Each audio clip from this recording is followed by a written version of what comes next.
Introduction asterisk. I traverse the realm of American television, bound to a spoiler system. In the world of Breaking Bad, I leverage the system to foresee plot developments, becoming Walter White's sole partner.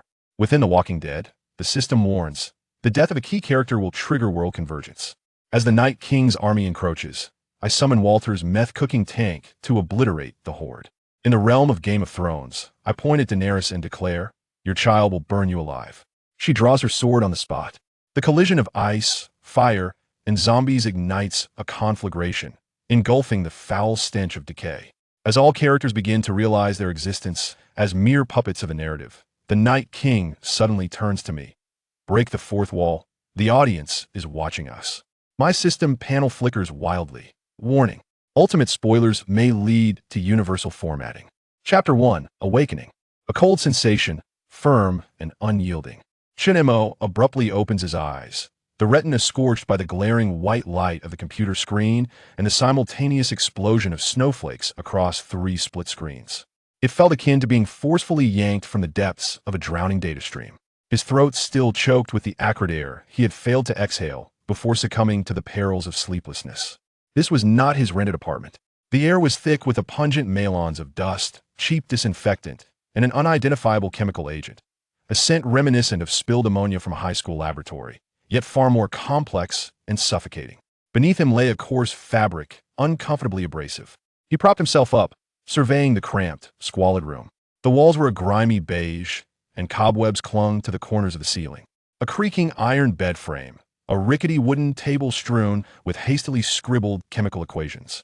The window glass was coated with a thick layer of grime, barely allowing the harsh, blinding light of Albuquerque, New Mexico to seep through, a light potent enough to desiccate. Fragments of memory pierced his mind sharply. Chun Mo, the name of this body. A community college chemistry student teetering on the brink of expulsion. Parents? A vague backdrop, their presence as insubstantial as the air in this room. The only vivid imprint was the deep-seated poverty etched into his bones and an almost pathological admiration and dependency for a high school chemistry teacher named Walter White, who always wore wrinkled khakis, hunched his back, and bore a weary gaze concealing a certain sharpness. Mr. White. The name escaped his lips, tinged with the remnants of the original owner's humility and fervor. At that moment, a cold, emotionless mechanical voice resonated in his mind without warning. Cognitive match completed. Spoiler assistance system activated. Host, Chinemo. Current anchored world, Breaking Bad. World line stability, 98.7, slight disturbance. Beginner's gift issued. Basic character information card, 1 time. X1, basic plot node preview, 24 hours, X1.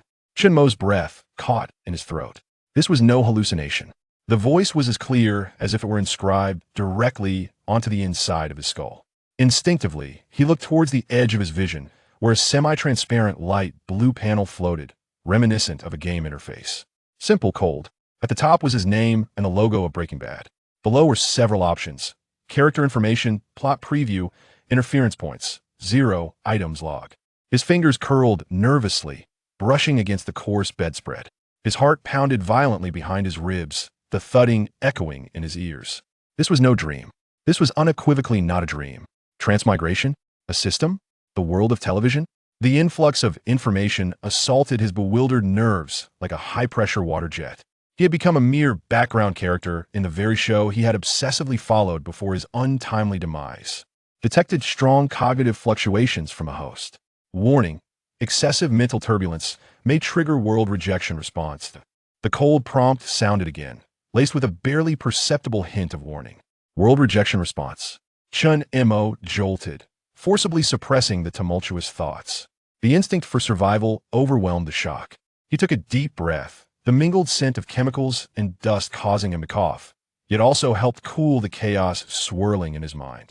Regardless of this wretched place's identity, surviving and understanding were paramount. The system? The spoilers? He needed to ascertain their capabilities. Focusing his consciousness, he attempted to click on the option for character information in his field of vision. The panel refreshed instantaneously. Character information card 1 time. Target: Walter White. Basic information: chemistry teacher at Albuquerque Jefferson County High School. Early stage lung cancer, undiagnosed. Family: wife Skylar White, pregnant. Son Walter White Jr., cerebral palsy. Financial situation, on the brink of bankruptcy. Core personality, extreme pride, pathological, strong desire for control, hidden tendencies towards violence and destruction. Holds a deep resentment towards the obscurity of his own talents. Recent key behavioral nodes within 24 hours. Asterisk today at 3:15 p.m. Asterisk attended a barbecue hosted by brother-in-law Hank Schrader of the DEA at his home. Asterisk trigger event asterisk encountered news footage brought back by Hank from a drug bust, video of Jesse Pinkman's meth lab. Asterisk key turning point asterisk recognized student Jesse Pinkman in the footage. Under duress from financial strain and fear of death, began to entertain thoughts of meth production. Asterisk potential risk points asterisk verbal conflict with brother-in-law Hank, who disparages his profession/income. Wife Skylar's concern over his unusual silence. The information stream was succinct yet lethal. Chun Mo's gaze fixated on the line stating, early-stage lung cancer, undiagnosed, and began to entertain thoughts of meth production. 3:15 p.m. He abruptly looked up, his eyes piercing through the dust-laden window. Outside, the sun blazed fiercely, scorching the gray streets. Time was of the essence. He nearly sprang to his feet, though his body felt stiff and awkward. His gaze swiftly scanned the cracked mirror in the corner of the room. The reflection revealed a young yet haggard face, heavy dark circles under his eyes, hair lankly plastered to his forehead, and a gaze filled with the original owner's timidity and his newly injected trepidation. This was Chun Mo, a mere pawn struggling on the edge of the whirlpool. The wardrobe contained only a few faded t-shirts and jeans. He hastily grabbed a relatively clean gray t-shirt emblazoned with a blurred band logo and pulled out a pair of dark jeans. The original owner's financial plight was doubly confirmed by the system's cold description in this meager attire, utterly destitute. Before bolting out the door, he cast one last glance at the system panel. The option for basic plot node preview, 24 hours, flickered with a faint glow at the edge of his vision. To use or not to use? Intuition told him this was crucial, yet it might only be a one-time opportunity. Gritting his teeth, he opted not to engage it for the moment. The most pressing matter was to reach that damned barbecue gathering. The blazing sun of Albuquerque bore down like a red-hot iron, mercilessly scorching the earth. The air was so dry that each breath felt like needles in his nostrils. Guided by the original owner's vague memories and road signs, Chun Mo sprinted towards the Schrader residence, nearly rolling in his haste. Sweat soaked through the cheap t-shirt, clinging uncomfortably to his back. His lungs burned with each breath, tasting iron. This body was woefully unfit. As he gasped for breath and turned around the last corner, he finally caught sight of the quintessential suburban house belonging to the Schraders. A white picket fence, a manicured lawn, the edges slightly yellowing, several cars parked in the driveway. The sounds of laughter and the aroma of barbecued meat wafted through the air. He leaned against his knee, breathing heavily, his heart racing in his throat. 3:10 p.m. He had arrived with merely 5 minutes to spare. The scene in the yard mirrored the iconic opening of the series. Hank Schrader, the burly DA agent clad in a flamboyant Hawaiian shirt, stood beside the barbecue grill, wielding tongs while animatedly recounting a story, his face radiating a rugged pride. His wife, Marie, flitted about in a vibrant dress, balancing a plate in hand. Skylar White, her slight belly protruding, wore a gentle yet weary smile as she conversed with Marie. Then, Chun Mo spotted him. Walter White. He sat alone in a white plastic chair in the corner, his back slightly hunched, dressed in a drab short-sleeved shirt and his signature khaki pants. Clutching a disposable plastic cup filled with what was likely water, he refrained from engaging in conversation, his gaze cast downwards, vacantly fixated on the grass beneath him, as if the surrounding revelry was separated from him by a thick pane of glass.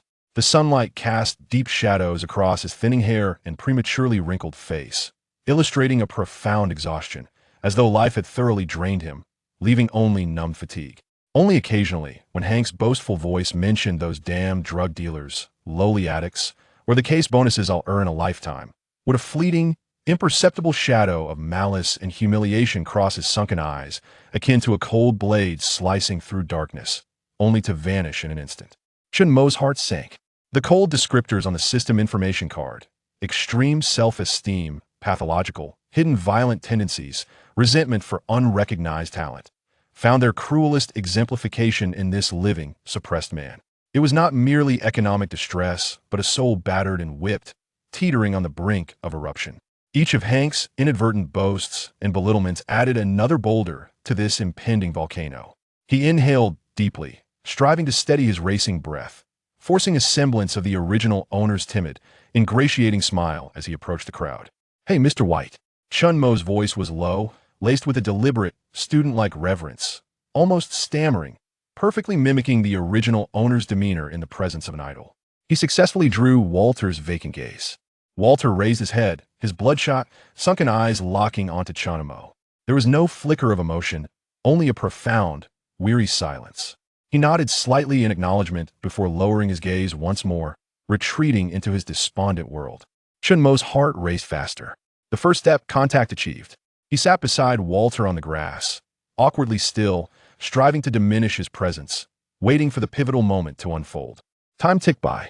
Hank's boastful voice continued its relentless assault on his eardrums. Skylar cast worried glances at her husband, hesitating to speak. Marie's shrill laughter pierced the air. Sweat trickled down Chun Mo's forehead. He appeared to be staring at his shoes, yet his peripheral vision remained fixed on Walter and the yard's entrance. Suddenly, Hank's voice escalated an octave, brimming with excitement and the exhilaration of a hunter's triumph. "Hey, guess what? We just took down a drug den today, right in that rundown trailer park in Southtown. Captured some good stuff. Let me show you." He dropped the barbecue tongs and dashed into the house, his footsteps echoing. "Here it comes." Chun Mo's muscles tensed instantly. He jerked his head up, his heart gripped by an icy hand. In his peripheral vision, the option for basic plot node preview, 24 hours, flashed with a frantic red glow, akin to a dangerous alarm. To use or not to use? This was the decisive moment. If used, he could foresee the contents of the recording, gaining an advantage, but it could also expose his anomaly. If not used, he would have to rely solely on improvisation, fraught with peril. He took the gamble. No spoilers, no progress in this world without risks. Focusing his intent, he decisively clicked. Basic plot node preview, 24 hours, activated. Target, Hank Schrader's playback of the drug bust footage. Reality before him shimmered, enveloped in a veil of rippling waves. The cacophony of the barbecue gathering, the sizzling of meat, and Marie's shrill laughter. All sounds were muted, rendered distant and indistinct by an invisible membrane. In their place, vivid images and sounds began to unfold directly within Chun Mo's consciousness. A shaky, rough handheld camera view. The dim lighting suffused with the flickering glow of cheap bulbs and neon tubes. The lens panned over a scene of devastation.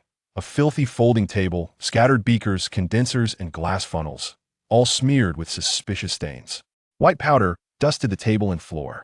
In the center of the frame, a lanky figure clad in a hoodie frantically attempted to escape through a window, his movements clumsy and desperate.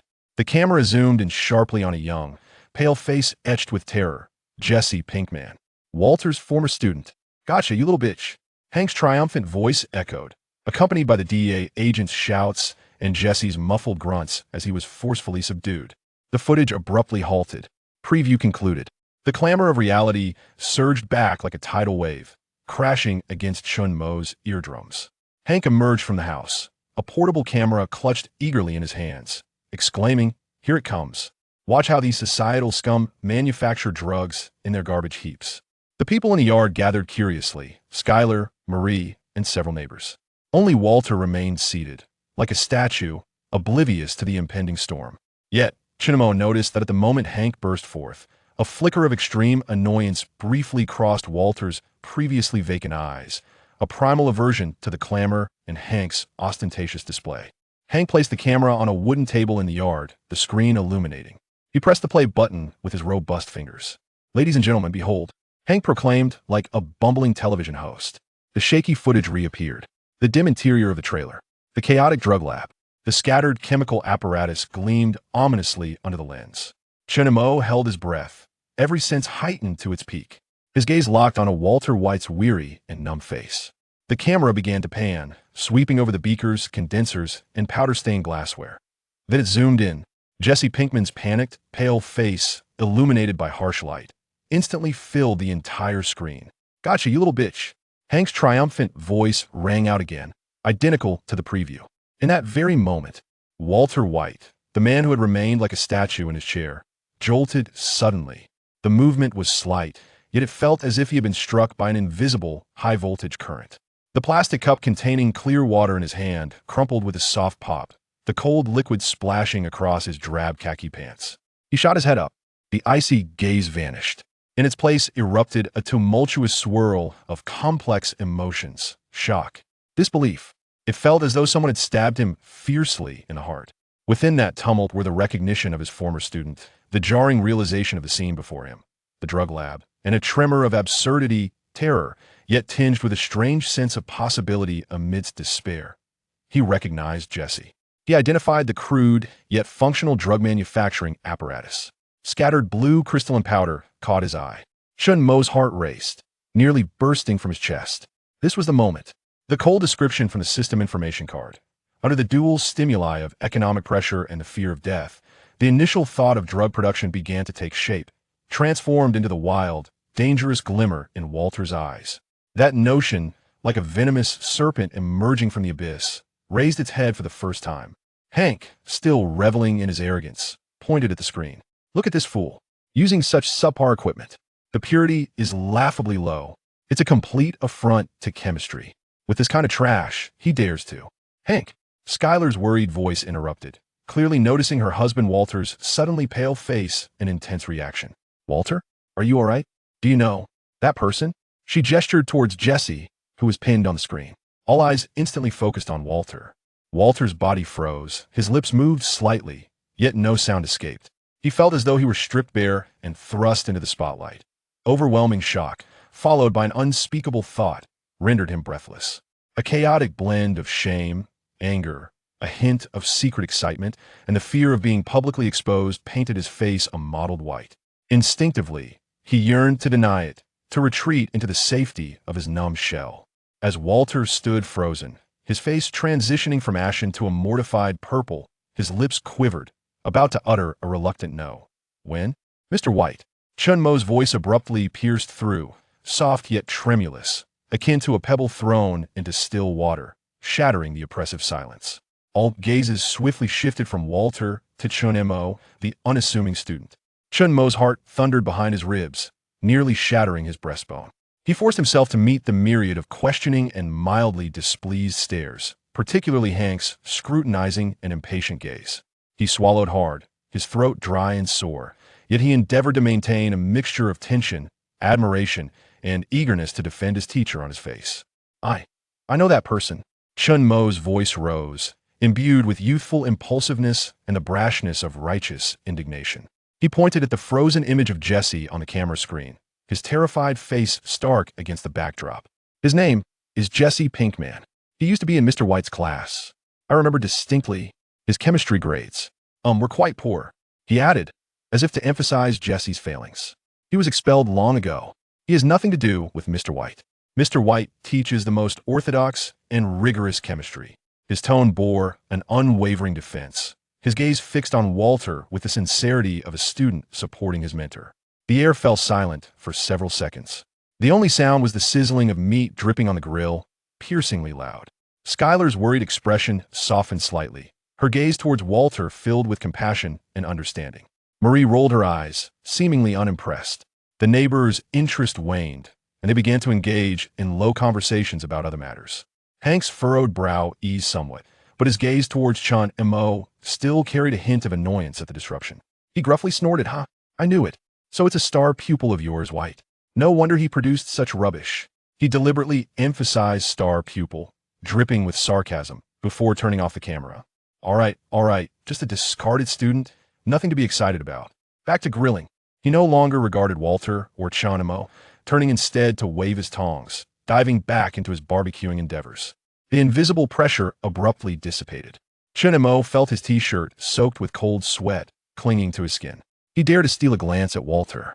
Walter remained frozen, yet his grip on the plastic cup tightened, knuckles whitening as he gradually, imperceptibly, relaxed just a fraction. The deep hollows of his eyes, once stagnant as still water, began to focus. The turbulent waves within had not calmed. They had only deepened. Slowly, he turned his head, his gaze finally landing on Chun Mo's face, scrutinizing him with an intricate blend of emotions. That look was no longer vacant or numb, nor merely shocked. It mingled with the remnants of a harrowing survival, a flicker of bewilderment at being unexpectedly rescued, and deeper still, a sense of being seen in the most secret corners of his soul, accompanied by a chillingly sharp reevaluation of this unremarkable student. He did not speak. He did not nod. He did not offer thanks. He simply regarded Chun Mo. That gaze was heavy, imbued with a corrosive intensity akin to chemical reagents, as if seeking to dissolve Chun Mo's very essence to uncover what lay within. Chun Mo's heart skipped a beat. He understood he had gambled correctly on the first step, yet he had fully exposed himself before this man, who was on the brink of becoming Heisenberg. The calm had shattered. A chasm had opened, and he stood at its precipice. Suppressing the dryness in his throat and the frantic beating of his heart, he lowered his head slightly under Walter's penetrating gaze, avoiding the sharpness of his scrutiny, while still maintaining the tension and a hint of apprehensive pride that lingered after standing up for the teacher. At that moment, at the periphery of his vision, the cold system panel silently refreshed. Interference points. 10. Successfully alleviated Walter White's initial trust crisis, slightly reversing his sense of isolation. World line stability. 97.1, 1.6. New task released. Initial contact with Jesse Pinkman within 72 hours. Task reward. Interference points X20, basic chemistry knowledge package, drug manufacturing specialization, X1. Warning. Current status of key individual Jesse Pinkman, under arrest. Contact carries moderate risk. Host identity, sensitivity heightened, Walter White's attention. Please proceed with caution. Chun Mo's pupils constricted sharply. Jesse Pinkman, drug manufacturing specialization, and Walter White's predatory scrutiny. The cold system prompt slithered through his nerves like the tongue of a serpent. Jesse Pinkman, the unfortunate soul, panic-stricken in the video, the very catalyst for the collapse of the Heisenberg empire, now confined within a cold detention cell. And the system demanded he locate him within 72 hours. Drug manufacturing specialization. This reward felt like a searing brand, exuding an alluring yet deadly essence.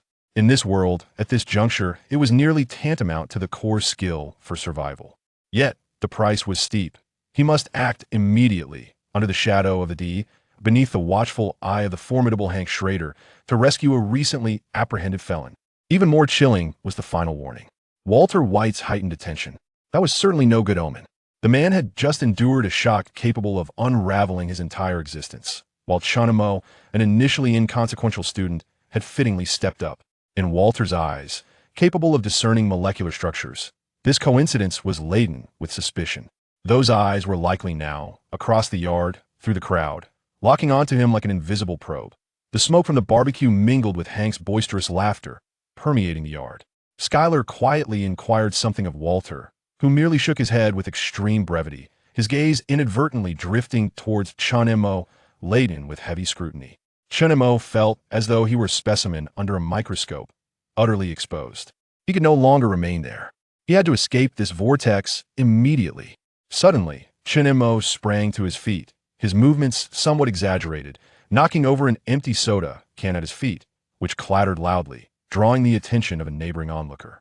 He paid no mind to this distraction, forcing a hurried smile onto his face, tinged with the characteristic awkwardness of youth, and called out nervously towards Schuyler and Marie. "Mrs. White. Mrs. Schrader. I just remembered there's a group discussion at the community college. It's quite important. I must leave now. Thank you for the barbecue.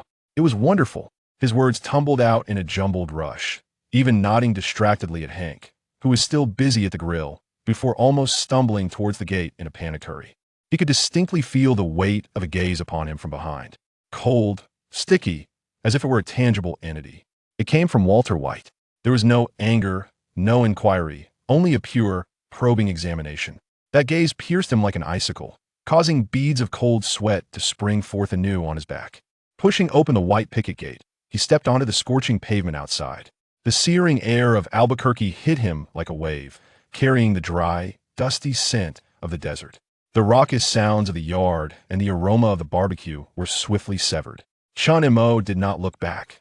He quickened his pace, nearly breaking into a run, until he turned the corner, ensuring that gaze could no longer follow. Only then did he lean heavily against a hot brick wall, gasping for breath. His heart continued to pound furiously. Safe for the time being. He raised his head, squinting against the glaring sunlight. The streets of Albuquerque twisted in the heat haze. The countdown of his task silently pulsed at the corner of his vision. 71 hours, 59 minutes, and 48 seconds. 72 hours. Find Jesse Pinkman. The system's task loomed coldly overhead. The allure of drug manufacturing specialization whispered like a devil's temptation, and Walter White's penetrating gaze hung overhead like the sword of Damocles. Chun-Mo licked his cracked lips, a chill of mixed fear and exhilaration crawling up his spine.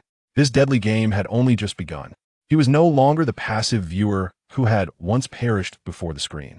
Taking a deep breath of the scorching, acrid air, he straightened himself, directing his gaze towards the end of the street, where lay the shadowy depths of the city, an abyss he must enter. Chapter 2. The Search. The relentless sun of Albuquerque scorched the pavement, and the cold sweat on Chun-Mo's back evaporated instantly, leaving a sticky layer of salt. Leaning against the searing brick wall, his heart continued to beat like a drum in his chest. At the edge of his vision, the chilling countdown silently ticked away. 71 hours, 59 minutes, and 12 seconds. 72 hours. Find Jesse Pinkman. Under the shadow of the DEA, on Hank Schrader's turf, and in the presence of a recently apprehended unfortunate soul for drug manufacturing. On the system panel, the reward for drug manufacturing specialization glimmered like a bait exuding a toxic sweetness. In this world, soon to be ignited by blue meth, this was the currency of survival. Yet the risks were equally lethal. He required information, a breakthrough. Chun-Mo inhaled the hot, dry air, suppressing the metallic taste in his throat. He forced himself to calm, his thoughts clicking into place like finely tuned gears. Jesse had been captured by the DEA. Hank was a star agent for the DEA, though merely a local bureau officer, but his authority was substantial. The footage was recorded in a trailer park, one of Jesse's haunts. Hank had mentioned during the barbecue, "We just took down a drug den in that rundown trailer park in the South." Fragments of information rapidly coalesced in his mind. Hank. The breakthrough could only come from Hank. Hank was Walter's brother-in-law, and he bore the title of Walter's student, a connection that, while tenuous, might be the only leverage available. Approaching Hank directly? That would be akin to courting death. Beneath Hank's rugged exterior lay the typical suspicion and volatility of a DEA agent. His recent indiscretion at the barbecue had already aroused Hank's displeasure. That was not an option. Chun-Mo's gaze shifted to the end of the street. There lay the direction of the Albuquerque Police Department, APD. When the DEA apprehends individuals, especially serious offenders caught red-handed, they typically do not take them directly back to their offices, but instead transport them to the local station's holding cells for initial processing and detention, awaiting subsequent investigation and transfer. It was standard procedure. Jesse was likely confined in some cage at the APD. Going to the police station, inquiring about a recently arrested drug dealer? What difference would that make compared to waving a sign saying, "I have a problem," especially with his face bearing the identity of Chun-Mo, a poor chemistry student from a community college? The likelihood of being associated with a societal outcast like Jesse Pinkman was zero. Any abnormal attention would instantly raise suspicion. The system's warning echoed coldly in his mind. Host identity sensitivity heightened Walter White's attention. He had no doubt that Walter's penetrating gaze, capable of dissecting molecular structures, was likely monitoring him in some manner as he boldly stepped forward as a student. Any misstep could prematurely detonate the bomb known as Heisenberg. Disguise was essential. He required a plausible identity to appear at the police station, one that could grant him access to detention information. A sudden spark of insight ignited in Chun-Mo's mind. In the original memories, the community college's chemistry department offered a volunteer program called Community Youth Chemistry Guidance, operating under the city government, ostensibly aimed at steering troubled youths away from drugs and introducing them to healthy chemistry. The original owner had signed up for the meager volunteer stipend and the resume boost, but had hardly attended. The program's coordinator was a nearly retired old man who dozed off at the computer, managing the program with extreme laxity. Participants were issued plastic badges that could grant them access to several non-core departments of the city government, including the police station's logistics side entrance, to facilitate their activities. This was it. Without hesitation, Chun-Mo turned and sprinted towards the community college, guided by his recollections. Sweat once again soaked his t-shirt, and his lungs burned. He had to race against time. Upon reaching the dilapidated administrative building of the community college, he sought out the cluttered, musty-smelling volunteer coordination office. Fortunately, Mr. Perez, the plump man sporting a balding head, was still there, dozing in front of the computer screen. "Mr. Perez?" Chun-Mo struggled to make his breathless panting sound like the result of a hurried journey, plastering on the original owner's characteristic timid and ingratiating smile. I'm Chinamo, the volunteer who signed up for that youth guidance project.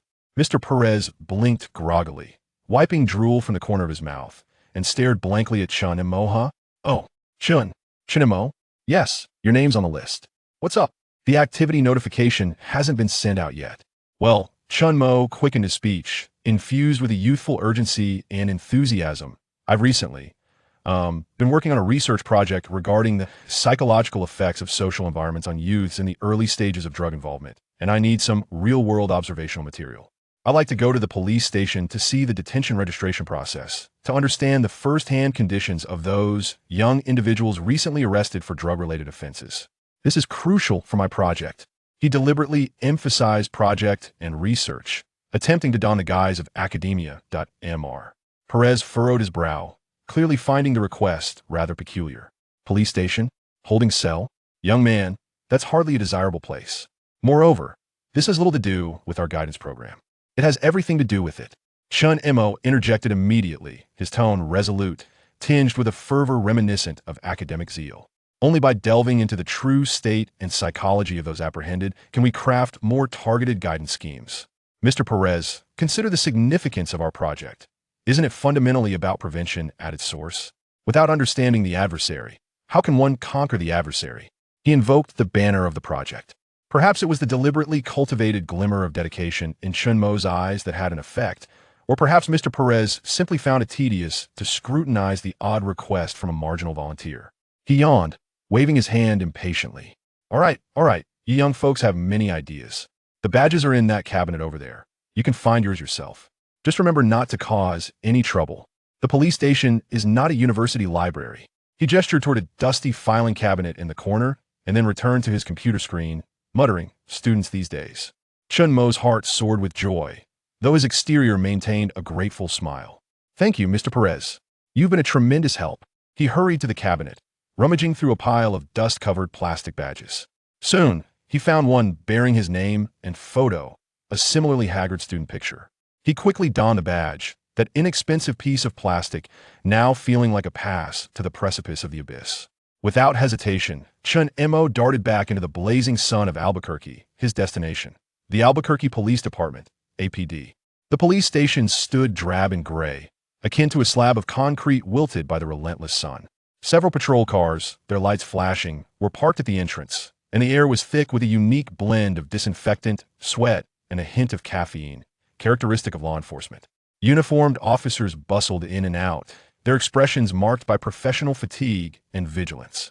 Taking a deep breath to steady his racing heart, Chun Mo straightened his back, attempting to project an air of confidence, and approached a nondescript metal door marked logistics/volunteer access at the side of the station. A simple card reader awaited him at the entrance. Clutching the thin plastic badge, his heart raced to his throat. Beep! A soft electronic sound echoed. The green light illuminated. The metal door lock clicked open. Success. The first step. The corridor beyond was dimly lit, the air thick with an oppressive weight. He followed his memory, having once inadvertently wandered here, and the blurred signs on the wall toward the detention registration area.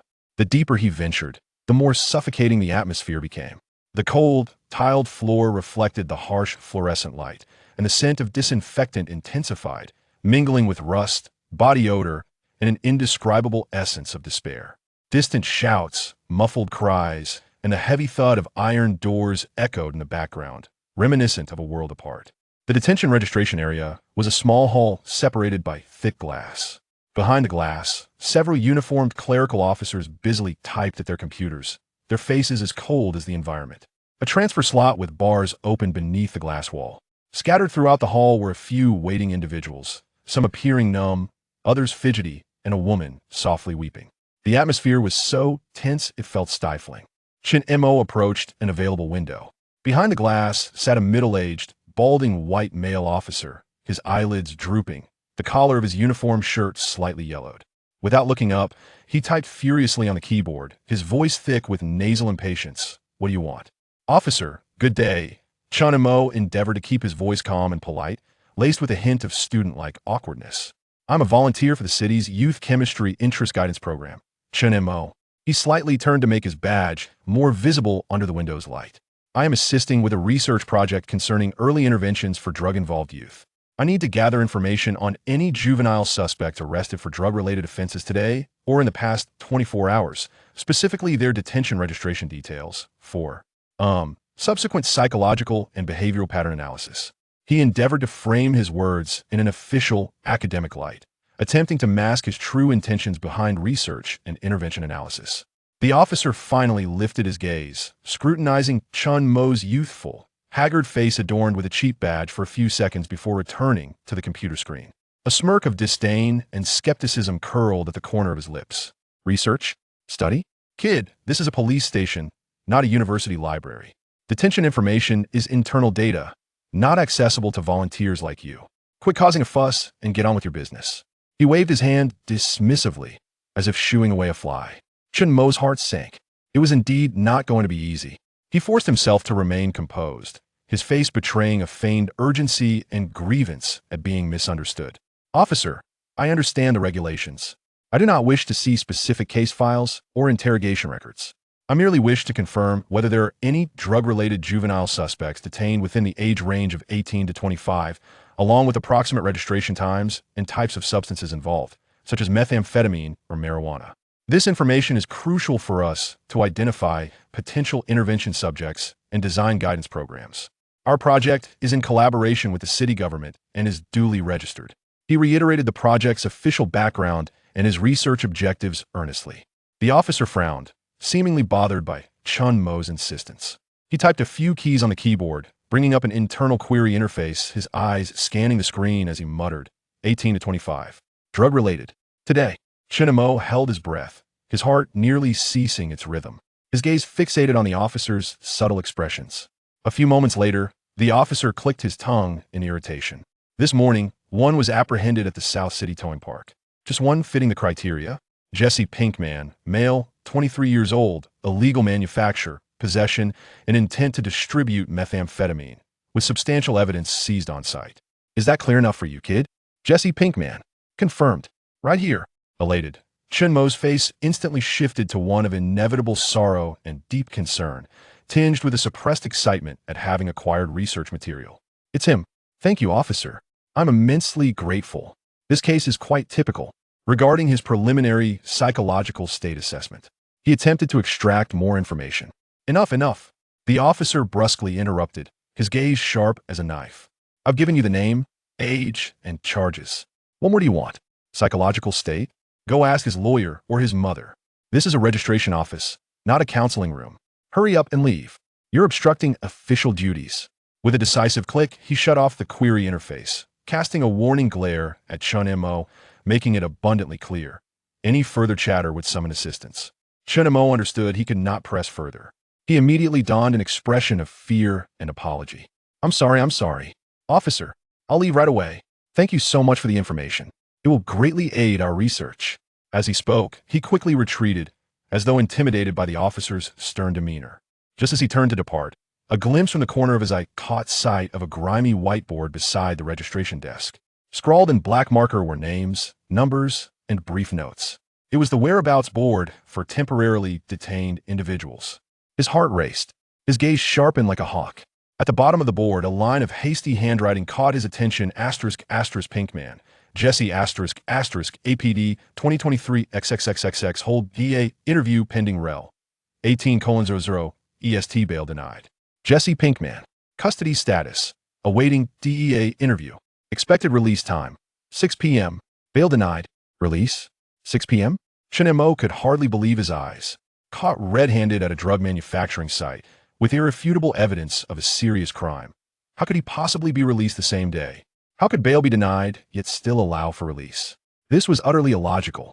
In a flash, fragments of information about Jesse from the system card and memories from the original narrative exploded within Chun Mo's mind. Jesse's aunt. That ailing aunt. After her passing, Jesse had clandestinely occupied her house to produce drugs. But the property title might still be in his aunt's name, or perhaps there are complex inheritance issues. Moreover, Jesse was arrested at a trailer park, not at his aunt's house. The DEA might have only dismantled the operation at the trailer park without having a chance to search his aunt's home. Or was there a flaw in the crucial evidence chain regarding the property? Hank, eager to boast at the barbecue gathering, may have only secured the most direct footage from the scene. Spoiler alert system, a cold prompt echoed in Chunmo's mind, imbued with a hint of detached insight. Key information fragment completion. When Jesse Pinkman was arrested, his primary drug manufacturing base, the Ant's property, was not simultaneously seized.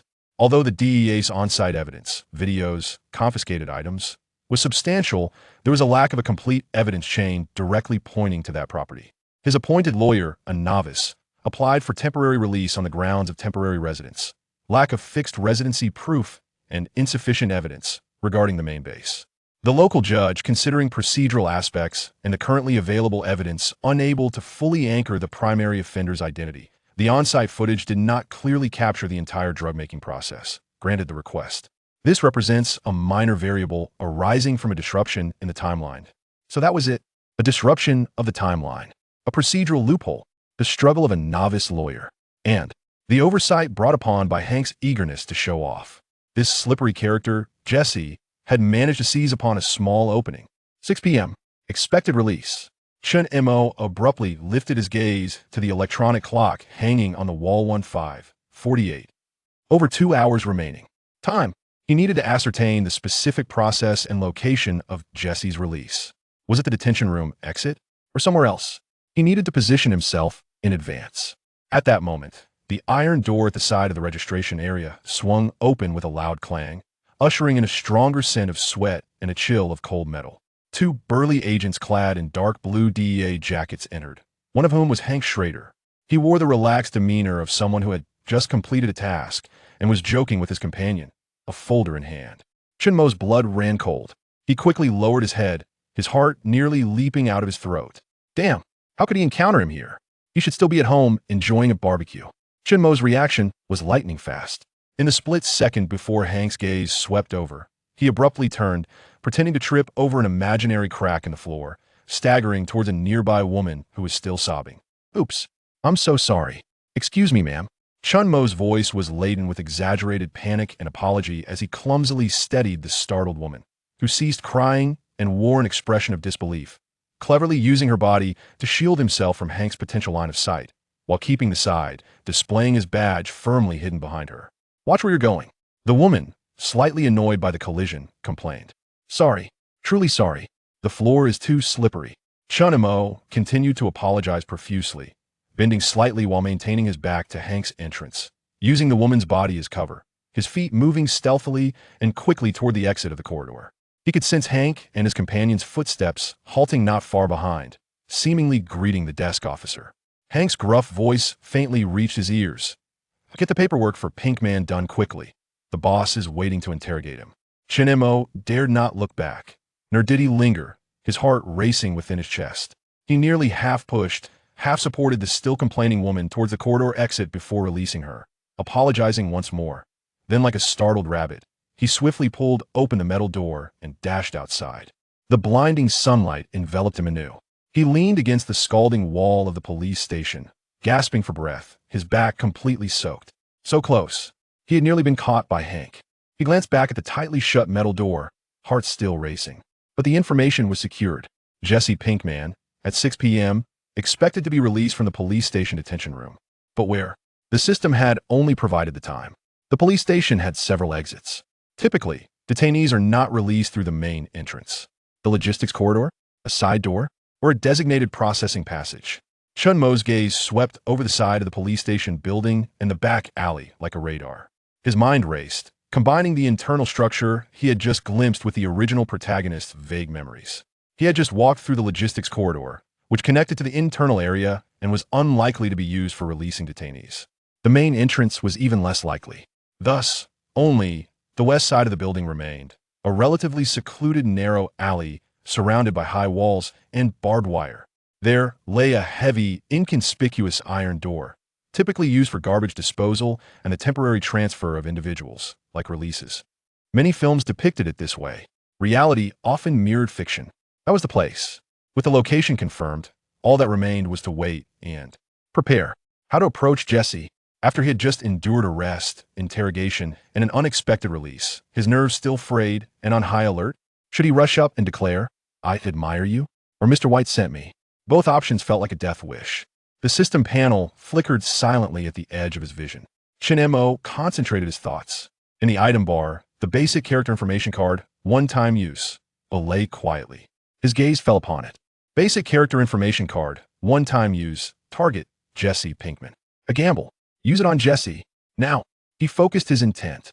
Character information card, one-time use, target, Jesse Pinkman. Basic information, age 23. High school dropout. Estranged, nearly severed, parental relationships. Primary social connections. Drug dealer combo, Peter, Badger, Brandon. Emotional anchor. Deceased, aunt, complex emotions. Economic source. Drug manufacturing and trafficking, low end. Core personality. Impulsive, emotional, superficial loyalty. Deeply yearning for recognition and redemption, though through misguided paths. Intuitive talent in chemistry, not system-trained. Detesting being underestimated and harboring a profound fear of abandonment. Current status, post-arrest release prediction, highly tense, shaken, with a deep fear of the DEA/police. Experiencing strong anxiety regarding his situation. The drug manufacturing base at Ant's house may be exposed. In urgent need of security, both material and psychological, and a reliable escape route. Sensitive to topics related to chemistry, mingling fear with distorted pride. Recent behavioral tendencies, within 24 hours, asterisk. First objective post-release, confirm the safety of the Ant's house, not searched, and transfer or destroy any potential residual evidence. Second objective, establish contact with skinny or fatty, seeking refuge. Information, substances for stress relief, and potential retribution against informants or the DEA. Psychological vulnerability, an intense yearning for acknowledgement of professional chemical abilities to compensate for personal shortcomings. A pathological dependency on assistance or collaboration proposals, especially during periods of fragility. While remaining wary of strangers, there lingers a complex reverence for Mr. White, his former chemistry teacher, mingled with resentment and subconscious identification. Information cascaded upon Chun Mo like a bucket of ice water, instantly jolting him to clarity. Jesse's psychological profile unfolded vividly before him. Fear, anxiety, a desire for validation, an obsessive fixation on chemistry, and a convoluted reaction to the name Walter White. A bold, nearly mad plan rapidly took shape in Chun Mo's mind.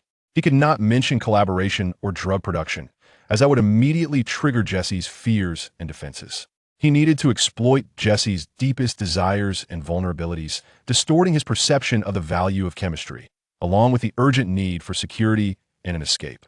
A precise phrase was required, one that could pierce through his mental barriers in an instant. A statement that would compel him to halt, even to approach voluntarily. A sentence only someone who genuinely comprehended his inner turmoil, perhaps even his future, could utter. Chun Mo's gaze shifted to the dimly lit alleyway shadowed by high walls and barbed wire, located on the west side of the police station. The afternoon sun began its descent, casting a stark division of light and shadow at the alley's entrance.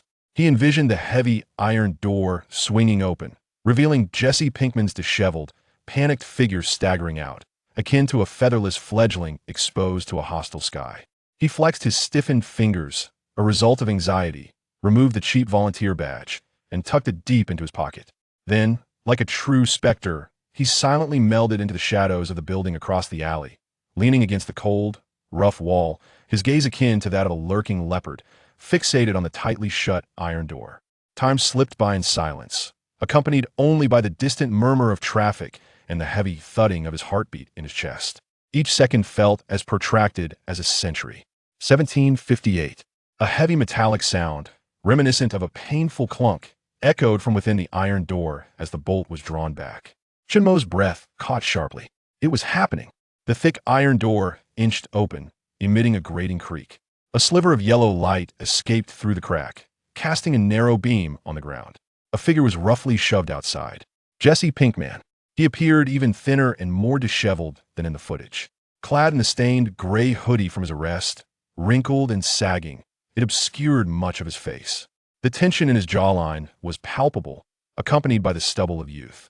His movements were stiff, marked by a disorienting daze as he stumbled to regain his footing on the rough concrete of the alley. A black electronic ankle monitor glimmered coldly in the dim light, coiling tightly around his ankle like a venomous snake. He abruptly lifted his head, his eyes, visible beneath the hood, widened in shock, pupils constricting sharply in the dim light. brimming with the terror of a cornered animal, bewilderment, and a glimmer of despair at having survived, yet unsure of where to flee. He gasped for breath, nervously scanning the desolate alley, as if every shadow concealed the barrel of a DEA weapon. His hand instinctively plunged into the pocket of the hoodie, gripping tightly, his body trembling slightly. Now was the moment. Chun Mo moved. He did not rush towards Jesse. Instead, he emerged slowly from the shadows, deliberately creating an illusion of calmness, each step precisely stepping on Jesse's heightened nerves. Jesse noticed him instantly. Like a startled bird, he recoiled, crashing against the cold, iron door with a dull thud. His expression shifted to one of extreme fear and hostility, resembling a bristled cat, fixated on Chun Mo, emitting a hoarse, discordant sound, as if on the verge of screaming.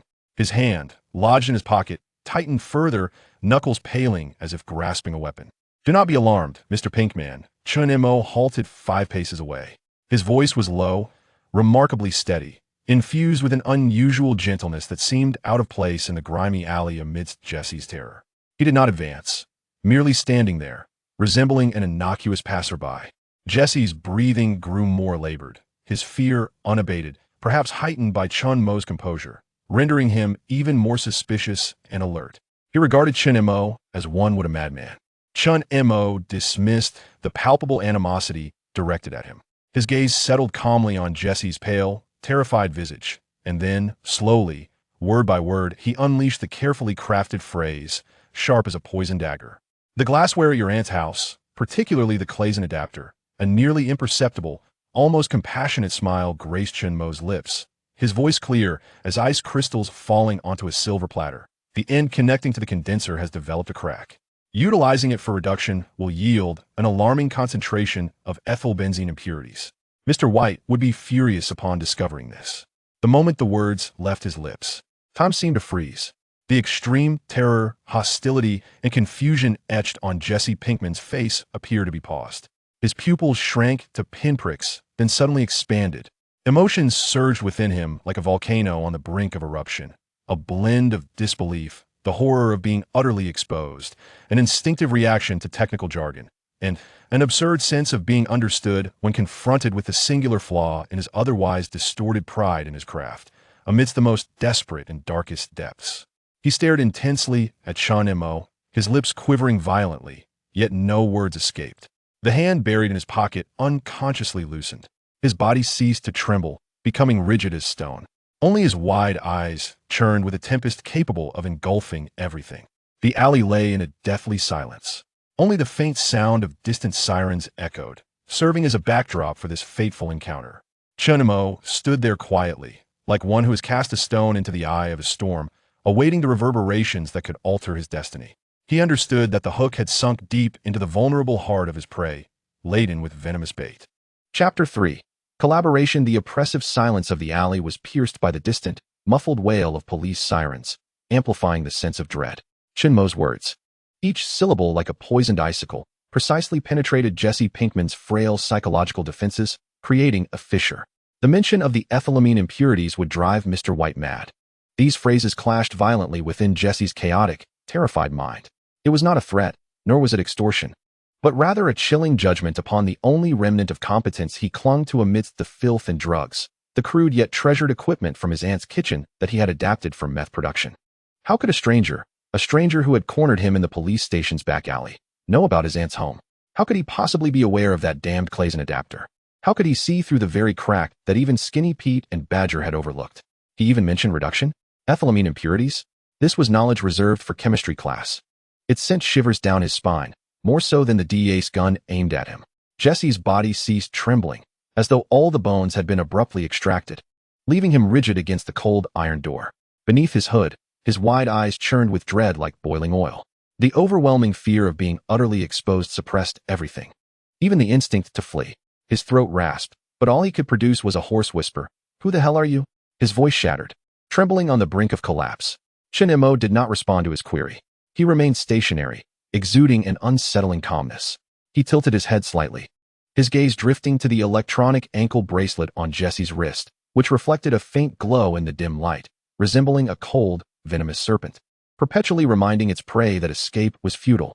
"It seems the DEA's coffee does not suit your palate," Chen Mo's voice remained steady, laced with a barely perceptible mockery.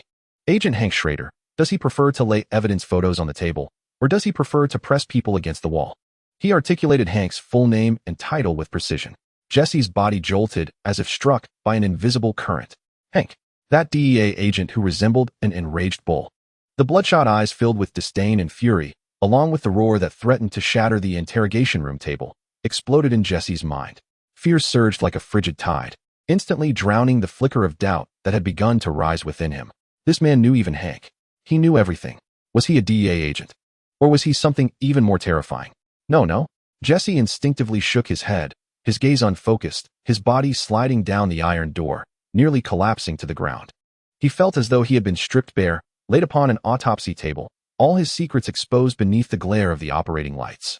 Chen Mo perceived his imminent breakdown. The moment had arrived. He took a step forward, a small movement that nonetheless closed the distance and brought with it an intense sense of oppression. Lowering his voice further, akin to a cold serpent hissing in his ear, he declared, Jesse Pinkman. Listen closely. He addressed him by name, his tone imbued with an undeniable command. The attention of the DEA was momentarily diverted by Hank, who reveled in the spoils of their recent conquest at the trailer park, boasting about it for days. Yet, they are not fools. The address of your Aunt's residence is conveniently located within your driver's license registration information. Hank, engrossed in returning home to continue his barbecuing and bragging, remains oblivious. But once he sobers up, or if his superior inquires about the whereabouts of this young man, where do you think they will head? Jesse abruptly raised his head, a profound terror igniting within his eyes. His aunt's house. That was his last bastion, the sole refuge where he could conceal himself and preserve his dwindling enterprise. If that place were to be raided, it would spell his ruin, utterly and irrevocably. His mind blanked. Only the image of the kitchen, cluttered with glassware, being smashed and marked with yellow tape remained. He wanted to argue, but his voice trembled uncontrollably. What do you mean? It's not your primary meth lab? Chen Mo interrupted, a cruel smirk revealing his omniscient understanding. Spare me the charade. The trailer park was merely a smokescreen, producing pitiful yields with abysmal purity. The true lab lies in your aunt's basement, does it not? That second-hand heating mantle, as loud as a tractor. Have the neighbors never complained? Jesse's complexion drained of color, his lips quivered, rendering him speechless. The basement. The heating mantle. He felt as though this man had scanned him through and through with X-rays. He even knew that. Despair gripped him like a cold iron vice, choking him. Chen Mo loomed over the nearly incapacitated Jesse, much like a predator surveying its ensnared prey. He presented the final and only option. Do you wish to safeguard your aunt's kitchen, preserving your last vestige of capital for a comeback? Do you yearn to understand why the blue crystals you painstakingly produced never attain the desired purity, always reeking of a bizarre nail polish remover? Chen Mo's voice dripped with a diabolical allure. Then don't lie there like a coward, paralyzed by fear. Follow me. Now. Jesse's pupils constricted sharply. Safeguard the kitchen? Purity? The strange odor of nail polish remover? Each word struck precisely at his most sensitive, most coveted points. Fear entwined him like a vine, yet a more primal. Twisted obsession for his craft, coupled with a desperate longing for an escape, began to struggle forth from the crevices of his dread. He fixed his gaze on Chen Mo, his expression rife with conflict, doubt, and a morbid curiosity stemming from the exposure of his innermost secrets. Where to? He rasped, his voice as dry as sandpaper. A place where you can catch your breath and think clearly. Chen Mo ceased his idle chatter, turning to depart with unwavering determination, as if confident Jesse would follow. Without glancing back, he strode deeper into the alley, towards the encroaching shadows, his figure swiftly consumed by the gloom. Leaning against the cold iron gate, Jesse gasped for breath. The electronic ankle monitor on his wrist serving as a chilling reminder of his predicament. Faint voices from within the police station echoed ominously, like a death knell. As he watched Chen Mo's figure gradually fade into the shadows, it seemed to connect him to the only narrow path leading to the unknown. A path that might hold the key to preserving his very existence. The last flicker of hesitation in his eyes was utterly crushed by an overwhelming fear and an even greater thirst for answers. Damn it, he growled, summoning every ounce of strength to spring up from the ground, staggering and stumbling towards the darkness where Chen Mo had vanished. His steps were unsteady, yet infused with a frenzied desperation of one driven to the brink. He had no other choice. In the southwestern corner of Albuquerque lay a forsaken part of the city. Gloomy, low buildings huddled together, their peeling walls revealing the ugly bricks beneath. The air was thick with the acrid scent of substandard fried food, aged refuse, and some noxious chemicals. Most neon signs were partially broken, casting ambiguous glows that hinted at rooms by hour week or XXX adult video.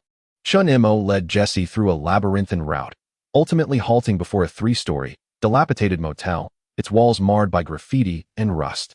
The sign for Desert Star was missing several letters, leaving only DSRT Street, or to flicker feebly in the dim light. At the motel entrance, a few women with clouded gazes, clad in revealing attire, leaned against the weathered wall, smoking and casting indifferent or scrutinizing glances through the swirling smoke. Nearby, a drunken man curled up beside a trash bin, mumbling incoherently. Jesse instinctively pulled his hood lower, his body tense as he scanned the surroundings. This place was more decrepit and chaotic than the streets he usually frequented, exuding a disquieting aura of utter abandonment. Ignoring the gazes directed at him, Chun Mo walked straight to the motel reception. It was a small window, separated by thick, bulletproof glass, marred by stains and scratches, leaving a narrow opening for transactions. Behind it sat a portly, balding white man, his face pockmarked and glistening.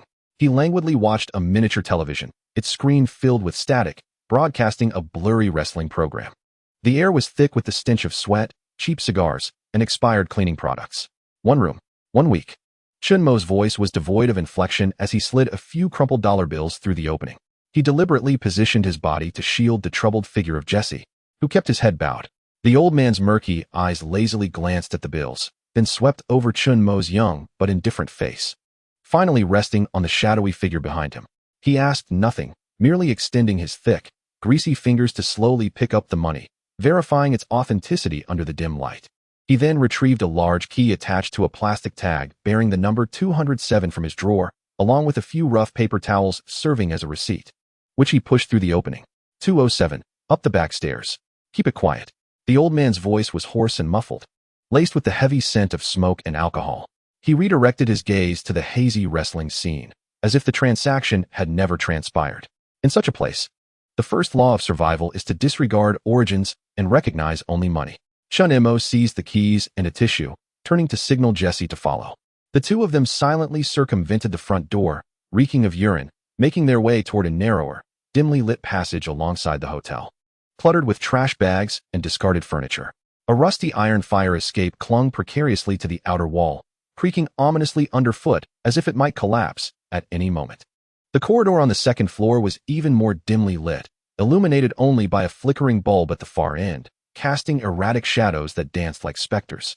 The carpet had long lost its original hue, emanating a potent odor of mildew, sweat, and an indefinable miasma. The walls were adorned with graffiti, stains, and dubious dark spots. The air was oppressively thick, nearly suffocating. Room 207 was situated midway down the corridor.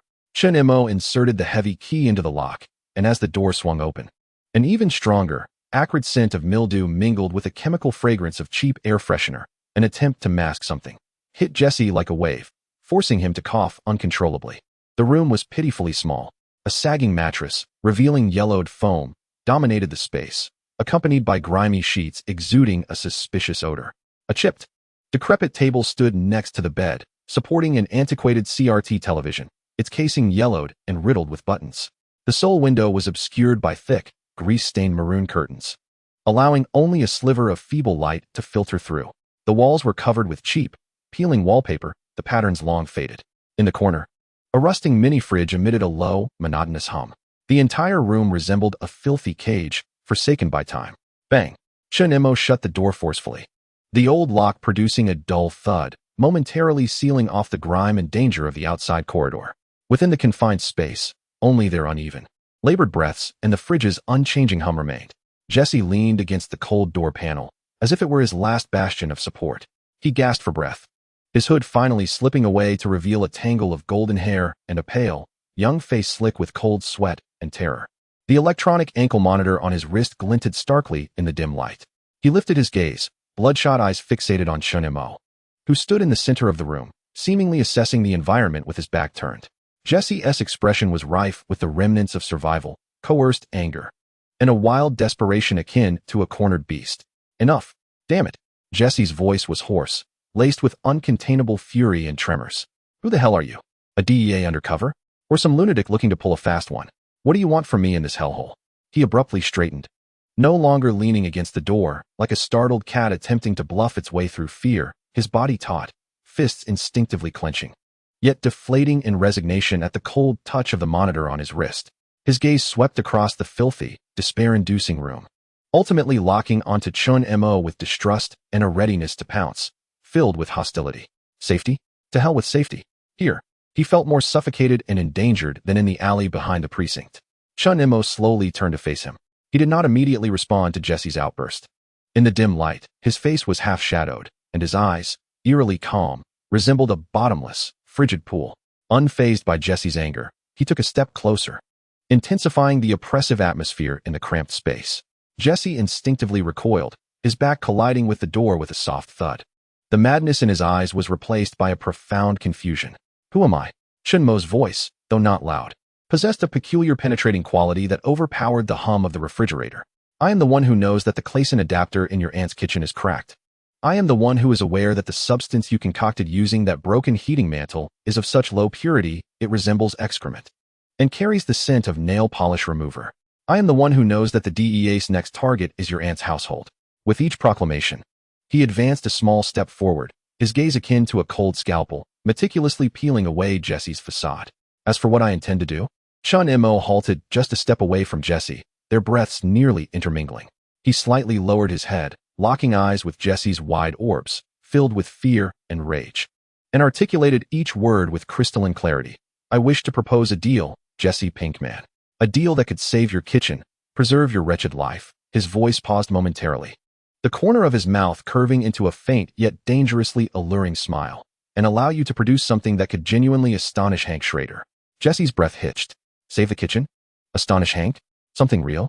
These phrases, like enchanted hooks, latched onto the deepest recesses of his being, where a desire for recognition, long trampled by reality yet never extinguished, resided, to prove he was not worthless, to validate that what he created had value. Anger and fear receded like a tide, leaving behind immense shock and a morbid, irresistible curiosity. He stared intently into Chun Mo's eyes, seeking any trace of deception within that tranquil abyss, but found only a chilling certainty. What the hell are you talking about? Jesse's voice remained hoarse, yet the hostility had noticeably diminished, replaced by a thick confusion and a hint of suppressed anticipation, one he himself was reluctant to acknowledge. What deal? What's something real? Chun Mo did not answer immediately. He took a step back, creating space, and approached the battered table, picking up the remote control and casually pressing a button. The antiquated television flickered to life, casting a blinding white light as it displayed local news. A well-made-up female anchor reciting her script in a monotone voice. The noise of the television instantly filled the small room. Only then did he turn around, positioning himself away from the flickering screen and facing Jesse. The light outlined his indistinct silhouette, and amidst the noise of the television, his voice emerged. Deep and clear, it's simple. You provide the venue, your aunt's kitchen. He paused slightly, his gaze sweeping over the shackles adorning Jesse's wrist, contemplating the means to liberate oneself from such surveillance, alongside the most critical elements, the formula and the process. He assured that the purity would exceed 99. Devoid of any impurities, a truly top-tier blue sky crystal. Hank boasted on television about the trove of contraband he'd seized, which didn't even merit the act of polishing its shoes. Top-tier blue sky? 99 purity? Jesse's pupils constricted sharply. As a lowly meth producer, he understood all too well what this entailed. It was the stuff of legends, capable of inciting bloodshed in the underworld, driving all drug lords into a frenzy. Compared to Hank's haul, those items were indeed mere refuse. The immense temptation crashed into his reason like a tsunami, yet fear and doubt loomed like stubborn rocks, resolutely obstructing his path. The formula? The process? You? Jesse's voice rose in pitch, tinged with incredulity. Who the hell do you think you are? A chemistry professor? Why should I trust you? And this damned shackle. He fervently raised his wrist, the black plastic casing clattering against the door, a sound reminiscent of DEA's devices. You think you can just rid yourself of it? Do you take them for fools? He pointed at the buzzing television, where the face of a female anchor twisted through the static. They'll be watching me like hounds. The moment I step more than a few hundred meters from this hellhole, or attempt to dismantle this thing, the alarm will blare. Hank will be the first to rush in and shove me back into that cage. Breathing heavily, his chest heaving, his gaze oscillated wildly between the colossal temptation and the frigid reality. He could not believe it. It was utterly insane. A veritable fairy tale. Chun Mo listened quietly to his outburst, his expression betraying no emotion. Once Jesse's tirade subsided, he leisurely retrieved a cheap community college volunteer badge from his pocket. casually tossing it onto the stained tabletop. The plastic badge appeared particularly absurd under the dim light. Who I am is of little consequence. Chen Mo's voice exuded an uncanny, all-encompassing calmness. What matters is that I am aware your aunt's Clayson adapter has a crack. I know the odor of nail polish remover emanating from your concoction is due to the insufficient purity of the reducing agent, causing the reaction temperature to exceed by 10 degrees, resulting in an excess of diphenylketone as a byproduct. He leaned slightly forward, his gaze piercing Jesse with an almost tangible intensity. I also know that when Hank Schrader interrogates you, he habitually taps the table with his left pinky. 3 taps each time. On his desk lies a photograph of his wife, Marie, framed in pink. Jesse's anger and skepticism crystallized instantly. It was as if he had been doused in ice-cold water from head to toe. The details Chen Mo recounted were horrifyingly precise. Hank's habit of tapping the table, the pink frame. Such knowledge could not possibly belong to an outsider. Unless he had been just outside the interrogation room at that moment. Or perhaps he truly was an insider within the DEA. A devil with considerable authority, skillfully toying with human emotions. A chill coursed from the base of Jesse's spine to the crown of his head. He gazed at Chen Mo's face, which appeared increasingly enigmatic under the flickering light of the television, and for the first time, he felt a profound, bone-deep terror. This man knew everything. Before him, the DEA appeared almost transparent. Chen Mo captured the fleeting moment of despair in Jesse's eyes. He ceased his pressure, straightened his posture, and softened his tone, adopting a disingenuous gentleness that conveyed an understanding of Jesse's predicament. As for this, he gestured toward the electronic ankle monitor on Jesse's wrist. It is merely a bothersome little toy. The DEA surveillance system is not as formidable, especially in a place like Albuquerque, where their budget only allows for outdated models. It has its flaws, a temporal window, a method to jam signals. I could teach you, allowing you to tend to your aunt's kitchen freely, even under the watchful eyes of the DEA. He paused, observing the rekindled spark in Jesse's eyes, a tumultuous blend of fear and overwhelming desire. And cast the final bait. The deal is simple. You provide the venue and some raw material channels. I am aware you have access to pseudoephedrine. I offer the formula, process enhancements, and safety assurances. The profit, Chen Mo's lips curled into a cold arc once more, will be divided 3 for me, 7 for you.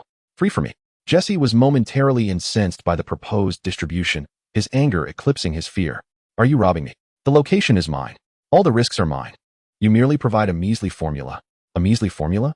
Chen Mo's voice turned icy, his gaze sharp as a blade. A formula capable of yielding a top-tier product with 99 purity, one that would have buyers throughout the Southwest clamoring to get their hands on it. A formula that could elevate you from being the trash beneath Hank's boot to becoming Heisenberg, the elusive figure he dreams of capturing but can never seize. He stepped closer, an invisible pressure enveloping them once more. Without my formula, what value do your cracked glass jars and your life tethered by the DEA hold? Will you continue to peddle that refuse that reeks of nail polish remover? Awaiting the day Hank bursts into your aunt's home and pins you down in your proud kitchen? Huh. Every rhetorical question struck Jesse's heart like a hammer. The name Heisenberg, shrouded in mythos and power, a top-tier drug lord who leaves the DEA in disarray, possessed a fatal allure.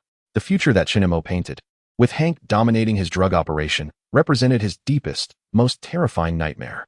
Anger deflated like a punctured balloon, replaced by a profound sense of helplessness and a morbid craving for the top-tier product, as if 2 powerful forces were tearing him apart. He gazed at Chen Mo, his eyes filled with struggle, despair, and a hint of submission after the complete shattering of his pride. In the room, only the monotonous, jarring noise from the old television and the dull hum of the refrigerator remained. The filthy red curtains, under the dim light, resembled congealed blood. The air was thick, akin to marshland. Chen Mo ceased speaking, merely observing Jesse like a patient hunter awaiting the final struggles of its prey. Jesse leaned against the cold door, gradually, agonizingly slow, sliding down to the filthy carpet. He lowered his head, disheveled blonde hair obscuring his face. His shoulders began to tremble uncontrollably, not with tears, but with a silent collapse and hysteria, pushed to the utmost limits of suppression. After a considerable pause, he suddenly raised his head, his bloodshot eyes brimming with a frenzied madness born of desperation, coupled with a fierce recklessness akin to a shattered vessel. Damn it! He slammed his fist against the nearby door panel, producing a dull thud, while the shackles on his wrists clanked ominously. Damn! Damn! Damn! He cursed thrice, as if expending the last vestiges of his strength. Then, he fixed his gaze upon Chen Mo, his eyes fierce enough to devour. yet imbued with a desperation akin to a drowning man clutching at driftwood. The formula. His voice was hoarse, scraping like sandpaper. I must see the formula first. If you can truly achieve that damned substance's purity at 99, then we can talk. He breathed heavily, resembling a wounded beast in a roar, and cursed the accursed shackles. You better tell me how to do it now. Otherwise, it's all off the table. I would rather dash out and let Hank shoot me right now. After his furious outburst, his chest heaved violently, locking his gaze onto Chun Mo, embodying the last remnants of defiance and testing. This was his scant, insignificant bargaining chip, a madness desperate enough to wager his life. Chun Mo regarded his bloodshot eyes, mingling despair with the final flicker of ferocity, his expression devoid of surprise. The corners of his lips seemed to twitch ever so slightly upwards, not a smile, but more a confirmation of a meticulously crafted plan's success. The fish had truly taken the bait. Chapter 4. Guidance. The air in room 207 of Desert Star felt as though it had solidified into thick tar, viscous, murky, suffused with a sense of despair that even the cheapest air freshener could not disguise. The static on the old television flickered silently, resembling dying stars. The hum of the refrigerator constituted the sole background noise, monotonous to the point of insanity. Jesse Pinkman sat slumped against the cold door panel, his back drenched in cold sweat, saturating his filthy hoodie. He resembled a cornered beast, his eyes swirling with crushed rage, paralyzing fear, and a morbid hope ignited by the prospect of top-tier blue crystal that had left Hank slack-jawed. He glared at Chun Mo, his expression fierce yet hollow, akin to a drowning man grasping at a final straw, fully aware of its potential deadliness, yet left with no alternative. The formula. And these damn shackles. Get it for me now. His hoarse roar reverberated in the confined space, carrying an edge of reckless defiance, a final outburst of his impotent fury. Chun Mo stood at the center of the room, his back to the flickering light of the television. The dim illumination elongated his indistinct silhouette, casting it upon the peeling wallpaper like a colossal, silent shadow. Unfazed by Jesse's agitation, he took a step forward, gazing down at him from a position of authority. The formula? Chun Mo's voice was like ice scraping against ice, imbued with a calm control of the situation. I can. But not now. He disregarded the momentary distortion of Jesse's face, which threatened to erupt, his gaze piercing like a cold probe towards the black electronic shackles on Jesse's wrist. As for this, his tone carried an unmistakable disdain. Resolving it requires a semblance of tranquility and a bit of time. This place will not suffice. He slightly turned to the side, his gaze sweeping across the sordid motel room, rife with the lurking threats of surveillance. Jesse Pinkman deliberately slowed his speech, each word laden with an icy gravity. The address of your aunt's residence may very well be resting on Hank Schrader's desk at this very moment. With every second wasted, your last vestige of leverage drew ever nearer to the DEA's evidence locker. Aunt's house. The kitchen. Jesse's body jolted, as if struck anew by a surge of electricity. Chun Mo had precisely struck at his innermost fears. The flicker of burgeoning desire for the prime product was swiftly engulfed by an overwhelming sense of imminent peril. The ferocity in his eyes quickly faded, leaving only trepidation and urgency. He struggled to rise, yet staggered weakly due to the shackles binding his legs. What now? Jesse's voice had lost its earlier edge, reduced to a hoarse whisper of helplessness. Chun Mo refrained from a direct reply. He approached the stained, rickety table and picked up the yellowed receiver of an antiquated telephone. The handset was greasy, exuding the stale scent of smoke and sweat. He dialed a number, not by pressing buttons, but by painstakingly rotating the old-fashioned dial, the metallic clicking echoing distinctly in the silent room. Jesse watched him anxiously, uncertain of whom he was calling. The DEA? A partner? Or perhaps that name? The call connected. Chun Mo offered no pleasantries, merely speaking into the receiver in an exceedingly flat tone, as if stating an established fact. His voice was low, and even with Jesse straining to listen, he could only glean fragmented words. The recipient has the goods and needs to process them at the old place as soon as possible. Goods? Process? The old place? Jesse's heart raced to his throat. This sounded like coded language. Who was he talking to? Processing whom? Processing me. A wave of profound dread seized him in an instant. Chun Mo hung up the phone, the receiver clattering softly back onto the cradle. He turned, his face devoid of any superfluous expression, a profound calmness enveloping him. The car will arrive shortly at the back alley. Bring your belongings. He cast a glance at Jesse's tattered, stained backpack lying at his feet, his only luggage, and his tone brooked no argument. Remember, from now on, keep silent. Follow my instructions if you wish to preserve the kitchen of your aunt's house. Jesse yearned to inquire further, but the cold, imperious gaze of Chun Mo stifled his words. His lips trembled, and he ultimately nodded vigorously, hastily seizing the worn backpack and slinging it over his shoulder. Fear and his fixation on the kitchen momentarily eclipsed all questions. Minutes later, the rusted Chevrolet Malibu, its hood battered, glided like a specter into the shadows of the motel's rear alley, halting beneath the fire escape. The windows were tinted darkly, obscuring the interior. Chun Mo opened the passenger door, gesturing for Jesse to enter. Jesse hesitated, glancing at the cold shackles on his wrists and then at Chun Mo's impassive face. Ultimately, with a resolute sigh, he pulled open the car door and climbed inside. The interior of the vehicle was suffused with a potent aroma of cheap tobacco, the greasy scent of fast food wrappers, and a faint, familiar chemical tang. Jesse's heart constricted sharply. Chun Mo subsequently took his place in the driver's seat, casting not a glance at Jesse as he ignited the engine. The car emitted a feeble roar, the exhaust belching forth a plume of black smoke. The dilapidated Chevrolet swayed unsteadily, akin to a drunken man, as it departed the forsaken, murky domain of Desert Star. The vehicle navigated through the streets of Albuquerque, sunlight filtering through the tinted windows, casting a mosaic of shadows within. Jesse curled up in the passenger seat, nervously twisting his fingers, his gaze fixated on the rapidly passing scenery outside, occasionally darting anxious glances at Chun Mo. Then down to the black shackle coiling around his wrist like a venomous serpent. Each police car they passed, each glimmer in the rearview mirror, tightened his muscles and stilled his breath, as though at any moment Hank would arrive with a battalion in tow. Chun Mo remained silent, his focus unwavering on the road. His profile, illuminated by the interplay of light and shadow, appeared sharply defined, yet shrouded in an aura of obscurity. The speed was neither hurried nor sluggish. The routes seemingly chosen with precision, deliberately avoiding main thoroughfares and bustling areas, weaving through relatively secluded streets and alleys. Jesse lost all sense of direction, sensing that they were heading towards a neighborhood populated by Albuquerque's middle class. This realization heightened his anxiety. DEA agents like Hank resided in such locales.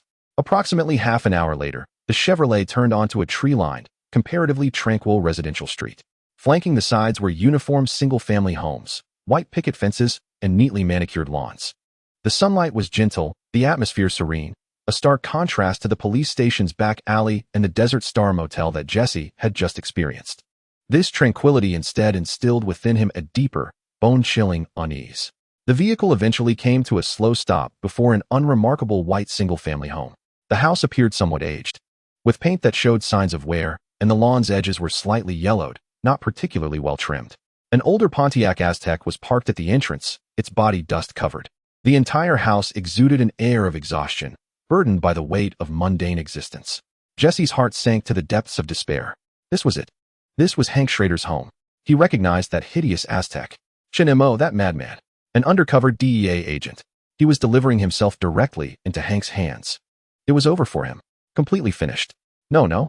Stop the car. Let me out. Damn it. Jesse erupted in fury, like a cat whose tail had been stepped on. Frantically attempting to manipulate the passenger door lock, his body twisting violently in an effort to escape. The shackle on his wrist clattered ominously with his movements. A mocking laugh of death. Silence. Chun Mo's voice, though not loud, bore an undeniable penetrating quality, akin to a cold steel needle piercing through Jesse's chaotic mind. He abruptly slammed on the brakes, bringing the Chevrolet to a halt by the roadside. Chun Mo turned his head, his fathomless eyes fixed coldly on Jesse, devoid of anger, only betraying an indifference that pierced through everything and a hint of impatience. Look at the house number, fool. Chun Mo's voice was frigid. Jesse's struggle abruptly halted. He gasped for breath, his bloodshot eyes following Chun Mo's gaze to the mailbox beside the White House outside the car window, where a small metal plaque was affixed. It bore a clearly engraved house number and a surname, White. White, not Schrader? Jesse froze instantly, as if doused in icy water. White. His mind became a whirlwind of confusion. Wasn't he this Hank's house? Then whose home was this? The surname White seemed vaguely familiar, a fragmented memory, almost forgotten. Surfaced with great effort in his mind. A high school chemistry teacher, perpetually clad in wrinkled khaki pants, hunchbacked, with weary eyes concealing a certain sharpness. Walter White. Jesse's eyes widened in disbelief as he looked at Chun Mo, then swiftly turned to the ordinary, somewhat dilapidated White House. His heart raced within his chest, pounding fiercely as if it might shatter his ribs. Mr. White, that seemingly weak and inept chemistry teacher, crushed by life? What on earth was Chun Mo bringing him here for? A tidal wave of shock and confusion engulfed Jesse. He opened his mouth, yet no sound emerged, merely staring blankly as Chun Mo exited the car and walked away. Chun Mo paid no heed to Jesse's stupor. He strode directly to the unremarkable white front door, raised his hand, and pressed the doorbell. The crisp chime echoed sharply in the quiet street. Moments later, footsteps approached from within, and the door was slowly opened. Standing behind it was none other than Walter White. He still wore that drab home shirt and his signature khaki pants, his form stooped, face pale, eyes sunken, exuding a heavy fatigue and an air of numbing burden. Yet, Jesse keenly noticed a difference in those deep-set eyes. They no longer reflected the hollow void of a barbecue gathering, but shone like tempered ice, glinting with an intensely complex, cold, and sharp light. That light was a blend of scrutiny, vigilance, a barely perceptible doubt, and a tautness born from being forcibly yanked back from the abyss of despair. Now facing an unknown storm, his gaze, akin to two frigid scalpels, first pierced towards Chun Mo with a penetrating scrutiny, as if seeking to dissect him inside and out. Then, that gaze shifted past Chun Mo's shoulder, landing on Jesse Pinkman, who remained petrified in the passenger seat of the dilapidated Chevrolet. As Walter's gaze fell upon Jesse's terrified, disheveled, and incredulous young visage, along with the ominous black electronic shackles gleaming under the sunlight on his wrist, a sudden flicker of cold, sharp light ignited in the depths of his sunken eyes. It was akin to a colossal stone cast into a tranquil lake, sending ripples of shock, disbelief, and a fleeting moment of bewilderment as if struck by some absurd reality. The student, panicking as he tumbled through the window in the barbecue party footage, represented for Walter a complete failure in life, a descent into the abyss. And now, this very Jesse Pinkman, freshly apprehended and meant to be confined within a cage, was brought, handcuffed, by the enigmatic and perilous Chun Mo, who claimed to be his pupil, right to his doorstep. At that moment, the world seemed to warp and collapse entirely. Walter's lips barely stirred, as if he wished to articulate something, yet no sound emerged. He stood there, hunched, resembling a statue frozen by an invisible tempest. The light in his eyes, initially filled with shock and confusion, swiftly settled into a deeper, colder, and more terrifying inquiry.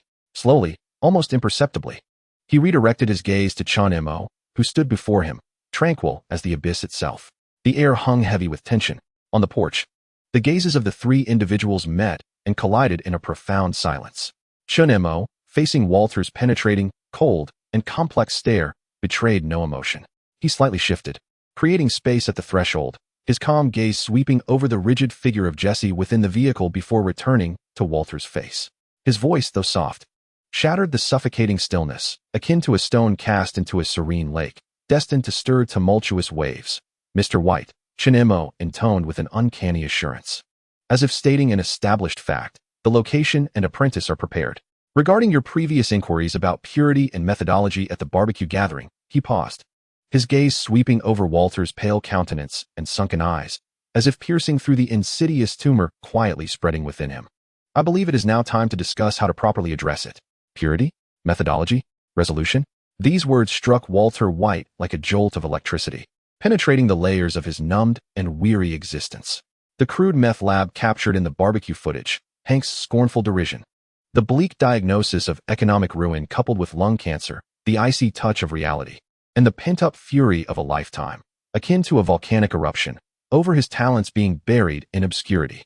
All the suppressed thoughts, all the frantic notions teetering on the brink of despair, were ignited in that moment by Chun Mo's seemingly calm, yet detonative words. Walter's body jolted violently. In the depths of his ice-cold, sunken eyes, a terrifying light erupted in an instant.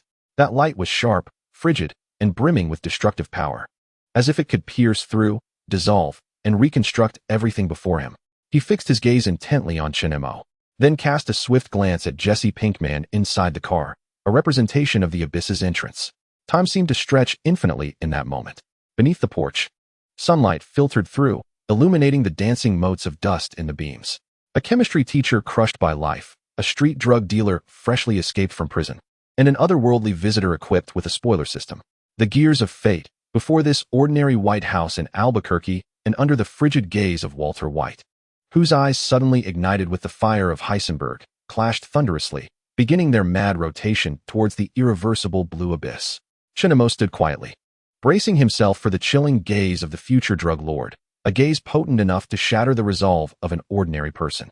He could distinctly sense the destructive power coalescing and rising within Walter's eyes.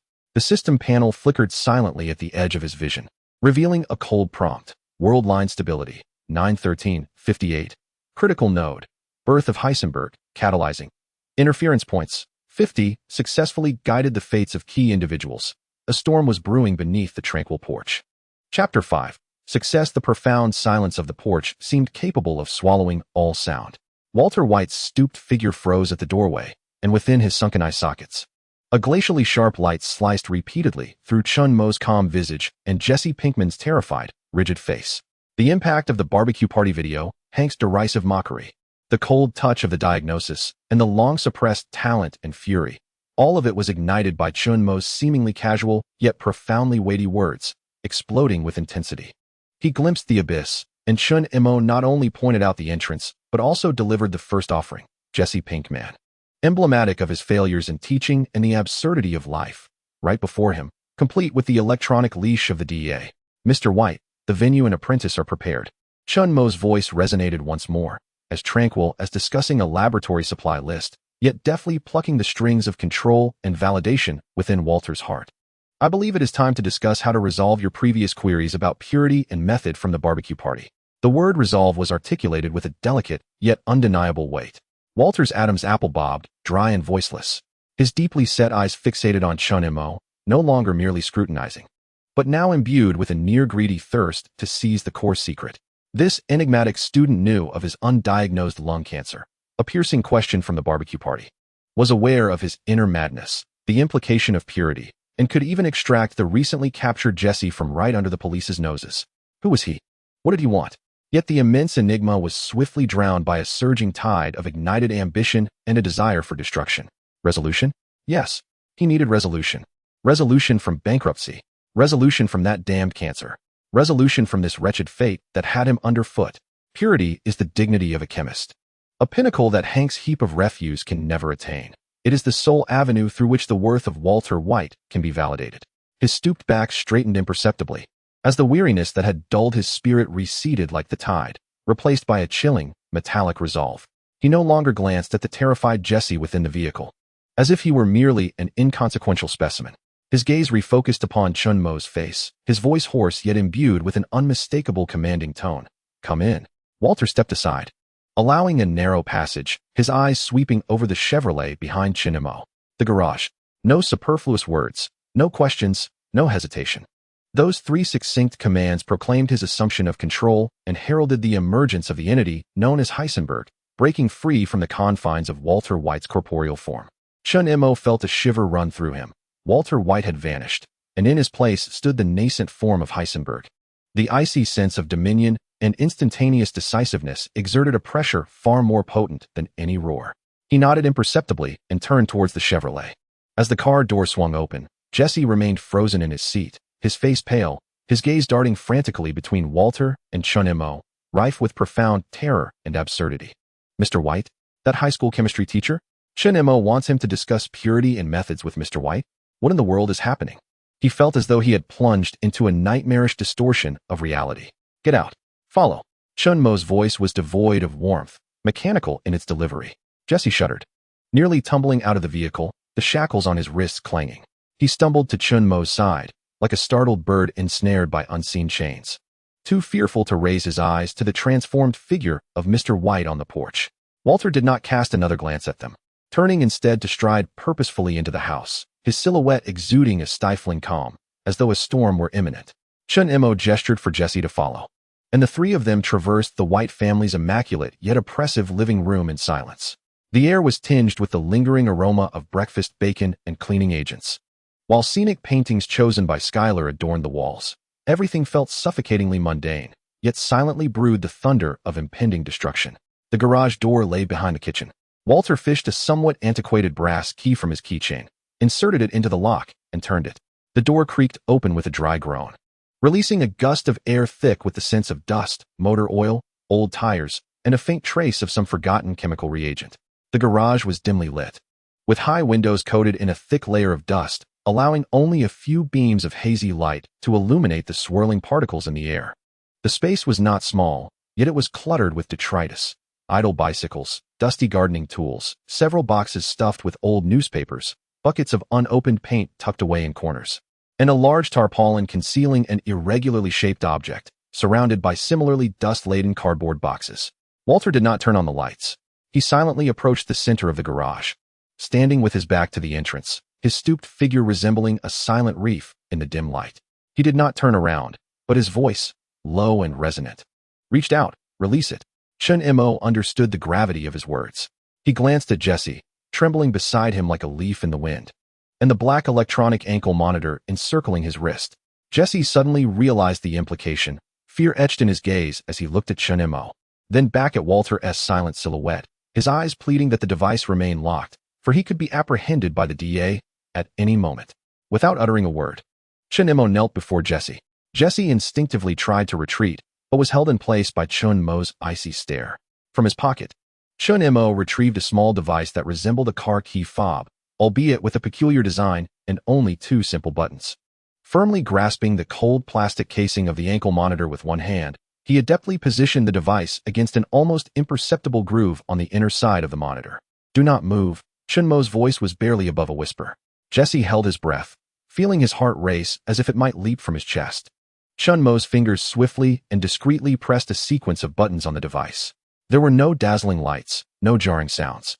Only the faintest electronic beeps reminiscent of a digital watch. Moments later, a tiny green light on the device flickered weakly before extinguishing. Basic interference protocol activated. Target monitoring signal has been suppressed. Duration, 72 hours. During this period, tracking will be ineffective and tampering alarms will be disabled. Warning: after the duration or under strong signal scanning, the suppression may be compromised. The chilling system notification echoed in Chun Mo's mind. He stowed the device away, gripping the sides of the ankle monitor, his fingers applying pressure to several concealed clasps. With a soft click, the black plastic ring that coiled around Jesse's ankle, much like a venomous serpent, sprang open. Jesse felt the sudden release at his ankle, the cold, heavy sensation vanishing in an instant. Overwhelmed by a sense of liberation, he nearly collapsed, his legs buckling beneath him. In disbelief, he stared at the monitor that had fallen to the ground, then shot a glance at Chun Mo, his eyes alight with a euphoric survival and a deeper, more profound fear. What kind of monster was this man? The DEA's shackles, so effortlessly undone. Dispose of it. Walter's voice resonated once more, still not turning, as if merely instructing the disposal of refuse. His gaze remained fixed on a large tarp in the corner. Chun Mo picked up the ankle monitor and walked to a corner of the garage cluttered with old oil drums and filthy rags, casually tucking the valuable surveillance device deep into the dirtiest recesses of the oil-stained debris. He then approached Walter, standing alongside him as they both gazed at the unknown covered by the tarp. Jesse, struggling to rise, approached with lingering trepidation, his own eyes drawn to the same sight. The air in the garage seemed to crystallize, leaving only dust dancing silently in the beams of light. An invisible, weighty anticipation settled heavily upon each heart present. Walter slowly raised his hand, his movements imbued with an almost reverent solemnity. His frail fingers grasped a cold, rough corner of the tarpaulin, and with a sudden, forceful tug, he yanked it aside. The heavy cover was flung open, stirring up a cloud of dust. In the dim light, the hidden treasure revealed itself in all its glory. It was a vast, intricate laboratory apparatus, shimmering with the cold gleam of metal and glass. The centerpiece was an enormous stainless steel reactor, its surface cloaked in dust, yet still showcasing the precision of its welds and valve interfaces. Adjacent to it stood a towering distillation column, its glass body shrouded in grime but undiminished in its intricate design, coiling like serpents.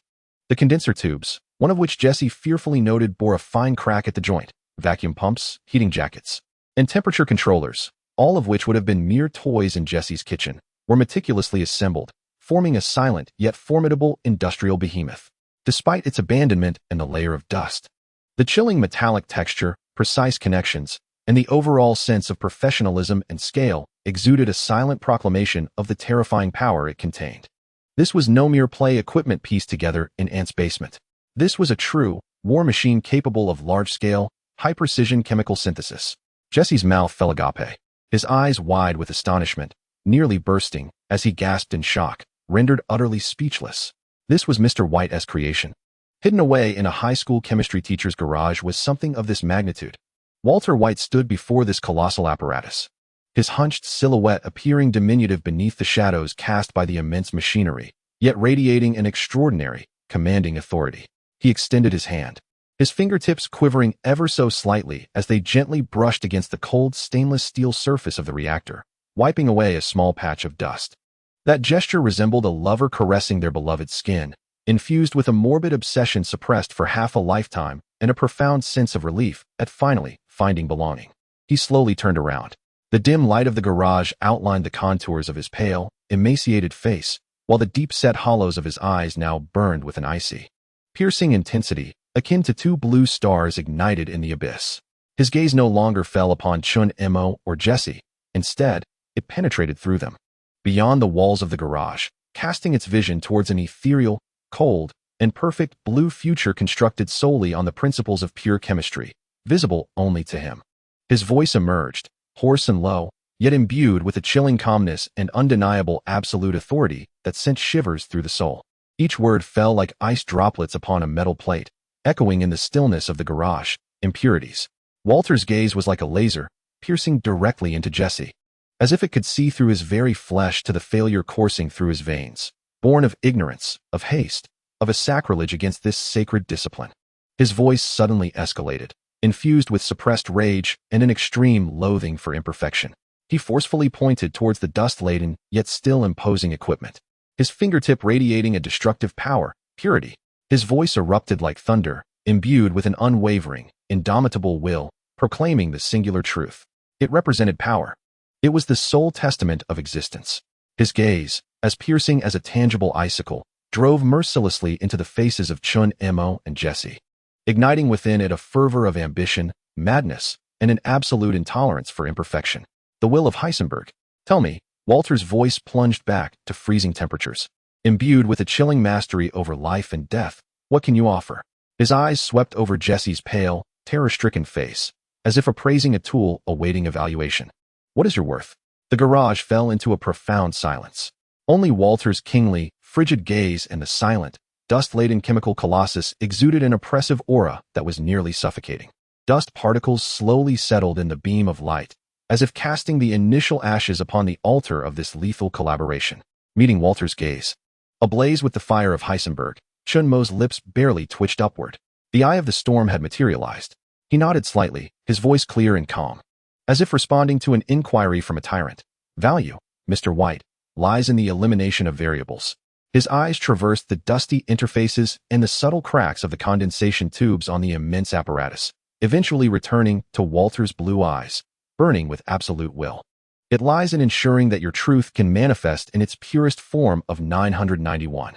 The number 991, precise to one decimal place, acted as a spell, instantly igniting an even more fervent, almost fanatical flame within Walter's ice-blue eyes, burning with absolute determination. This was not merely surpassing the trash seized from Hank. It was a challenge to the limits of chemistry, brushing against the very boundaries of the divine. This number struck at the very core of his soul's deepest yearning for validation, to prove his worth, to prove he was right, to affirm that he, Walter White, no, Heisenberg, was the one who grasped the highest truth. The cold, sharp gleam in his sunken eyes was replaced by a morbid excitement, as if glimpsing the only light in an abyss of despair, even if that light was blue and toxic. 991. Walter's voice was as dry as sandpaper, yet trembled with an uncontrollable fervor. He lunged forward, encroaching upon Chun Mo, his gaunt fingers nearly poised to jab into Chun Mo's face. Are you certain? By what method? Reaction conditions? Catalyst? Post-processing techniques? Speak. A barrage of technical jargon erupted like bullets, imbued with undeniable authority and impatient greed. In that moment, he was neither a teacher, a husband, nor a patient. He was a pure, dangerous scientist ignited by the ultimate riddle. Chun Mo did not flinch. He met Walter's searing, oppressive gaze with calmness, as if that soul-piercing stare was merely a gentle breeze. Instead of directly answering the rapid-fire technical inquiries, he slightly shifted his stance, his gaze slicing through the air like a scalpel, precisely targeting the still-shocked and terrified Jesse Pinkman. Methodology necessitates appropriate containers and fuel.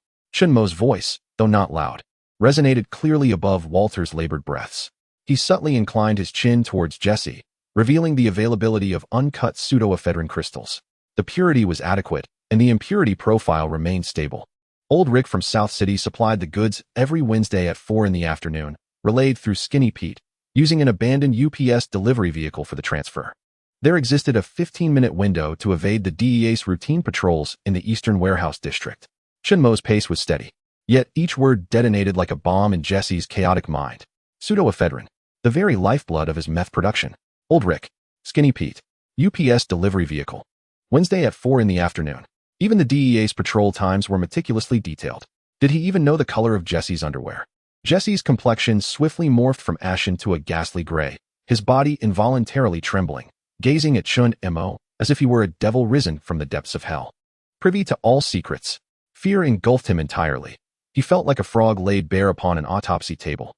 All secrets and escape routes mercilessly carved open by the cold scalpel of truth. Walter's fervor momentarily froze. He abruptly turned, his eyes ablaze with icy flames. Fixating on the trembling Jesse, filled with appraisal, calculation, and a renewed acknowledgement of the value of the source. The precision of the information Chun Mo provided bore the weight of a solemn oath. The source of materials, Walter's voice regained its cold tranquility. Yet the greed and desire for control remained undiminished, foundational. But purity relies on. His gaze returned to Chun Mo's face, probing deeper, pressing harder. Your methodology. Prove it. The air in the garage seemed to be siphoned away. The immense stainless steel reactor loomed silently, dust-laden glassware reflecting the dim light, resembling countless cold eyes observing this fateful negotiation. Dust particles floated in the shafts of light, akin to fragments of time frozen in place. Chun Mo understood that he must unveil his final bargaining chip. He needed to ignite the flame within Walter, incinerating all hesitation and escape routes. He inhaled slightly, meeting Walter's ice-blue eyes, ablaze with unwavering resolve, his voice clear and steady, yet imbued with an enchanting foresight. Mr. White, do you recall the paper you submitted during your time at Caltech, which was rejected by the Journal of Organic Chemistry due to excessively stringent experimental conditions and a lack of practical value? Chun Mo's tempo remained unhurried, as if recounting a well-known fact regarding the nonlinear amplification effects of specific ligands on enantioselectivity during asymmetric hydrogenation at extreme low temperatures, 78 C, and high-pressure hydrogen, 50 atm. Boom. Walter White's body jolted violently, as if struck by an invisible sledgehammer. He staggered back a step, colliding against the cold steel shell of the reactor. Producing a dull thud, the color drained from his face in an instant, leaving behind an overwhelming, ghostly pallor akin to witnessing a specter in broad daylight. In his sunken eye sockets, a burning blue flame flickered wildly, threatening to extinguish at any moment, yet also seeming poised to incinerate everything before him. That paper, the one that encapsulated the most brilliant ideas of his youth, only to be dismissed by the arrogant academic community as mere theoretical musings, devoid of industrial worth. It was a scar and a source of pride he had buried deep within, never uttering a word to anyone. It was the sole mark he, Walter White, had left on the scientific community, utterly rejected and scorned. This secret, a secret even Schuyler was unaware of. This shame and pride he had deliberately left to gather dust at Caltech. How did this young man know? How could he possibly know? A colossal shockwave surged through Walter, akin to a tsunami. His hunched body trembled violently, fingers digging into the cold stainless steel, knuckles blanching from the intensity. He gazed at Chun Mo, his expression shifting from scrutiny to one of incomprehensible terror, a profound fear of being utterly stripped bare and exposed under the spotlight. This man was not human. He was a specter, a demon. Chun Mo disregarded the horrified gaze that would shatter the resolve of an ordinary person.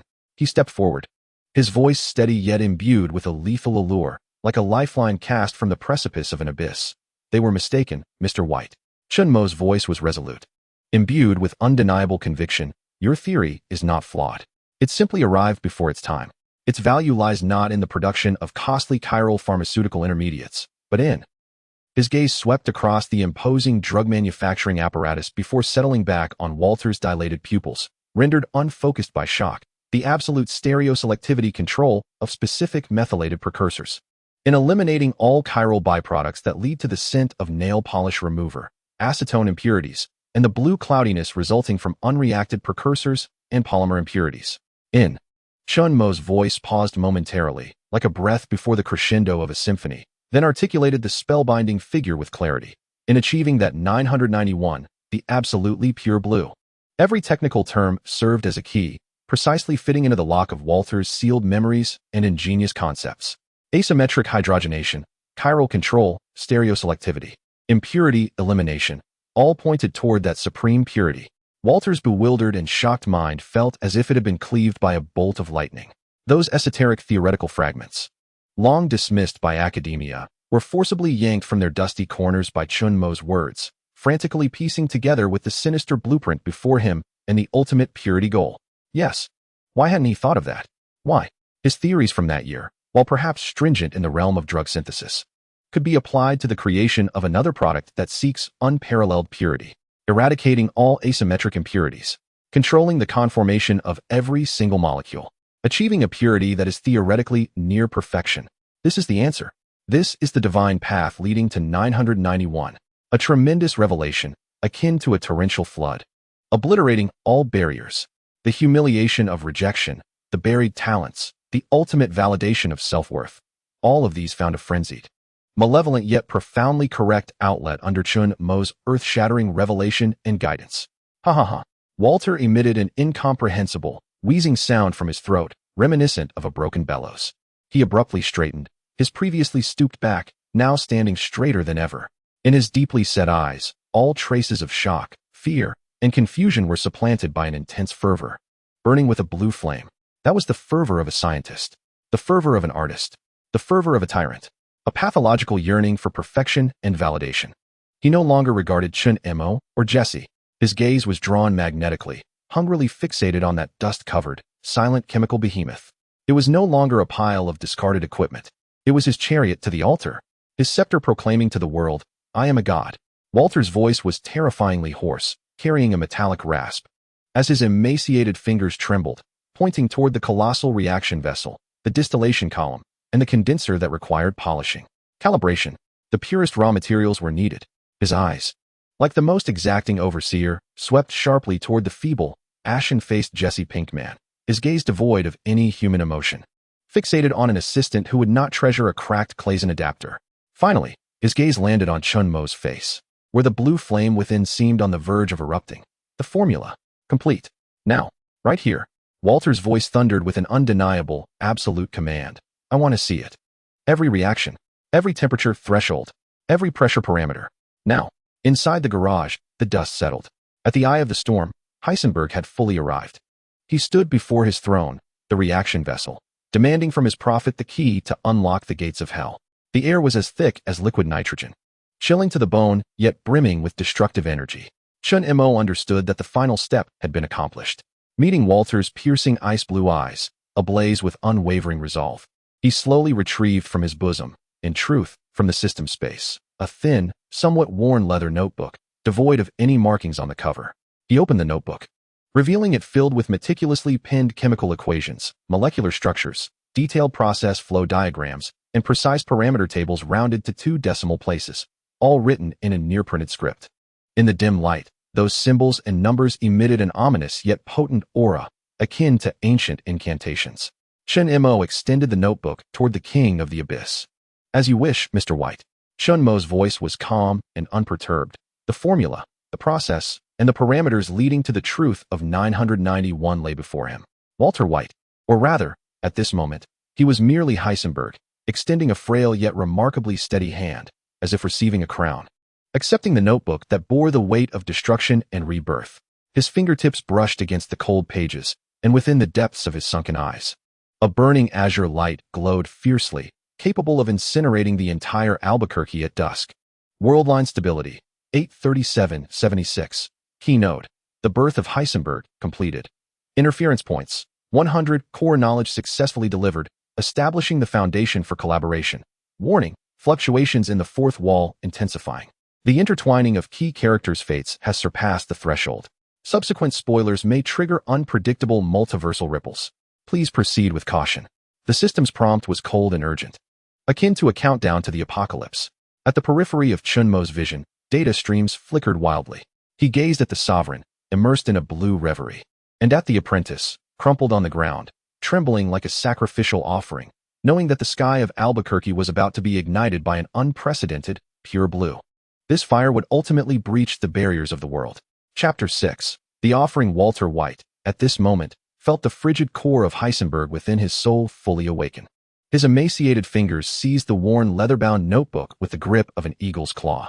The tips glided over the cold pages, producing a faint rustle, reminiscent of a serpent slithering over dried leaves. Beneath the dim light, the ice-blue flames flickered within his hollowed eyes, so intense they seemed ready to scorch through the paper, ravenously consuming every molecular formula, every temperature point, every pressure parameter inscribed upon it. This was not merely a formula. It was the key to unlocking the realm of the divine. It was the proof of his dominion over all beings, Walter White, Heisenberg. It was the most lethal and perfect declaration of vengeance directed at the world that had mocked him, denied him, and was poised to extinguish his life. He abruptly lifted his gaze, no longer looking at Chun Mo but piercing through him, like a king surveying the territories soon to be conquered, sweeping past the dust-covered, silent chemical behemoth. In his eyes, there was no trace of hesitation, confusion, or the frailty that once belonged to Walter White. Only pure, cold, and destructive will remain. Clean it. Heisenberg's voice was hoarse, imbued with a metallic rasp, brief, cold, and unequivocal. This was not a request, it was a command, a clarion call to the abyss. He ceased to speak, as if drawn by an invisible magnetism. His hunched yet remarkably upright figure lunged towards the vast tarpaulin. His bony fingers unleashed a force uncharacteristic of his age, violently tearing it open, sending a cloud of choking dust into the air. No longer caressing, he directly engaged. His movements swift and precise, imbued with a pathological fervor as he began to dismantle the protective cover over the critical interfaces of the equipment, inspecting valves, testing pressure gauges. Each action was marked by a surgical precision and an unwavering obsession for perfection.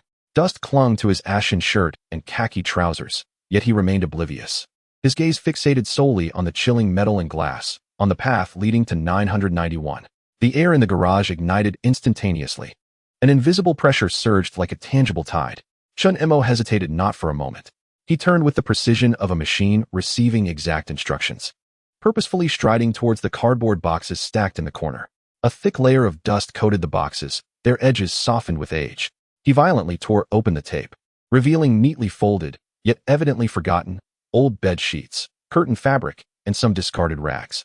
He grasped a few relatively clean, absorbent cloths and pulled several oil-stained rags from an overturned toolbox. His movements were swift and devoid of any superfluous action.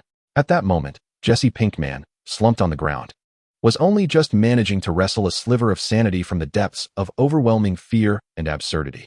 He observed Chun Mo's actions, witnessed the fervent silhouette of Heisenberg, a man whose presence was now imbued with an aura of destruction, utterly detached from the timid chemistry teacher of his memories. His gaze fell upon the red marks on his wrist, etched by the shackles, still bearing the chill of their grip. A deeper coldness mixed with a sense of hopeless despair seized him. He did not want to comply. He yearned to flee, to escape this cursed place, to distance himself from these two madmen. You, blonde kid. Heisenberg's icy voice pierced the garage's drone like a poisoned icicle, striking Jesse's spine with unerring precision. He did not even turn around, his hands methodically calibrating the torque on a condensing tube with a wrench, his motions terrifyingly steady. Take that pile of rubbish. He gestured with his bony finger towards the scattered empty paint cans, discarded oil filters, and a few rusted old parts in the corner, and move it to the backyard. Immediately. Now. Unless you wish for the DEA to discover the half-pound of blue meth you so cleverly stashed behind your Aunt's microwave. Jesse's body stiffened abruptly, as if jolted by a high-voltage shock. Aunt's house. Microwave. That half-pound he naively believed was hidden away with utmost secrecy, of pitiful purity, his last stock for a comeback. How could this man, no, this demon, know about it? A wave of terror gripped him like a cold iron claw, severing all thoughts of escape. He harbored no doubt. Should he dare utter a single refusal or delay even slightly, the consequences would not be limited to the DEA. Heisenberg's frigid gaze bore a more profound threat of death than Hank's gun. Damn it! A desperate whimper escaped Jesse's throat as he scrambled to his feet. Fear drained the last remnants of his strength, and he stumbled towards the heap reeking of rust and oil, clumsily lifting several heavy empty paint cans. The weight bore down on his already weakened form, causing him to falter. The cold metal scraped against his arm. The acrid stench invaded his nostrils, and the lingering marks on his wrist throbbed painfully. Humiliation, fear, and the despair of being enslaved coursed through his veins like poison. He clenched his teeth. veins bulging at his temples, sweat mingling with dust cascading down his pallid face as he gingerly approached the small door leading to the backyard. Each step felt as though he were treading upon the edge of a blade. Inside the garage, it had instantaneously transformed into a highly efficient battleground, permeated by an air of impending doom. Chun Mo swiftly soaked the fabric he had found in a bucket filled with murky rainwater, wringing it out with force. He ascended the metallic ladder beside the reactor, moving with steady resolve, and began to wipe away the thick layer of dust from the surface of the massive stainless steel tank. Where the damp cloth passed, it revealed the cold, smooth body beneath, glimmering with a metallic sheen. Dust transformed into sludge, as if washing away the grime from a deadly weapon. His movements were focused and vigorous, his gaze sweeping over each valve and pressure gauge, while his mind concurrently registered the system panel's alerts regarding equipment hazards. Main reactor temperature sensor calibration offset 07C. Secondary condenser efficiency degradation 12. Vacuum pump sealing ring aging critical. These subtle imperfections were deadly variables that must be eradicated on Heisenberg's quest for absolute purity. The metal ladder groaned under the strain, but Chun Mo remained unfazed, leaning forward to clean the connections of the high condenser pipes, his eyes sharp as an eagle's. Just as his fingertip brushed against the junction of one condenser pipe and its adapter, an almost imperceptible vibration coursed through his finger. It was not the tremor of the ladder. It was the quiver of the air, the undulation of space, the tremor of the wall. Warning: anomalous temporal ripples detected. Source: the fourth wall. Intensity: weak but persistent. Correlation point: critical character fate intertwining threshold breached. The chilling system alert resonated in Chun Mo's mind with unprecedented urgency. Panels on the periphery of his vision flashed with blinding red light.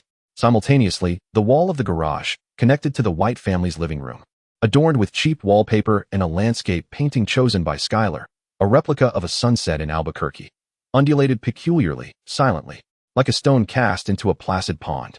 The texture of the wallpaper, the brushstrokes of the painting, even the baseboard in the corner, distorted, stretched, and blurred in an instant, akin to a malfunctioning television screen. A nearly imperceptible, translucent fissure, reminiscent of a crack in glass, flickered in the center of the immense, orange-red sun in the sunset painting. No sound, no visual effects, only an indescribable, spine-chilling sense of dislocation, as if the very fabric of space had been forcibly torn open by a minuscule gap. It felt as though the foundational structure of the entire world had shifted imperceptibly in that moment. The disturbance lasted for less than a tenth of a second, and the wall promptly returned to normal. The wallpaper lay smooth, the painting intact, as if that horrifying scene had merely been an illusion. Yet Chun Mo knew it was no mere figment. The blinding red light and urgent warnings on the system panel were irrefutable evidence. The fourth wall. The barrier that separates fiction from reality has been irrevocably breached, as Walter White has fully transformed into Heisenberg, and Jesse Pinkman has been forcibly thrust into the fray. The profound intervention of this variable, laden with narrative spoilers, has shaken the very foundations of existence. A chilling wave, more frigid than the coldest winter night in Albuquerque, surged through Chun Mo, racing from his tailbone to the crown of his head. The ripples of a multiverse crisis have commenced. This is no longer merely a crisis confined to the world of Breaking Bad. A suppressed moan of pain emanated from below, interrupting Chun Mo's astonishment. It was Heisenberg. He knelt beside the massive base of the distillation tower, meticulously adjusting an extraordinarily complex manifold assembly with a precision hex wrench. At the moment, the wall trembled. His emaciated wrist trembled violently, resulting in an almost imperceptible distortion. The tip of the steel wrench precisely sliced into the fleshy pad of his left thumb, creating a wound deep enough to expose bone. Blood, crimson and searing, surged forth, dripping onto the recently cleaned, cold, stainless steel base, producing a faint hissing sound as it spread, staining the surface with a vivid scarlet hue. Heisenberg's movements froze instantaneously. He did not glance at his bleeding finger, nor did he register any pain. His ice-blue eyes, ignited with a fervent flame, lifted sharply, scanning his bleeding finger with the intensity of the most sophisticated scanner before slowly shifting to the tainted blood that marred the pristine stainless steel. Time seemed to come to a standstill. In the garage, only the dull hum of an old refrigerator remained, accompanied by Jesse's labored breathing and the metallic clatter of refuse being dragged from the backyard, along with the soft sound of blood spreading across the cold metal. Akin to the desecration of a sacred altar, Heisenberg's stooped figure remained frozen, resembling a statue turned to stone in an instant. In the depths of his sunken eye sockets, The burning ice-blue flame flickered wildly, no longer merely a manifestation of zeal, but now intertwined with an extreme anger at being offended, an absolute intolerance for imperfection and contamination, and a chilling wrath disturbed by an unseen force interfering with his sacred operations. He slowly, agonizingly lifted his head. His gaze shifted from the equipment or his wound to pierce through the garage ceiling, into the void beyond. For the first time, within those eyes, in addition to an unwavering desire for control and a fixation on perfection, there ignited a cold, inhuman vigilance and fury. Feeling both observed and violated by a higher dimensional force's unwelcome intervention, blood dripped from his thumb, one drop after another, falling onto the stainless steel that symbolized absolute purity. Like the tolling of a doomsday bell, Chun Imo stood atop a high scaffold, his blood seemingly frozen in that moment. He witnessed the inhuman vigilance and rage in Heisenberg's eyes, as well as the frantic warnings flashing on the system panel. Warning: key individual Walter White, Heisenberg, has triggered the primary recognition of the fourth wall. Spoiler-related risk level, fatal. Worldline stability, 791-46. The chilling characters cascaded down like a waterfall, each laden with a suffocating weight. Chun Imo's fingers grasped the cold metallic ladder edge with a vice-like grip, his knuckles turning pale from the strain. He gazed down at the motionless figure below, fixating on the glaring drop of blood and the enormous orange-red sun at the center of the sunset painting on the wall, where a faint crack seemed to linger, hinting at an almost imperceptible ripple caused by the tearing of space.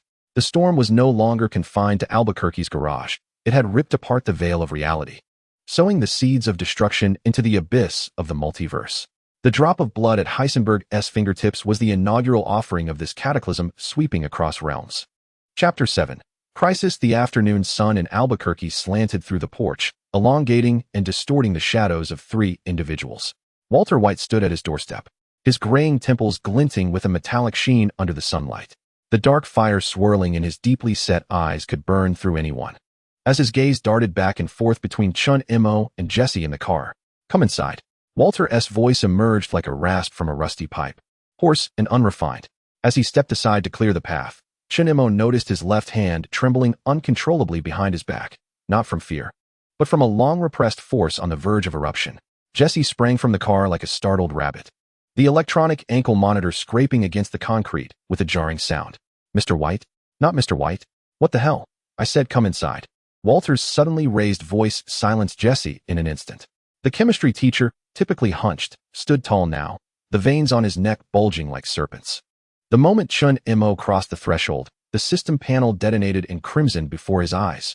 Warning: worldline deviation at excessive speed. Emotional link with key individual being established. Host life signs exhibiting abnormal fluctuations. Agonizing pain pierced through his temples like a red-hot iron rod, causing Chun Imo to stagger against the shoe cabinet in the foyer. Countless fragments of memories erupted within his mind. The blue crystals in the meth lab, gunfights in the desert, Jesse's anguished cries from within a cage, the blaring car horn triggered by Walter before his demise.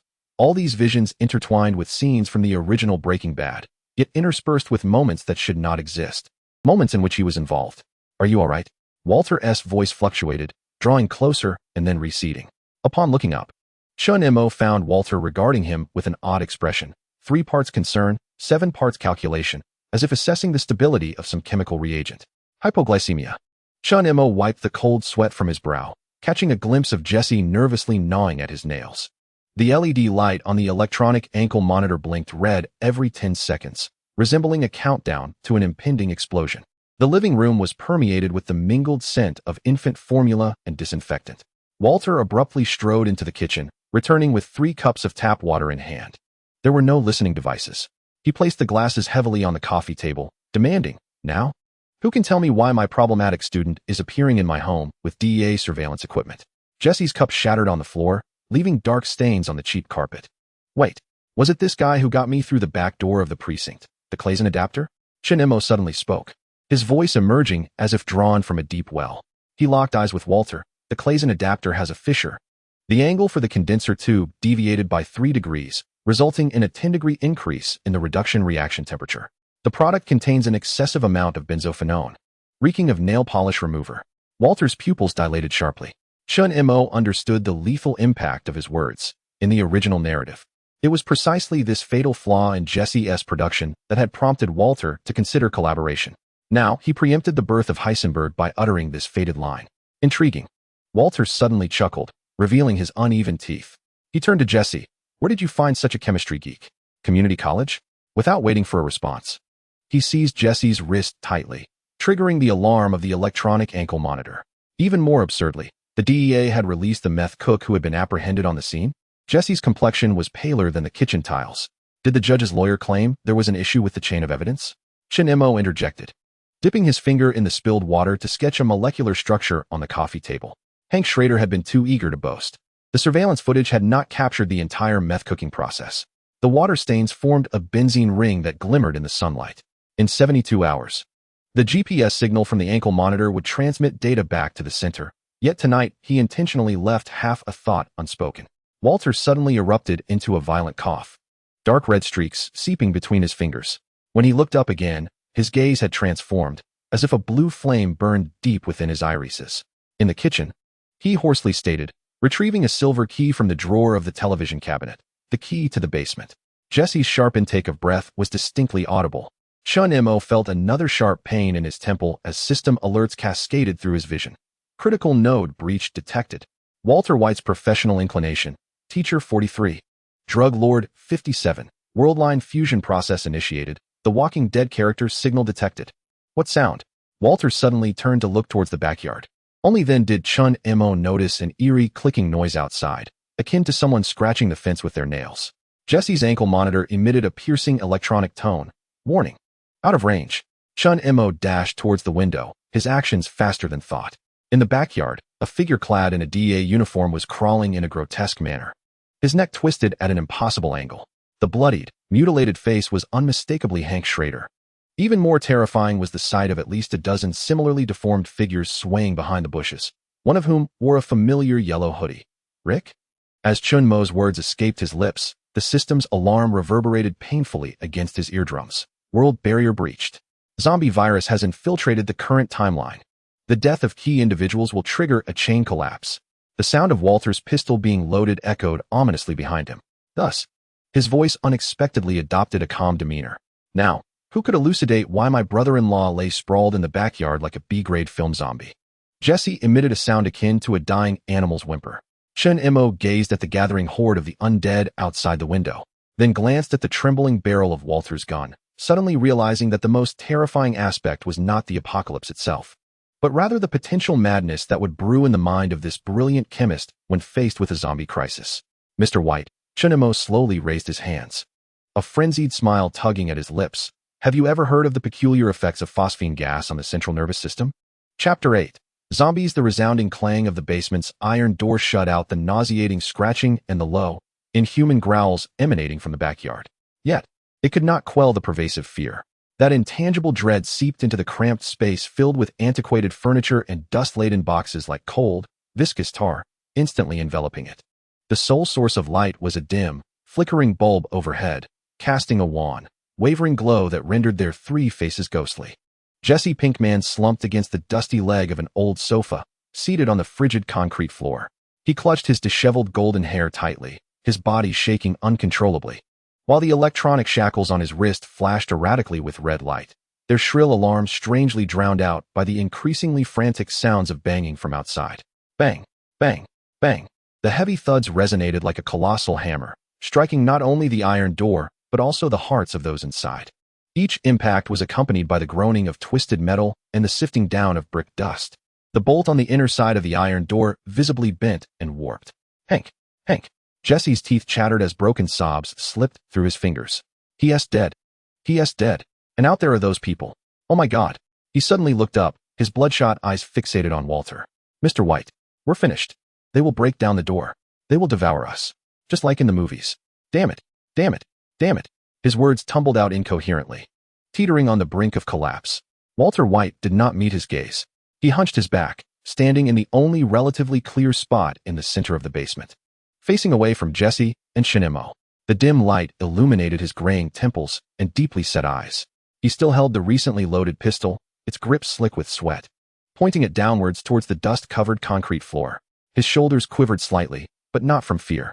Chun Mo could distinctly perceive that beneath the tremor lay a forceful repression, akin to bubbling lava, a fervent excitement, the pure exhilaration of a scientist discovering new substances, reactions, and rules, clashing violently with the primal terror of confronting inhuman horrors. He slowly turned around. Those eyes.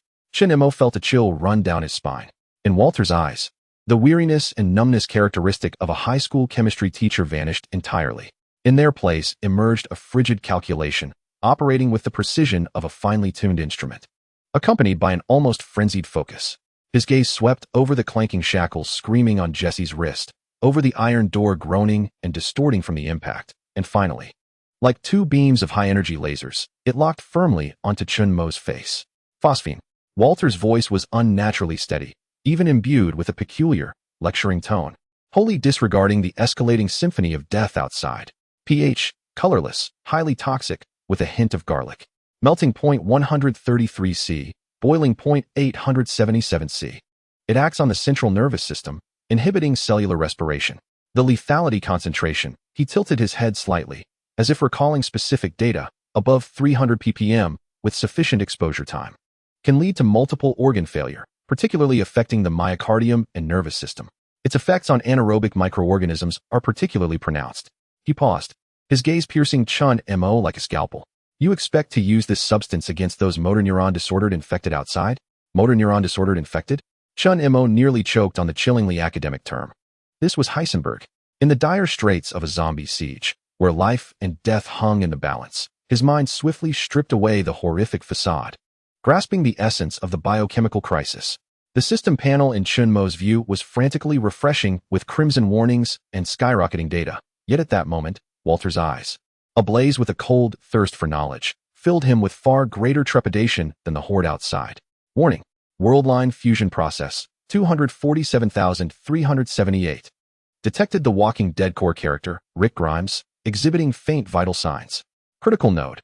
Heisenberg's solution is being generated. Risk level, fatal. The principle is sound, Mr. White. Chun Mo forced himself to meet those fearsome eyes, his voice equally steady, but conventional phosphine preparation was far too slow. Aluminum powder with aluminum phosphide? Hydrolysis? There was no time. His gaze, akin to a precise probe, scanned the cluttered corners of the basement, lingering on a few dusty sealed glass vials marked with hazardous labels. An outdated device labeled as a heating mantle and scattered beakers, conduits, and rubber tubes on the workbench. A worn wooden table, evidencing the previous Chun Mo's attempts at marginal chemical experiments. We require a swifter method, a more vigorous reaction. Walter's gaze followed Chun Mo's line of sight, landing accurately on the pile of dusty hazardous materials. The corners of his mouth subtly lifted, not quite a smile, but rather the expression of an engineer encountering the perfect assembly of components. Red phosphorus. Walter's voice dropped to a low, chilling certainty, a strong reducing agent. It reacts with strong bases at elevated temperatures. His eyes fixated on a dusty plastic container in the corner of the workbench, its label obscured, containing half a jar of grayish-white solid powder. Sodium hydroxide flakes. He then glanced towards the dusty heating mantle. Gentlemen. Jesse finally erupted in a desperate scream, pointing at the iron door which bore evident dents, its latch nearly fractured. Are you seriously discussing chemistry class? Outside. Outside is Hank. It's a zombie. They're coming in. We're all going to die? Silence. Walter snapped, his head whipping around. The intensity of his eyes, ablaze with blue flames, instantaneously froze Jesse's scream in his throat. The authority and chill within that gaze transported Jesse back to the most furious moments of Hank in the interrogation room. A terror even more profound. Want to survive? Then do as I say. Now. Walter's voice resonated with an unassailable command. You. Plug in the heating mantle. To maximum heat. Quickly. He gestured towards Jesse. Overwhelmed by Walter's stare, Jesse scrambled to his feet, nearly crawling towards the workbench, trembling hands searching for the heating mantle's power cord. Chun Mo. Walter's gaze shifted back to Chun Mo, sharp as a blade. Red phosphorus. Sodium hydroxide. And his eyes swept across the corner where several empty glass bottles stood. Water. A substantial amount of water. Prepare the condensation reflux apparatus. We have no time for errors. Chun Mo's heart raced. He understood Walter's intentions. This was the most reckless, perilous method. Within the confines of the original plot's knowledge, this was tantamount to suicide. Yet, under the cold brilliance ignited in Heisenberg's mind, this was the sole path to salvation. Without hesitation, he dashed to the corner, lifting the heavy canisters of red phosphorus and sodium hydroxide. Boom! A deafening crash reverberated as a rusted latch inside the iron door finally succumbed to its burden, shattering. One half of the door caved in with a terrifying arc, revealing a gap 3 fingers wide. A dim light seeped through, accompanied by a nauseating stench that mingled blood, decaying entrails, and earth. A slate-gray hand, its nails blackened and caked with filth and dried blood, suddenly thrust through the gap. The hand clawed frantically, tearing at the air, producing a spine-chilling scratching sound. Soon after, another hand squeezed through. Jesse let out a piercing scream, his hand shaking like a leaf in the wind as he reached for the heating mantle's plug. The heating mantle! Hurry! Walter bellowed, striding to the door, exerting all his strength to brace against the inward caving iron door, which could be completely breached at any moment. His stooped body unleashed an astonishing power, veins bulging on his neck, face flushed, emitting a primal growl from his throat. Chun-Mo slammed the canisters of red phosphorus and sodium hydroxide onto the workbench, sending dust flying. He swiftly seized 2 of the largest beakers, rushing to an old, rusted faucet in the corner, twisting it open. The water flowed slowly and thinly, tinged with a dark red hue of rust. Hurry! Water! Walter's voice strained from the door, hoarse and taut. The impacts and howls outside surged like a tsunami, as more decayed arms squeezed through the gap, contorted faces swaying behind the opening. Murky eyeballs fixated on the prey within. It was Hank, that once rugged, proud visage now reduced to a ghastly stillness, marred by gaping wounds. Jesse finally plugged the heating mantle into the wall socket, his fingers trembling as he pressed the highest temperature setting. The coils of the mantle quickly emitted a dim red glow, and a burnt odor began to permeate the air. Chun-Mo rushed back to the workbench, cradling 2 cups filled to the brim with water. He swiftly placed one of the beakers atop the heating mantle. The water began to warm gradually. Red phosphorus! Walter shouted from behind the door, not turning his head. 1/3 of the jar. Pour it into the water. Quickly, without a moment's hesitation. Chun-Mo opened the heavy lid of the red phosphorus jar. An acrid, garlic-like odor instantly wafted through the air. Estimating the amount, he poured 1/3 of the dark red powder into the heating beaker's water. The powder sank to the bottom, showing no immediate reaction. Sodium hydroxide. Walter's voice was laced with an urgent metallic edge. The remaining 2/3. Pour it all in. Hurry! Chun-Mo seized the sodium hydroxide jar. White flakes of caustic soda within. He understood the perilous step that lay ahead. Gritting his teeth, he emptied the grayish-white flakes into the still cool water of the beaker. A violent reaction erupted instantly. Sodium hydroxide released a copious amount of heat upon contact with water. The cold water in the beaker began to boil furiously. White smoke accompanied by the sharp odor surged upwards. The temperature soared dramatically. Pour it in. Mix it. Now. Walter's voice nearly tore through the air. Chun-Mo held his breath, enduring the searing steam and acrid scent, as he lifted the beaker filled with the violently reacting, scalding alkali solution and poured it forcefully into the water mixed with red phosphorus atop the heating mantle. Boom!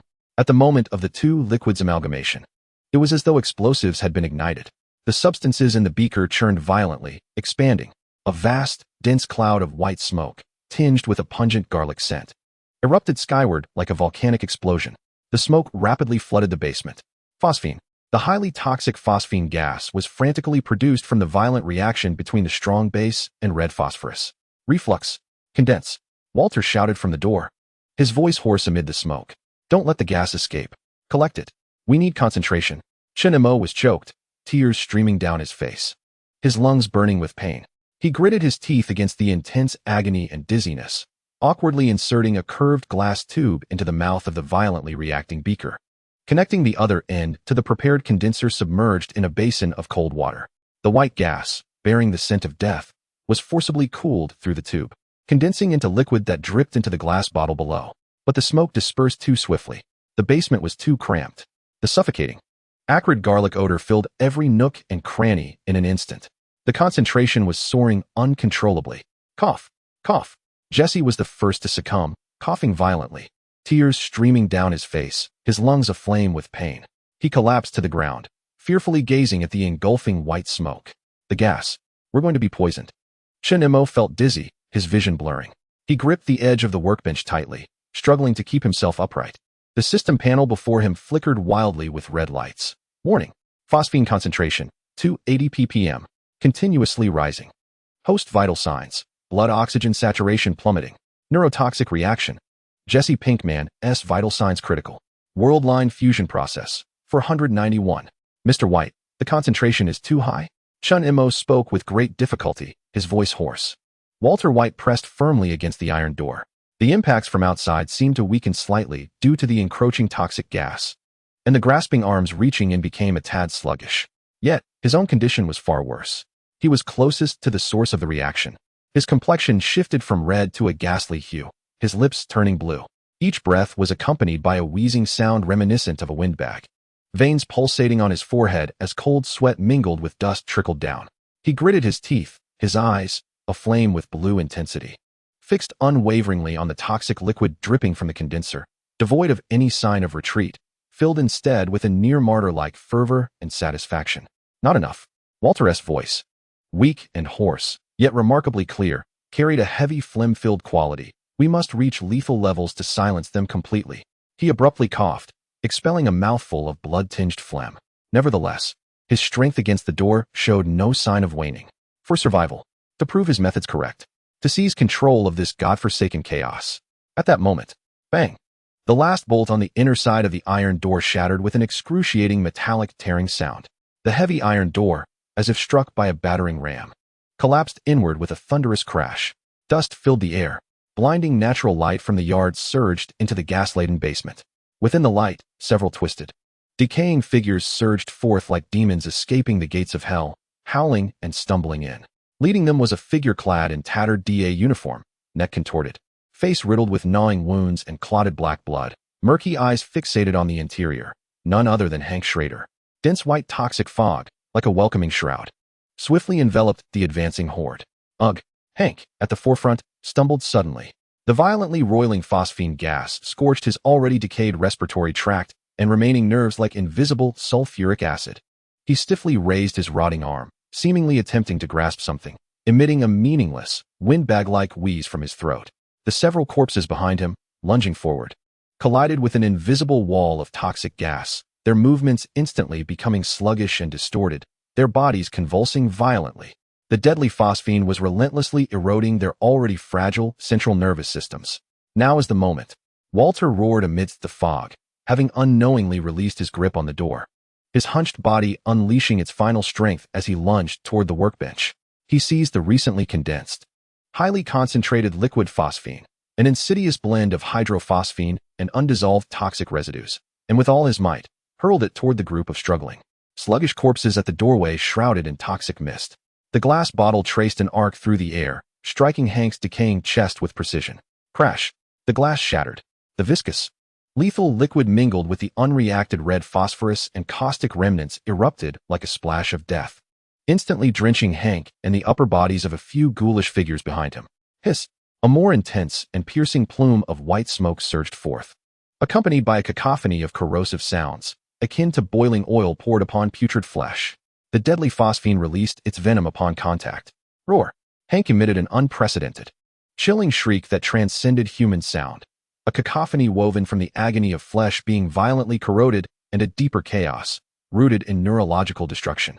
He clawed at his face and chest, his rotting flesh sizzling under the dual torment of the toxin and the caustic substance, emitting foul, black smoke. The corpses behind him writhed and contorted like ignited scarecrows amidst the choking smoke and excruciating pain.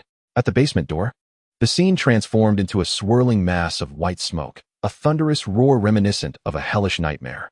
Under the triple onslaught of toxic gas, corrosion, and nerve-wracking pain, the horde that had just breached the door descended into utter chaos and suffering. Chun Imo was nearly suffocated by the shocking spectacle before him. Had he succeeded? Had he temporarily halted the advance? He coughed violently, as if his lungs were being sliced, and through a blurred vision, he glanced at Walter. Walter White stood amidst the swirling toxic fog and white smoke, hunched over, gasping for breath, each inhalation accompanied by a horrific sound reminiscent of a bellows. His face was smeared with dust and splattered stains, a trickle of dark red blood at the corner of his mouth. Yet his eyes, those eyes glimmered astonishingly in the thick smoke, ablaze with a frenzied exhilaration born from survival and a cold, absolute satisfaction derived from wielding the power of destruction. He had triumphed. Through chemistry, through toxicity, through the most reckless means, he had temporarily repelled these monstrosities. However, just then, cough, cough, cough, Jesse sprawled on the ground, suddenly erupted into a more violent fit of coughing, curling in agony, fingers digging into his throat, his complexion shifting from ashen blue to a dreadful gray pallor. His electronic ankle monitor blinked erratically, the alarm sound diminishing, as if even this device was succumbing to the toxic fumes. Warning: Jesse Pinkman vital signs, severe phosphine poisoning, cardiac and pulmonary failure. Key character in the world line on the brink of death. Risk of cascading collapse, extremely high. A jolt of terror surged through Chun Mo. This was bad. Jesse couldn't hold on any longer. He struggled to rush forward, but dizziness enveloped him. His legs felt as heavy as lead. He turned to Walter, his voice strained. Mr. White. Jesse, he is not going to make it. Walter abruptly turned, his eyes aflame with excitement, sweeping over the near-lifeless Jesse on the ground. In that fleeting moment, Chun Mo discerned a flicker of profoundly intricate emotions in Walter's eyes, a chilling calculation of the unforeseen losses from the experiment, an irritable fury at the impending failure of the tools, and even an elusive sense of liberation, akin to shedding a burden. Yet, it was but a transient glimpse. Walter swiftly crouched down, his movements imbued with an agility that belied his age. He did not assist Jesse. Instead, he seized the wildly flashing electronic ankle monitor on Jesse's wrist with ferocity, his gaze, akin to the most precise of probes, instantaneously fixated on a concealed physical latch on the side of the monitor, designed for emergency disassembly. Resourcefulness. Walter's voice emerged, rough and icy, carrying a disquieting resolve. He produced a multifunctional folding knife, its blade stained with chemical remnants, and deftly inserted its tip into the latch's crevice, prying it open with a sudden force. A soft click resonated. Amidst Jesse's faint groans and Chun Mo's astonished stare, the black ankle monitor, emblematic of DEA surveillance, was forcibly disengaged by Walter. He casually discarded the still blinking device onto the ground, akin to refuse. His gaze returned to Jesse's near-lifeless visage, lingering longer this time. In those eyes, ablaze with cerulean flames, an assessment crystallized, evaluating whether this tool still held salvageable worth, contemplating if he should squander precious antidotes, if any resided in the basement, and gauging Jesse's potential for rehabilitation.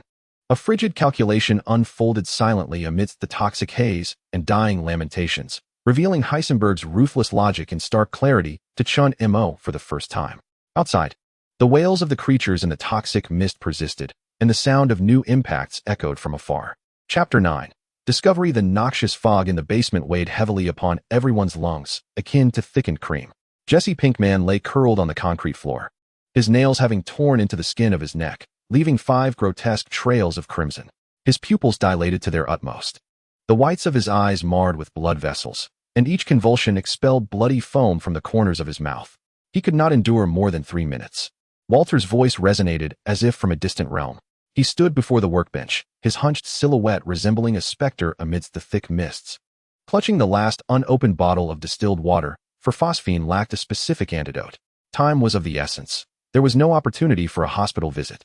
At the periphery of Chun Mo's vision, system warnings cascaded like a torrent of blood. Warning: key individual vital signs. Heart rate 37 beats per minute. Worldline stability has fallen below critical threshold.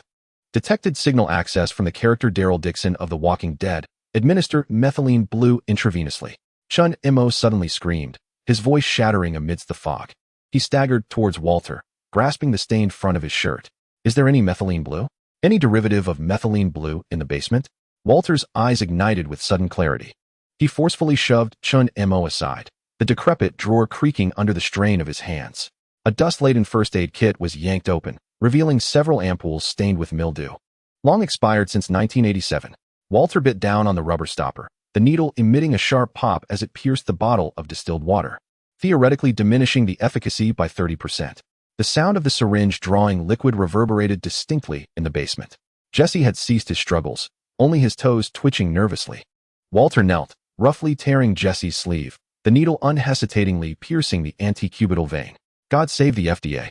As Walter emptied the syringe, an engine roared from the backyard. A heavy vehicle crushing through the underbrush, the metallic grinding against foliage reminiscent of a beast's heavy breathing. Chun Mo's temples throbbed. On the system panel, the character icons from The Walking Dead flickered wildly, a silhouette bearing a crossbow advancing toward the coordinates. Yet, more chilling was the new prompt that materialized in the center of his vision. Walter White's occupational inclination, Drug Lord 79, Heisenberg personality integration, 62. Detected unexpected activation of the fourth wall breach audience interaction module. What audience? Shinmo's questions were drowned out by a sudden explosion.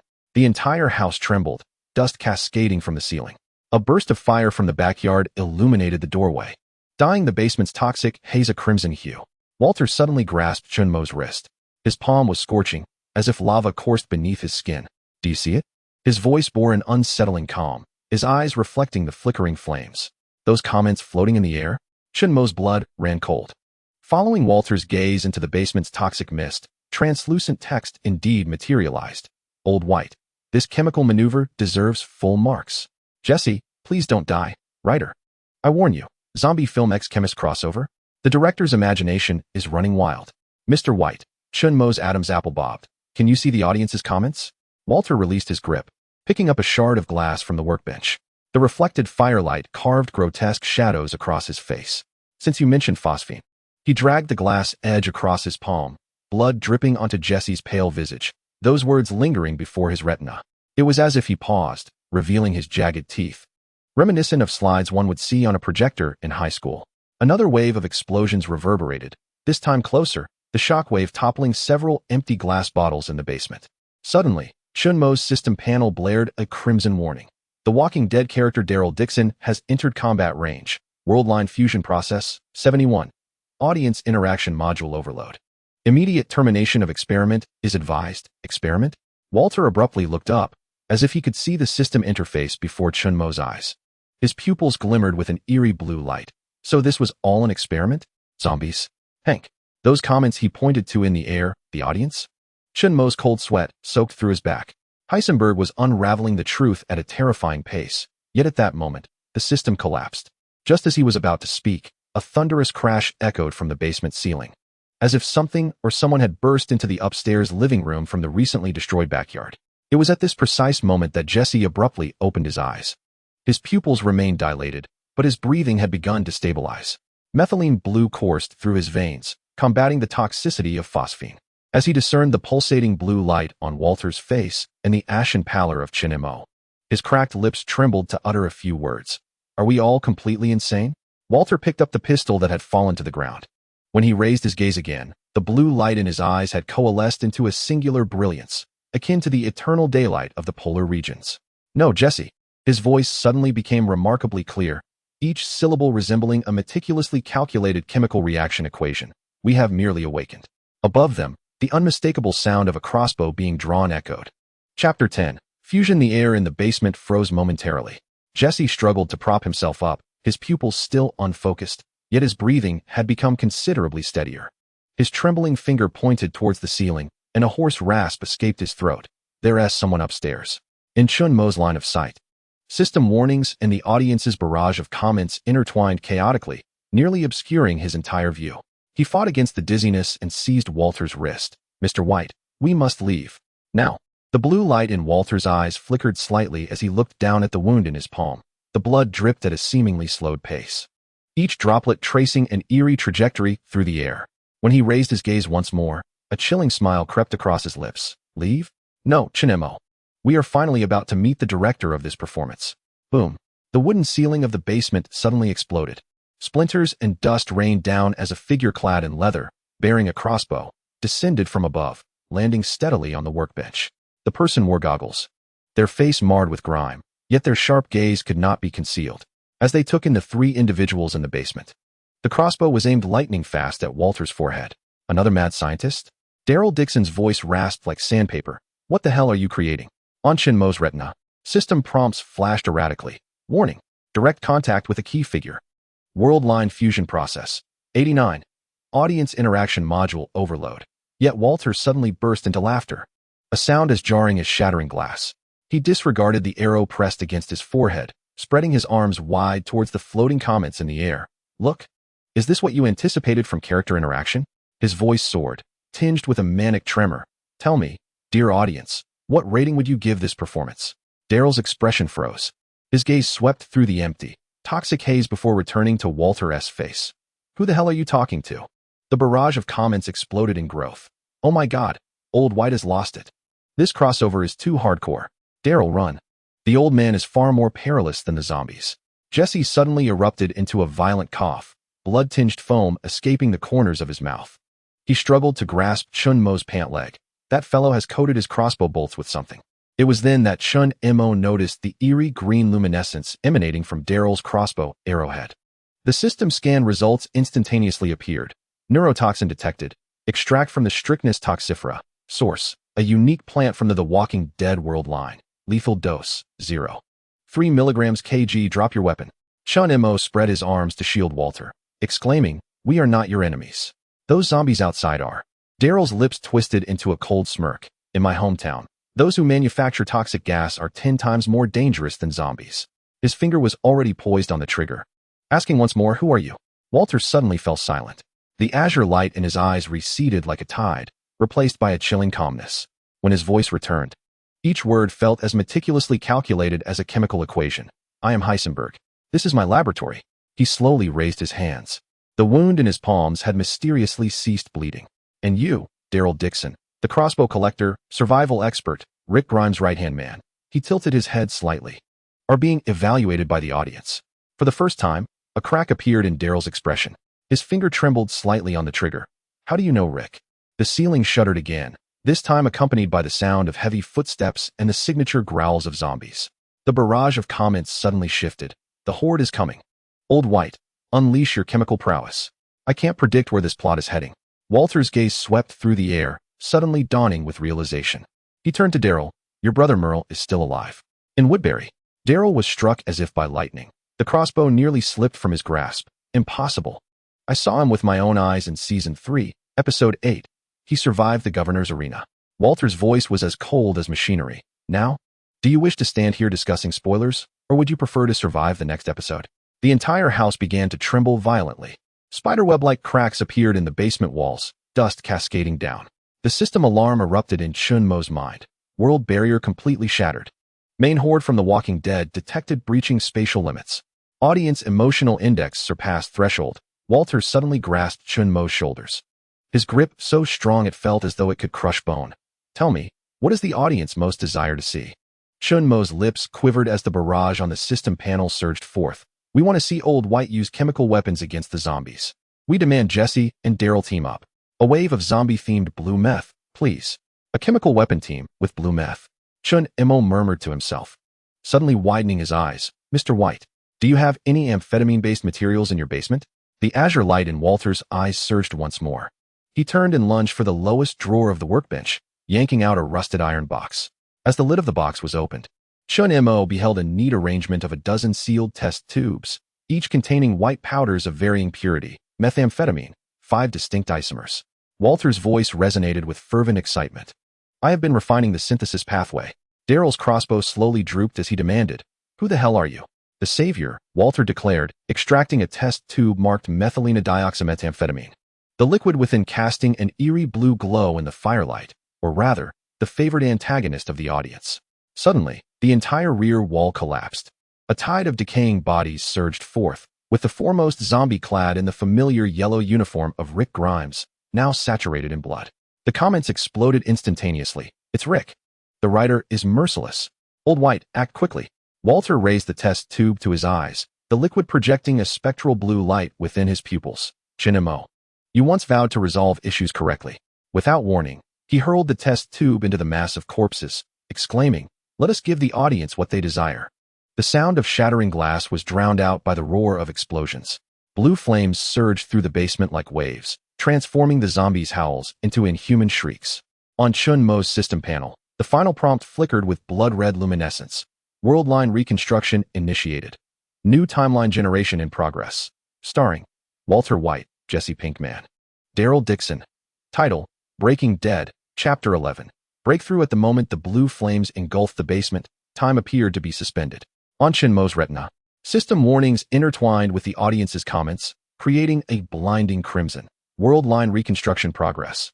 97. Fate bonds of key characters established. Warning. Consciousness of dimensional observers detected. Amidst the flames, the distorted figures of the zombies seemed frozen, as if captured on film.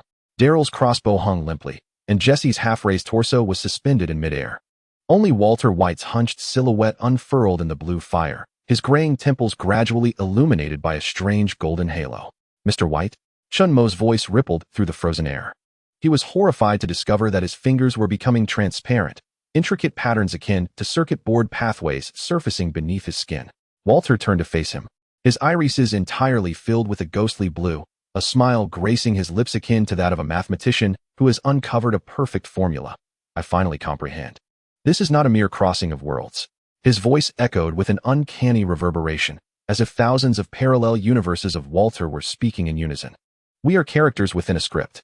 The basement scene began to pixelate. The peeling paint of the walls transformed into streams of green data.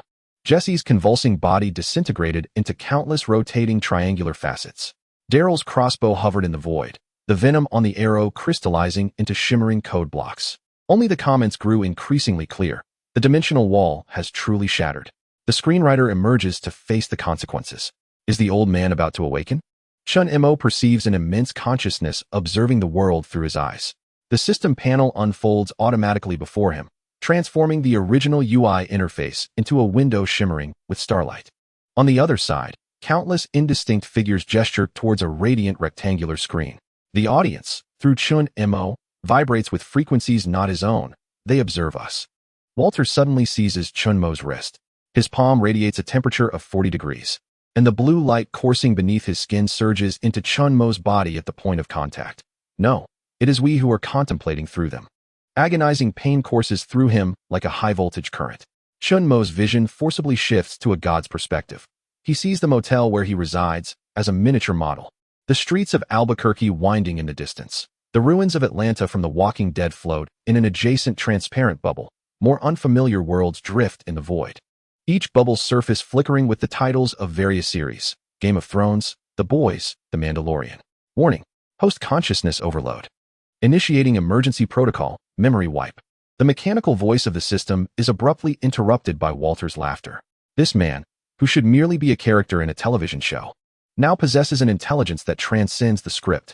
Useless, Chun Mo.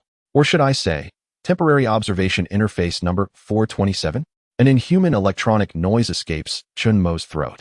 His body uncontrollably levitates, limbs spread in a cruciform position. The skin on his chest tears apart like a curtain, revealing an intricate mechanical structure composed of fluorescent blue lines and gears where his heart should reside, now pulsating with a crystalline quantum processor. The barrage of comments erupts. What a divine twist. Has the screenwriter taken drugs? I want to see Walter cook meth, not become a cyborg. How intriguing. Walter reaches out to touch the mechanical device within Chun Mo's chest. His fingertips transform into the same fluorescent blue lines upon contact. Thus, the system is the true actor, and we are merely replaceable vessels? The crystalline processor suddenly projects a holographic image. Countless parallel world Walters white act in unison. Some manufacture meth in the desert. Others wipe blackboards in classrooms, while others lie in cancer wards. Yet all the Walters in the imagery suddenly turn to gaze at the crumbling basement. No. Thousands of Walters speak simultaneously, their voices stirring a tempest across the dimensional rift. We are Heisenberg. Daryl's body suddenly convulses. His goggles shatter, revealing blue glowing eyes beneath. Memories have been altered. His voice is laced with electronic static. Rick's crossbow is an implanted plot device. Jesse's scream interrupts the chaos. His body flickers like a malfunctioning hologram. Circuit patterns identical to Chun Mo's appearing beneath his skin. Stop. My mind is about to explode. Walter snaps his fingers. Time resumes its flow. The scene of blue flames engulfing the horde of zombies continues to unfold. Yet those undead figures twist in the fire not into charred remains, but into countless fluttering sheets of paper, each inscribed with the lines of a script. Daryl's crossbow bolt pierces the burning pages, the shaft unexpectedly elongating into a luminous path that traverses all dimensions. I have found you, Walter declares to a point in the void. He thrusts his palm, laden with chemical reagents, into his chest, extracting a pulsating sphere of blue light, within which the letters MC faintly shimmer. Suddenly, a red warning flashes on Chun Mo's system interface. Main world line contaminated. Execute formatting command. YN. At this moment, the barrage of comments vanishes entirely. The entire basement descends into an eerie silence, save for the crackling sound of burning paper. Jesse curls in a corner, mechanical patterns now covering half of his face. Daryl's crossbow melts and reconstitutes into an antique film projector, while Walter White meticulously grinds the blue light orb into powder. The glowing dust settles upon the ground, transforming into numerous miniature television show opening animations. The molecular structure of Breaking Bad, the horde of zombies from The Walking Dead, and the Iron Throne from Game of Thrones. All images replay the same scene, characters turning their heads toward the camera. Choose, dear audience. Walter's voice resonates simultaneously from all images. Will you continue to watch or participate personally? The system interface before Chun Mo blinks violently, ultimately freezing on two options: accept the script or rewrite the ending.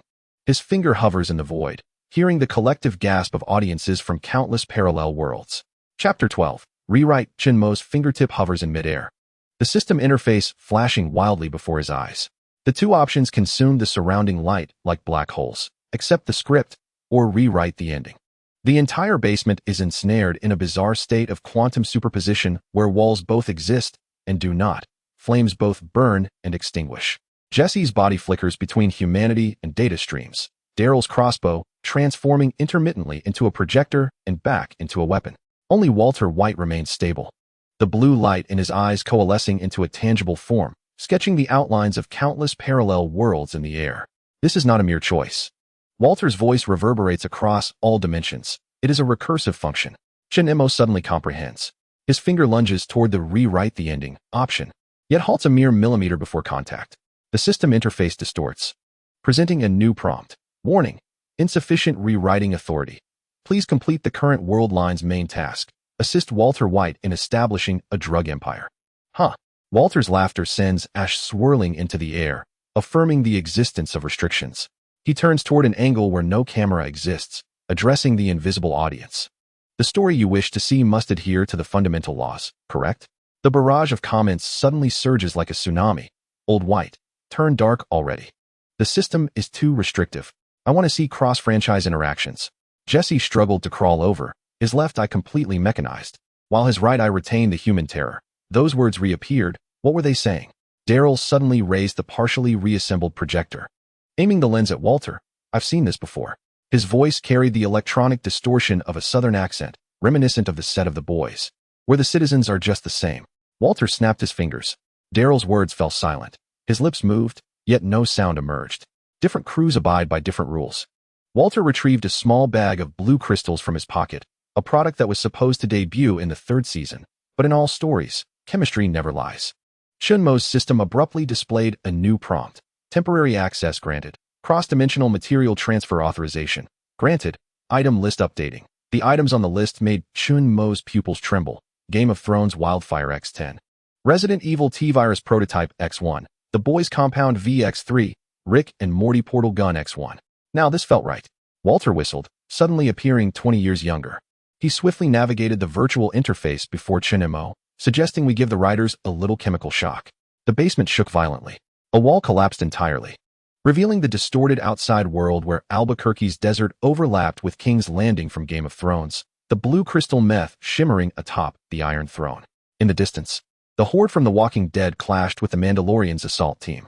The barrage of comments flooded the screen. Funding is burning. This crossover is impressive.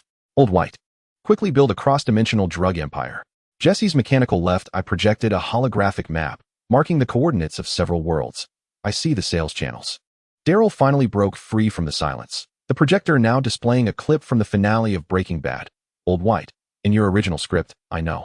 Walter scattered the blue crystals into the air, which multiplied and reformed during their flight, transforming into countless miniature drug laboratories, dispersing and falling into the overlapping worlds.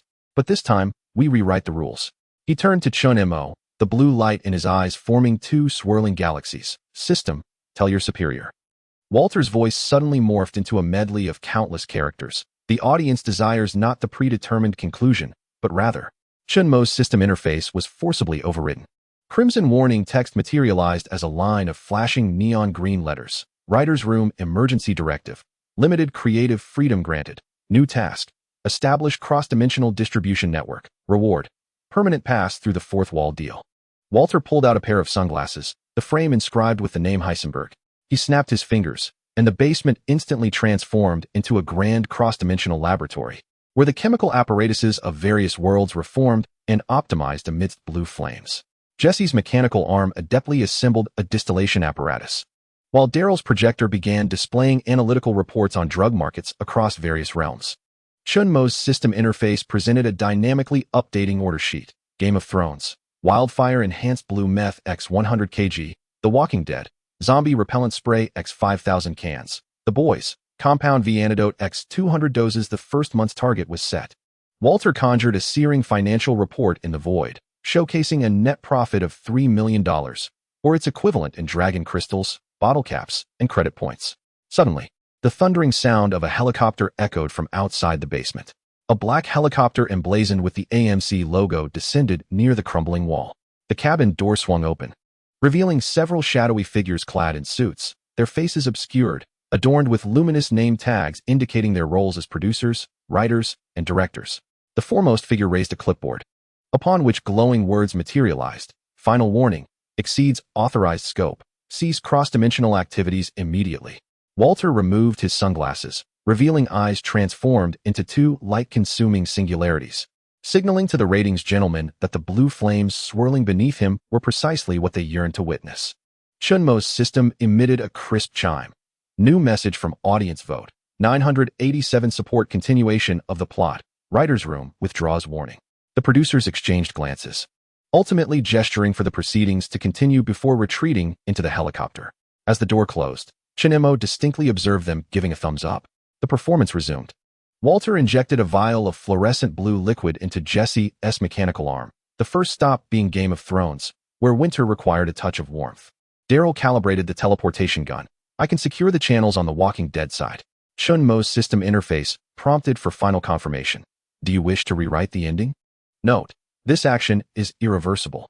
He turned to Walter, who wore a knowing smile of total control, and nodded gently. Chunmo pressed the confirmation button. The entire world restructured amidst blue flames, and a remix of countless series opening themes erupted. As the brilliance faded, the basement transformed into a grand cross-dimensional transit station, with screens on the walls displaying real-time sales data from a multitude of worlds. At the control console rested a brand new blacktop hat, its brim adorned with the AMC logo, beneath which lay a note, for the most popular villain. See you in the next world. The audience witnessed the unfolding of Chapter 13, A New Tale, as the heat wave of Atlanta distorted the horizon of the highway. As Chunmo opened his eyes, the piercing alarm of the spoiler system echoed sharply within his skull. World line jump completed. Current anchored world, The Walking Dead S1E3. Warning, survival rate of key character Rick Grimes reduced to 61. New mission, acquire virus sample before CDC explodes. A hot wind, laden with the stench of decay, swept through the car window. Chunmo glanced down at his camouflage combat attire, his tactical belt secured with a Glock 17 and a military dagger, while a modified Remington 870 lay on the passenger seat. The rearview mirror no longer reflected the weary chemistry student from Albuquerque, but rather a resolute man in his 30s, a scar marking his left eye. Identity verification complete. The system coldly notified him. Current character, former Marine Corps virology expert Chunmo, CDC special consultant, Rick Grimes' college roommate. Chunmo's temples throbbed. Former Marine? Virology expert? What a bizarre amalgamation of identities. Yet, there was no time for contemplation. On the system's map, a red representing Rick was flashing frantically in downtown Atlanta, accompanied by the note, surrounded by zombies. As the engine roared into the urban landscape, an apocalyptic scene unfolded before the windshield. Burning wreckage, wandering decayed figures, and bloodstained pleas for help scrawled on the glass facades of office buildings. The navigation indicated that Rick was still 23 miles away, but the main thoroughfare was completely obstructed by a pileup of vehicles. Taking a shortcut, Chunmo sharply turned the steering wheel, crashing through a barbed wire fence and into an alley. As the tires rolled over a soft object, the rearview mirror flashed a glimpse of a half-dismembered body clad in pink pajamas. Upon rounding the third corner, the sound of gunfire suddenly became distinct. The system interface presented a real-time analysis. Weapon model, Colt Python. 357, Rick's sidearm. Remaining ammunition, 36. Threat assessment, 27 zombies. Encirclement radius 9 meters. With a firm press on the accelerator, Chunmo sent 2 blocking zombies flying, their decaying flesh and brain matter splattering against the windshield. As the off-road vehicle burst out of the alleyway, he beheld the iconic sight of Rick Grimes, donning a police cap, leaning against an oil tank. His revolver aimed at the encroaching horde of zombies, his blonde hair billowing like a burning banner in the hot wind. Rick, get in the car, Chunmo shouted, rolling down the window, simultaneously extending the barrel of the Remington 870. The thunderous roar of the shotgun erupted, shattering the skulls of 3 zombies like overripe melons. Rick turned in shock, his blue eyes reflecting the unfamiliar Asian face before him. Yet, survival instinct overpowered his confusion. He rolled away from an approaching zombie and sprinted into the passenger seat. Chun Mo immediately reversed, crushing 2 rotting hands that reached for the car door beneath the rear tires. "Who are you?" Rick gasped, reloading his revolver, his police uniform stained with dark red grime. "How do you know my name?" Chun Mo offered no reply. On his retina, the system was delineating the route through the city, simultaneously presenting an analysis of Rick's character. Current psychological state, period of confusion, key memory nodes, awakening from coma, discovering the disappearance of wife and child. Potential trust breakthrough, mention of Sean, Lori, and Carl. "Sean believed you to be deceased." Chun Mo suddenly interjected, deftly maneuvering the SUV to evade the flaming roadblock, revealing that he had placed white hyacinths at your gravestone. Rick's finger froze on the trigger, his complexion paling instantaneously. This stranger not only knew his name, but was also aware of Sean, his closest friend, Lori, his wife, and the flowers that only Sean would choose for remembrance. The screech of tires rent the air. Seizing the opportunity, Chun Mo slammed on the accelerator, propelling the vehicle onto the freeway. In the rearview mirror, dozens of corpses were in pursuit, chasing the receding sound of the engine. "You have a mere 12 hours before the CDC self-destructs." Chun Mo interrupted Rick's inquiries, tossing him a military backpack containing antibiotics, a map, and my research notes. "We must reach there before sunset." Rick opened the notes, his pupils abruptly constricting. The pages were densely populated with analyses of zombie behavioral patterns, predictions of virus transmission pathways, and a sketch of Carl and Lori, with a notation indicating 3 miles southeast of the camp. "You have seen them." Rick's voice trembled. A faint smile crept across Chun Mo's lips as the system updated the task. "Trust established successfully. Next phase.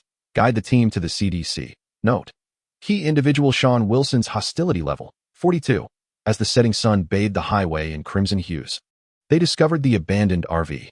Rick leaped from the vehicle, rushing toward the camp, while Chun Mo slowly raised binoculars to his eyes, catching sight of the bearded Sean passionately kissing Lori against a tree, with little Carl playing with a badge not far off. A classic love triangle, the system coldly assessed. Suggestion: publicly exposed to lower Sean's credibility. Yet, Chun Mo lowered the binoculars, retrieving a metal box from the backpack. Inside were 5 neatly arranged vials of blue serum, each labeled T11 inhibitor. "No, we have a better script," he murmured, his gaze sweeping over the camp's periphery where Daryl Dixon, armed with a bow, was skinning a rabbit, his crossbow glimmering with a cold light in the dusk. That night, the first conflict erupted by the campfire. "This man's origins are dubious," Sean exclaimed, rising from the table, pointing at Chun Mo, who was checking Carl's temperature, and declared, "You trust him because he claims to be from the CDC? The government is already damned." Rick restrained his gun holster. "He saved my life." "And what does he know? The color of your wife's underwear?" Sean's sardonic smile suddenly froze as Chun Mo's dagger had found its way to his throat, the blade pricking a drop of crimson. The collective breath of the camp stilled. Daryl silently raised his crossbow, and Lori shielded Carl behind her. The system alarm echoed in Chun Mo's mind. Sean's hostility level rose to 79. Daryl's alertness, 63. Suggestion: display expertise. The T-virus is transmitted through bodily fluids. Chun Mo's blade remained perfectly still, yet his voice was as calm as a lecture. The infection rate for bites is 100. For scratches, it is 67. And for open wounds that come into contact with the blood of an infected individual, it is 43. Suddenly, he flipped his wrist, and the dagger grazed Sean's cheek before embedding itself into a nearby tree trunk, while rabbit blood clung to your beard. "Sean, remember to wear gloves when handling prey next time." In the profound silence, Daryl unexpectedly laughed. "Damn it, this bastard is right." He lowered his crossbow and kicked the dead rabbit at his feet. "I certainly don't wish to become one of those things." Sean wiped the blood from his face, his eyes swirling with murderous intent. However, Rick stood beside Chun Mo. "He's coming with us to the CDC. Any objections can be voiced now." The moonlight illuminated the stalemate at the center of the camp. The system prompt quietly updated. Team control right struggle. Current support: Rick's faction 58. Sean's faction 41. Key swing vote: Daryl Dixon. Chun Mo bent down to retrieve the dagger, the blade reflecting the scar on his left eye. As his gaze swept across everyone, the system marked their psychological weaknesses: Lori's anxiety for Carl's safety, Dale's thirst for knowledge, Glenn's need for group acceptance.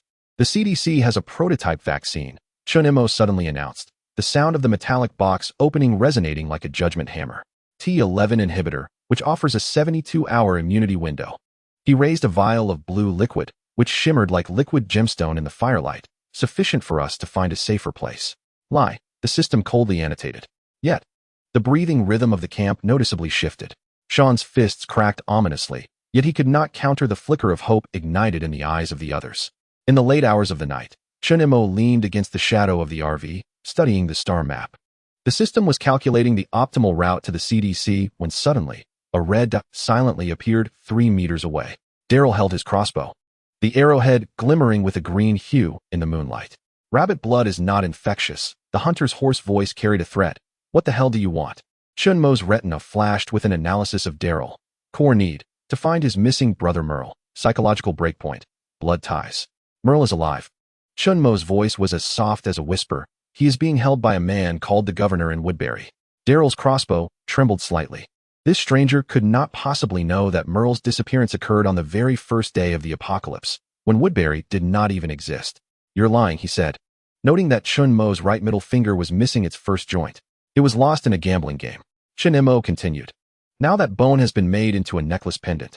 This information would only be revealed in the 3rd season, yet at this moment, it pierced through Daryl's psychological defenses like a bullet.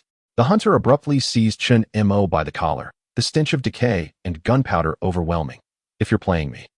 The CDC has a military radio, Chun-Mo calmly stated, gazing into Daryl's bloodshot eyes. Frequency 1,287 megahertz, capable of covering all survivor outposts in Georgia.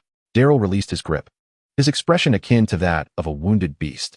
As he turned to depart, the system notified, Daryl loyalty 30, current affiliation, Rick's faction. Before dawn, Chun-Mo was jolted awake by gunfire. The system map indicated that Sean's red dot was swiftly moving. He had stolen a T11 suppressor and was speeding towards the highway. Damn it. Rick grabbed his revolver, ready to pursue, but was halted by Chun-Mo. Let him go. Chun-Mo's voice was chillingly calm. That was merely a placebo. Everyone froze in shock. In the morning light, Chun-Mo opened the metal case to reveal 5 intact blue vials nestled within the grooves. Psychological experiments have shown that a team must regularly expel toxins. He gazed towards the direction Sean had vanished, the corners of his mouth curling into a cold arc. After all, a traitor served as the finest detoxifier. The system notifications fell like snowflakes. Sean threat neutralized. Team cohesion 25. New mission. Acquire Rick's blood sample before reaching the CDC. When the convoy finally set off, Chun-Mo occupied the passenger seat, observing through the rearview mirror. Rick's focused profile as he drove, Lori cradling Carl's hand, Daryl's motorcycle kicking up dust, and the flickering countdown from the system at the edge of his vision. CDC self-destruct countdown, 114,217. His fingers caressed the blood collection device at his waist.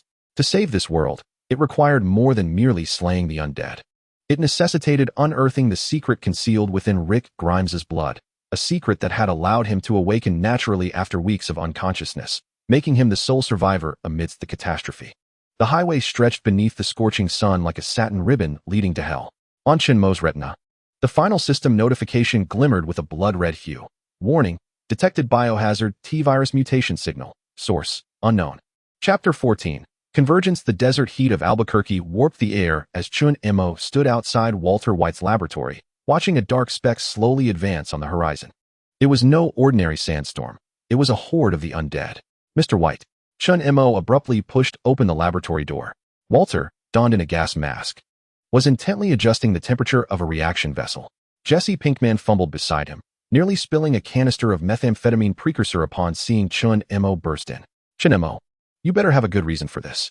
Walter's voice emerged from beneath the mask, cold and deep. The zombies are coming, Chun-Mo panted. At least 1,000 of them, approaching from the east. Walter's hands paused for a moment before he resumed adjusting the valves. Zombies? The kind from The Walking Dead. Biting and infecting, relentless? Chun-Mo quickly elaborated. The merging of timelines has accelerated. They are not a product of our world. Jesse's face turned pale. Shit. Shouldn't we run? Walter slowly removed his mask, a calm blue glint in his eyes. Run? No, Jesse. We do business. The laboratory's surveillance screens displayed the horde drawing ever closer. Chun-Mo's system panel flickered wildly. Warning. Worldline fusion degree, 89. Detection of the T-virus variant from the Resident Evil world. The survival rate of key figure Rick Grimes has decreased to 61. Mr. White, we must find a way to fend them off, or the entire Albuquerque will be submerged. Chin Mo asserted. Walter approached the wall, pulling aside a canvas to reveal a massive metal canister. We do not need to repel them, he remarked, tapping the canister. We can utilize them. Utilize the zombies? Jesse's eyes widened in disbelief. Methamphetamine can stimulate the central nervous system. Theoretically, if we adjust the formula, we could temporarily control the zombies' movements. Walter analyzed calmly. They will attack any moving target, but what if we excite them to the point of self-destruction? Suddenly, Chunmo's system prompted. New task. Synthesize zombie stimulant. Reward. 200 interference points. Interworld Supply Transfer Authority. Mr. White, can you accomplish this? Chun Mo inquired. A slight smirk appeared on Walter's lips. Of course, but I require more materials. Just as the three were preparing to act, the laboratory's glass window shattered, and a man clad in leather, wielding a crossbow, leapt through the opening, aiming his bolt directly at Walter's chest. Don't move, Daryl Dixon's voice was hoarse and menacing. Chun Mo immediately recognized him as the solitary survivor from The Walking Dead. Crossbow guy, Jesse blurted out. Daryl narrowed his eyes. You know me? Where did you come from? Chun Mo asked. New York, Daryl replied, warily scanning the laboratory. One moment I was in the ruins of Manhattan. The next I ended up in this hellhole. The system prompt flickered again. Key figure Daryl Dixon has entered the current world line. Task update. Form an interworld alliance. Chun Mo took a deep breath. Daryl, we are not enemies. Those things outside are. Daryl cast a glance at the encroaching horde, a bitter laugh escaping his lips. So you intend to use these chemical concoctions against them? More effective than your crossbow, Walter retorted coolly. 3 hours later, Walter completed the first batch of the zombie stimulant. A blue aerosol that could disseminate through the air.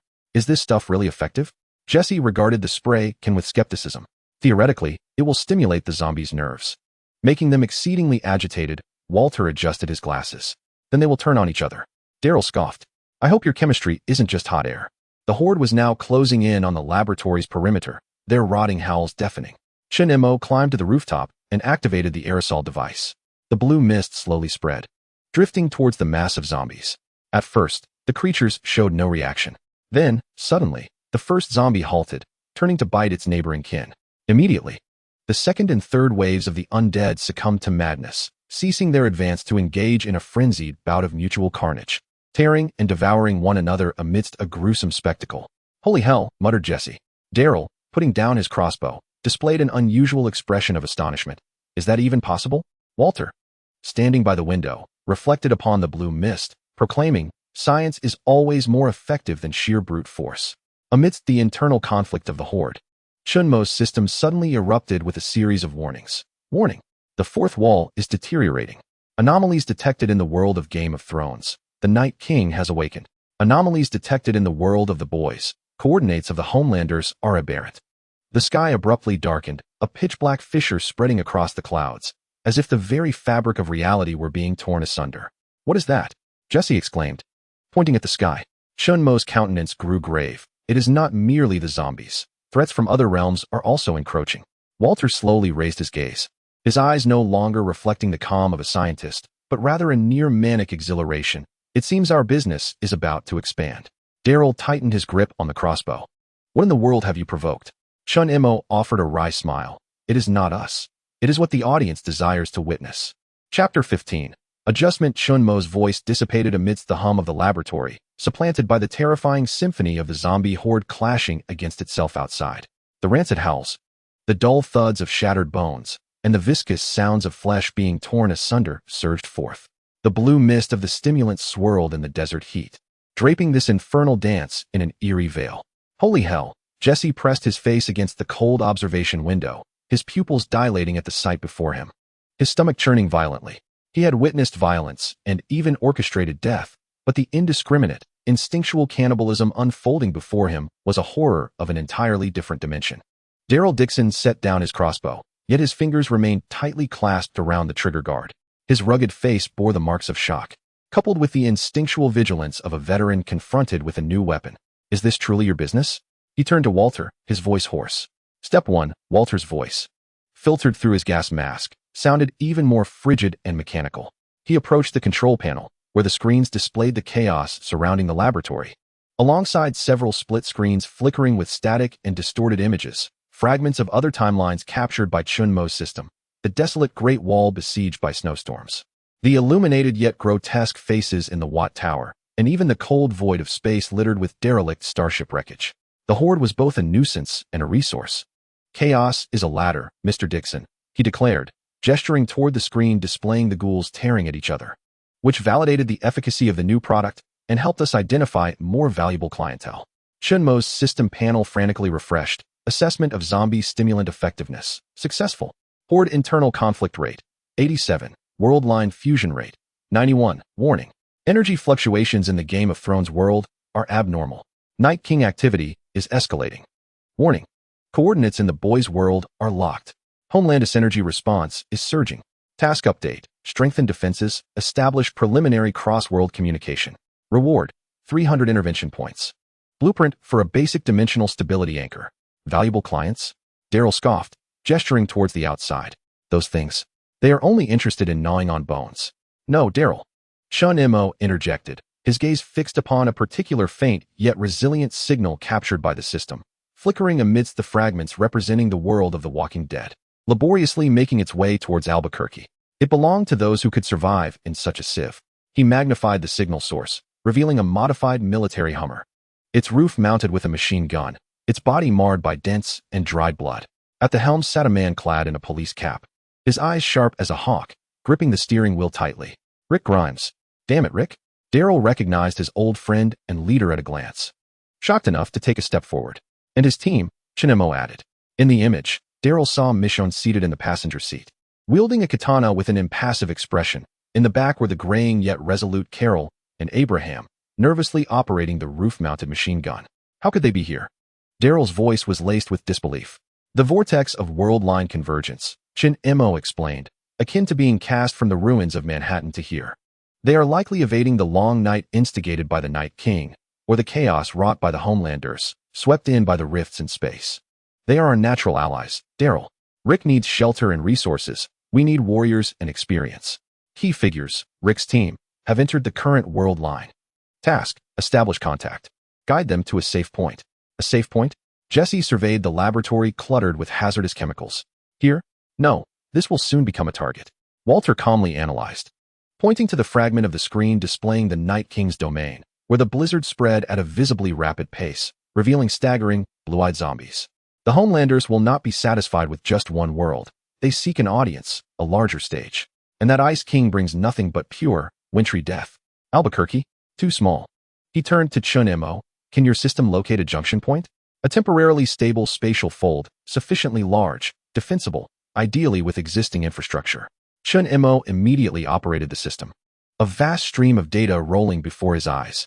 Moments later, a coordinate was highlighted. Coordinate locked. Abandoned Sierra Leone underground nuclear bunker complex. Location, deep in the desert northwest of Albuquerque. Status, built during the Cold War, partially usable facilities. Equipped with independent energy, geothermal, water purification system, sturdy defensive structures. Risk assessment, potential presence of a few dormant or trapped early infectees.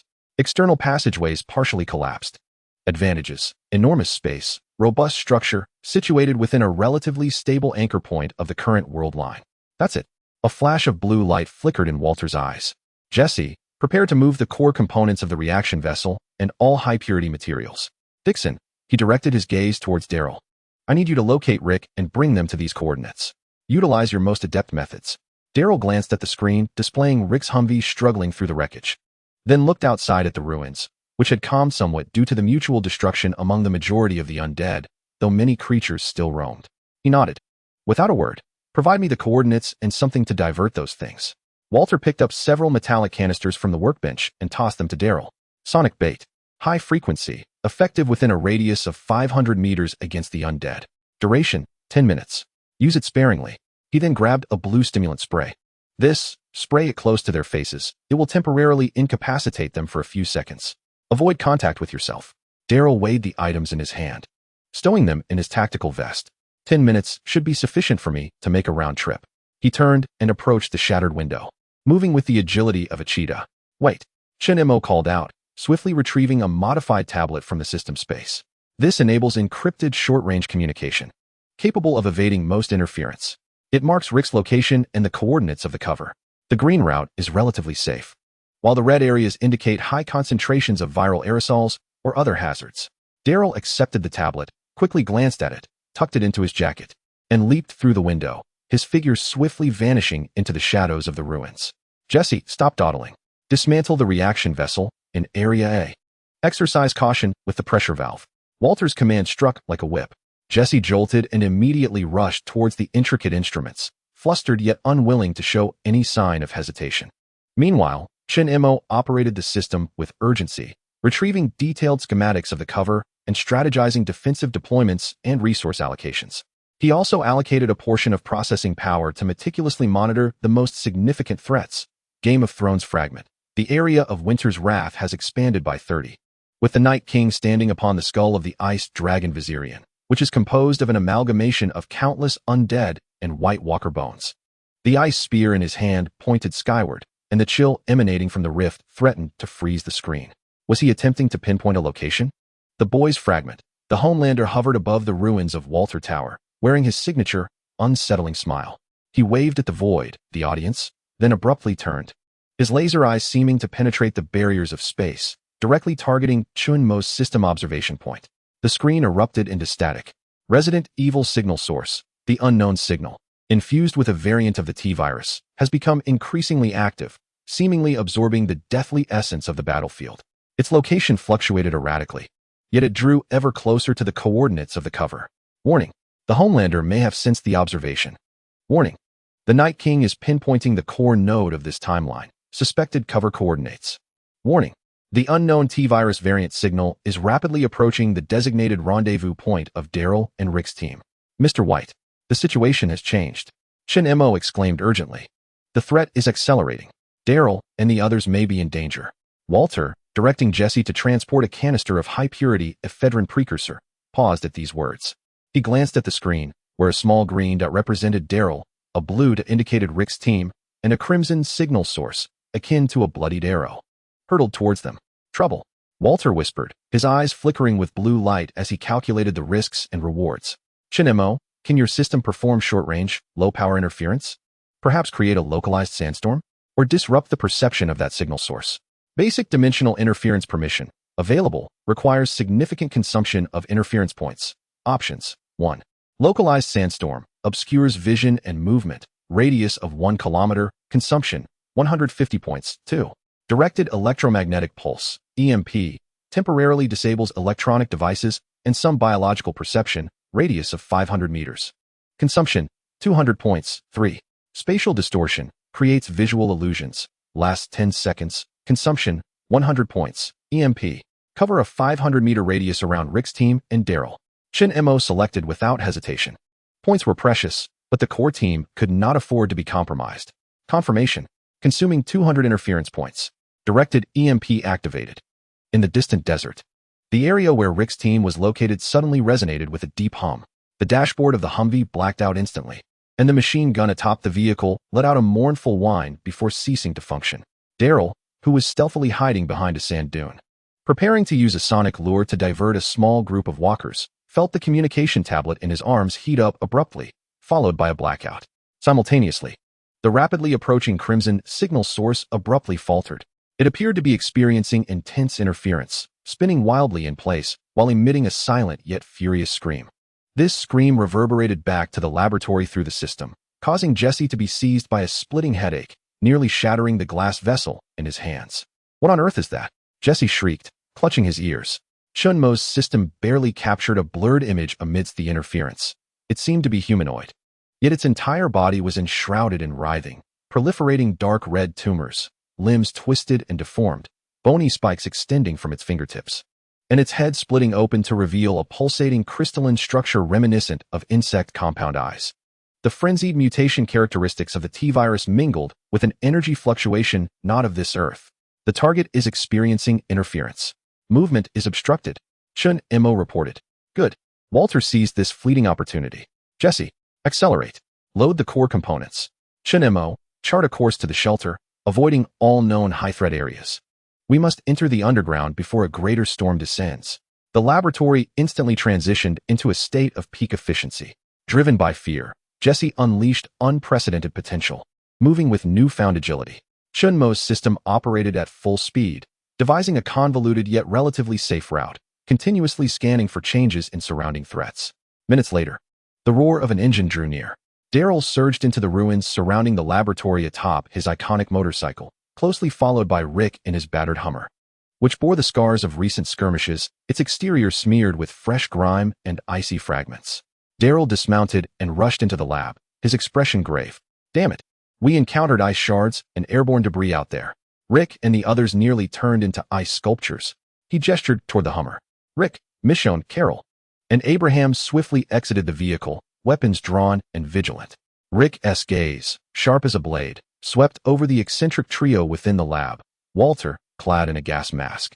Chun-Mo, donned in tactical gear. And Jesse, reeking of chemical agents, before settling on Daryl.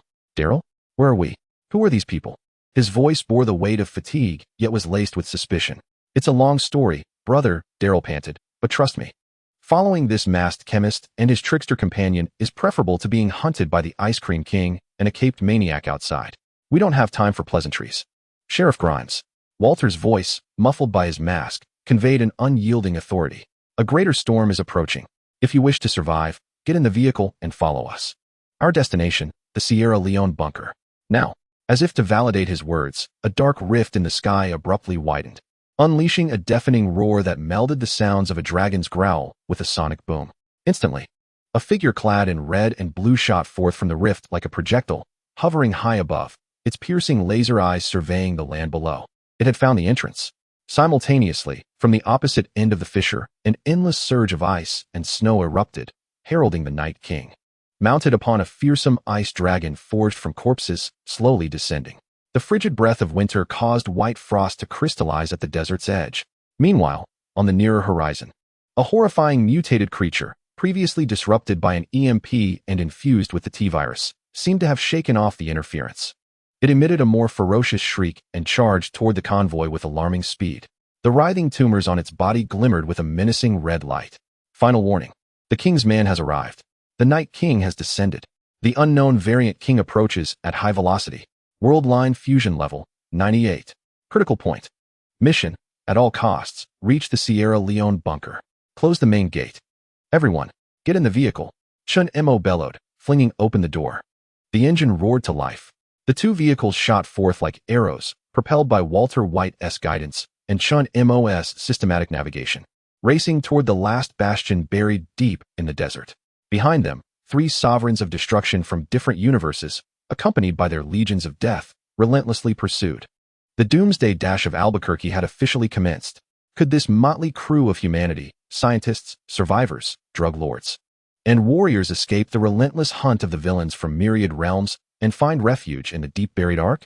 The imposing main gate of the Sierra Leone bunker stands as a potential final bastion against the cataclysmic deluge. The answer lies ahead, amidst the rolling wheels and swirling sands. Chapter 16. The Critical Point, Battle of Sierra Leone. The roar of the engine shattered the desolate silence of the desert. Chun-Mo piloted the modified Hummer at the forefront, its tires crushing the parched riverbed, sending clouds of yellow dust swirling like a frantic earth dragon fleeing in terror. In the rearview mirror, two apocalyptic scenes pursued relentlessly, akin to persistent parasites. To the left, figures from the homeland hovered in the air, their red and blue capes billowing audibly in the swift winds, faces adorned with a cruel, playful smile reminiscent of a cat toying with its prey. Blinding beams of laser light lashed out like divine whips, each discharge erupting deep craters behind the Hummer, the searing shockwaves causing the vehicle to jolt violently. The windshield groaned under the oppressive heat, its edges beginning to melt and flow. "Damn it, that lunatic in the cape." Abraham, atop the Hummer, futilely operated the gun mount rendered inoperative by the EMP, his shouts filled with fury. A fist-sized stone was vaporized as it grazed the laser, the intense heat wave toppling him onto the vehicle's roof. To the right, the Night King rode upon a terrifying ice dragon, Vesalian, crafted from corpses and ice.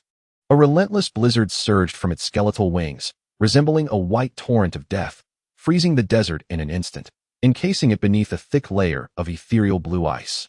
The frost spread at a visible pace, attempting to encase the wheels. An arctic breath permeated the vehicle, causing temperatures inside to plummet, each breath visible as frost. The hollow eye sockets of the ice dragon burned with an eternal blue flame, silently locking onto the fleeing convoy. Even more unsettling was the crimson signal source on the horizon, the rapidly moving T-variant King. This monstrous aberration, a grotesque fusion of the T-virus and an unknown energy, leapt across the dunes like a hellish war machine, each landing triggering minor tremors. Its distorted body, covered with writhing tumors and bone spurs, flickered in the dust, its gaping head emitting a silent, piercing wail filled with a desire for destruction, sending shivers through the very soul despite the distance and vehicle shielding. Coordinates. How far? Rick gripped the steering wheel tightly. The Hummer, under his control, maneuvered like a small boat in a tempest, narrowly evading a sweeping laser beam as its wheels spun wildly on the frozen sand. 3 kilometers. Just beyond the dune ahead, Chinemo shouted, the system map displaying a faint green triangle symbol representing the Sierra Leone bunker. He abruptly turned the steering wheel, the Hummer roaring as it charged up a steep sand ridge. The view opened up. Below, in a relatively flat valley, lay a massive, unsightly fortress half buried in the sand, constructed of heavy concrete and steel. The enormous, rust-stained circular main gate resembled the jaws of a colossal beast, flanked by several sturdy watchtowers and ventilation shafts. This was the steel grave left over from the Cold War, the Sierra Leone bunker. The gate. How do we open it? A cold voice emerged from Michonne, her katana stealthily unsheathed by half an inch. The control system is located in the independent control tower to the left of the main entrance. Physical keys and a startup password are required. Chinemo spoke rapidly. Jesse, you, Carol, and Daryl head to the control tower. The password is Prometheus 7. The key is in the console drawer. Move quickly. Understood. Jesse's voice trembled with fear, yet he did not hesitate in his actions. The Hummer screeched to a halt, skidding to a stop at the imposing ramp of the main entrance of the shelter, its doors flung open violently. Jesse, Carol, and Daryl dashed toward the nearby low-control tower, riddled with gun ports, like arrows released from a bow. The tower door was firmly shut, secured by a massive, rusted padlock. Damn it, Daryl cursed, raising his crossbow. Wait, Carol hissed, quickly scanning her surroundings. She deftly produced a slender lock-picking tool from her tactical vest. Her movements, so swift, they seemed to blur. Cover me. She lunged towards the lock. Meanwhile, Walter, Chinemo, Rick, Michonne, and Abraham took cover behind the Hummer, forming a fragile defensive line in an instant. Rick, Michonne, suppress that airborne lunatic. Do not let him interfere with the unlocking. Walter's voice, cold and efficient through his gas mask, commanded as he brandished a specialized injection gun filled with a viscous blue liquid. Abraham, heavy fire from the roof. Suppress that grotesque creature behind us. Chinemo, buy me 10 seconds. The orders were clear and unequivocal, despite hailing from disparate worlds. Their instinct for survival and the long-standing synergy of Rick's team propelled them into action. Bang, bang, bang. Rick's revolver roared, the specially designed armor-piercing rounds carving fiery arcs toward the airborne enemy. Michonne glided like a specter, her katana reflecting the beams of light as she hurled sharp blades with precision, targeting the enemy's vulnerable spots. Eyes, throat, not to kill, but merely to disrupt its aim. Bullets and blades were distorted by an invisible force field before the enemy, deflected yet undeniably annoying, significantly reducing the accuracy of its laser beams. Roar. Abraham hefted a heavy M2 Browning machine gun, a backup weapon dragged from the Hummer's cargo, unleashing a storm of searing metal upon the approaching T-variant King. The large-caliber bullets ripped through the air, brutally embedding themselves in the creature's writhing, dark red mass, exploding into repulsive clots of pus and tissue.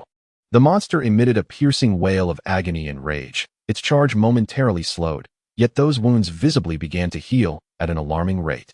It is regenerating. Abraham felt a shiver run down his spine. Amidst the hail of gunfire and the deadly dance of lasers and frost, Walter stood resolute like a boulder. He ignored the lasers whizzing past and the ice shards overhead, plunging the injection gun brutally into the vein of his arm. The blue liquid surged within him. His body convulsed violently, and the icy blue glow in his sunken eyes burst forth like a supernova. Countless intricate patterns, resembling synapses, instantly coursed across his exposed skin. Ugh! Walter let out a suppressed, beast-like growl. His gaunt hand slammed against the cold hood of the Hummer. Warning! Host Walter White, Heisenberg, forcibly overclocks his neural responses. Warning! Unknown chemical catalyst injected. Energy fluctuations are abnormal. Execute command. Dimensional stabilization anchor, primary, force deployment. Buzz. A visible, translucent blue energy field radiates outward from Walter, expanding violently like rippling water. Wherever the energy field sweeps, space emits a groan of overwhelming strain. A laser shot from the homeland strikes the edge of the energy field, crumpling as if it collided with an invisible wall, instantly distorting and refracting skyward. The frigid breath of the Night King's ice dragon condenses and stagnates at the periphery of the energy field, as if ensnared in viscous glue. The silent shriek of the T-Variant King is significantly diminished, its furious charge noticeably slowed. Success! Chunmo's heart roars with exhilaration.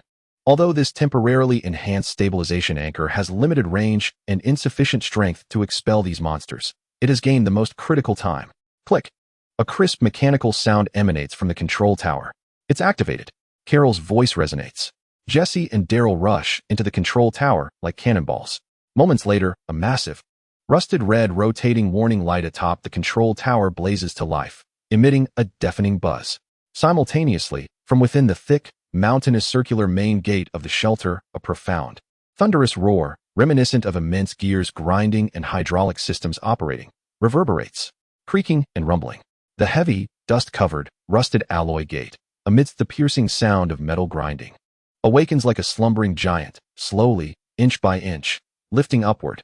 Below the gap, a deep, dark entrance exuding the chill of machine oil and stale air is revealed. The gate is open. Hurry inside.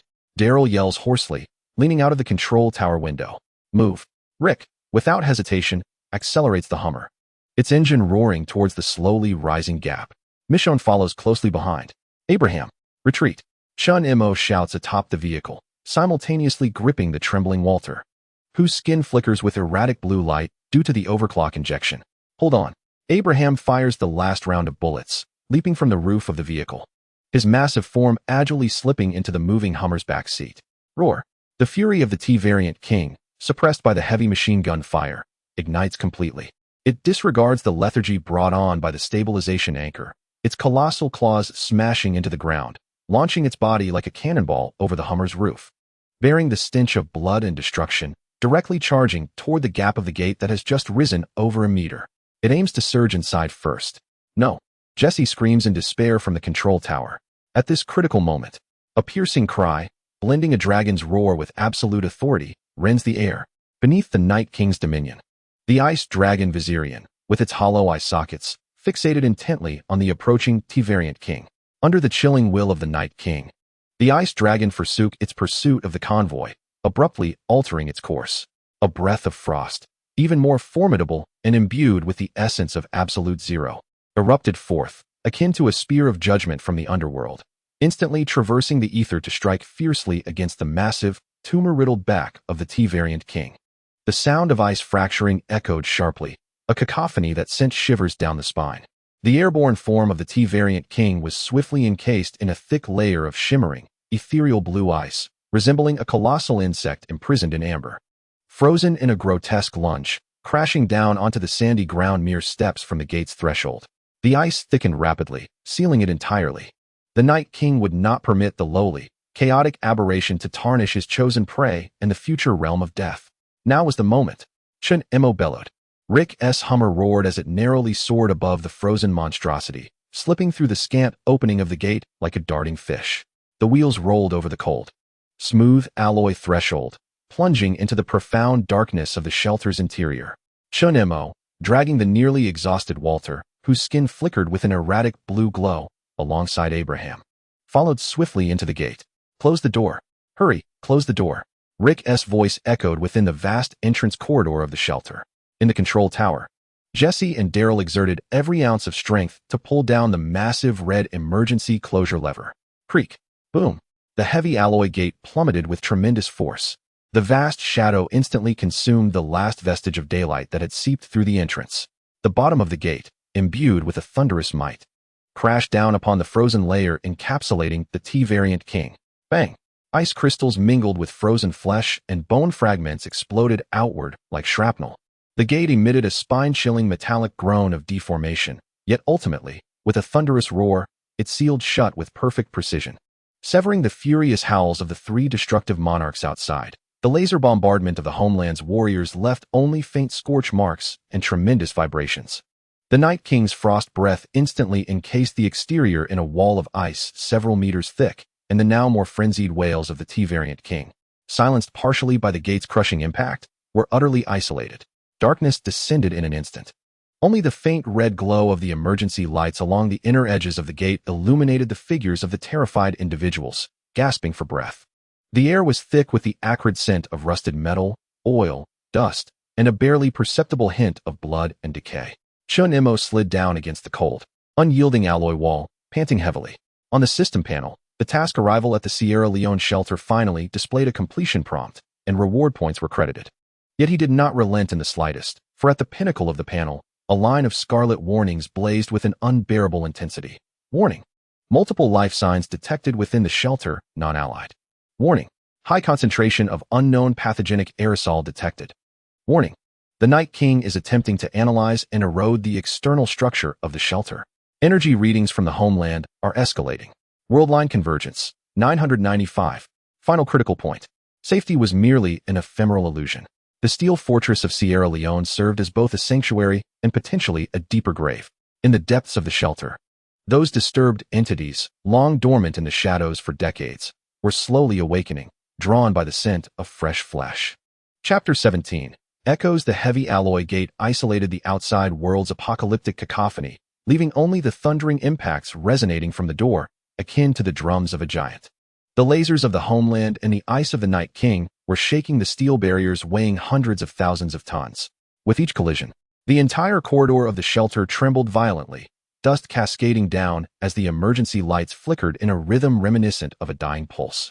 Darkness, frigid, mingled with the heavy scent of rust, rancid oil, and a faintly sweet, decayed odor, formed the dominant motif of this steel tomb buried deep underground.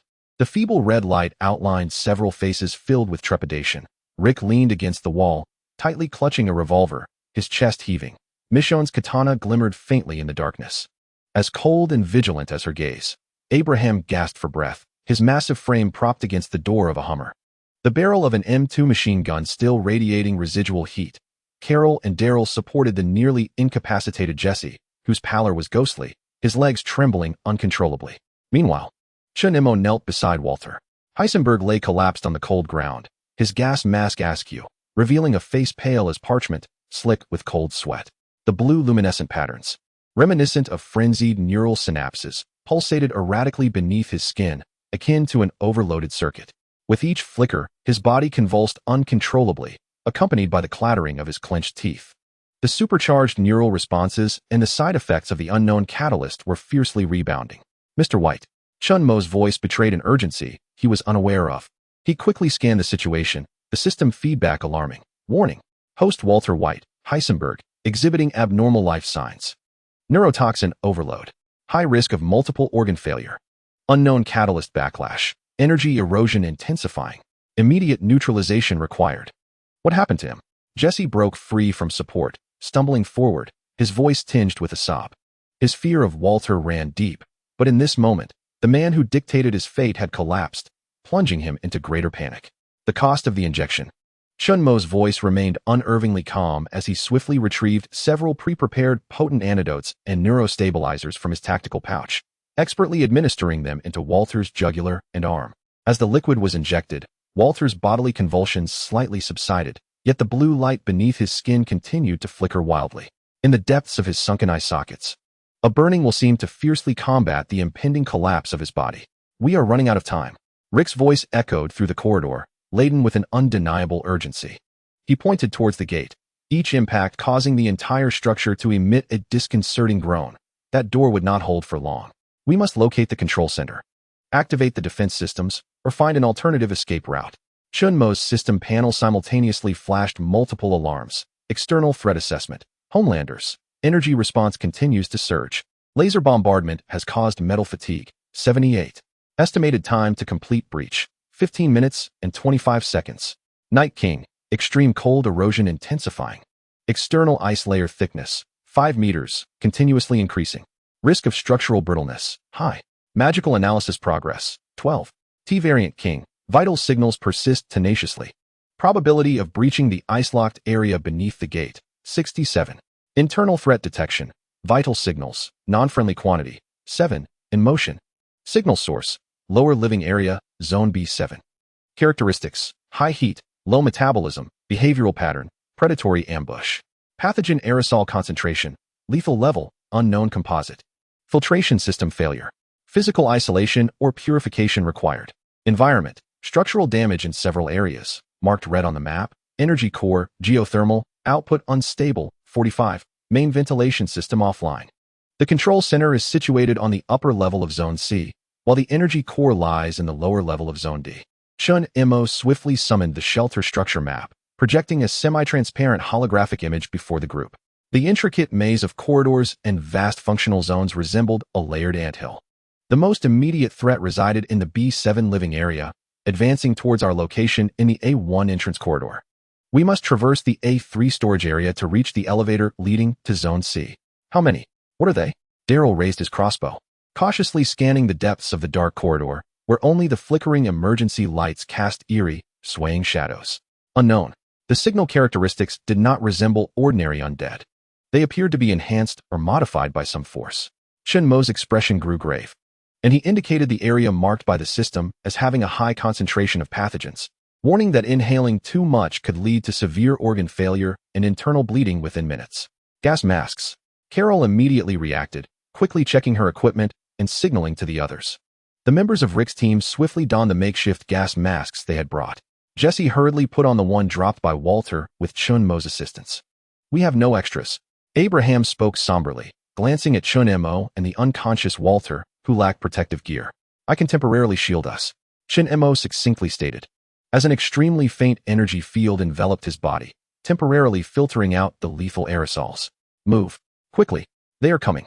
No sooner had he spoken than, clang, clang, clang. A heavy, metallic sound dragged across the ground, accompanied by an inhuman hissing, akin to sandpaper scraping against a trachea, emanating from the corner of passage A1 towards the A3 storage area. The noise grew increasingly closer and more intense. Prepare for battle, Rick growled, aiming his revolver towards the source of the sound. Michonne, like a shadowy leopard, stealthily moved to flank. Daryl steadied his crossbow, the poisoned arrowhead glimmering with an eerie green under the red light.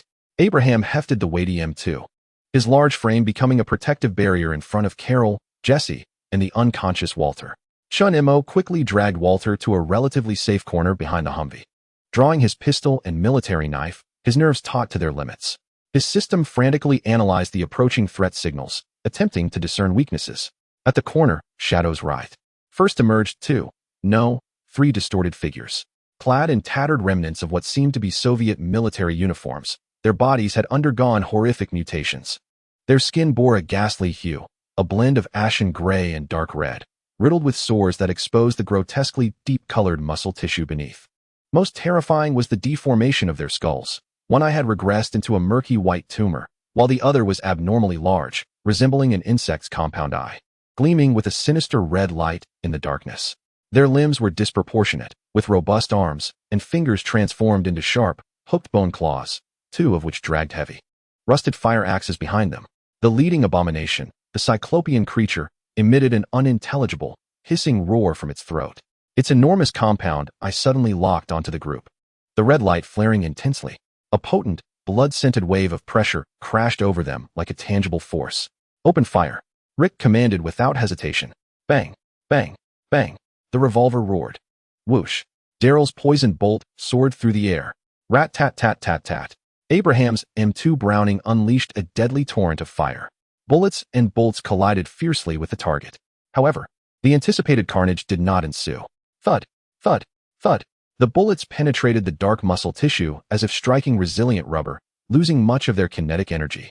Only a few armor-piercing rounds inflicted limited damage, creating wounds the size of bowls that oozed thick, near-black blood, yet the monsters merely staggered, refusing to fall.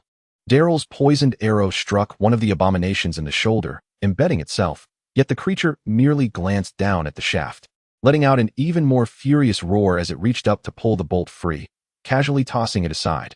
The venom on the arrowhead appeared to have little effect.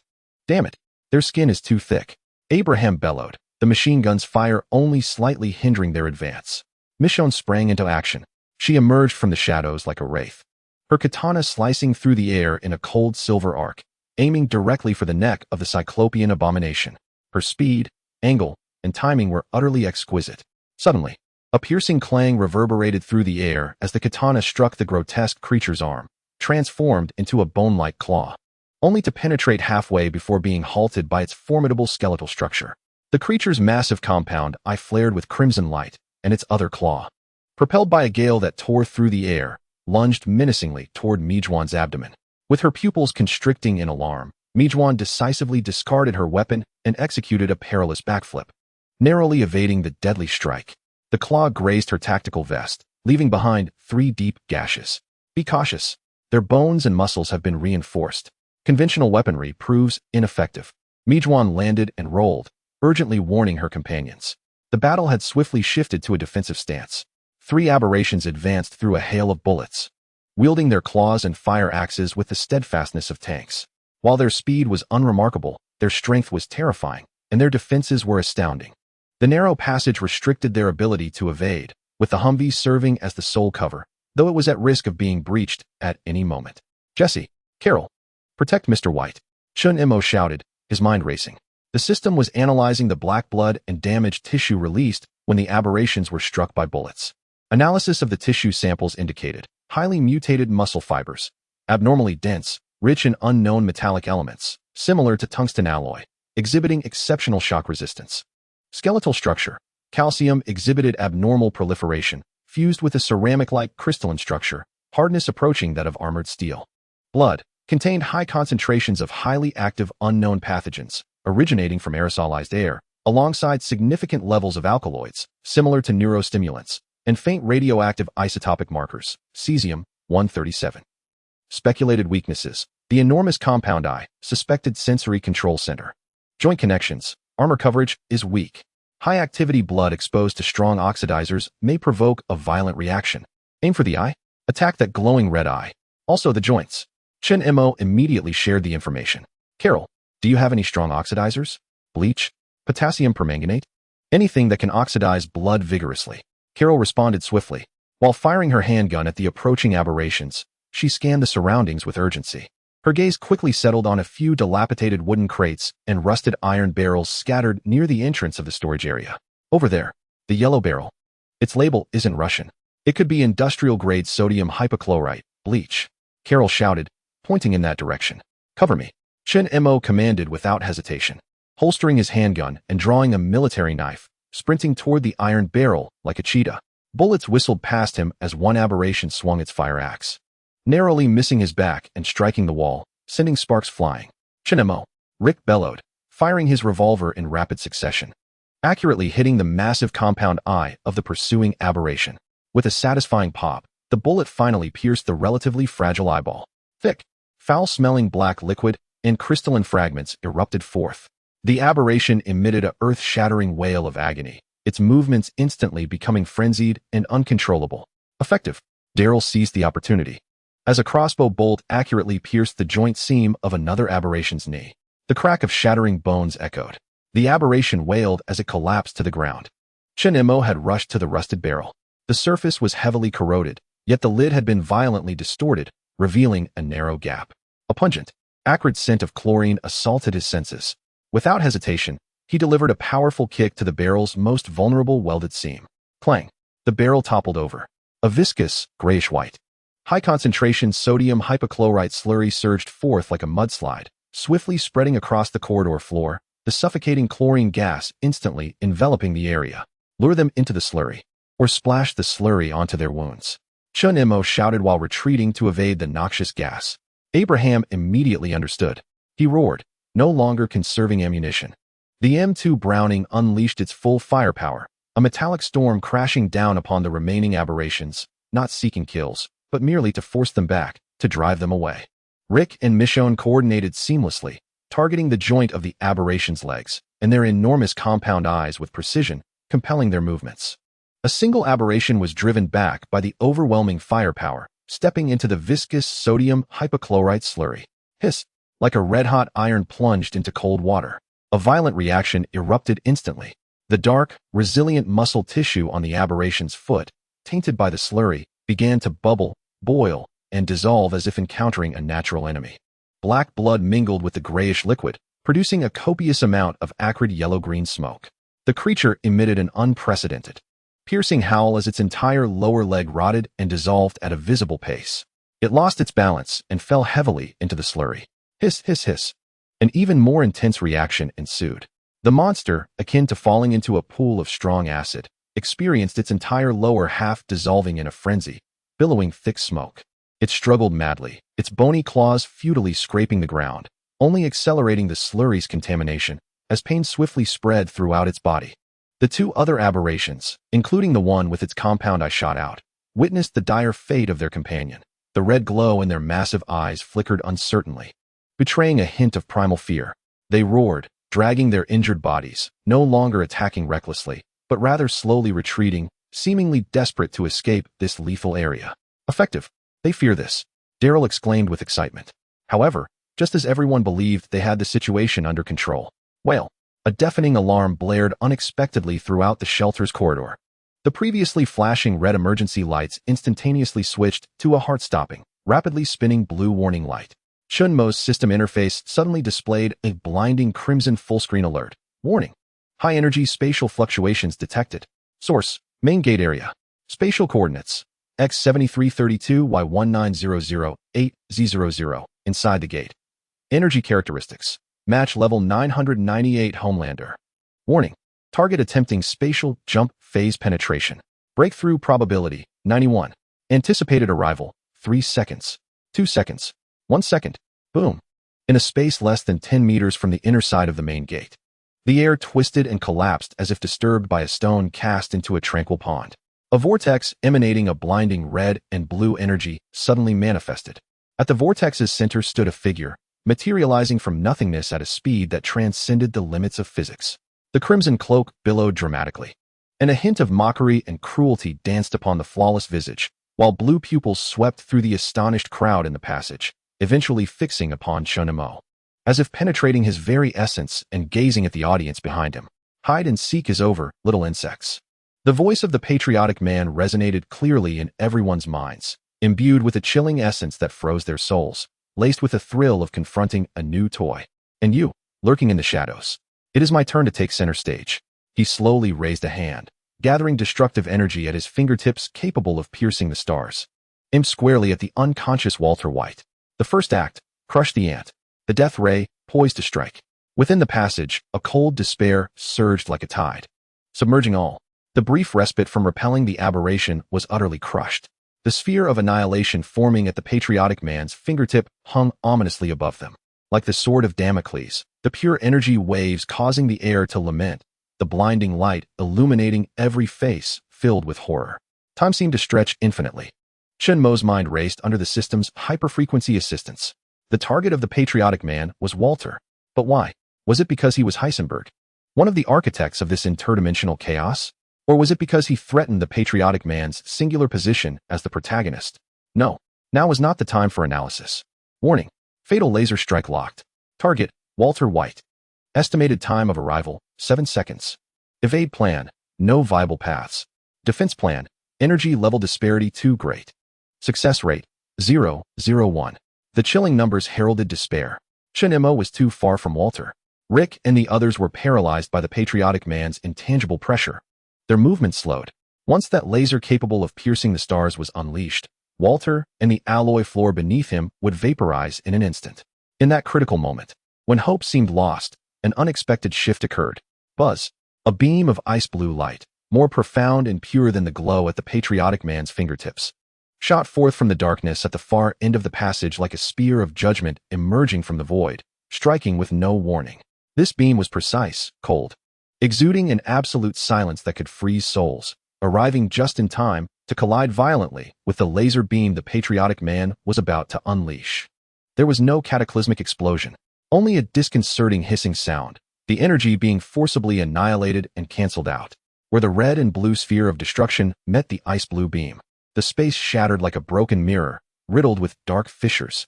The violent surge of energy swirled like an uncontrollable hurricane, frenziedly sweeping in all directions. The patriot let out a muffled groan, his face displaying astonishment and disbelief for the first time. How could his infallible laser be thwarted? Was it negated? From the source of the icy blue beam, a tall figure, cloaked in a tattered, deep gray military coat, slowly emerged from the shadows. His steps were steady, imbued with a weight borne from the passage of time. Beneath his tousled, graying hair lay a face etched with profound wrinkles, as cold and hard as the permafrost of Siberia.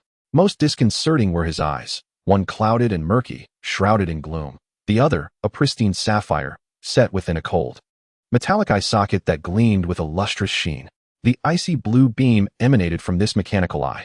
He leaned upon a twisted metal staff, seemingly crafted from a large mechanical component, its end deeply embedded in the alloy floor, each step producing a heavy thud. The voice of the elder from Soviet lands was hoarse and dry, akin to rusty gears grinding together, yet it carried an undeniable authority and a deep-seated hatred. Not a circus. His intact, murky eye fixated on the Patriot, while the cold mechanical eye locked onto the grotesque entities slowly retreating against the opposite wall of the passage. The blue light beginning to coalesce once more. Key character identification: Ivan Petrovich Varnin. Identity: Chief Scientist and Military Director of the former Soviet Union's Sierra Leone Project 7. Status: Severe radiation sickness, under suppression.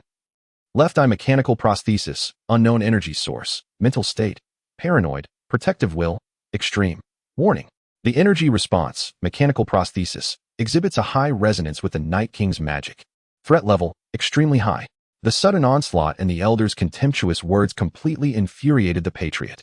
His levitating form leaned slightly forward, muscles contorting on his flawless face, revealing an unprecedentedly ferocious expression. You seek death, old man. He thrust his hands wide open, gathering even more violent laser energy. This time, the target was the audacious relic who dared to provoke him. Elder Varnin exhibited no fear, the blue light from his mechanical eye intensifying.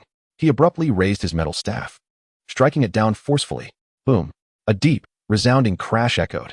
As the staff's tip met the ground, a wave of pale blue energy rippled outward. Buzz!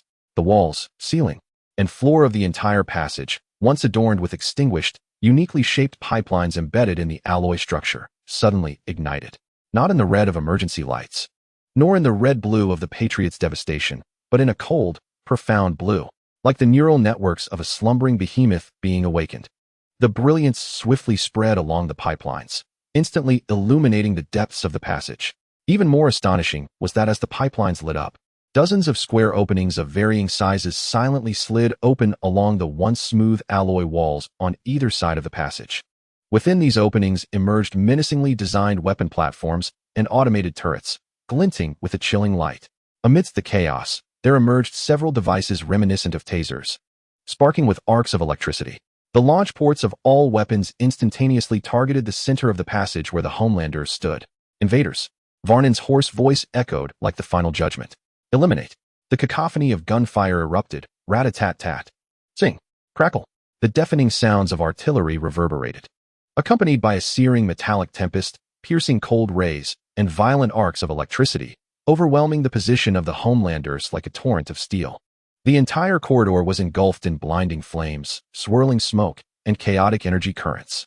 The alloy walls groaned under the relentless barrage, succumbing to the pressure. For the first time, the flawless figure of the Homelander was submerged in such ferocious firepower. His invisible force field flickered wildly, emitting a piercing shriek. He could deflect bullets and repel blades. Yet faced with this concentrated, multifaceted, and saturated barrage of energy and physical assault, even his invincible force field began to waver. His furious roars were barely discernible amidst the explosions and gunfire. In the midst of this sudden disorder, "Go! Move quickly!" Chun Mo bellowed, the first to regain his wits. He lunged towards the unconscious Walter, hoisting him onto his shoulder. Rick, Michonne, Daryl, Abraham, Carol, and Jesse jolted awake in an instant, seizing the precious moment while the automated defense systems were activated by Varnin to focus their fire on the Homelanders. They dashed like arrows toward the elevator leading from the A3 storage area to Zone C. Behind them echoed the thunderous explosions, the furious roars of the Homelanders, the hum of Varnin's mechanical eye-firing beams, and the relentless fury of the automated weapon platforms. The steel corridor stretched beneath their feet, with blue-lit pipelines flickering like will-o'-the-wisps guiding their path. Ahead lay the unknown elevator, leading to the equally uncertain control center, Zone C, and the perilous energy core, Zone D. Behind them lingered the temporarily ensnared Homelanders, the Night King and the T-Variant King poised to breach the gates at any moment, along with the enigmatic, deranged Soviet general controlling the defensive systems within the shelter. Deep within the Sierra Leonean bunker lay the buried remnants of the Cold War's madness. now transformed into a cage for the gladiators of destruction from countless realms. Chun-Mo and his motley crew must navigate the treacherous confines of competing powers to seize a glimmer of hope. The frantically flickering blue light beneath Walter's skin seemed to foreshadow an even greater storm brewing within the depths of this steel tomb. Chapter 18. The fierce battle, the thunderous explosions, the shrill screams of metal tearing, the furious roars of the Homelanders, and the unyielding cries of the automated weapon platforms created a hellish symphony, rampaging through the A1 passage. Each violent tremor coursed through the alloy floor, a grim reminder to the fleeing group that they were ensnared in a cage constructed of steel, containing a beast of annihilation poised to break free at any moment. Chun-Mo bore the weight of Walter's heavy, still convulsing body, his lungs ablaze with pain. Beneath Walter's skin, a frenzied, flickering blue light pulsated erratically. Each burst of brilliance was accompanied by violent convulsions and muffled groans of agony, as if a cataclysmic storm of energy raged within him. This way, the elevator. Rick's voice thundered ahead as he dashed into the connection passage from the A3 storage area leading to Zone C, akin to a hunting cheetah. There, a massive, dust-covered, an oil-stained alloy door stood resolutely shut, adjacent to which a control panel, equally encrusted with dust, was embedded in the wall, complete with a numeric keypad and an iris scanner. Mijin and Daryl followed closely, their vigilant eyes scanning the towering piles of dust-laden wooden crates and iron barrels that flanked the passage. The air was thick with dust, mold, and a faint scent reminiscent of high-pressure ozone mingled with aged metal. Deep within the storage area lay an eerie silence, broken only by the heavy breaths and hurried footsteps of the group reverberating in the vast emptiness. Abraham's formidable figure brought up the rear, the ominous muzzle of the M2 machine gun directed towards their point of entry, ever watchful for threats that might pursue them from the A1 passage. Carol supported a nearly incapacitated Jesse, whose pallid face reflected terror and confusion as he glanced at the unconscious Walter and the inscrutable Chun-Mo. The password. The iris. Rick exclaimed, brushing the dust from the control panel, anxiously looking at Chun-Mo carefully. Chun-Mo leaned Walter against the wall and promptly activated the system. The schematic on the panel vividly displayed the access information for the elevator in Zone C. C-Zone Main Elevator Control System. Access level. Project Supervisor Military Authorization. Physical key. Lost or damaged. Alternative start method. Emergency maintenance code. Requires Varnin's permission override or physical reboot of the system main console. Emergency maintenance code. Compromise 7, Spark 7. The code is 7. Input it quickly, Chun-Mo urged, his words tumbling forth in a rush.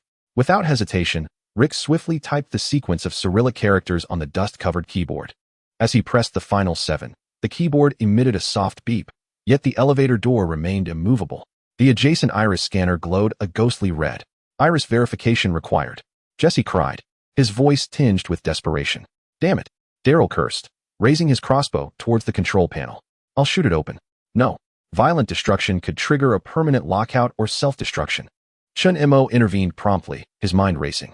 Varnin, only that deranged old general who commanded the defense system, possessed the necessary authorization. System, can we attempt a remote permission override? Or locate the physical reboot point? Permission override attempt. Failed. Target system, Varnin, has a higher priority. Physical reboot point location, main control room, C1, or energy core control node, D3. Damn it. Chun-Mo's heart sank. The main control room lay deep within Zone C, while the energy core was situated even further down in Zone D. This effectively told them that, to use the elevator, they must first deal with Varnin or find another entrance. Yet, the roars of the compatriots behind them grew ever louder, and the tremors in the passage intensified. Just then, SSSHH, a chilling sound, reminiscent of fabric being violently torn apart, emanated from the direction of the A1 corridor. Following this, a roar filled with rage and murderous intent erupted from the patriotic man, reverberating like thunder, piercing through layers of obstruction and assaulting the eardrums of all present. You old fool, I shall dismantle your bones, one by one. Accompanying this ferocious outburst, a blinding crimson laser beam cleaved through the alloy wall separating the A3 storage area from the A1 corridor, akin to a colossal axe splitting the heavens.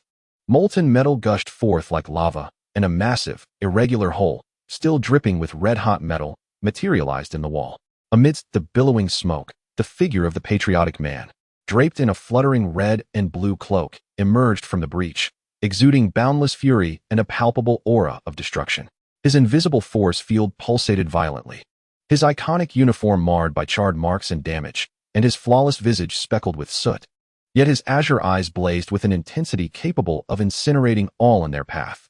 He had broken through Varnan's automated defense system, and the enigmatic mechanical eye ultimately failed to contain this god among men for long. The patriotic man's gaze swiftly locked onto the individuals at the corridor's end, particularly the unconscious Walter and Chun Imo slumped against the wall. A cruel smile twisted his lips as he slowly raised his hand, the tip of his finger once again coalescing with a devastating red light. "Found you, rats." The shadow of death descended in an instant. "Scatter!" Rick roared, his revolver's bullets racing towards the patriotic man's eyes. Mi Cheong-in darted like a specter towards a nearby stack of wooden crates, seeking refuge. Daryl's poisoned crossbow arrows whizzed through the air. Abraham's M2 erupted with a deafening roar, unleashing a metallic storm upon the hovering demon. However, all attacks dissipated upon reaching the patriotic man's force field. As if they had plunged into an abyss without causing even the faintest ripple. The patriotic man didn't even bother to blink. The beam of destruction poised at his fingertips. "No!" Jesse screamed in despair. Just at that critical moment, a hum resonated as an ice-blue beam, thicker and more concentrated than before, shot forth from the depths of the storage area, emerging from behind a massive, canvas-covered mechanical apparatus. Its target, the patriotic man's back. It was Varnan. He had somehow moved into the storage area as well. The patriotic man seemed to have anticipated this. Or perhaps his superhuman senses had already detected the impending attack. He abruptly pivoted, the ice-blue beam grazing his cloak as it struck the heavy alloy support column behind him with tremendous force. Crack! Boom! A biting frost instantly spread, enveloping the entire column. The hard alloy emitted a mournful groan under the extreme cold, its structure becoming brittle in an instant. Then, propelled by the kinetic energy accumulated from the barrage of attacks, the now fragile support column suddenly collapsed, its massive metallic structure, laden with frost and dust, crashing down upon the patriotic man like a landslide. Damn it! With a curse uttered by the compatriots, they were compelled to abandon their assault on Chun Imo and his companions. In an instant, their forms surged upward, narrowly evading the collapse of a massive column. The fallen pillar crashed to the ground, causing violent tremors and a cloud of dust to envelop the area. "Go! Quickly!" Varnan's voice rasped, dry and metallic, echoing through the haze with an undeniable command. His silhouette flickered in the shadows of the piled equipment. A cold mechanical eye pulsating with blue light, once again locking onto the compatriots suspended in the dust. "To the energy core. Activate the Starfire. Only it can combat the frigid elements outside and the corruption within. Hurry, Starfire." Chunmo's system instantly registered this crucial keyword, unleashing a torrent of related information. Keyword Starfire retrieval. Project file fragments. Decrypted Starfire Project. Sierra Leone 7 Ultimate Defense Energy Core. A clandestine initiative from the Cold War's twilight, aimed at harnessing deep geothermal and unknown higher-dimensional energy, codenamed ether resonance, to create a sustainable fusion energy core, while also possessing the capacity for large-scale energy weapon projection. Status: 95 completion. The core, Starfire, has been activated. Yet the ether resonance stabilizer, a critical component, was damaged during the catastrophe, causing unstable output and lethal radiation leakage.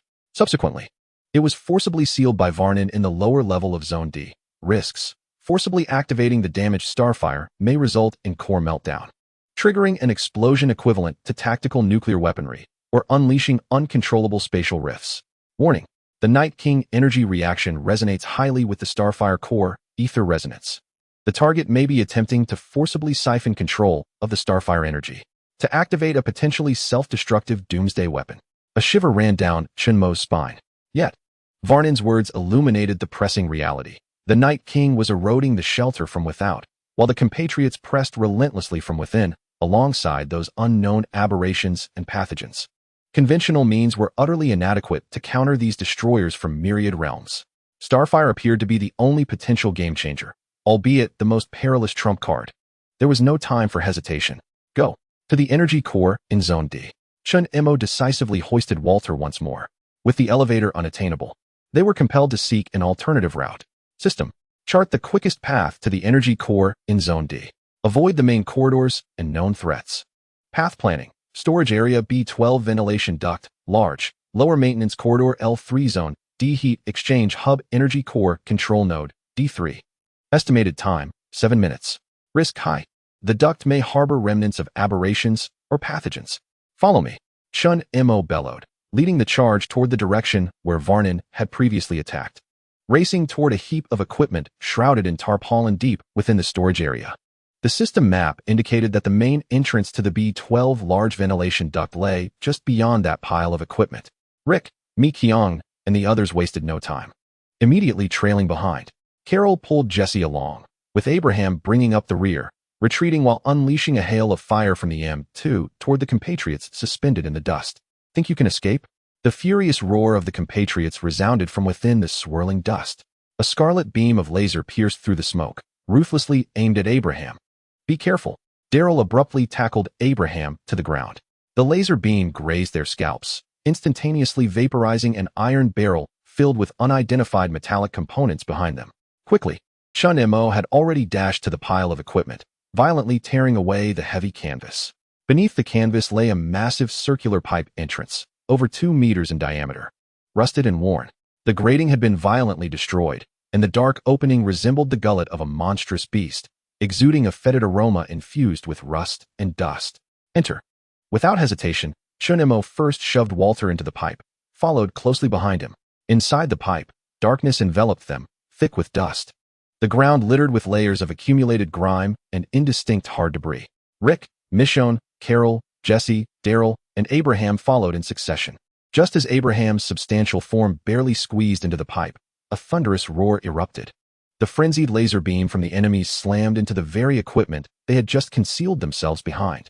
The equipment was obliterated in an instant, scorching fragments and shockwaves violently colliding with the exterior of the ventilation pipe's entrance. The entire pipe trembled violently, and dust cascaded down like a waterfall. Move. Hurry. Chun Mo shouted in the darkness, activating his tactical flashlight, its beam piercing through the gloom, illuminating the dust-laden, cobweb-covered, downward-sloping pipe ahead. He hoisted Walter and sprinted forward, each step uneven. Behind him were the hurried footsteps and labored breaths of his companions. Deep within the pipe, an eerie silence reigned. Only the beam of the flashlight flickered against the dust-encrusted walls, accompanied by the soft crunch of dust underfoot. The air grew stifling, thick with decay and dust. Chun Mo's system incessantly scanned the path ahead. Weak life signals detected, non-allied. Distance, 120 meters. Quantity, 2. Characteristics, low heat, latent state. Pathogen aerosol concentration, moderate to high, ventilation system failure. Continuous inhalation risk. There are entities ahead. 2 of them. Lurking. Chun Mo whispered a warning, simultaneously passing Walter to Rick and Michonne beside him. You two take him ahead. Daryl, Abraham, stay alert with me. Rick and Michonne promptly hoisted the unconscious Walter, while Carol pulled Jesse along, swiftly passing by Chun Mo, the flashlight beam vanishing around a bend in the pipe. Chun Mo, Daryl, and Abraham formed a triangular defensive formation, their weapons aimed into the shadowy depths. The tactical flashlight's beam swept through the dust and rust-covered interior of the pipe. Among the thick dust below, fragments of tattered fabric, broken bones, and several deformed, rusted shell casings lay scattered. An oppressive silence weighed heavily on their nerves. Only the sound of their heavy breathing and racing hearts punctuated the stillness. Suddenly, a faint rustling sound emerged from the shadow around the corner of the pipe, reminiscent of claws scraping against metal. They were coming. Daryl's crossbow swiftly pointed towards the source of the sound. Abraham's M2 rifle raised steadily. Chun Mo's pistol also aimed at the encroaching darkness. The beam of the flashlight suddenly focused. In the shadows around the corner, 2 pairs of glimmering green eyes ignited with intensity. Immediately thereafter, 2 diminutive, hunched figures, resembling skinned monkeys, darted from the gloom, scaling the pipeline walls with astonishing speed. They moved on all fours, their actions contorted yet swift, their skin a deathly gray, riddled with festering sores, while sharp claws scraped against the metal pipe, producing a spine-chilling noise. Their heads were grotesquely deformed, with protruding jaws revealing jagged, glistening fangs, and a hissing growl emanated from their throats. Fire! Chun Mo commanded in a low voice. Whoosh! Daryl's poisoned arrow was the first to be unleashed. Rat-a-tat-tat! Abraham's M2 erupted in a series of short bursts. Bullets and bolts struck their targets with ferocity. One aberration was struck in the shoulder by Daryl's poisoned arrow, howling as it fell from the pipe wall. The other was torn apart by Abraham's bullets, but continued to charge forth, undeterred, with astonishing speed. Be careful! Chun Mo shouted as he fired his pistol in rapid succession, the bullets finding their mark on the creature's head and joints. The monstrosity staggered back, yet its tenacity was terrifying. The one that had fallen struggled to rise again, disregarding the arrow wound in its shoulder, and lunged once more. A close-quarters battle erupted instantaneously. The narrow pipeline restricted the efficacy of heavy firepower. Daryl drew his hunting knife. Abraham swung the heavy machine guns, but, while Chun Mo engaged in a fierce struggle with the approaching beast using his dagger and pistol, the stench of decay assailed their senses, and the sharp claws posed a lethal threat. Bang! Chun Mo's shot shattered the rotting eye socket of one aberration, viscous fluid splattering across his face. Die! Abraham roared, delivering a heavy blow to another aberration's head with the gunstock, producing a sound reminiscent of a watermelon bursting. The conflict was brief, yet bloody. Ultimately, both aberrations were vanquished, their filthy black blood and shattered tissue splattered across the pipeline walls. However, Daryl's arm was deeply lacerated, exposing bone, with blood pouring forth. Abraham's bulletproof vest was also torn in several places. "Are you all right?" Chun Mo panted, hastily applying a tourniquet to Daryl's arm. "I want to die?" Daryl gritted his teeth, his face pale from blood loss. "We must hurry." They were merely sentinels. Chun Mo observed the system map, noting several faint red dots moving deeper ahead.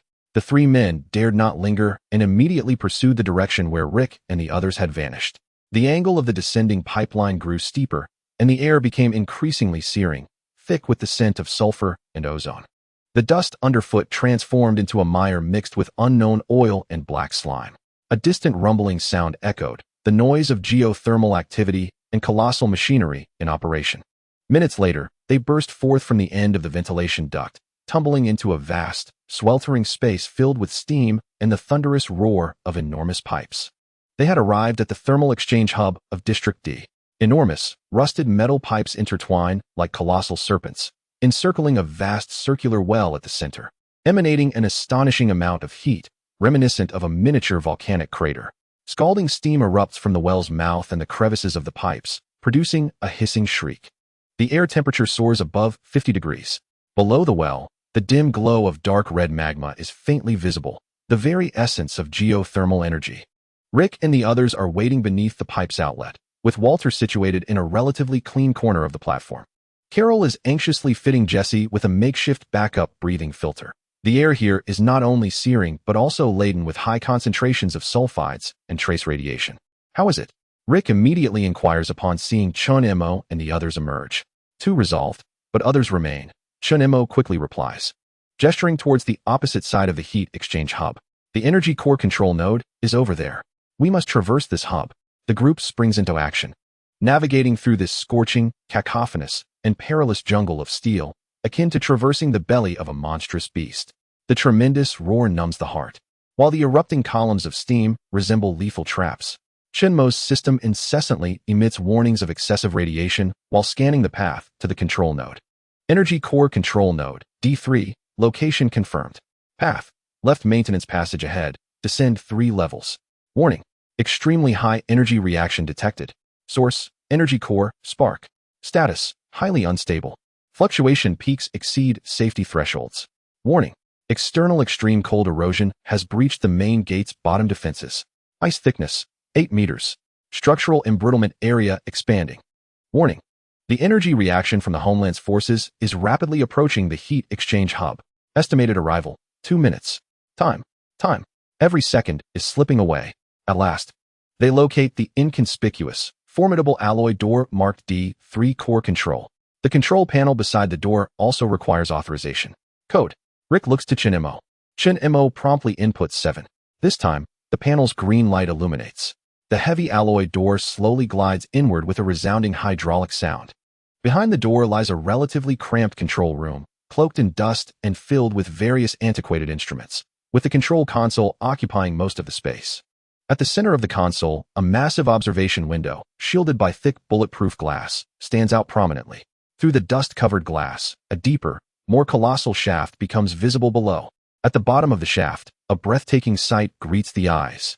There floats a sphere of light, approximately 5 meters in diameter, radiating a fierce blue-white glow. It resembles a captive miniature sun. Its brilliance is not blinding, yet it harbors a heart-stopping, terrifying energy. The surface of the sphere is alive with countless fine, vein-like energy flows surging, twisting, and flickering. Each violent pulse of energy sends tremors through the control room, causing the dials on the instruments to oscillate wildly. Some instruments even emit electrical sparks. The shrill alarm blares sharply within the control room. This is Spark, the ultimate energy core of Sierra Leone. It is the only hope at this moment to combat the celestial destroyers. Yet, it is exceedingly unstable, akin to a bomb that could detonate at any moment. Before the control panel, a figure clad in tattered experimental attire, with their back turned to the crowd, hunched over. Their emaciated fingers frantically manipulating the dusty control panel adorned with complex Russian labels. It is Varnin. He seems oblivious to the arrival of others, entirely absorbed in the console. The cold mechanical eye flickers with a fervent blue light, resonating with the luminescence of the underlying Starfire core. He murmurs incantations, his hoarse voice sounding eerily amidst the blaring alarms. The resonance frequency ether parameters must stabilize. For Mother Russia, for the final bastion, it must be ignited, illuminating this eternal darkness, incinerating all impurities. General Varnin. Chun Mo shouted loudly, attempting to capture his attention. Varnin abruptly turned around. His face, lined with wrinkles and radiation spots, radiated extreme madness and obsession. His murky eyes and the cold mechanical eye locked onto the crowd simultaneously. You have arrived. His voice was hoarse and high-pitched, infused with a morbid excitement. Perfect. Witness the glory of the Starfire. Witness how our Soviets' ultimate weapon purifies these invading filths. His bony finger pointed fiercely at the largest lever on the control panel, covered with a red protective cap. No, it is unstable.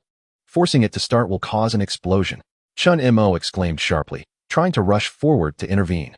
Explosion? Varnin let out a manic laugh. Then let it explode. Let this purifying fire, along with those filthy monsters outside and this tainted world, return to nothingness. For the glory of the Soviet. His finger, imbued with the fervor of a martyr and the will to annihilate all, forcefully pulled down that red lever. No. Chun Mo's scream was swallowed by the suddenly erupting, even sharper and more piercing alarm. The control panel instantly erupted with a flurry of electric sparks. Outside the observation window, the Starfire core at the bottom of the shaft suddenly unleashed an unprecedented blinding radiance. The blue-white orb violently expanded, contracted, and morphed. The frenzied energy surged like a wild stallion, recklessly colliding with the force field that sought to contain it. The entire control room, and indeed the entire D-zone, began to tremble violently, shaking. The alloy walls groaned under the unbearable strain. Cracks spread like a spider's web. The countdown to destruction, amidst Varnin's maniacal laughter, was forcibly reset to 0. At that moment, outside the heavy alloy door of the control room, came the chilling and murderous voice of the homeland's people, echoing as if from the depths of hell. Game over, insects. Are you ready to turn to ash? Chapter 19. Reshuffle. Varnin's emaciated fingers, filled with martyr-like fervor, forcefully pulled down the ultimate lever covered with a red protective cap. No. Chun Mo's scream was drowned out.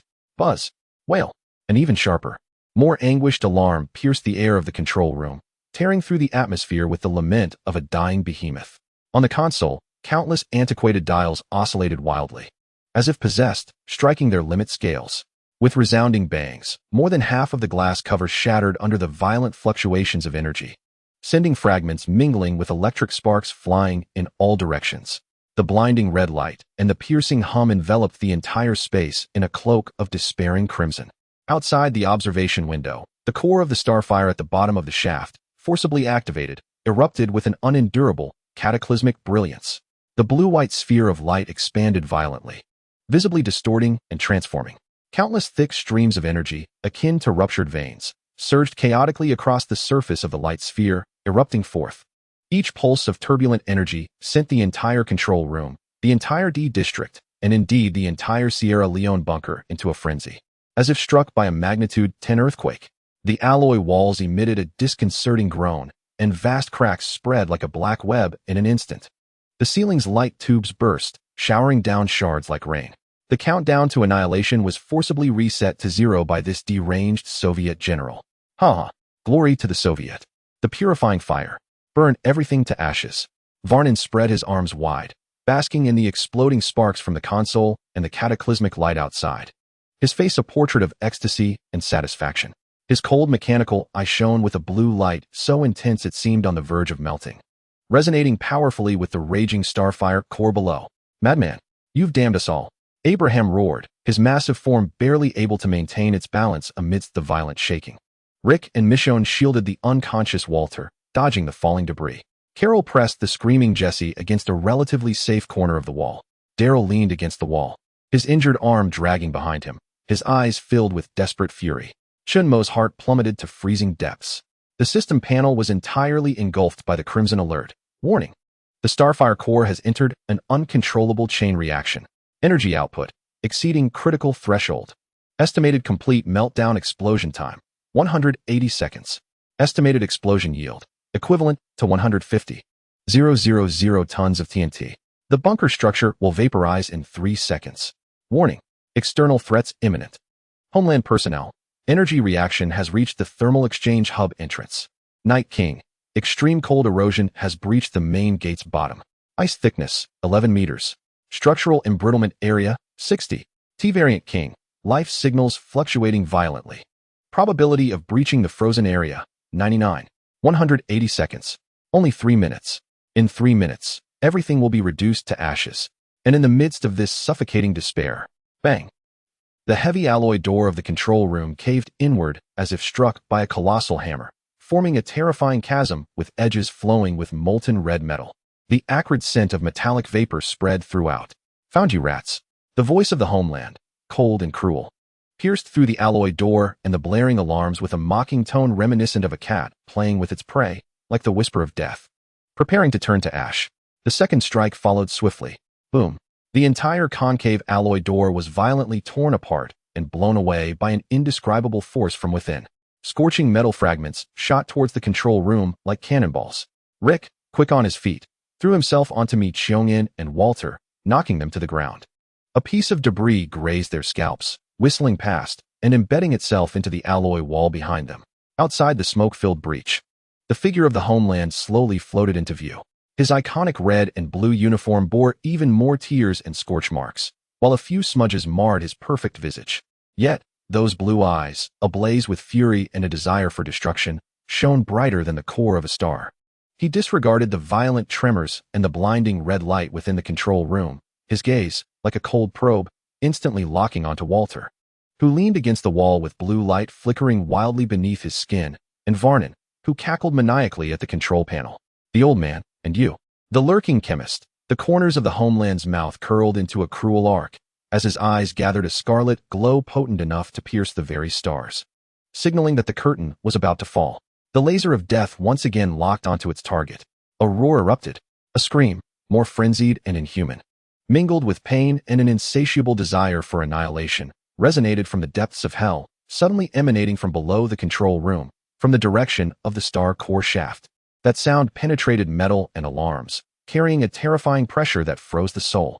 Immediately following, crack, crack, boom. Outside the control room's observation window, the sturdy alloy wall, designed to contain the core's energy, was suddenly torn apart by an unimaginable force from below. A massive, grotesque figure, covered in writhing dark red tumors and sharp bony protrusions, forced its way through the breach. It was the T-Variant King, driven by the chaotic energy of the star core and its own tenacious vitality. It had broken through the Night King's ice and the crushing gate, directly tearing apart the shaft's interior to invade the core area. Its split head, with a massive crystalline structure resembling insectoid compound eyes, glimmered with a greedy, painful, and destructive red light, fixated on the blue-white orb of energy pulsating violently outside. That was its primal ultimate desire. Its enormous bony claws struck against the interior wall of the shaft, striving to get ever closer to that lethal source of energy. The homeland's laser was poised for action. The T-Variant King below let out a greedy roar. Within the control room, the catastrophic light of the star core grew ever more intense, the alarms tolling like a death knell. The tremors made it difficult for anyone to maintain their footing. Varnon was laughing maniacally. Rick's team raised their weapons in despair. 3 forces of destruction converged in this soon-to-explode core control room, forming a deadly, volatile standoff. Mr. White. Jesse's cries resonated faintly amidst the chaos. In that critical moment of despair, Walter White, who had remained unconscious and racked with violent spasms, abruptly opened his eyes. No longer did his sunken gaze reflect exhaustion, numbness, or madness. Instead, it burned with an icy clarity, akin to the absolute rationality of the cosmic void. The chaotic blue luminescent patterns beneath his skin stabilized instantaneously, flowing with a profound azure light reminiscent of intricate circuitry. He straightened his body with a swiftness that belied his ailing condition, forcefully pushing aside Rick and Michonne, who had been guarding him. His eyes, akin to the most precise of scanners, swiftly surveyed the tumultuous core of the starfire outside, the annihilating laser coalescing at the fingertips of the Motherland's people. The ravenous roar of the T-variant king below, and the shattering instruments on the control panel, along with Varnon's mechanical eye, pulsating with resonant blue light. Time seemed to stretch infinitely in his perception. Countless intricate chemical equations, energy transformation diagrams, and biological tissue reaction models cascaded frantically through his profound pupils. The fragmented data concerning the starfire core, ether resonance, Varnon's mechanical eye, Night King's magical resonance, the Motherland's people, biofield, and the T-variant king, unknown energy of the T-virus, was instantaneously assimilated, analyzed, and deduced by his mind. As the core energy resonance stabilized, Walter's cracked lips parted slightly, uttering a few chilling words. His focus ultimately settled on Jesse, his voice imbued with an undeniable command. Jesse, pocket, blue crystals, all of them. Toss them into the core shaft. Now, startled by Walter's gaze and command, Jesse was momentarily paralyzed, but his instinct for survival overpowered all else. He frantically retrieved several packets of highly pure Heisenberg blue methamphetamine, wrapped in waterproof bags.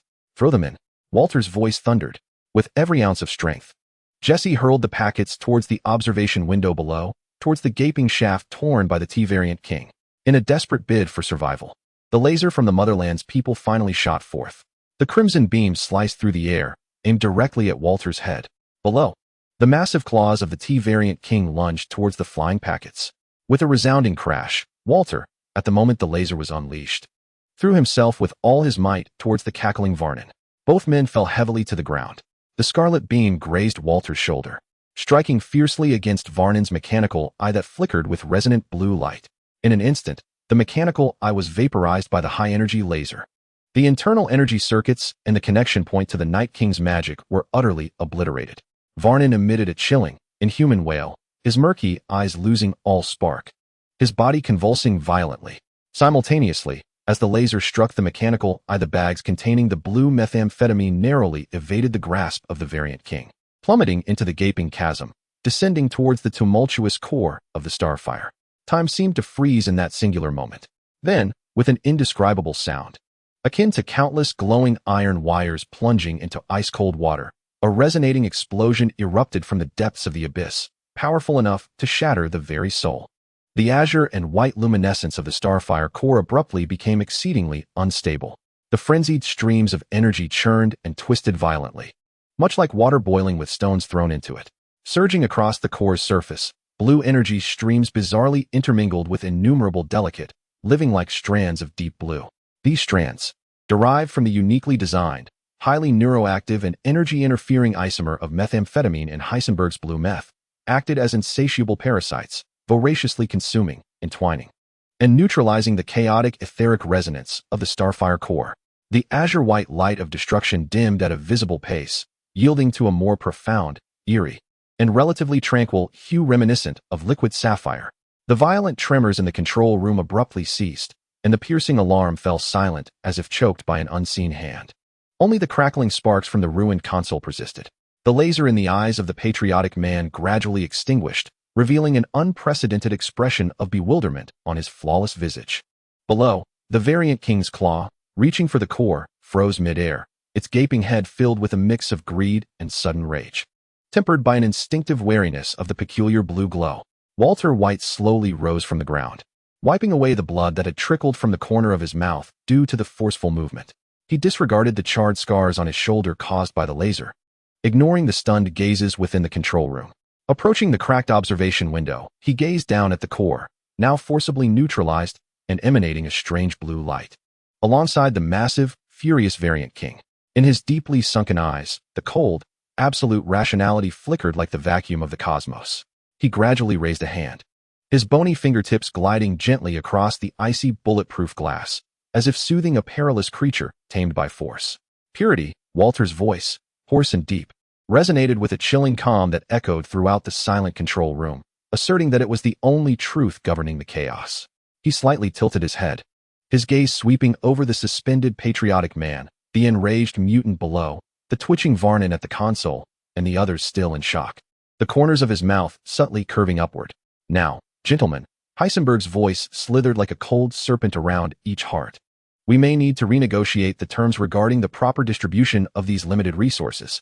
Inside the control room, the air was thick and viscous, akin to coagulated blood.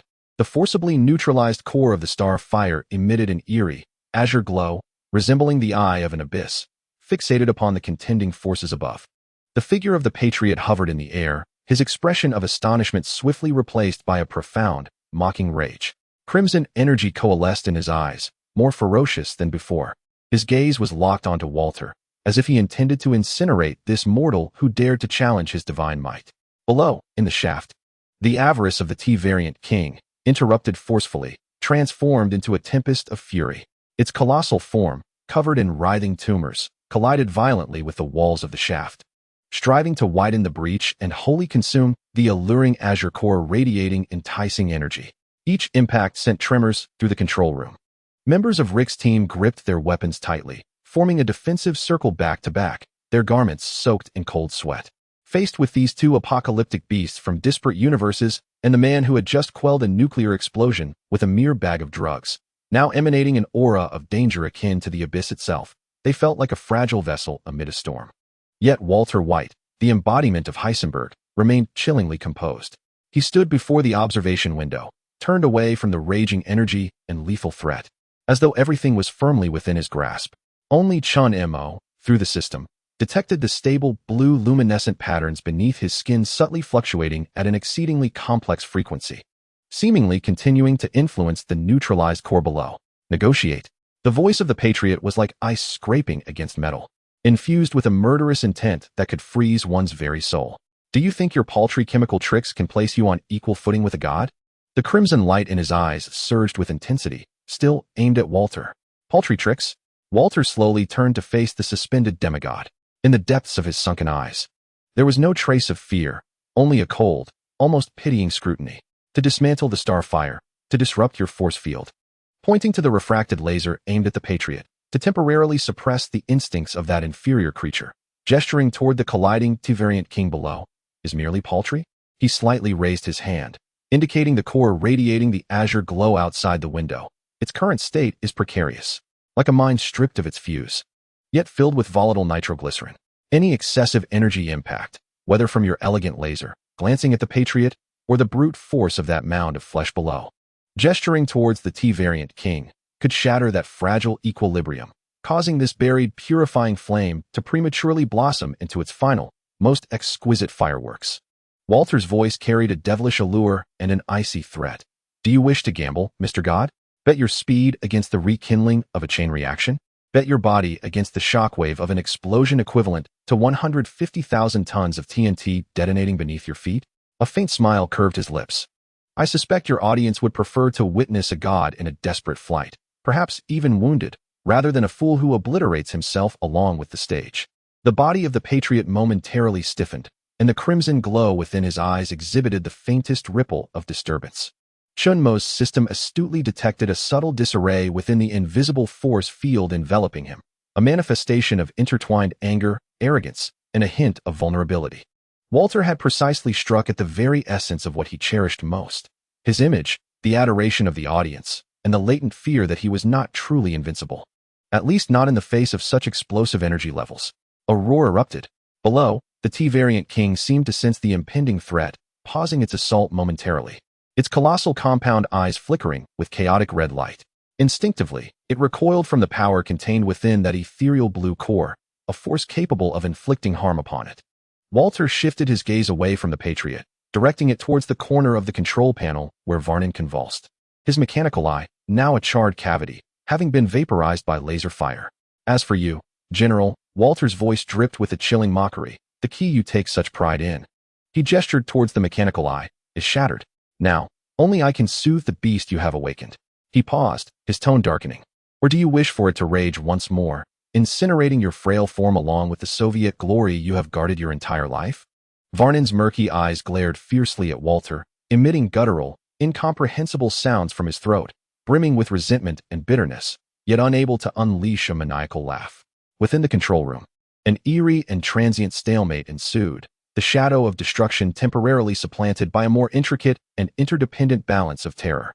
Thus, Walter's gaze swept across the room, ultimately resting upon Chun Mo, his voice regaining an air of commanding calm. Chun Mo, system, inform me, how long until that ice-wielding king outside completely dismantles our rooftop? We require an undisturbed environment for negotiations. Instantly, Chun Mo engaged the system. Data streaming before him in a frenzied update. External threat, Night King, status update. Extreme cold erosion. Main gate area ice thickness, 15 meters. Structural fragility area, 85. Magical erosion, analysis progress, 35. Objective, attempting to establish a secondary magical link with the Starfire core, ethereal blue state. Breakthrough estimate, based on current erosion speed and magical analysis efficiency, complete penetration of the outermost layer of defense will take 8 minutes and 17 seconds. Warning, target, Night King, is orchestrating a large-scale assembly of the undead legion atop the ice layer. Suspected total assault imminent. 8 minutes. A maximum of 8 minutes. Chun Mo reported gravely. The Night King is rallying his forces, preparing for a final offensive. He is still attempting to remotely link with the neutralized core. 8 minutes. Walter repeated softly, the blue light in his eyes swirling as if a precise computer was calculating the optimal solution. That is sufficient. He turned to the Patriot, his voice adopting an undeniable tone of negotiation. Listen, Cloaked One. I know what you seek. Power? Attention? To become the singular protagonist in the universe? We can collaborate. The essence contained within this object, referring to the core, possesses an energy profound enough to elevate you to the status of a true deity across countless realms. The prerequisite, however, is to first eliminate the unruly and roaring presence of the T-variant king below, which is attempting to draw near the core, a mindless nuisance that understands only consumption and destruction. Allowing it to remain poses an imminent threat of catastrophic detonation. Deal with it, and we shall share the energy. Alternatively, you may persist in your attempt to slay me and wager on whether you or the explosion will prevail first. The figure of the Patriot hovered in the air, the muscles of his flawless visage twitching slightly. He fixated intently on Walter, then glanced down at the alluringly azure glow of the core and the grotesque, avaricious, and menacing mass of flesh that was the monster. While slaying Walter would indeed satisfy his wrath, the risk was substantial, especially given the core's enticing energy. Sharing? No. Ultimately, he would claim it all for himself. Yet for now, removing this hindrance of a lowly creature seemed a commendable beginning. A cruel and greedy smile crept upon the Patriot's lips. A deal was struck. He slowly lowered his hand, aimed at Walter, crimson lights swirling at his fingertips, locking onto the T-variant king in the vertical shaft below. Little insect. It's time to clean up the refuse. A roar erupted. The T-variant king appeared to sense the mortal threat, its enormous compound eyes abruptly swiveling toward the hovering Patriot. While its gaping head emitted a frenzied shriek, it abandoned the core, its colossal form suddenly coiling, then launched upwards like a cannonball. Its spiny claws and grotesque tumors slicing through the air with a howling wind, striking fiercely toward the Patriot. It sought to strike first. Overreaching, the Patriot scoffed coldly, his form vanishing instantaneously. The sonic boom generated by his supersonic movement reverberated through the confined space. Crimson laser beams, akin to the scythe of death, cleaved violently towards the charging fleshly behemoth. An unimaginable clash between annihilators erupted in the depths of the energy core within the Sierra Leone shelter. Lasers met flesh. Energy collided with brute force. The cacophony of deafening explosions and the monster's anguished roars instantaneously filled the entire space. Walter White stepped back calmly, evading the splintering energy waves and the foul, viscous slime. He turned his gaze to Chun Mo, his voice piercing through the tumult of battle. Resonating clearly in Chun Mo's ears, system. Now is the time to analyze the stability parameters of that Azure core. Also, locate the control key for the Starlight weapon projection module hidden by that Soviet madman. Our leverage must be convertible into weaponry. His gaze returned to the chaotic and lethal battlefield beyond the observation window, where the cold blue light in his deep-set eyes resembled embers in an abyss. 8 minutes. Sufficient for us to reshuffle the deck. Chapter 20. Resolute, the sound of the civilization staff's tip striking the warped metallic floor echoed through the desolate corridor, resonating like a death knell amidst the suffocating silence and the lingering scent of gunpowder and dust. Each delicate tap felt like a chilling needle, pricking at Chun Mo's dulled nerves. numbed by the shock of the explosion. He struggled to lift his head, blood and grime obscuring his left eye, while his right eye's vision remained indistinct. At the end of the smoke-filled corridor stood a man who identified himself as Gideon Malik, resembling a gentleman emerging from a hellish invitation. His meticulously tailored suit remained immaculate, starkly contrasting the surrounding desolation that appeared as if devoured by a monstrous beast. The formulaic smile of concern etched on his face sent a chill deeper than the laser gaze of a compatriot, instilling a profound sense of dread within Chun Mo. The Temporal Variance Authority, TVA, ignited a rasping sensation in Chun Mo's throat, rendering him nearly voiceless. This name triggered a response deep within a cryptically encrypted core memory module, unleashing a wave of intense pain, akin to being seared by an invisible brand, that coursed through his mind. Warning: high-dimensional temporal lock detected. Core database encountering unauthorized access. Key data stream interrupted. System functionality severely limited. Interference points frozen.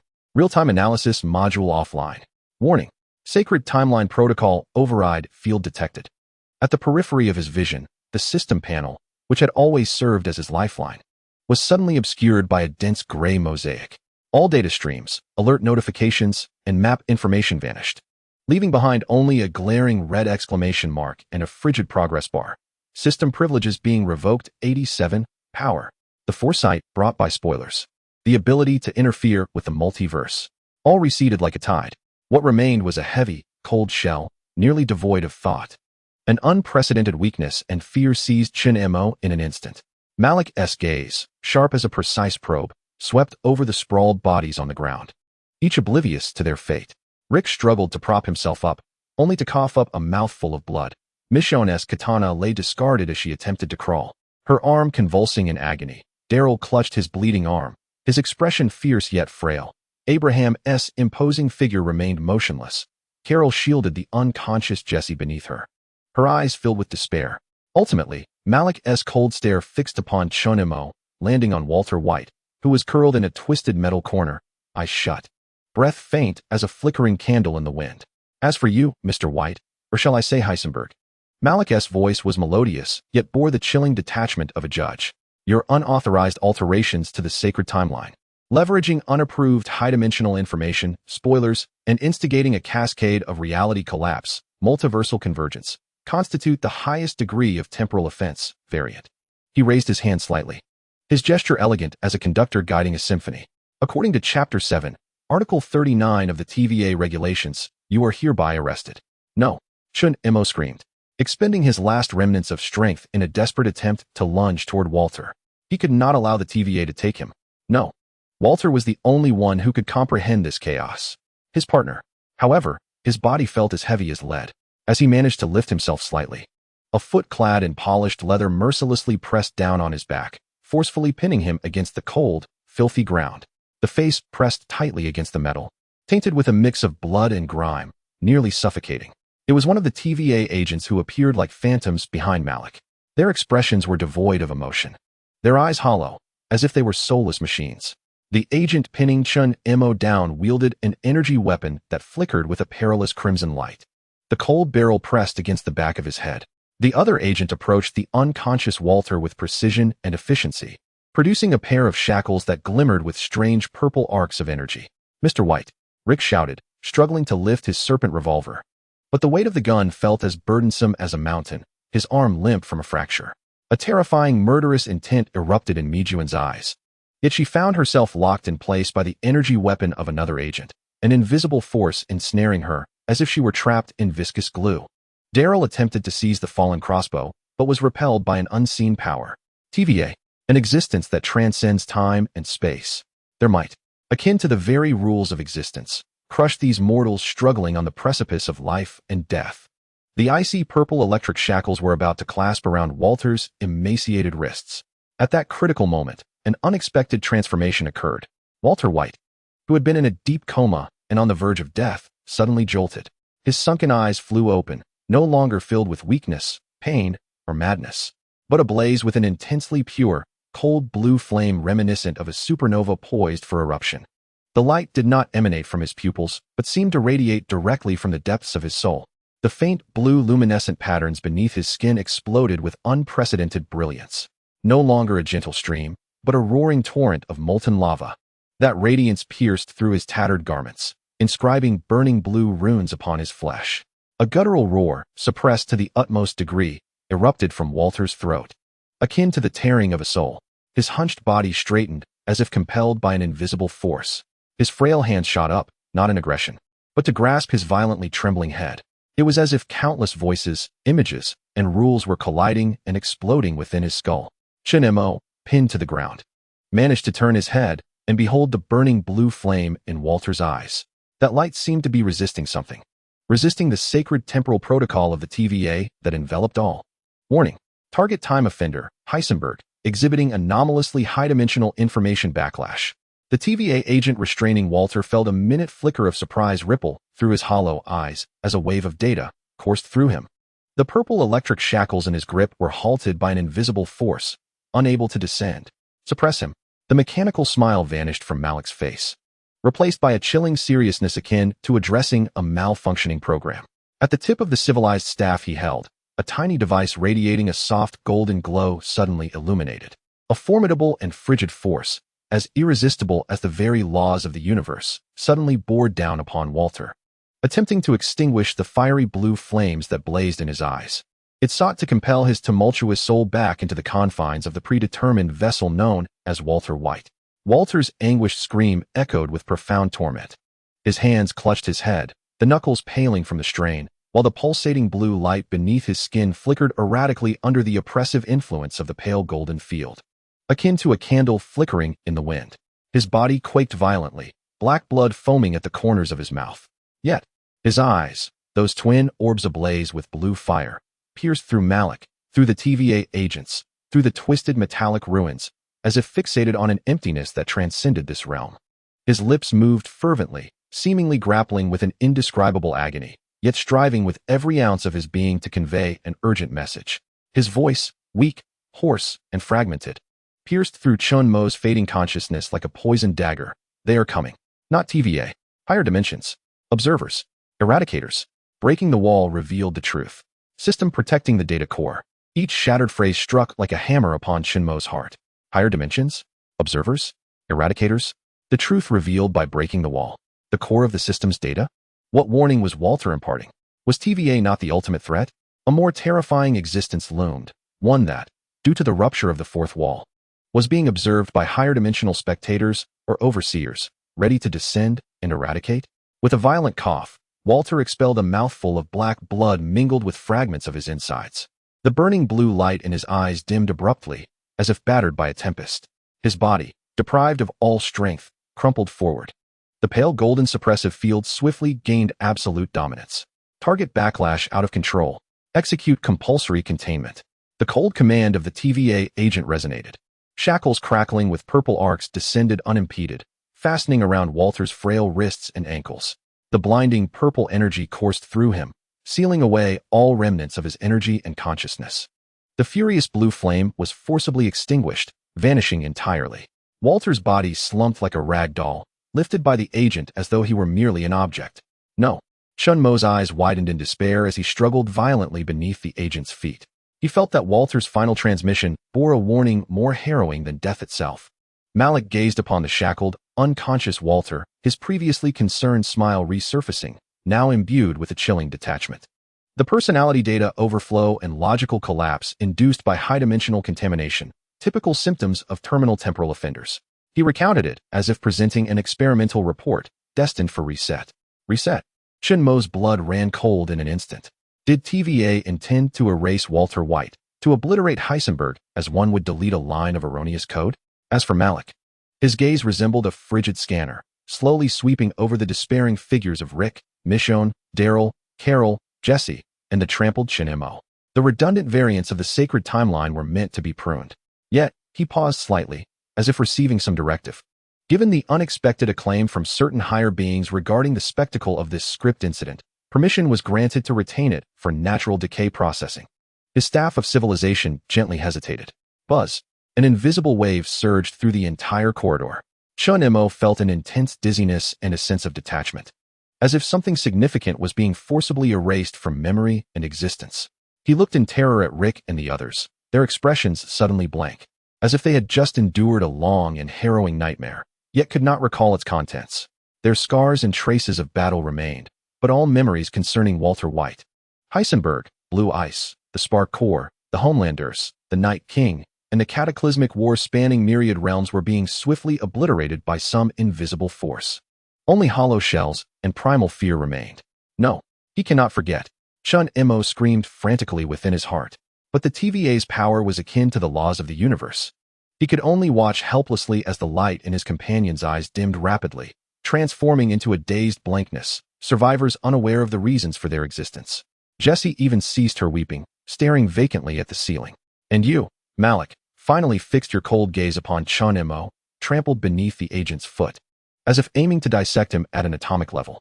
Carrying an unauthorized high-dimensional auxiliary unit, spoiler system, the illegal observational interface had its core data marked and locked.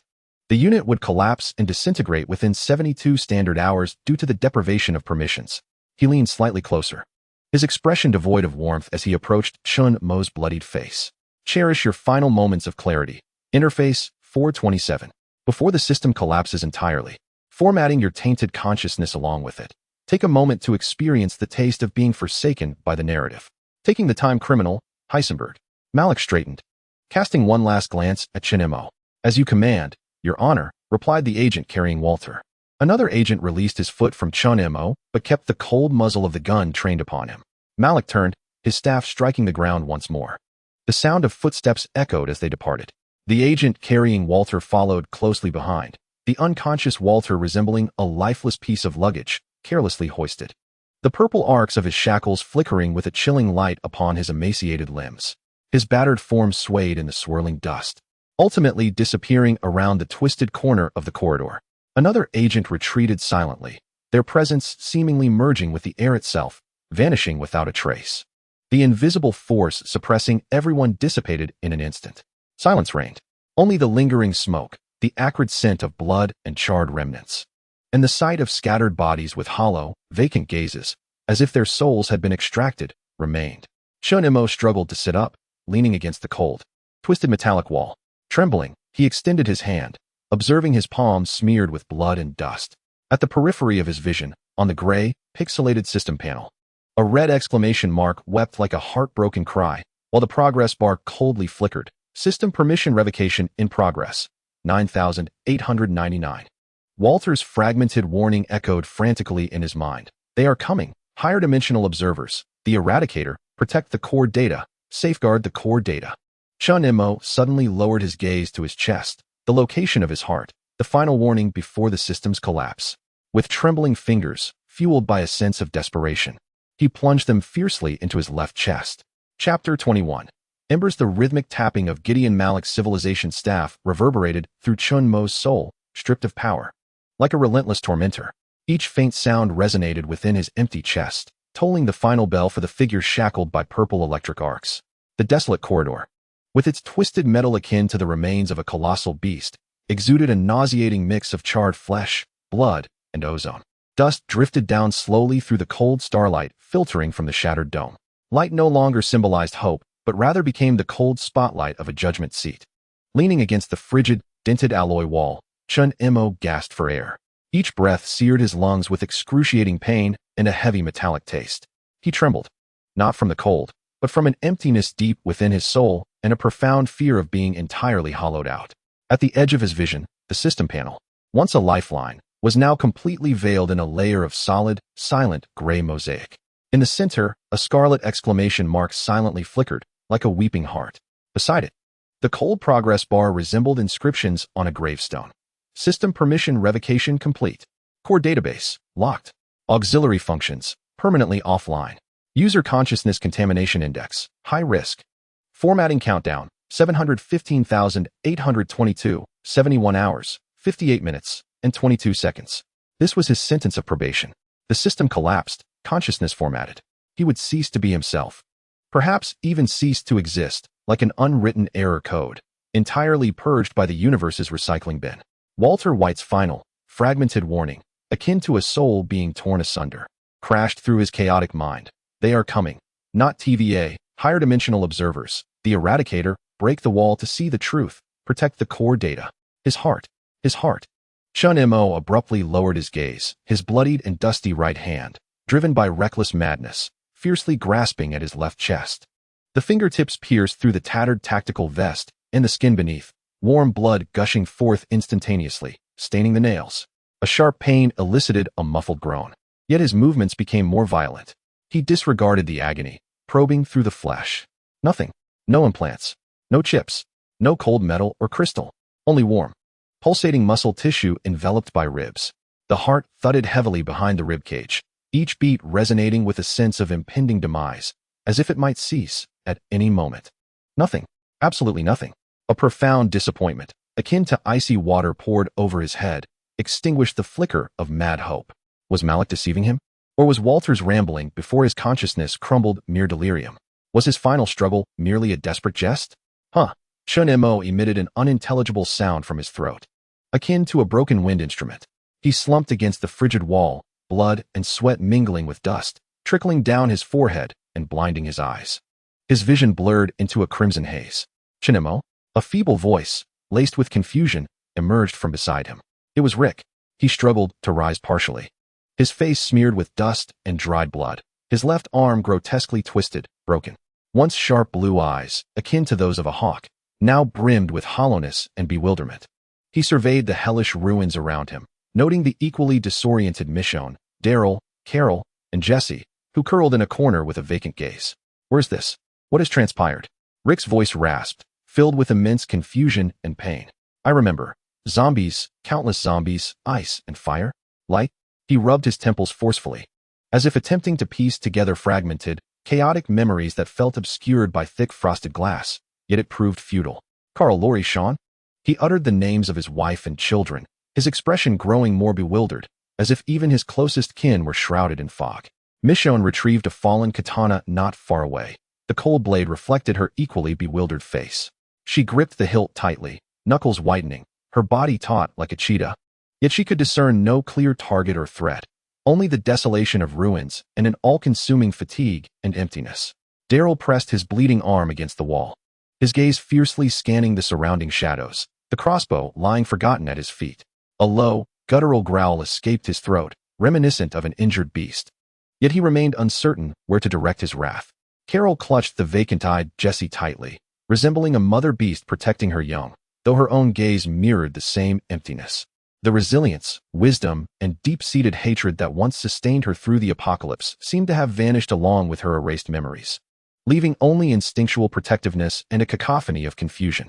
Abraham's massive form stirred slightly, emitting a heavy groan, yet he did not awaken immediately.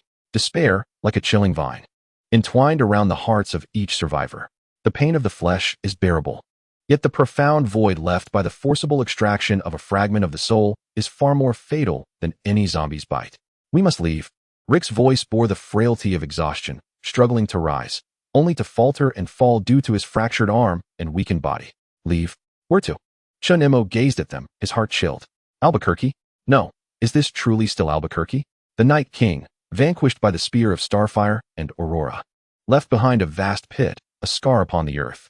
The people of the homeland have fled. The T-variant king shattered into fragments. The upper structure of the Sierra Leone bunker has miraculously remained intact, yet the shockwave from the core explosion rendered this place akin to a crumpled ball of paper. Outside lies the frigid desert, perhaps still haunted by the undead that have not been entirely eradicated, and more likely concealing TVA or other unknown threats. And they? A group stripped of crucial memories, battered and bruised, nearly devoid of resources, are merely waiting to die in a different locale. Chun Mo's gaze returned to the frozen gray panel at the edge of his vision, the crimson countdown, 715,513. Time relentlessly flowed on. His consciousness, the proof of his existence, was being gradually erased by an invisible force. He felt a slow sensation of peeling away, as if his soul were being detached from his body, his thoughts growing sluggish. And certain details of the past began to blur. No, it cannot end this way. Walter's warning resounded again in his mind. Protect the data core. His heart. His heart. Malik had said that the core data was marked and locked. In the event of a collapse, it would be formatted along with consciousness. The core. Was it not physical, but instead a frenzied thought that cleaved through the chaos like lightning? The system. That now silent system, shrouded in a gray mosaic. Where is its core? Where is its data stored? Could it be within his consciousness? Within his brain? And to protect it was not to extract the heart, but to transfer those data before the system completely collapsed and formatting descended? Preserve? Or activate? He suddenly concentrated all his remaining mental strength, like a drowning man grasping for the last straw, and violently struck towards that expanse of silent gray mosaic. No response. That gray was like the most formidable barrier in the universe, coldly rejecting his consciousness. Come out. Chun Mo silently roared within, his teeth grinding, veins bulging at his temples. He exerted every ounce of willpower, envisioning himself as a chisel, forcefully driving into that gray. Once. Again. The mental agony pierced through his brain like steel needles. Yet he pressed on, heedless, just as he felt his consciousness was on the verge of completely dissipating due to this futile assault. A faint sound, like the flicker of an electric spark, echoed deep within his mind. In his field of vision, that frozen gray mosaic quivered ever so slightly, akin to a tiny stone cast upon a still water surface. Immediately, a faint, almost imperceptible azure light, akin to a solitary firefly in the depths of the ocean, struggled to emerge from the gray void of silence. This light, no larger than the tip of a needle, emanated a cold, pure glow reminiscent of Walter White, Heisenberg. It hovered at the edge of the gray mosaic, flickering weakly as if it might extinguish at any moment. A nearly undetectable, intermittent stream of thought, like a candle flickering in the wind, infiltrated Chun Mo's chaotic consciousness. This stream was not articulated in language, but conveyed a pure sensation of information, intermingled with Walter's distinct, coldly precise cognitive imprint, reminiscent of a chemical equation. Chun Mo's heart raced with exhilaration. He had surmised correctly. The essence of the system lay within his consciousness. Walter, prior to being taken by TVA, had somehow managed to implant a crucial fragment of data, likely pertaining to higher dimensional threats, the very nature of TVA, or even vital information on how to combat them, deep within the core of the system, which was soon to be locked away.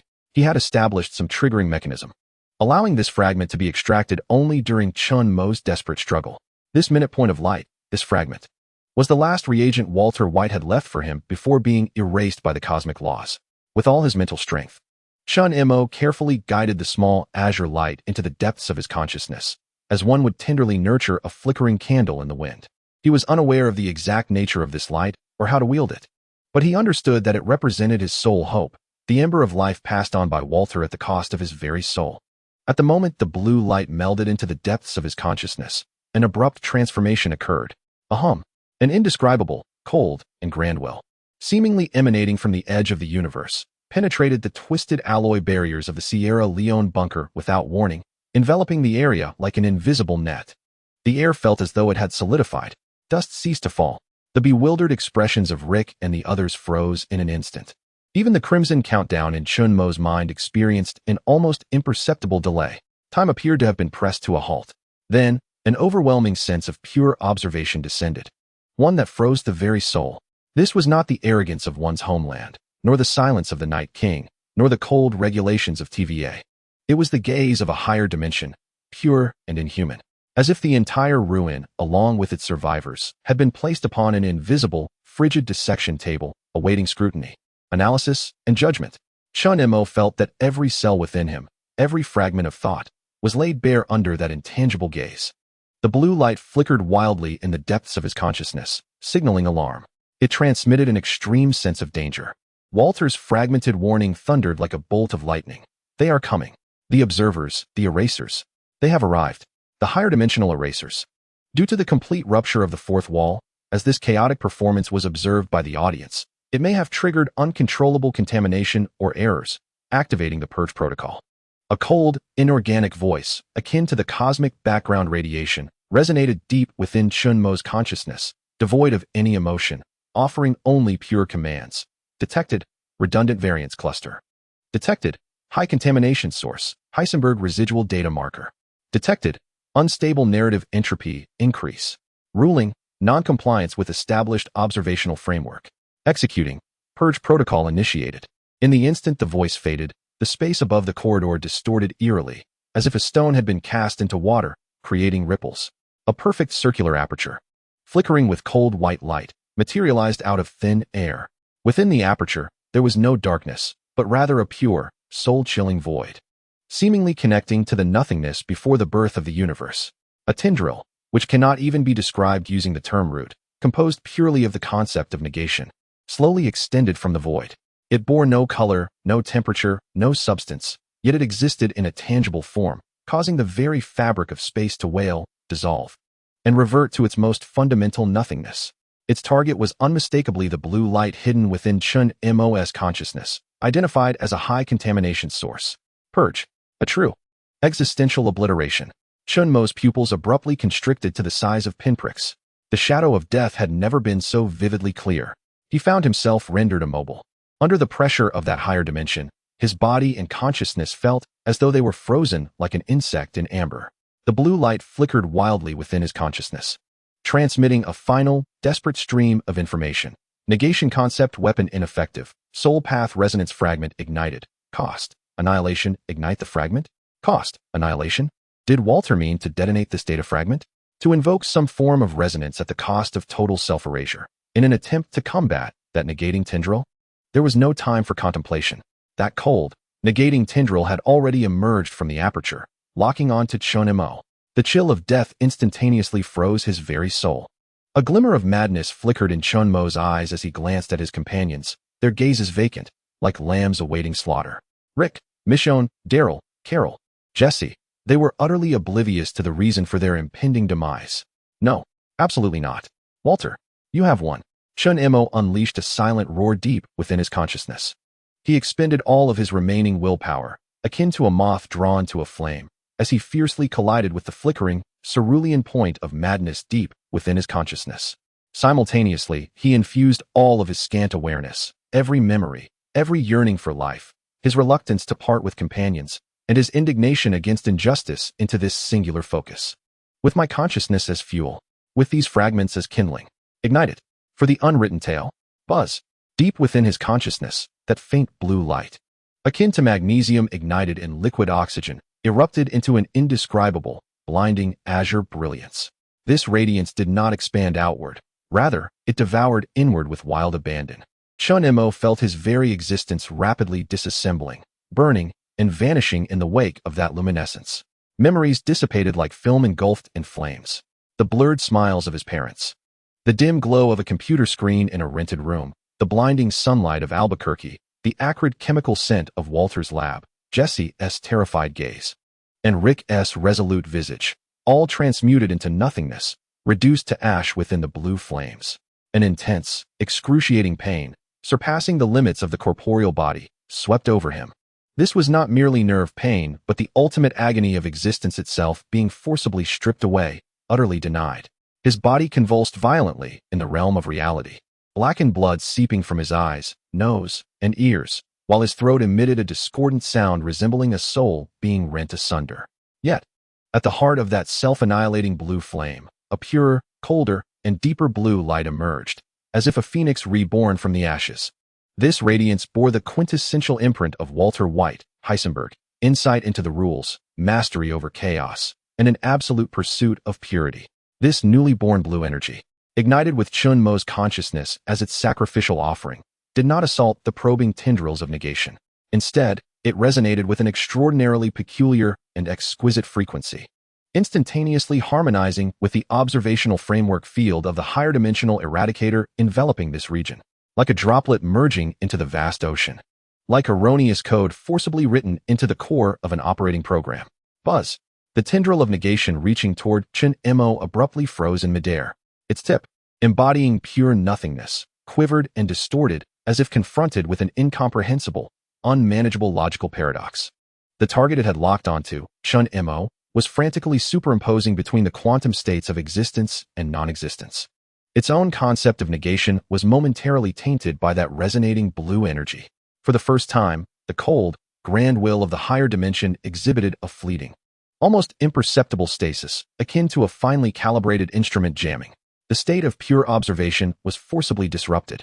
A fleeting moment of logical chaos emerged within the cold directive. Target state anomalous pollution backlash conflict reevaluation. This stasis, albeit exceedingly brief, possibly lasting only a billionth of a second, was sufficient for certain existences. Uft, a sound extremely subtle, akin to the popping of a bubble. The tendril that negated existence, along with the void it had extruded, flickered momentarily like a faulty television screen before vanishing entirely. The suffocating pressure of a higher dimension and the frigid sensation of observation that enveloped the ruins receded like a tide. The once stagnant air began to flow anew, and dust continued to descend. The bewildered expressions of Rick and the others gradually shifted, and Abraham emitted a heavy groan, seemingly on the verge of awakening. It was as though the cataclysmic scene they had just witnessed was merely a collective hallucination. Only Chun Mo understood that it was no illusion. He remained propped against the cold wall, his body trembling uncontrollably from excruciating pain and exhaustion. The black streaks of blood oozing from his orifices meandered across his dust-laden face like eerie tattoos. His gaze was hollow, pupils dilated, resembling a shell from which the soul had been extracted. At the periphery of his vision, the crimson countdown remained unyieldingly cold. 715,348. Yet beneath the countdown, a new line of characters flickered with an unstable, ghostly blue light. Consciousness annihilation level, 42. Core data fragment fusion level, 1 stable. Pollution source mark, activated, quantum state shielding. Formatting process, abnormal interruption, logical conflict. He had survived. At an unimaginable cost. He had lost nearly half of his memories and self-awareness. He had forgotten his parents' names, the address of his rented apartment, how to ride a bicycle, and the summer in which he first watched Breaking Bad. The warm, trivial, and ordinary foundations that constituted Chun Mo had turned to ash in the blue flames. Yet, he still remembered Walter White. He recalled Heisenberg, the blue crystals, the shattered Claisen adapter, the ghostly blue glow of the core, the cold shackles of TVA, the tendril that negated existence, and Walter's final warning. Moreover, deep within his consciousness lay that cold, pure fragment of core data, burning with the absolute mark of Walter. Akin to a blue diamond. This fragment was a spark, a signpost, and a bomb buried deep within his fragmented awareness, poised to detonate at an unknown moment. He slowly lifted his head, his vacant, hollow gaze sweeping over his bewildered companions, Rick, Michonne, Daryl, Carol, Jesse, and the recently awakened Abraham, who still bore a look of confusion. They did not remember Walter, nor the war that spanned the heavens. They were merely survivors, battered and bruised, lost amid the apocalyptic ruins. And Chun Mo, this shell that had lost much of itself, bore secrets and curses beyond their imagination. He parted his dry, cracked lips, producing a hoarse sound reminiscent of sandpaper scraping, shattering the eerie silence of the corridor. "Leave this place," he managed to utter, raising a trembling finger to indicate a direction, a relatively safe exit to a shelter. As noted in the last records before the system's collapse, something outside awaits to cleanse us. His voice was hollow, devoid of explanation, imbued only with a profound weariness and a chilling certainty. Rick and the others gazed at him, bewildered, their eyes drawn to the dark trails of blood winding across his face and the vacant, lifeless expression in his eyes. They did not comprehend. Yet the primal instinct for survival, coupled with the overwhelming pressure of the desolation surrounding them, compelled them to follow instinctively.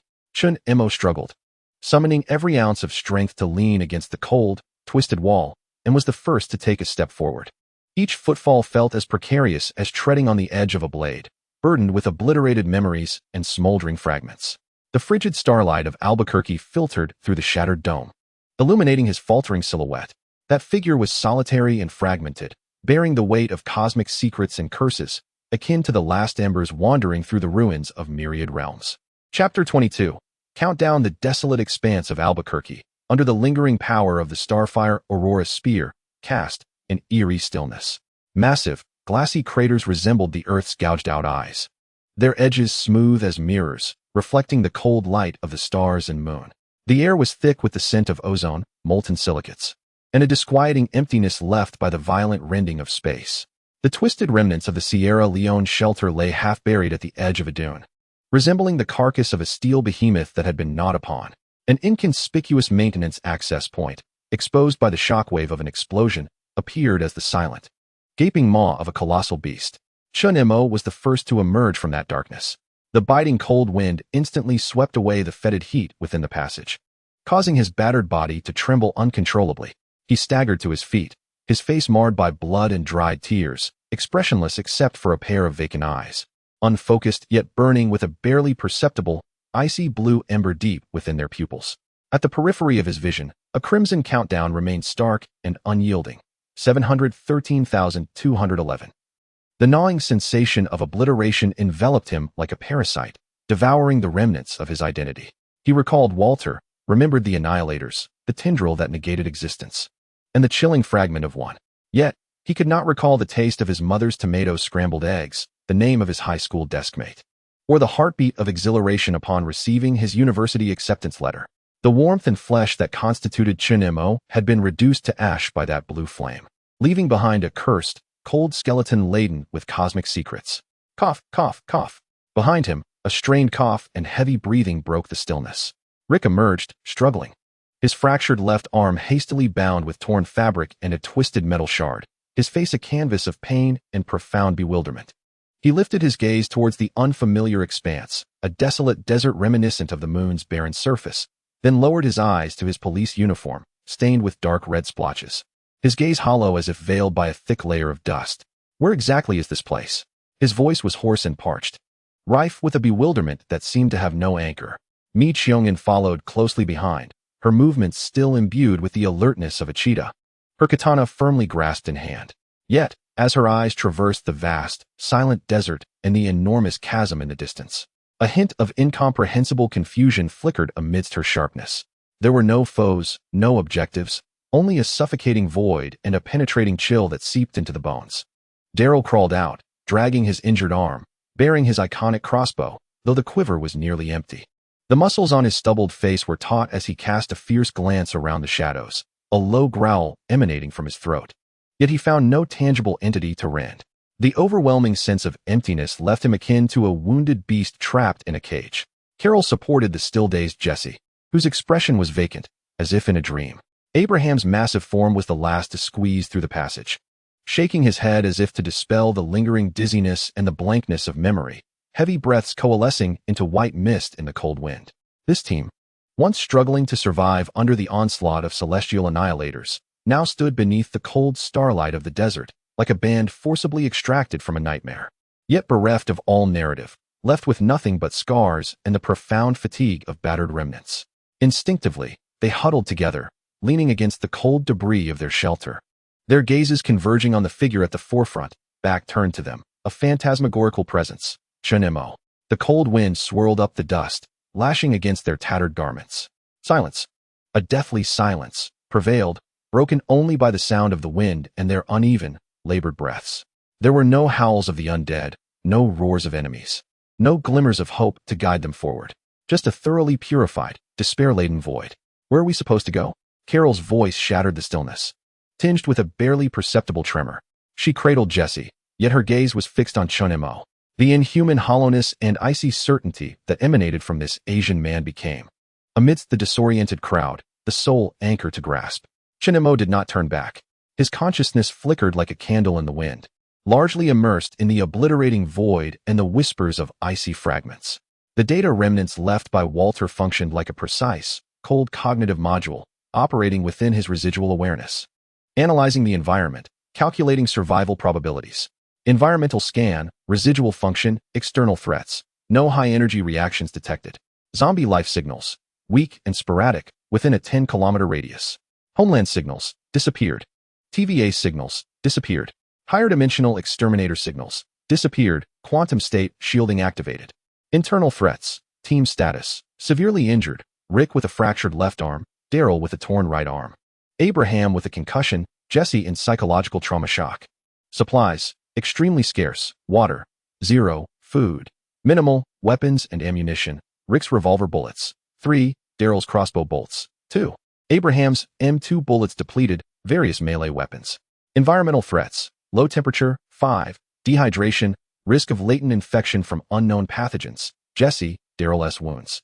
Survival probability, 72 hours based on current status and resources, 15. Optimal route, 15 kilometers northeast, abandoned gas station on Highway 66. Probability, potential existence of uncontaminated water sources, remnants of underground storage tanks. Shelter, minimal chance of leftover supplies, 31.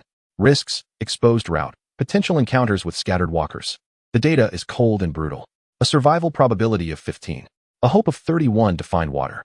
Chinemo slowly raised his trembling hand, pointing towards the indistinct horizon outlined by the starlight in the northeast. His movements were stiff, akin to a rusted machine. There may be water, he rasped, his voice grating like sandpaper against metal, devoid of emotional fluctuation, merely stating the cold facts. Either we move forward or perish here. No explanations, no encouragement. Only the stark choice of survival. Rick gazed at Chun Mo's outstretched finger, then glanced at his battered, bewildered companions, ultimately resting his eyes on Jesse's vacant, lifeless face. A profound sense of helplessness gripped him. He was no longer the leader who guided his team through the zombie apocalypse. He had lost his way, his memories, and even the reasons for his anger.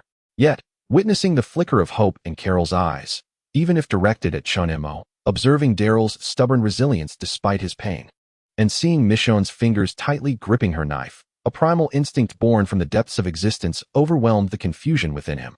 He inhaled the frigid air, as if ice blades scraped through his lungs. "Let us go?" Rick's voice was low, yet imbued with a decisive finality. Struggling to rise, he picked up a twisted steel pipe with his uninjured right hand as a makeshift cane. No cheers, no responses. Only silent action. Michonne was the first to follow, sheathing her katana, her vigilant gaze sweeping the shadows ahead. Daryl spat out a mouthful of blood, grasping his crossbow, enduring the agonizing pain in his arm as he moved alongside Michonne.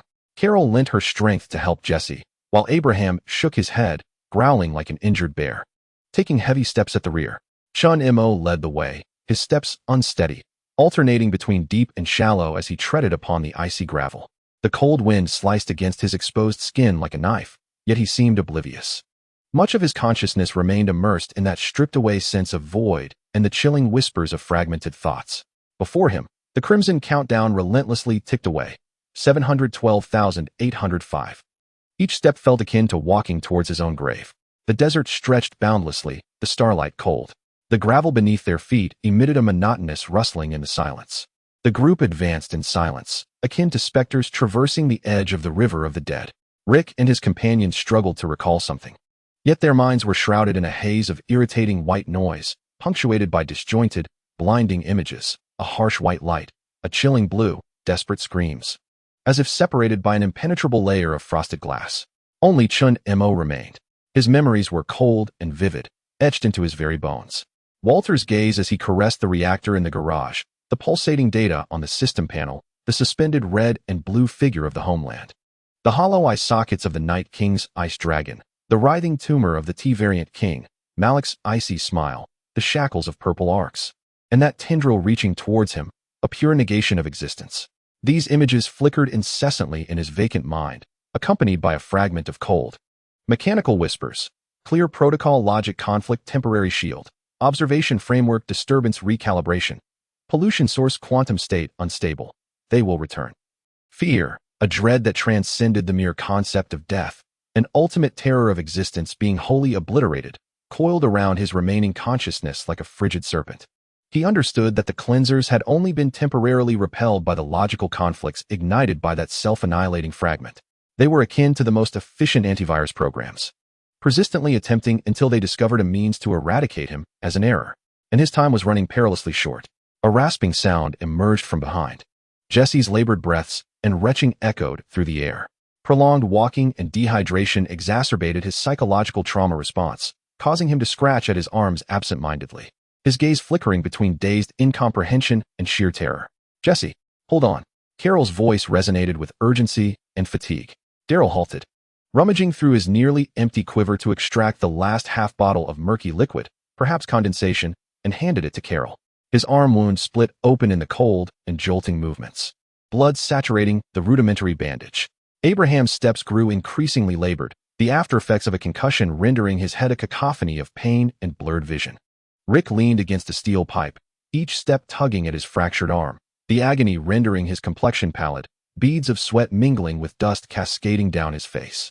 He observed the staggering silhouette of Chun Mo ahead, resembling a living corpse, and glanced at his companions, teetering on the brink of collapse. A wave of despair and helplessness threatened to engulf him. "Stop," Rick gasped, his voice hoarse. "Let us rest for 10 minutes. The group felt as if a reprieve had been granted, nearly collapsing onto the frigid sand. Carol cautiously offered water to Jesse, while Daryl tore fabric from his clothing to re-wrap his bleeding arm. Abraham leaned against a weathered rock, painfully massaging his temples. Michonne stood like a statue, her katana planted firmly, her vigilant gaze sweeping the desolate surroundings. Yet, Chun Mo did not halt. It was as if he had not heard Rick's words. continuing to stagger forward in a mechanical, relentless march toward the northeast. The cold wind whipped up the dust, battering his frail, tattered figure, as if it might disperse him into the desert at any moment. Shinmo. Rick raised his voice, imbued with a hint of authority. Shinmo's steps came to an abrupt halt. With excruciating slowness, he turned around. Beneath the starlit sky, his face was devoid of color, marred by dried blood and dark streaks of tears. In his hollow eyes, a faint flicker of blue embers seemed to pulse momentarily. His gaze swept over his weary and battered companions before finally resting on Rick's face. There was no reproach or concern in that look, only a chilling understanding of a brutal truth. Rest, and death will come swifter, his voice rasped, akin to the grinding of a whetstone. Are they watching us? Ready to cleanse us? Who? Daryl suddenly raised his head, his eyes fierce. Those damned walkers? Come on, I'm itching to tear a few apart. He brandished his uninjured arm, but the movement tugged at his wound, eliciting a grimace of pain. They are not walkers. Chunemo slowly shook his head, his gaze directed toward the profound, star-dotted night sky. A higher dimensional regulation, to cleanse the errors. His words fragmented, yet exuded a spine-chilling certainty. As if speaking of file deletions, the countenances of Rick and the others immediately turned grim. Higher dimension? Regulations? Cleansing errors? Deleting files? These terms surpassed their comprehension, resonating eerily with fragmented, incomprehensible horrors echoing in their minds. Blinding light, blue luminescence, desperate screams. A frigid dread, colder than the desert night breeze, seized every heart in an instant. What the hell are you talking about? Abraham bellowed, a wave of confusion and inexplicable fear rendering him restless. Shinemo offered no reply. He slowly raised his hand, pointing to his vacant eyes, then gestured toward the depths of the night sky. Memories taken away for witnessing what should not be seen. His voice bore a suffocating weariness and resignation. We are mere redundant variables awaiting cleansing. Silence enveloped them. The desert wind seemed to pause momentarily. Despair, like a chilling tide, completely engulfed everyone. Even Daryl, the fiercest among them, briefly betrayed a flicker of imperceptible fear. If the enemy were tangible walkers or lunatics like the ones from their homeland, they could still fight, still struggle. But what if the enemy was invisible, intangible, an irresistible cleansing program akin to the very laws of the cosmos? What were they then? Just refused data awaiting formatting? Suddenly, Jesse emitted a sharp, dissonant scream. He clutched his head, his body convulsing violently. Blue. Everything's blue. It's splitting apart. The wall is cracking. I'm falling. Mr. White. I'm falling. He babbled incoherently, his eyes vacant, as if trapped in an inescapable nightmare. Mr. White. This unfamiliar name stirred a faint ripple in the bewildered minds of Rick and the others, akin to a stone cast into still waters. A blurred image of a hunched figure clad in khaki pants, a beaker stained with chemical reagents, a stern reprimand. These fleeting fragments flashed by, only to be swiftly erased by an invisible force, leaving them with deeper headaches and dizziness. Jesse, be quiet. Carol held him tightly, her voice tinged with tears. In the hollow depths of Chunmo's eyes, a flicker of blue embers danced abruptly. Jesse's subconscious howl acted like a key, momentarily prying open the seal of TVA's memory erasure. The traces of Walter White's existence left indelible ripples at the quantum level, akin to a ghostly presence. At that moment, Chunmo suddenly lifted his gaze, not towards the night sky, but fixated intently on the horizon in the southeast. His body tensed instantaneously, within the remnants of his consciousness. The cold fragments of one emitted an unprecedented, piercing alarm. Warning: high-dimensional observation fluctuations. Source: Non-Excluder Protocol. Independent Observation Unit. Characteristics: 997 match with time criminal, Heisenberg, residual imprint. Status: free. Unstable. Currently being drawn. Residual imprint of a time criminal. Walter. He still exists. He has not been entirely reset by TVA. For the first time, Chunmo's heart, occupied by void and cold fragments, felt an intense throbbing, akin to being struck by an electric current. In his line of sight, the southeastern horizon, under the profound backdrop of the starry sky, twisted in an exceedingly bizarre manner. It was neither a spatial rift nor tendrils of negation. Rather, it resembled the subtle ripples that arise when a stone is cast into a tranquil lake, delicate and nearly imperceptible. At the center of these ripples, there was a dim, distant, yet profoundly familiar cerulean light, flickering like a candle flame in the wind, extinguishing almost as quickly as it appeared. Subsequently, that faint cerulean glow seemed to be drawn by some unseen force, slightly veering towards their direction. Imprint attraction source: Core data fragment resonance. Imprint status, struggling. Warning. TVA tracking lock detected. Walter. It is Walter White. His residual imprint has not been completely obliterated. He is struggling. He is responding to the resonance of one. He is attempting to draw nearer. But the TVA tracking lock is also present. The alarms of hope and destruction screamed simultaneously within Chun Mo's fractured consciousness. Go. Chun Mo abruptly turned away, no longer gazing at the mingling of hope and peril in the southeast. His emaciated fingers pointed resolutely towards the northeast. His voice hoarse yet imbued with a previously unseen, near-mad urgency. Move quickly. To the water source. Now. He offered no further explanations, no pauses, expending every last ounce of his remaining strength as he stumbled towards the direction of the gas station on Route 66. It was as if a demon more terrifying than the excluders were pursuing him. Rick and the others were taken aback by Chun Mo's sudden, intense reaction. The madness and urgency that erupted from his vacant gaze were more impactful than any words. That fleeting, illusory cerulean light on the southeastern horizon left a profound imprint on their bewildered retinas. There was no time for contemplation. The instinct for survival and an inexplicable trust, or perhaps fear, in Chun Mo's uncanny intuition overwhelmed all confusion and fatigue. Keep up with him, Rick shouted, enduring excruciating pain as he leaned on a steel pipe to pursue. Mijuan, Daryl, and Carol dragged Jesse and Abraham, this battered group, as if lashed by an invisible whip, unleashing their final reserves of strength, racing desperately beneath the cold starlight of the desert toward the elusive water source and the unknown promise of hope, or perhaps greater despair. Chun Mo led the charge, the biting wind filling his tattered garments. Deep within his consciousness, the icy fragments of one resonated with the faint, struggling azure mark to the southeast, akin to two fireflies on the brink of extinction, responding in silent, desperate communion under the cosmic pursuit. A crimson countdown flickered chillingly at the edge of his vision. 711,533. Meanwhile, the southeastern horizon had settled into a deceptive calm, as if no anomaly had ever existed. Only the profound, unyielding night sky remained. A detached observer from the highest dimension, coldly gazing upon the remnants struggling in the desert. Chapter 23. Doubt the Albuquerque desert bore in eerie tranquility amid the aftermath of nuclear detonation. Chun Mo trudged forward, his broken form stepping gingerly as though upon the blades of a knife. The relentless crimson countdown pulsed at the periphery of his sight. 705,822. The void brought forth by the obliteration of consciousness washed over him like a tide, eroding the remnants of his memories. How much farther? Rick's voice came from behind, hoarse and dry. His left arm hung awkwardly, hastily secured with torn fabric at the fracture.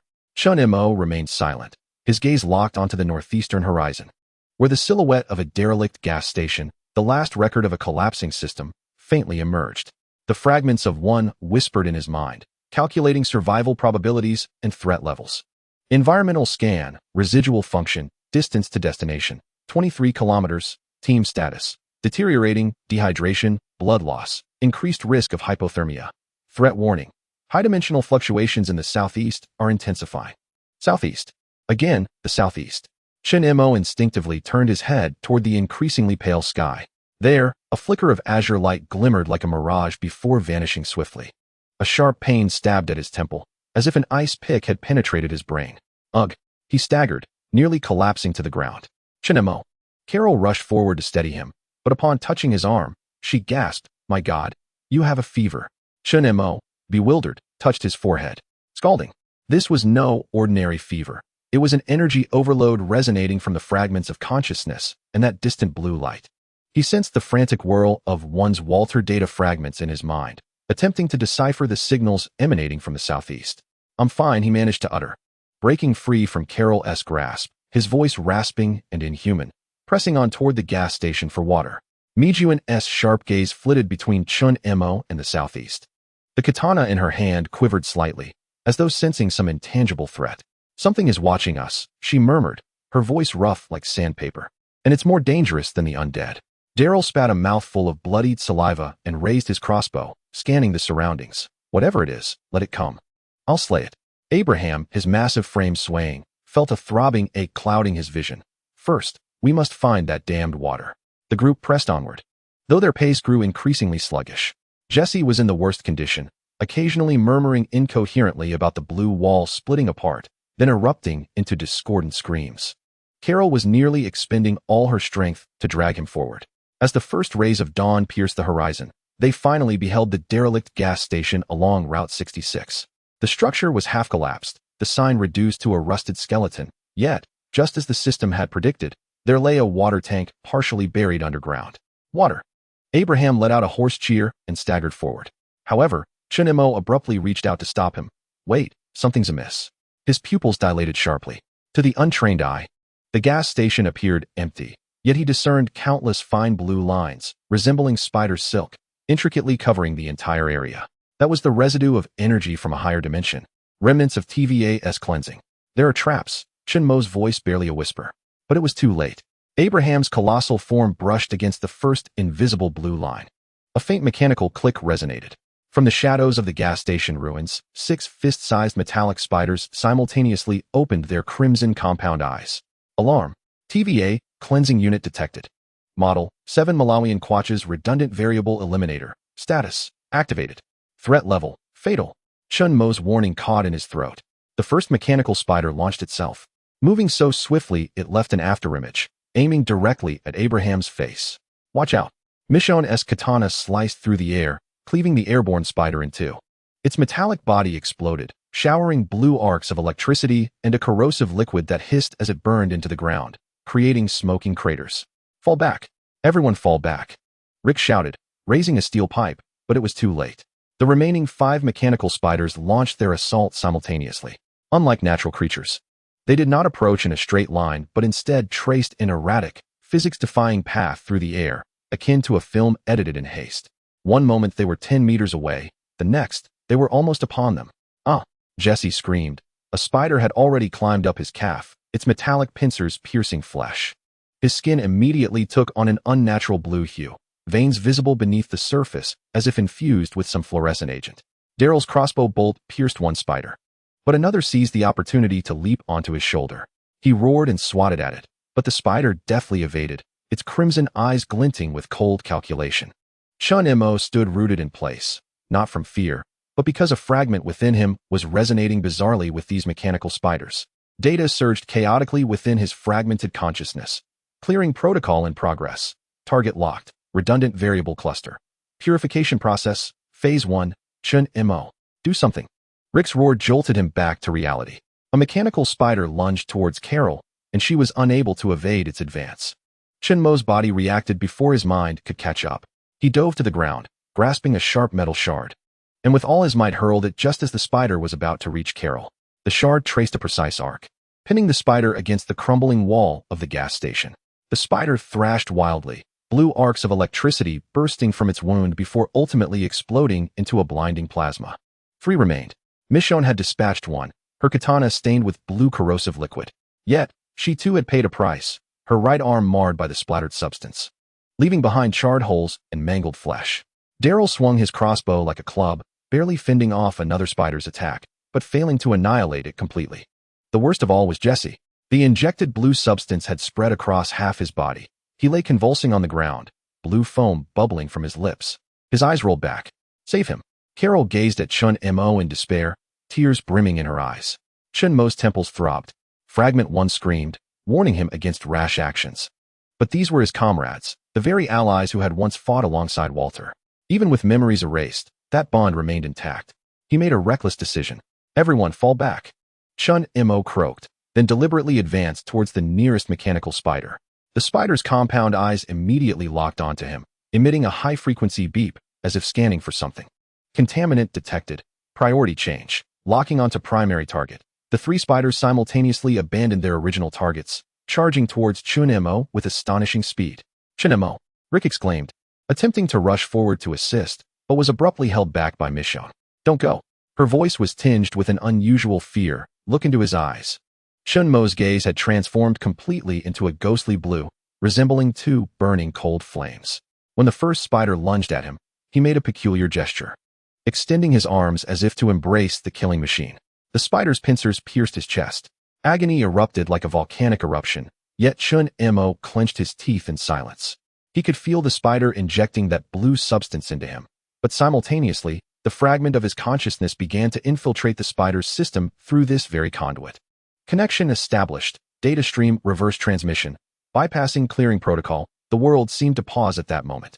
Chunmo's consciousness was drawn into a strange dimension, surrounded by countless streams of blue data and flickering code. He glimpsed the TVA's emblem, the topology of the sacred timeline, and the myriad remnants of pruned redundant variables. At the heart of it all lies a faint yet tenacious point of light, the consciousness imprint of Walter White. Mr. White? Chunmo's consciousness beckoned. The point flickered in response to his call. A fragmented stream of information surged into Chunmo's awareness. TVA is not supreme. The observer is outside the wall. Find Mobius. He knows the loophole. The transmission abruptly ceased. Chunmo felt a disorienting whirl, forcibly yanked back into the realm of reality. He collapsed to the ground, 3 mechanical spiders embedded in his chest. Their multifaceted eyes flashing erratically, blue arcs of electricity coursing through his body. Chunmo, Rick and Daryl rushed forward, desperately attempting to pry away the lethal contraptions. Yet, the spiders had ceased their activity. One by one, their multifaceted eyes extinguished, ultimately detaching from Chunmo, clattering to the ground with a crisp metallic sound. The gas station returned to an eerie silence. Chunmo gasped violently, the wound on his chest not bleeding, but glowing with an uncanny blue light. Within his consciousness, the fragments of one became increasingly animated, seemingly invigorated by this connection with new energy and data. What have you done? Carol asked, trembling. Chunmo laboriously lifted his head, the blue glow in his eyes gradually fading. A brief communication with Walter. Walter? Rick frowned, the name stirring sealed memories and igniting a fierce headache. Michonne keenly observed a change in Jesse's condition. The blue veins on the boy were receding, his breathing stabilizing. Are the spiders dead? She cautiously prodded the metallic remnants on the ground with the tip of her knife. For now, Chunmo coughed as he stood up, they will send more. We must leave quickly. No sooner had he spoken than a peculiar humming resonated from the distant sky. The group looked up to see 3 disc-shaped metallic objects hurtling toward them at an astonishing speed, their surfaces pulsating with blue energy patterns. TVA Rapid Response Unit. Threat level, catastrophic. Immediate evacuation recommended. The fragment of one emitted a sharp warning. Quick! The water tank. Chunmo pointed to a metal cylinder partially buried in the ground behind the gas station. Draw water and take cover. The team erupted with a final surge of survival instinct. Daryl and Abraham pried open the water tank's valve with brute force, murky yet drinkable water gushing forth. They filled every container they could find, even drinking directly from the spout. Meanwhile, Rick and Michonne stood vigilant against the encroaching disc-shaped vessels, uncertain of what damage their weapons could inflict upon such advanced technology. Chunmo positioned himself at the forefront, the wound on his chest throbbing subtly. The brief connection with Walter had granted him crucial information, but it had also revealed their location. Now, the TVA Rapid Response Unit was closing in, and the team was utterly exhausted. Just as the first disc-shaped craft was about to hover over the gas station, a sudden upheaval occurred. A blinding beam of golden light descended from the heavens, striking the leading aircraft with unerring precision. The vessel erupted violently in midair, scattering blue energy droplets like raindrops. What is happening? Daryl's eyes widened in astonishment. The second and third golden beams followed in swift succession, bringing down the remaining 2 aircraft. The sky ignited with 3 blossoms of intertwining blue and gold energy fireworks. Immediately, a tall figure clad in a brown trench coat and wielding an unusual golden weapon materialized at the center of the gas station. With gray-white hair and a beard, his eyes reflected a weary wisdom. I believe you require a ride. The man's voice was gentle, yet carried an undeniable authority. I am Mobius, a TVA time agent, or rather, a former agent. Chunmo's pupils constricted sharply. Mobius, the individual mentioned in Walter's information. Yet, the fragment of one promptly issued a warning. Dangerous defector. Do not trust completely. Observer's eye. Mobius seemed to perceive Chunmo's thoughts and offered a wry smile. Fear not. I am not here to apprehend you. In fact, like you, I am a redundant variable that the TVA seeks to eliminate. He gestured with the golden device in his hand. The time door will remain open for only 30 seconds. You must decide now if you wish to follow me. Rick and the others exchanged bewildered glances, utterly perplexed by the unfolding events. Yet, their instinct for survival proclaimed that remaining here would lead to a dead end. Where to? Mijuan cautiously inquired, still gripping her katana tightly. Mobius smiled enigmatically. To a safe house that exists within the seams of time. There.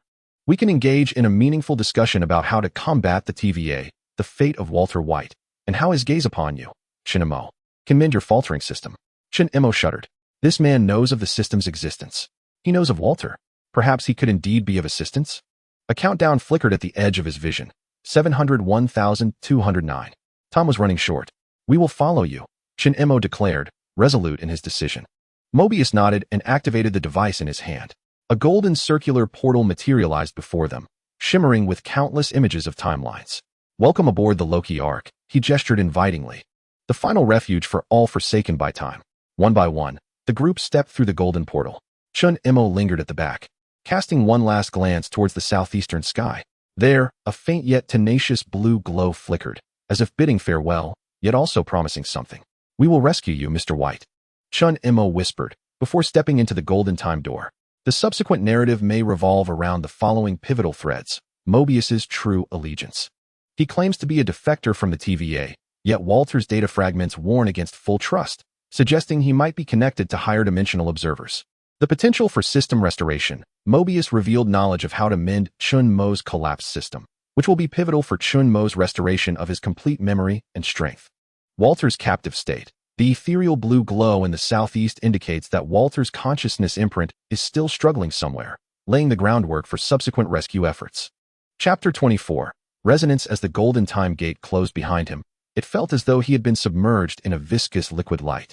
The sensation of weightlessness and the pull of countless fragmented images and sounds instantaneously engulfed Chun Mo's perception.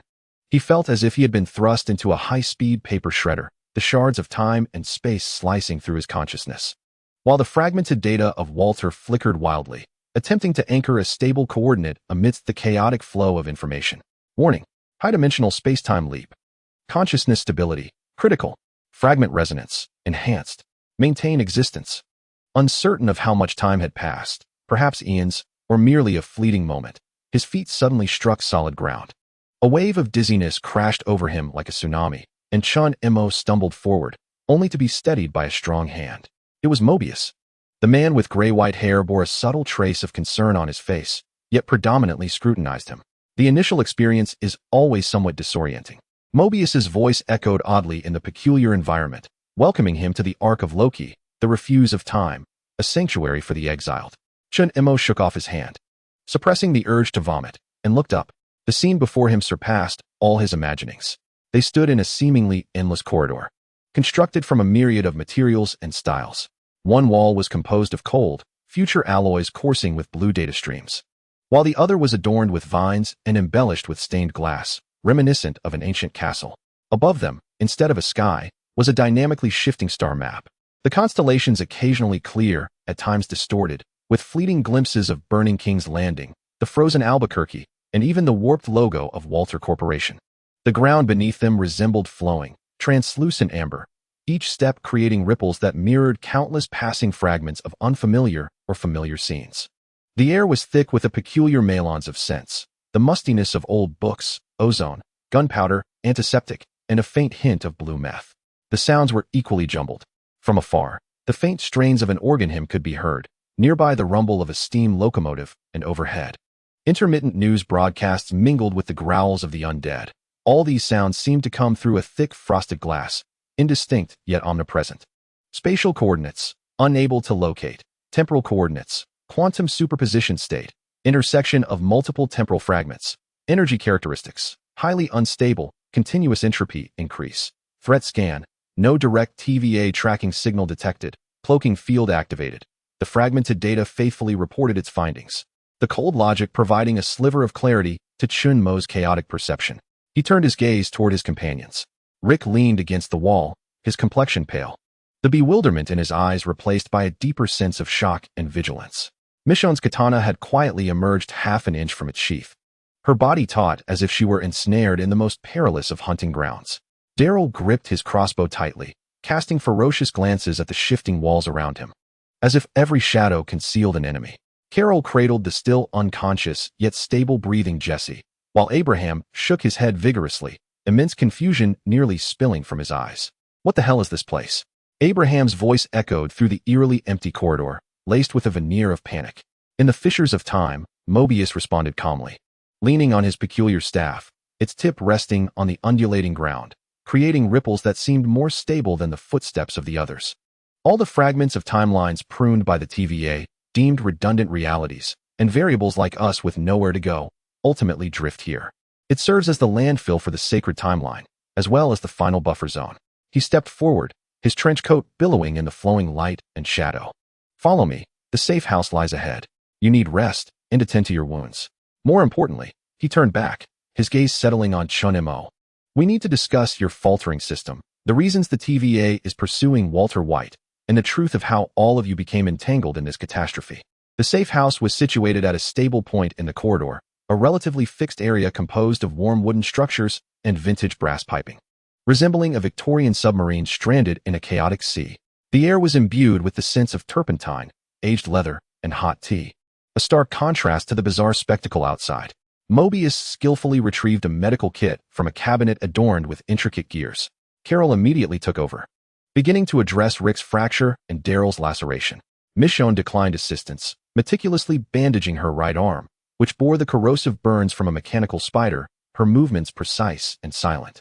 Abraham was settled onto a large leather sofa, soon emitting heavy snores. Jesse was laid on a recliner draped with a soft blanket, breathing steadily. The blue veins beneath his skin having completely faded, yet he remained in an unconscious state. Chun Mo refused any treatment. He sat alone in a creaking wicker chair in the corner, the wound on his chest subtly aching beneath his clothing, radiating an eerie bluish hue. His entire focus was concentrated on the fragmented consciousness deep within and Mobius. You may call me Mobius. The silver-haired man placed a steaming cup, exuding an unusual herbal aroma, on the small table before Chun Mo, while he nestled comfortably into a high-backed armchair, sipping from another cup. As you can see, I was once a senior agent of the TVA, responsible for managing significant narrative deviations across timelines, until I encountered a troublemaker, a fellow who called himself Loki. He smiled, a complex blend of nostalgia and fatigue gracing his features. He revealed to me the deception of the TVA, the shackles of the sacred timeline, and the manipulated fate of us all. Mobius set down his teacup, leaning slightly forward, his gaze sharpening. The TVA is not the ultimate authority. They are merely the executors, the watchdogs of those existing beyond the walls. Those outside, we refer to as the observers, or more accurately, the writers. Writers?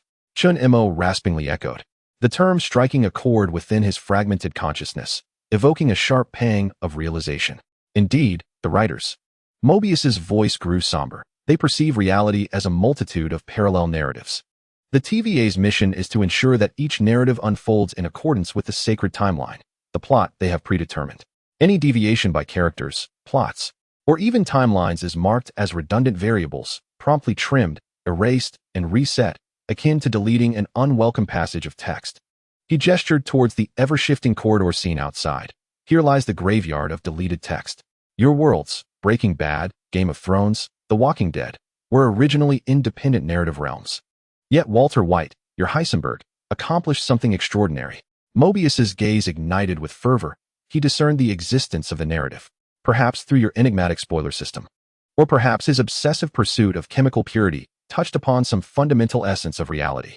In any case, he became aware of his role and the trajectory of his fate. More terrifying still, he harnessed this awareness, not only altering his own narrative, but, like a virus, began to infiltrate and merge the rules of other narrative worlds. Chun Mo's breath quickened as he recalled the look in Walter's eyes while observing the reaction vessel. It was not merely the fervor of a chemist, but akin to a programmer scrutinizing modifiable code. He remembered how Walter manipulated the blue meth to neutralize the star core, how he redirected energy to shatter the Night King. This was not merely a victory of chemistry and physics, but a precise modification born from an understanding of the foundational rules of existence. This is precisely why the TVA must eradicate him at all costs. Mobius's voice quivered with excitement. He is no ordinary variable. He is the metavirus.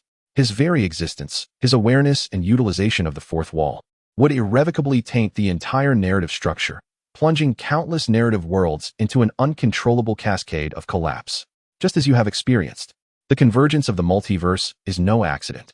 It is the inevitable result of Walter White's rebellion against the shackles of the writers. He is attempting to escape the narrative. A chill coursed up Chun Mo's spine.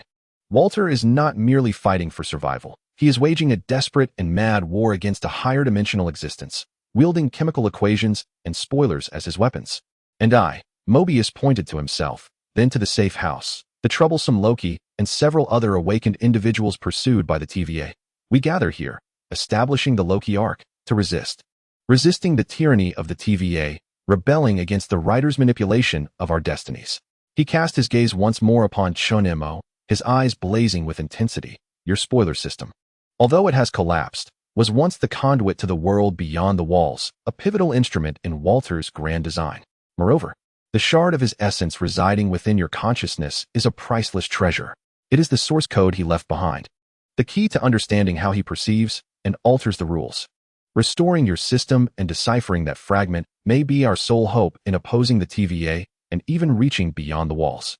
He rose and approached a vast, intricate apparatus made of countless gears and luminous crystals, the core stabilizer of the arc, which serves as our tool for analyzing timelines and identifying vulnerabilities within the TVA. It demands a powerful, metacognitive consciousness as its guiding core. The mind of an ordinary person would be overwhelmed and instantly shatter. Yet you and Walter's remnants. Mobius turned his head, his eyes glinting with an almost fervent anticipation, are exceptional.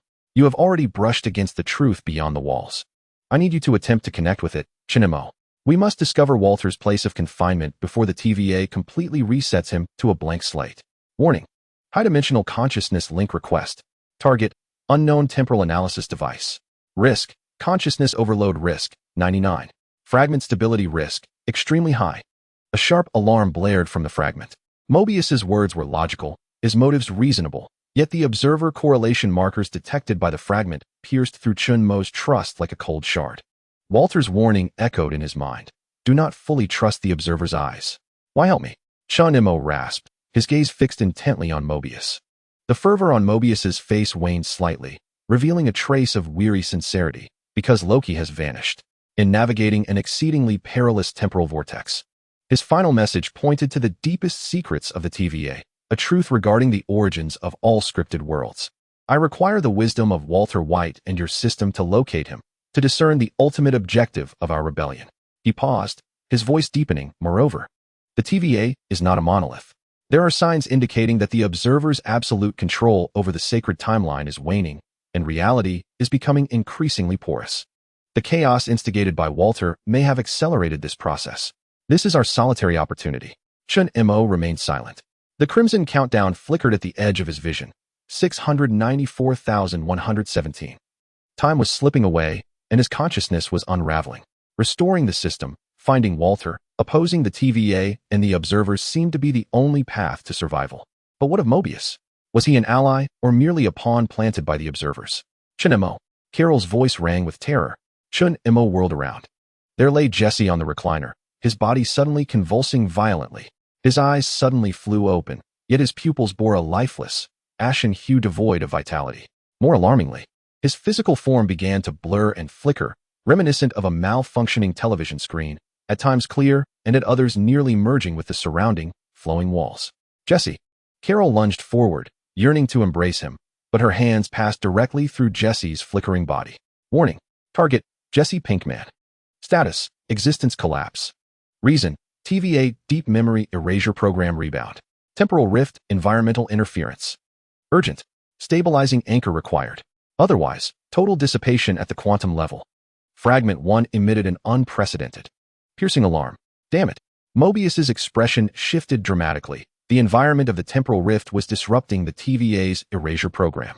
The foundation of his existence was crumbling. Chun-Mo's mind was a blank slate.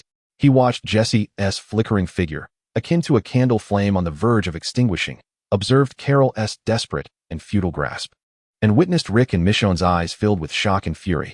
Walter's warning, Mobius's motives, the TVA's conspiracy, and the threat of the observers, all intricate calculations and doubts, seemed utterly powerless in this moment. He must act, now, without hesitation or deliberation. Chun-Mo lunged toward Jesse's recliner. He disregarded Fragment 1's frantic warnings and Mobius's cries, extending his hands, not to grasp Jesse's body, which was now beyond reach, but to hurl his remaining consciousness, along with the icy essence of Fragment 1, forcefully into the crumbling core of Jesse's existence. As my consciousness serves as the anchor. Chun-Mo roared silently on a mental plane. Buzz. An invisible shockwave erupted, centered on the two. All items within the safe house trembled violently. Chun-Mo felt as though his soul had been thrust into a meat grinder. The agony of obliteration surged instantly. In his vision, crimson countdown numbers flashed wildly, pulsating. 694,005. 693,958. 693,912. Time seemed to be accelerated and stripped away. Simultaneously, Fragment 1 erupted with an unprecedented azure glow. Countless cold, intricate chemical equations and energy topologies surged forth like chains from the fragment, forcibly entwining and anchoring Jesse's soon-to-be disparate quantum state. It was Heisenberg's comprehension of the rules, a forceful definition of existence itself. Chun Mo let out a pained scream, black blood seeping from his orifices once more.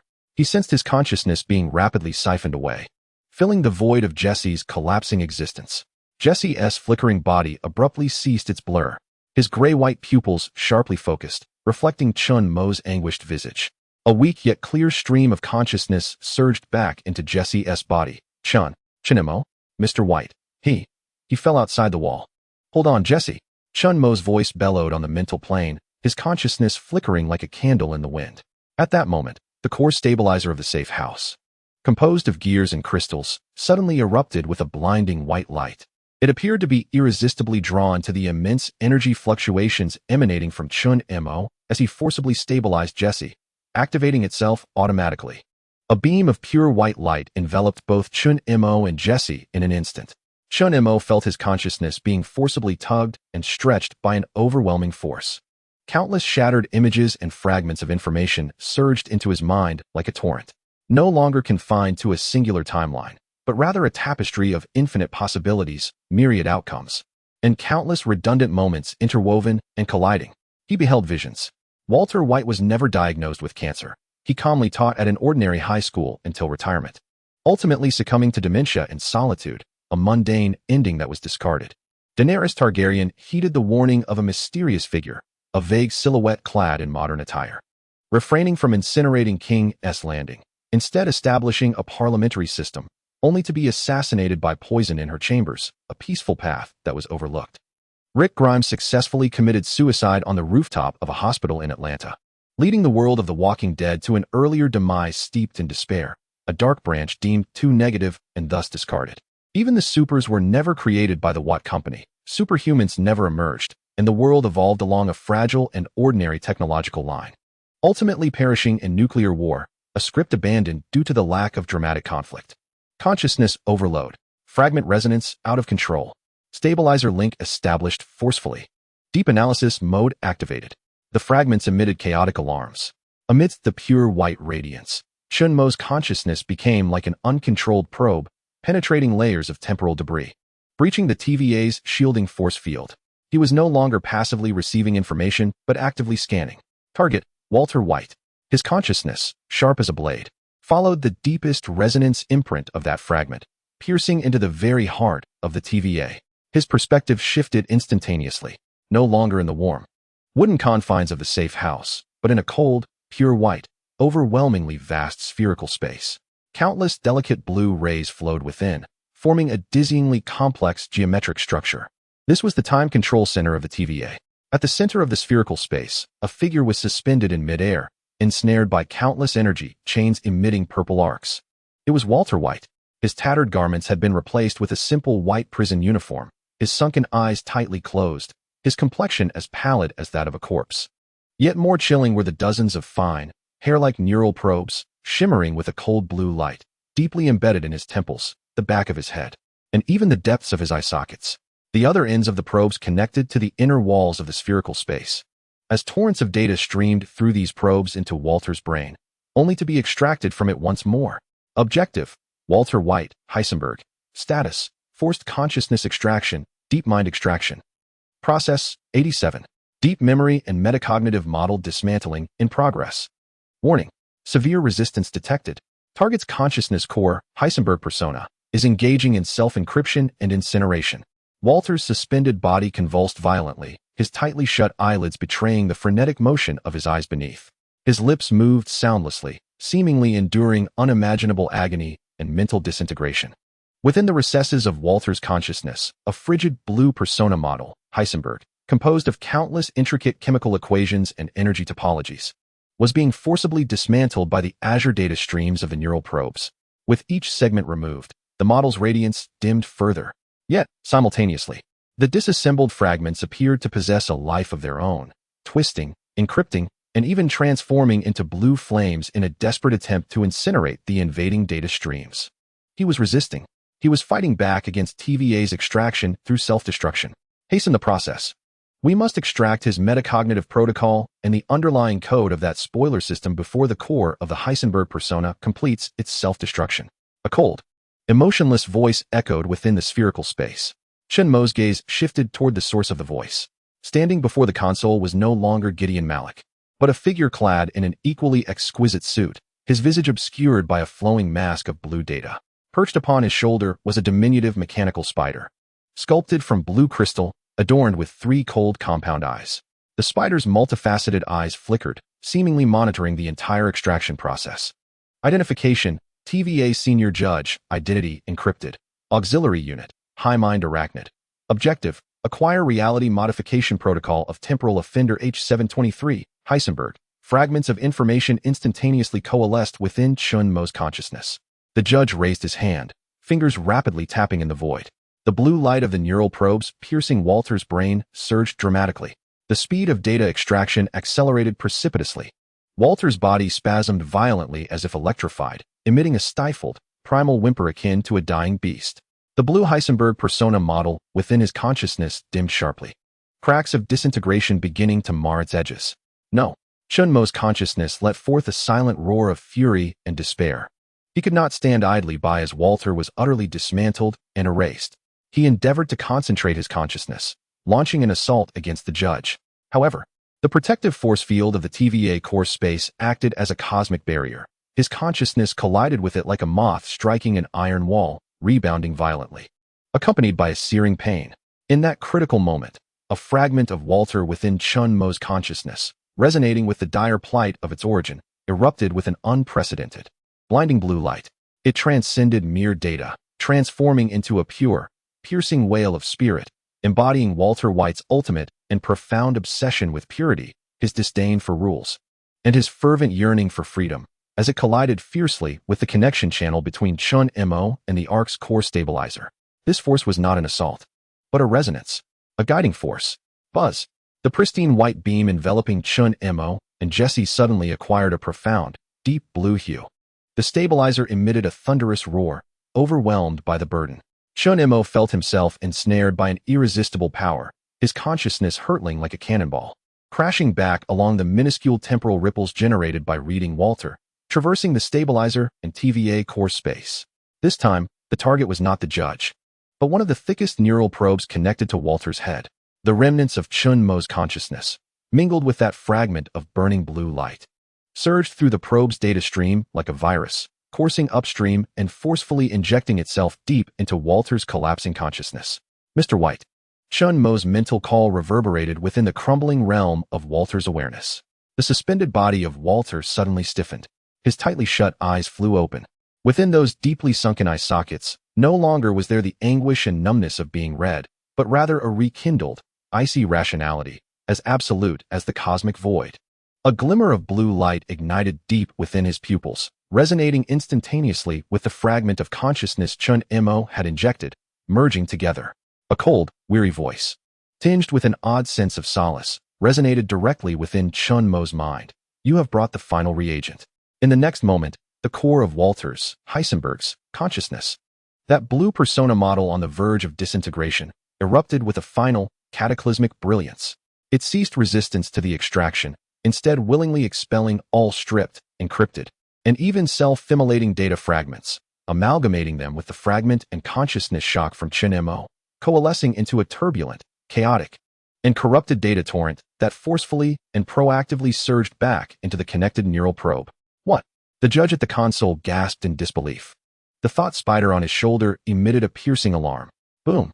The thick neural probe instantly overloaded. Blue arcs of electricity erupted like frenzied serpents. The probe began to shatter, inch by inch, from its base. The tumultuous, tainted data torrent surged along the connection lines, as if a dam had burst, wildly flooding back into the TVA central processor. Within the spherical space of the entire time control center, countless swirling blue data streams became chaotic and distorted, tainted with an ominous shade of purple. Ear-piercing alarms echoed in every corner. Enormous holographic screens erupted one after another, spewing snowflakes and garbled text. System contamination. The commands to forcibly sever the judge's control were drowned in the cacophony of chaos. As Walter hung suspended in midair, the moment the probe shattered, his body slumped, once more plunging into unconsciousness. Yet, the corners of his mouth subtly curled upwards, as if he had completed a flawless experiment. Within the sanctuary of the Ark of Loki, beams of pure white and ethereal blue abruptly vanished. Chun-Mo toppled backward like a marionette with severed strings, consciousness plunging into an unfathomable abyss of darkness.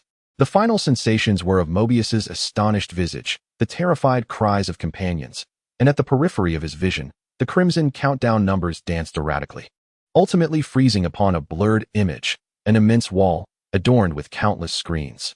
Each screen narrated a distinct tale, some familiar, others alien. High above, a colossal, cold emblem, akin to an all-seeing eye, flickered momentarily. Beneath this emblem, a line of small text etched itself into the remnants of Chun-Mo's awareness. Screenwriter Council, Final Cut Room. Chapter 25, The Abyss. Darkness. Absolute, all-consuming darkness. No sound, no sensation, no perception of time's passage. Chun-Mo's consciousness floated, akin to drifting in the void before the birth of the universe, with only a faint, icy blue light stubbornly flickering at the core of the darkness.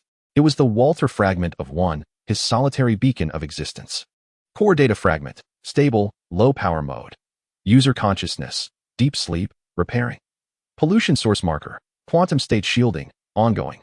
Formatting countdown, paused, unknown reason. The chilling logical flow of fragments became the anchor of his existence. Chun-Mo felt as though he were submerged in some form of restorative liquid, his consciousness gradually mended by a non-human, precise force. The tearing sensation brought on by Walter's chaotic data surge into the TVA core was dissipating, yet a profound weakness, rooted in the essence of existence, began to permeate. He recalled the cataclysmic scene at the Time Control Center, Walter detonating the consciousness core, resolutely flooding the TVA neural probe with tainted data. The chaotic maelstrom of data swirling within the spherical space, alarms blaring in a cacophony, and the indelible imprint seared deep within his soul. The wall filled with innumerable screens, and the frigid emblem of the Screenwriter Council, Final Cut Room. The name of the Screenwriter Council, Final Cut Room resonated like a key, unlocking the long-sealed core database fragments derived from the spoiler system within the depths of his consciousness. Countless shards of information surged forth like a tidal wave, no longer specific narratives, but rather cold, abstract concepts concerning narrative structure, character arcs, conflict thresholds, and audience emotional curves. In an instant, he comprehended the true essence of the term screenwriter, not a metaphor, but a literal designation of those who wield the power to manipulate reality. Warning: intensified deep consciousness activity. Repair process interrupted. The fragments emitted an alert. Chun-Mo abruptly opened the eye of his consciousness. He found himself suspended in an immense, indescribable expanse. Beneath him lay a swirling nebula, composed of countless shattered timelines, the burning lands of Westeros, the zombie-infested Atlanta, the frozen Albuquerque, and the ruins of his homeland's floating cities. Above him loomed that infinite wall. The wall is composed of countless screens, varying in size and shape, fashioned from a material neither metallic nor jade, emanating a soft yet unsettling white light. Each screen unfolds a different narrative, familiar modern urban dramas, unfamiliar fantastical epics, frigid space operas, and even some incomprehensible abstract sequences of light and shadow. Between the screens, intricate blue data streams interweave like a neural network, darting through the air. Encased within a translucent force field of gentle white light, akin to a soap bubble, Chun-Mo finds himself suspended between the nebula and the colossal wall. This force field isolates him from the external world, yet allows him to perceive the vast and boundless while radiating from the wall. Reminiscent of the very laws of the universe. You have awakened.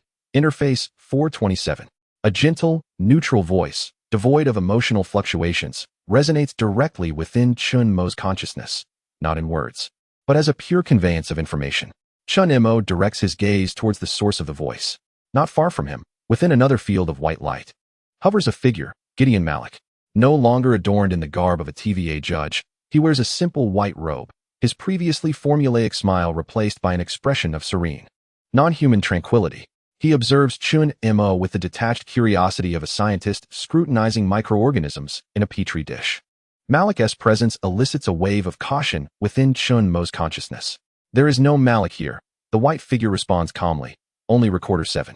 I am tasked with observing, documenting, and archiving all redundant branches and anomalous variables associated with your narrative unit Zeta 7. He slightly raises his hand, pointing to a fragment glimmering with ominous blue light in the nebula below, an unmistakable shard of the Albuquerque fusion world bubble familiar to Chun Mo. Your viral dissemination behavior, along with H723, Heisenberg's metacognitive awakening, has severely compromised the structural stability of Zeta 7, with an entropy increase rate exceeding the acceptable threshold by 378 times. Recorder 7's gaze shifts to the towering wall above, filled with an almost reverent focus. The Writers' Council has rendered a verdict: the core character of Zeta 7, H723, Heisenberg, is deemed highly contaminative and unpredictable. Its metacognitive protocols and associated spoiler interface, constitute a potential threat to the overall narrative matrix. In accordance with Article 9, Clause 3 of the Universal Narrative Management Act, it has been decided a deep reset of Zeta 7 will be executed. All associated characters, timelines, and redundant variables will be formatted and rebooted upon the base narrative template. Deep reset. Format reboot. Chun Mo's consciousness quakes violently. What does this mean? Walter, Rick, Michonne, Daryl, Carol, Jesse, Abraham. Every one of their struggles, sufferings, sacrifices, and traces of existence will be utterly erased, as if they had never happened. The alchemist of Albuquerque, the dragons of Westeros, the survivors of The Walking Dead. Everything will revert to the initial scripted roles established by the Writers' Council. Without awakening, without resistance, without Heisenberg, there exists only a marionette advancing methodically towards a predetermined conclusion. No. Chun Mo's consciousness unleashed a silent roar, striking against the binding white light force field that ensnared him. The force field remained utterly unmoved. Resistance proved futile. Interface 427. The voice of Recorder 7 remained devoid of emotion, stating that your very existence serves as the greatest source of narrative entropy within Zeta 7. Prior to the execution of the reset, the Council requires a complete retrieval and analysis of the residual spoiler system core code embedded within your consciousness, as well as the metacognitive protocols contained within the H723 fragments. This is the final archiving procedure. He raised his hand, his fingertips igniting with pure white light. Chun Mo felt an irresistible, frigid scanning force begin to permeate the white light force field, attempting to penetrate his dwindling consciousness and lock onto that singular azure fragment. Alert! High-dimensional consciousness scan. Target: core data fragment. Quantum state shielding, under erosion. Recommendation: deeply conceal self-destruction. The fragment emitted a sharp warning. Self-destruction? No. A torrent of unyielding defiance surged within Chun Mo. Walter had paid the price of consciousness incineration to convey this fragment. It stood as proof of their existence. A spark of rebellion. Just as the scanning force was about to reach the core of the fragment, an anomaly abruptly occurred. Below, the nebula fragments representing the Albuquerque fusion world flickered violently. A faint yet profoundly familiar azure glow erupted at the core of the fragment, akin to the final explosion of a dying star. Within that radiance, a gaunt, stooped silhouette flashed momentarily. Walter, is he still alive? Or is it merely the imprint of his consciousness struggling in its final throes? Almost simultaneously, beep beep beep, a shrill sound, unlike the TVA alarms, resonated throughout the space. For the first time, a subtle tremor appeared on Recorder 7's calm visage as he abruptly lifted his gaze towards the colossal wall. There, on the immense screens representing the core narrative thread of Zeta 7, Breaking Bad main storyline, the images warped and pulsated violently. Jesse Pinkman's face flickered repeatedly on the screen. His expression transformed from one of stupor or terror to one filled with awakening, bordering on frenzied anguish and profound realization. At the edges of the screen, the blue progress bar representing character stability plummeted at an alarming rate, tainted with a glaring red hue. Core character of Zeta 7, Jesse Pinkman. Status: metacognitive contamination outbreak. Source of contamination: residual deep memories, Walter White association, time fracture environment catalyzing formatting program interference. Warning: existential logic conflict for the character. Imminent narrative chain collapse. Impossible. Recorder 7 whispered in disbelief, his maintained composure shattered, as the formatting program had obliterated the relevant memories. The redundant variables of Zeta 7 should have been thoroughly isolated. Chun Mo instantaneously comprehended. Jesse. It was indeed Jesse. In the sanctuary nestled within the rifts of time. He had infused his consciousness along with fragments of Walter into Jesse's being to stabilize Jesse's crumbling existence. Although the formatting program had erased memories, the residual contamination from a higher dimension, seeds of doubt regarding the script's narrative and character identities, lay dormant. As the Screenwriter Council initiated a profound reset in an attempt to entirely format the Zeta-7 unit, this dormant doubt erupted within the core character, Jesse. Jesse's awakening resembled a stone cast into tranquil waters, triggering a chain reaction. On the colossal wall, more screens representing the Zeta-7 unit began to flicker, pulsating with energy. The moment of Rick Grimes charging through the horde of zombies froze abruptly, leaving him gazing bewilderedly at his own hand. Michonne's katana hovered in midair, her icy gaze briefly flickering with confusion regarding the meaning of slaughter. Even the image of Daenerys riding her dragon was beset by static. Her once conquering gaze over King's Landing now imbued with a profound sense of doubt. Narrative entropy rate, sharply rising. Formatting program, obstructed. Logical conflict. Core character contamination spread risk, high. The fragments reported in haste. Recorder 7's countenance grew exceedingly grim as his fingers danced rapidly in the void, striving to stabilize the uncontrollable Zeta-7 unit and forcibly suppress Jesse's metacognitive eruption. An opportunity. A fragment deep within Chun-Mo's consciousness swiftly seized upon Recorder 7's momentary distraction and the minuscule fissures created by the chaos instigated by Jesse. The fragment erupted with a final, ethereal blue luminescence, no longer concealed, but instead actively guiding Chun-Mo's residual consciousness to collide forcefully with the binding white light force field. This time, the objective was not destruction, but resonance, mimicking the metacognitive contamination frequency initiated by Jesse. Buzz. The white light force field trembled ever so slightly.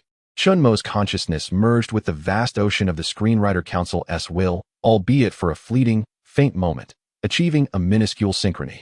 In an instant, a torrent of information overwhelmed the defenses of Chun-Mo's consciousness.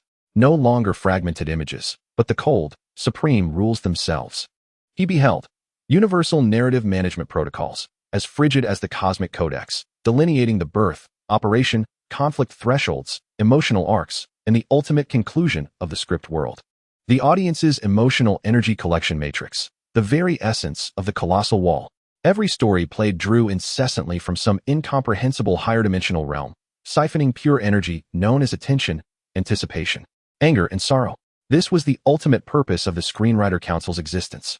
The shackles of the sacred timeline, established to maximize energy collection efficiency through an optimal path. Any deviation was deemed a waste of resources.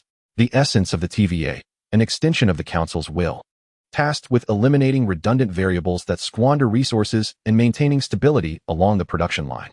The true reason behind the profound reset of the Zeta-7 unit is not chaos, but rather the awakening and rebellion of Walter White, Heisenberg, coupled with the existence of the spoiler interface, Chun-Mo, which has generated an unprecedented surge of high-quality rebellious and despairing emotional energy.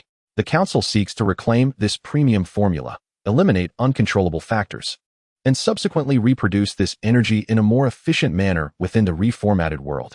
Cold, ruthless, despairing. Their suffering, struggles, and sacrifices are merely products designed on an assembly line to satiate the insatiable appetites of the audience beyond the wall. Chun-Mo's consciousness emits a silent wail in response to this overwhelming truth. The white light force field intensifies instantaneously, forcibly severing his synchronization with the will of the Council. The violent backlash threatens to shatter his consciousness once more. A dangerous intrusion. Interface 427. The cold voice of Recorder 7, tinged with anger, temporarily relinquishes part of its suppression over the Zeta-7 unit, fully focusing on Chun-Mo. Your contaminative nature far exceeds the assessment. Immediate reclamation is imperative. The white light in his hand becomes blinding, transforming into a substantial chain that violently strikes towards the azure fragments within Chun-Mo's consciousness. There is no escape. Just as the situation becomes critical, a figure abruptly appears outside Chun-Mo's white light force field. It is Mobius, no longer the weary guide from the safe house. He hovers between the nebula and the towering wall, clad in a white robe reminiscent of Recorder 7, yet adorned with faint golden patterns along its edges. His expression is devoid of emotion, his gaze as profound as an ancient well. At the tip of his remarkable civilization staff, a multifaceted golden crystal emanates a soft yet potent glow, temporarily halting the advance of Recorder 7's white light chain towards Chun-Mo. Recorder 7, Reclamation procedure suspended. Mobius's voice is calm and unperturbed, yet carries an undeniable authority. Observer Lambda. Recorder 7's actions come to an abrupt halt, his face reflecting utter astonishment. Are you not supervising the tracking of the Loki variable? Why intervene in the internal archiving process of the Zeta 7 unit? Observer. Chun-Mo's dwindling consciousness feels as if drenched in icy water. Mobius is not a defector from the TVA. He is an observer of the scripting council, a higher-level overseer. Mobius, the observer, does not directly respond to Recorder 7's inquiries. His gaze, akin to a precise probe, scans the shackled Chun-Mo, glances over the stubbornly flickering azure fragments deep within his consciousness, and finally rests upon the fragment of Zeta 7 within the nebula below, which is flashing violently due to Jesse's outburst. Within his eyes, a complex stream of data seems to flicker momentarily. The Zeta 7 unit variable, Jesse Pinkman's metacognitive eruption, is not an isolated incident. Mobius's voice remained calm, yet it concealed a tempest within. Preliminary analysis indicated that the source of contamination pointed towards an unarchived deep protocol, which exhibited a striking resemblance to the narrative singularity characteristics triggered shortly before the disappearance of the Loki variable. The metacognitive protocol H723, Heisenberg, might merely be a facade, as its underlying logic appeared to be embedded with the contaminating code of the Loki variable. He turned to Recorder 7, his tone brooking no dissent. According to Article 11 of the Parliament's Special Contamination Event Handling Regulations, any contamination associated with narrative singularities requires intervention at the observer level, necessitating the suspension of all related procedures until the source of contamination is thoroughly analyzed. By virtue of my observer authority, I command, immediately halt the recovery of Interface 427 and the deep reset procedure of the Zeta 7 unit. All pertinent data and variables shall be transferred for isolation and review at the observation station. Recorder 7's expression shifted uncertainly. The rigid hierarchy of the Parliament rendered him unable to defy the direct command of the observer, yet he was evidently filled with doubt regarding this sudden intervention. The assessment of the contamination concerning the Loki variable and Interface 427 will be reevaluated by me. Mobius interjected, the golden crystal in his hand shimmering, enveloping the binding white light field that confined Chun-Mo, along with the chains of Recorder 7, in a protective embrace. Now, execute the order. Or would you prefer to personally explain to the Parliament why you failed to timely detect the infiltration of Loki variable contamination within the Zeta 7 unit? The name Loki evidently held significant weight. Recorder 7 fell silent for a few seconds, ultimately bowing his head slightly. As you command, observer. The transfer procedure commenced. He no longer regarded Chun-Mo, his figure slowly fading into the white light, evidently to carry out the transfer process. The space was left with only Chun-Mo, enveloped in a golden halo, and Mobius, the observer, hovering outside. Mobius's gaze fell upon Chun-Mo. The previous warmth and weariness in his profound eyes vanished, replaced by a purely non-human scrutiny and a subtle, enigmatic inquisitiveness. Chun-Mo, his voice resonated directly within Chun-Mo's consciousness, calm yet laden with an invisible pressure, or rather, bearing the weight of the last ember of Heisenberg's prophecy. We can now converse in earnest regarding the true foreshadowing laid by Walter White concerning Loki's whereabouts, and your pivotal role in this game played by higher dimensional entities, a role of which you yourself remain unaware. With a gentle wave of his hand, the golden halo enveloping Chun-Mo began to move, gradually guiding him deeper into the immense wall, towards the more profound realms representing the observation station. Chun-Mo's consciousness struggled amidst the cold and chaos. The observer Mobius, the Loki variable, the narrative singularity, and fragments of Walter flickered faintly within his consciousness, conveying their final messages. Mobius's stance unknown. Loki key. Jesse trigger point. Seek the fissures in the wall. The truth loomed like an abyss, and beneath that abyss, there seemed to lie an even more unfathomable darkness. Chapter 26. The roar. The golden halo enveloped Chun-Mo's consciousness like a frigid prison. As he was guided by Mobius, the observer, into the depths of the massive wall, descending into the profound region that represented the observation station.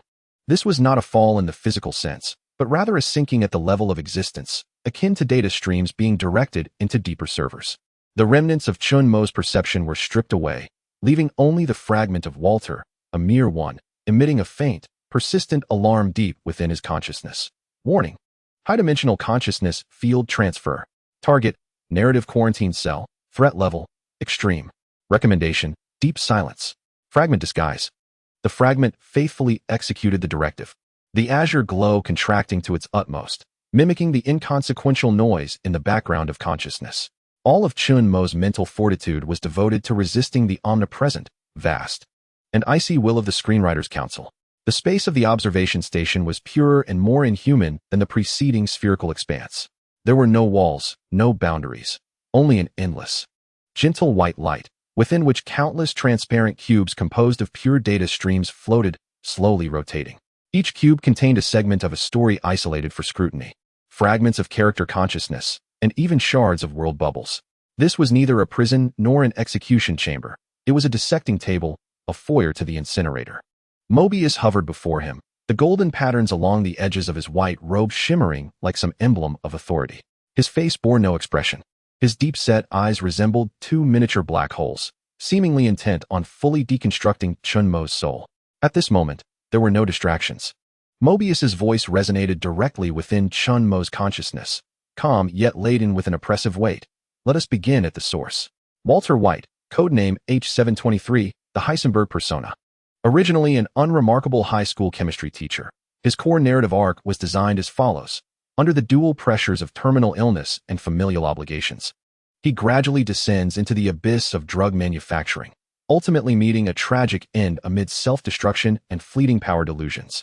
A standard, cautionary tale of the anti-hero's downfall.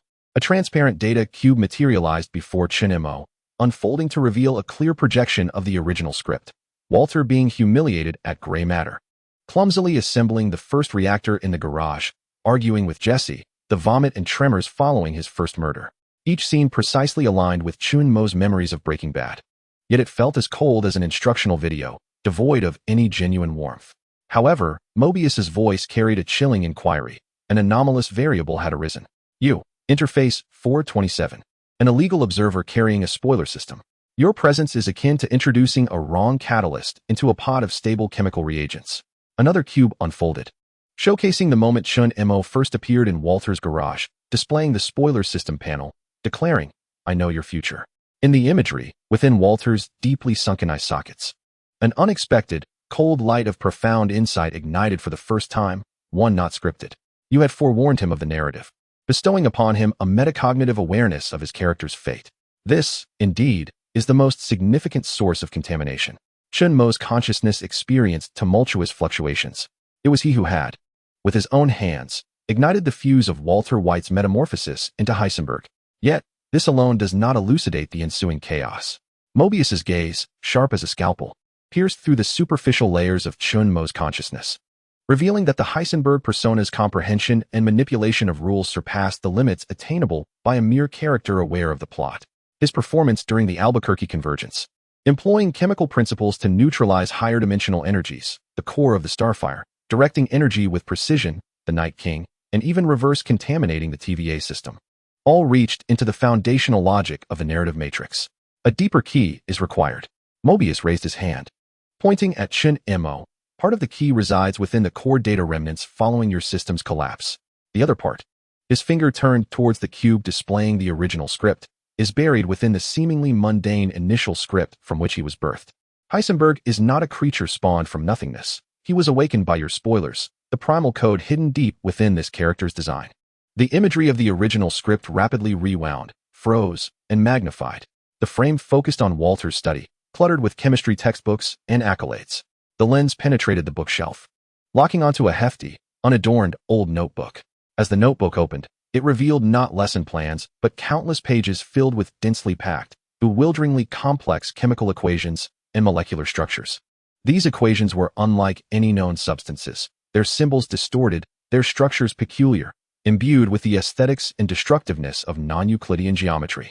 On the notebook's front page, in trembling yet resolute handwriting, a line read, "Purity is the sole equation to deconstruct chaos."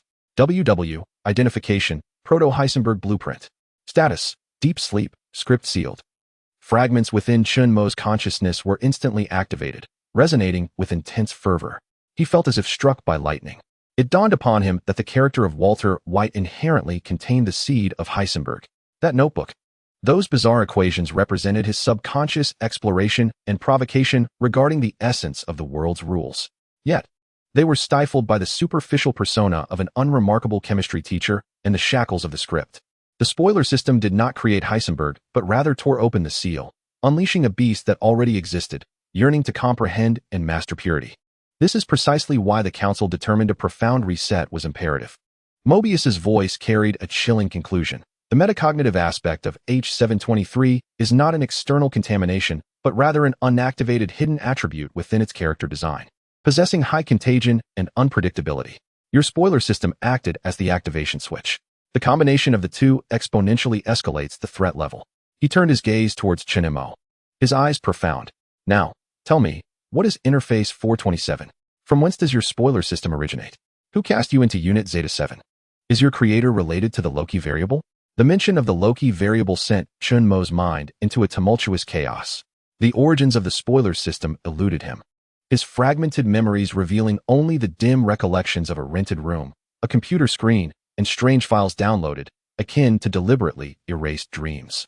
Just as his consciousness became ensnared in confusion, a flicker of disturbance emerged amidst the fragments. Buzz! The soft white light of the entire observation station abruptly transformed into a blinding glare. A sharp alarm, heralding the highest level of intrusion, reverberated throughout the realm of consciousness. All screens representing Unit Zeta 7 on the colossal walls were instantly engulfed by glaring red alerts. Alarm. Zeta 7 unit isolation barrier, breached. Source of intrusion, core character, Jesse Pinkman. Method of intrusion, metacognitive resonance impact. Target, original script world anchor point, Walter White's garage. Associated contamination spread, confirmed. Rick Grimes, existential logic conflict intensified. Michonne, questioning the meaning of slaughter. Daenerys Targaryen, foundations of rule shaken. Entropy escalation out of control. For the first time, a crack appeared on the calm visage of Mobius, the observer. It was a blend of shock, anger, and a trace of incredulous excitement. He suddenly directed his gaze towards the chaos erupting from the fragments of Unit Zeta 7, which were ablaze with unprecedented brilliance. A singular point of intensely concentrated, agonized, awakened, and destructive azure light, akin to a comet in reverse, hurtled towards the coordinate representing the core anchor point of the original script world, the garage of Walter White. Jesse had found the crack, and in that instant, Chunmo's consciousness comprehended, within the temporal fissures, to stabilize Jesse's existence. He had infused his own consciousness and fragments of Walter into Jesse's being, though memories were formatted and erased. That hint of metacognitive contamination and the deepest connection to Walter remained, etched like a brand upon his soul. As the council initiated formatting, attempting to obliterate all variables of Unit Zeta 7 under immense duress, at the fleeting moment when the original script world was briefly activated due to scrutiny. Jesse's battered and nearly shattered consciousness ignited like a torch, following the unbreakable bond with Walter within his soul. Discovering the quantum fissure that connected the two worlds, the collapsing fusion of reality and the original script. He yearned to return, to the very place where it all began, to Walter's side. With his awakened existence, fraught with pain and doubt, he sought to shatter the cold script that imprisoned Mr. White's original form. Foolishness. Such an act would utterly tear apart the narrative structure of Zeta 7. Mobius roared, his figure swiftly dissolving into the white light, clearly to address this unforeseen and unprecedented crisis.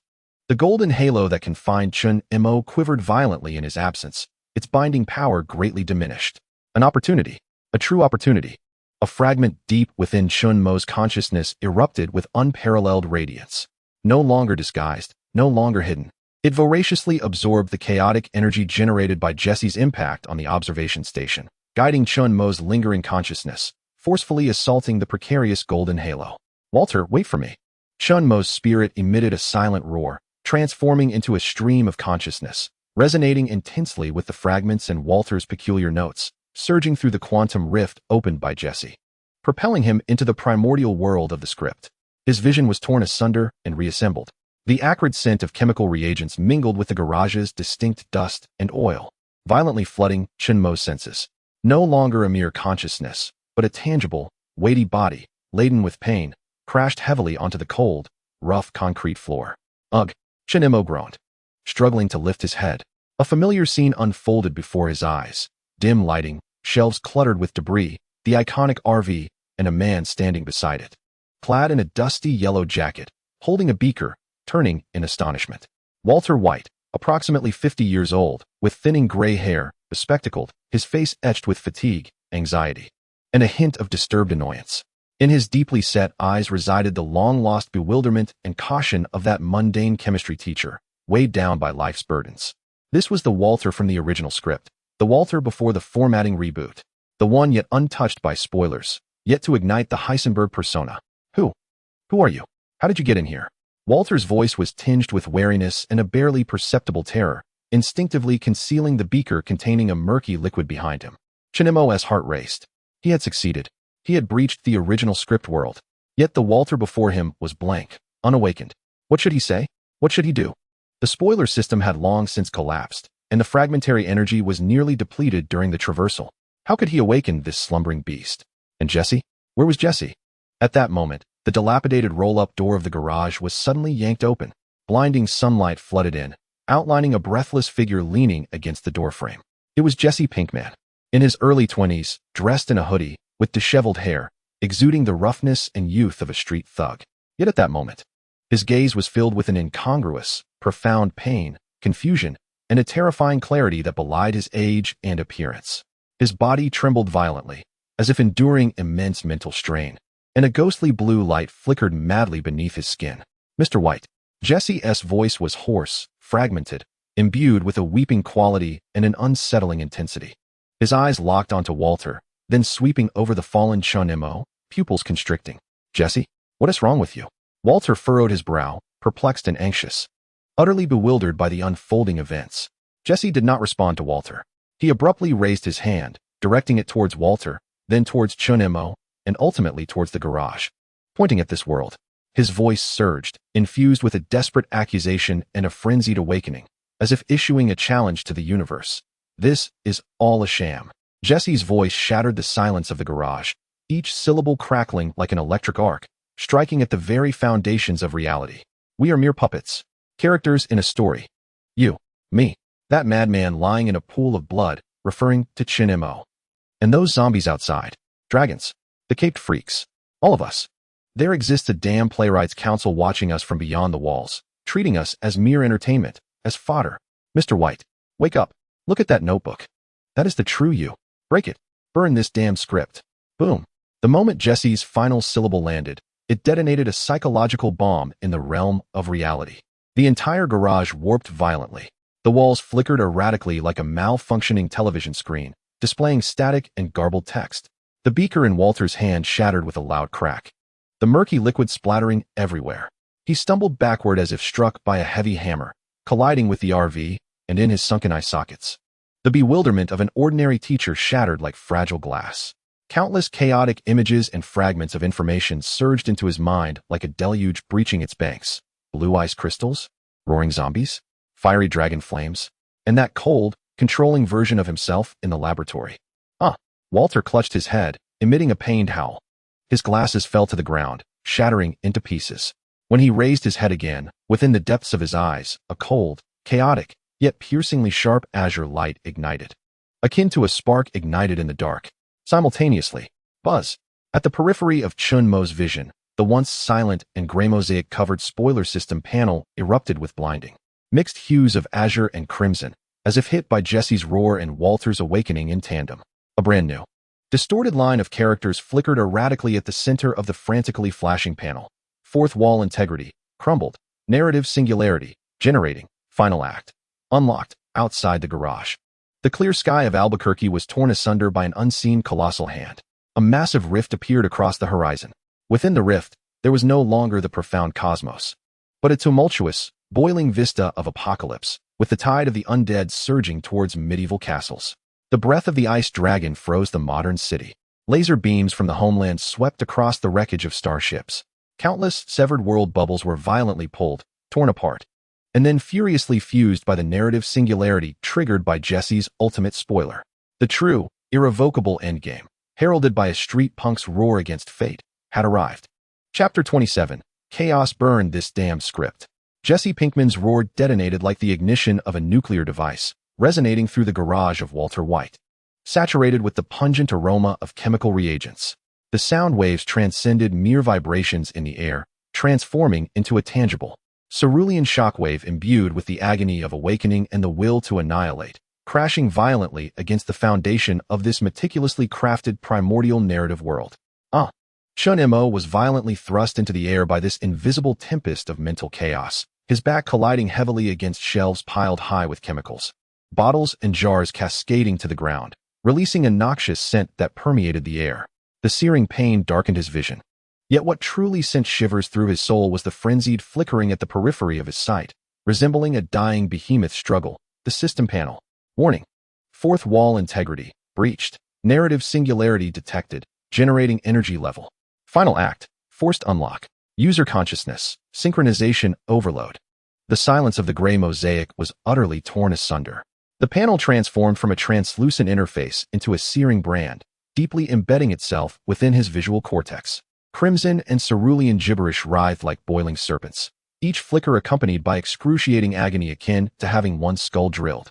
An uncontrollable torrent of fragmented images and information surged into his mind, no longer mere foreknowledge of the plot, but the cold, stark, and naked manipulation options of reality itself. Scene parameter adjustment. Garage space stability 70. Continue to deteriorate. Force stabilization. Character status intervention. Walter White awakening level 63. Accelerate catalysis. Administer sedative. Invasion variable lock. Jesse Pinkman existence contamination source. Isolation. Energy extraction. World line traction.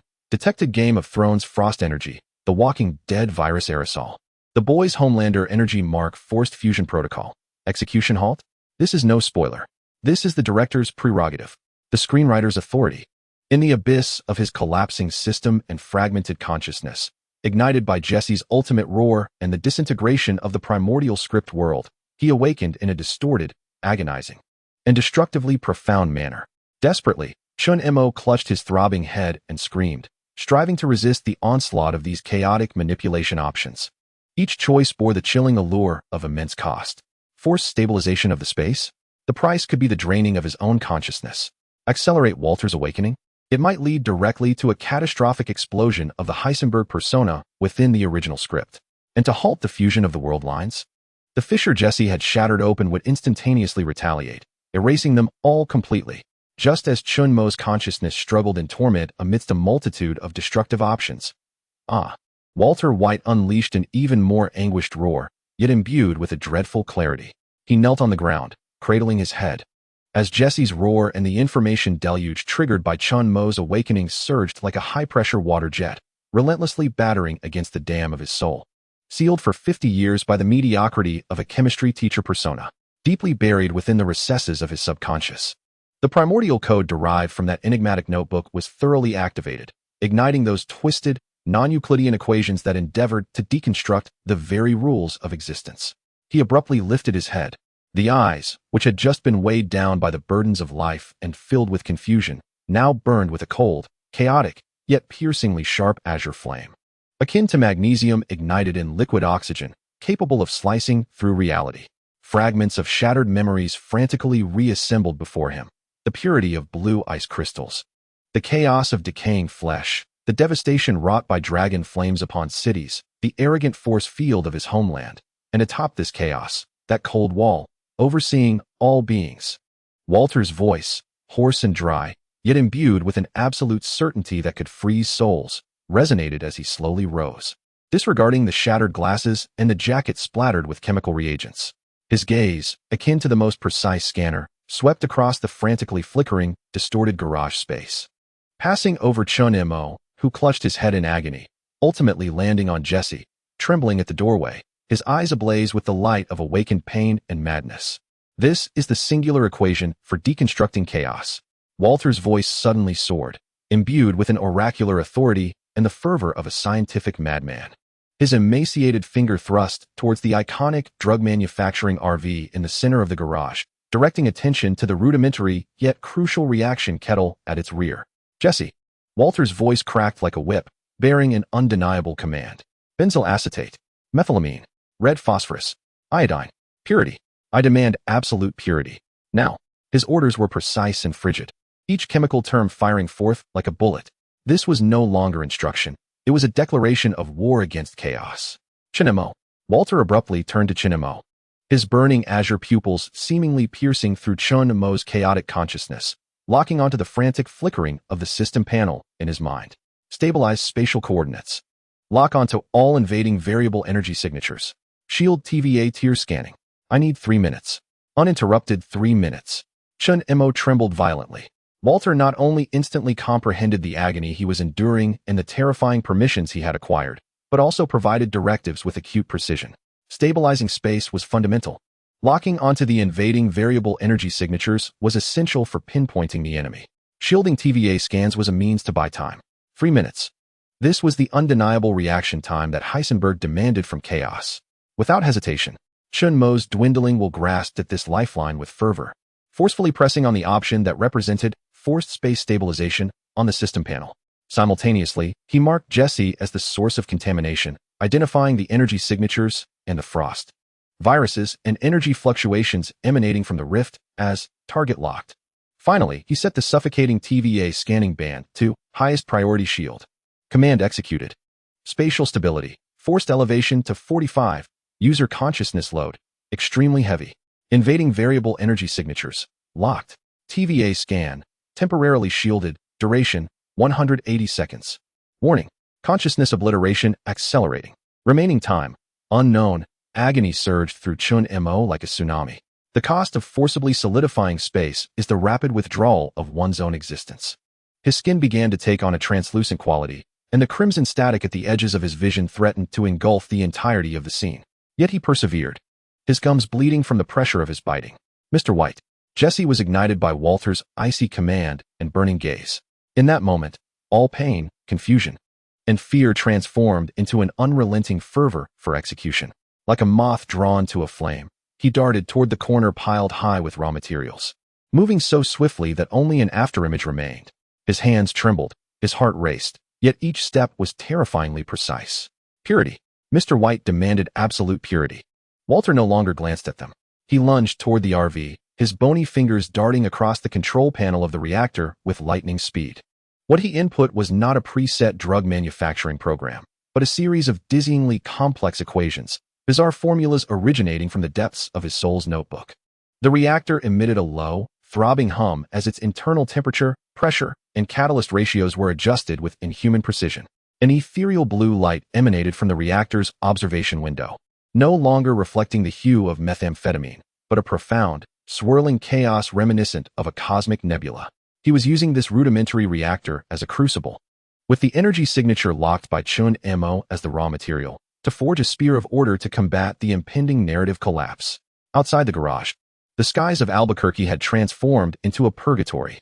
A massive fissure spanned the horizon, with apocalyptic visions cascading down like a waterfall.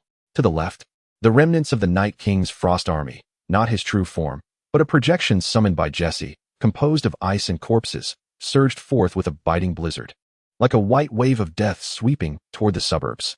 In their wake, houses froze, trees became draped in icicles, and several early risers taking their dogs for a walk were instantly transformed into ice sculptures.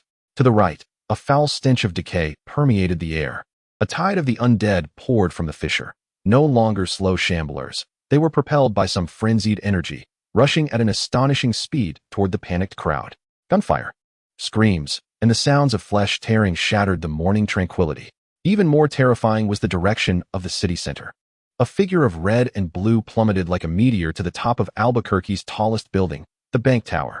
The figure hovered in the air, a flawless visage twisted with a mix of extreme excitement and rage.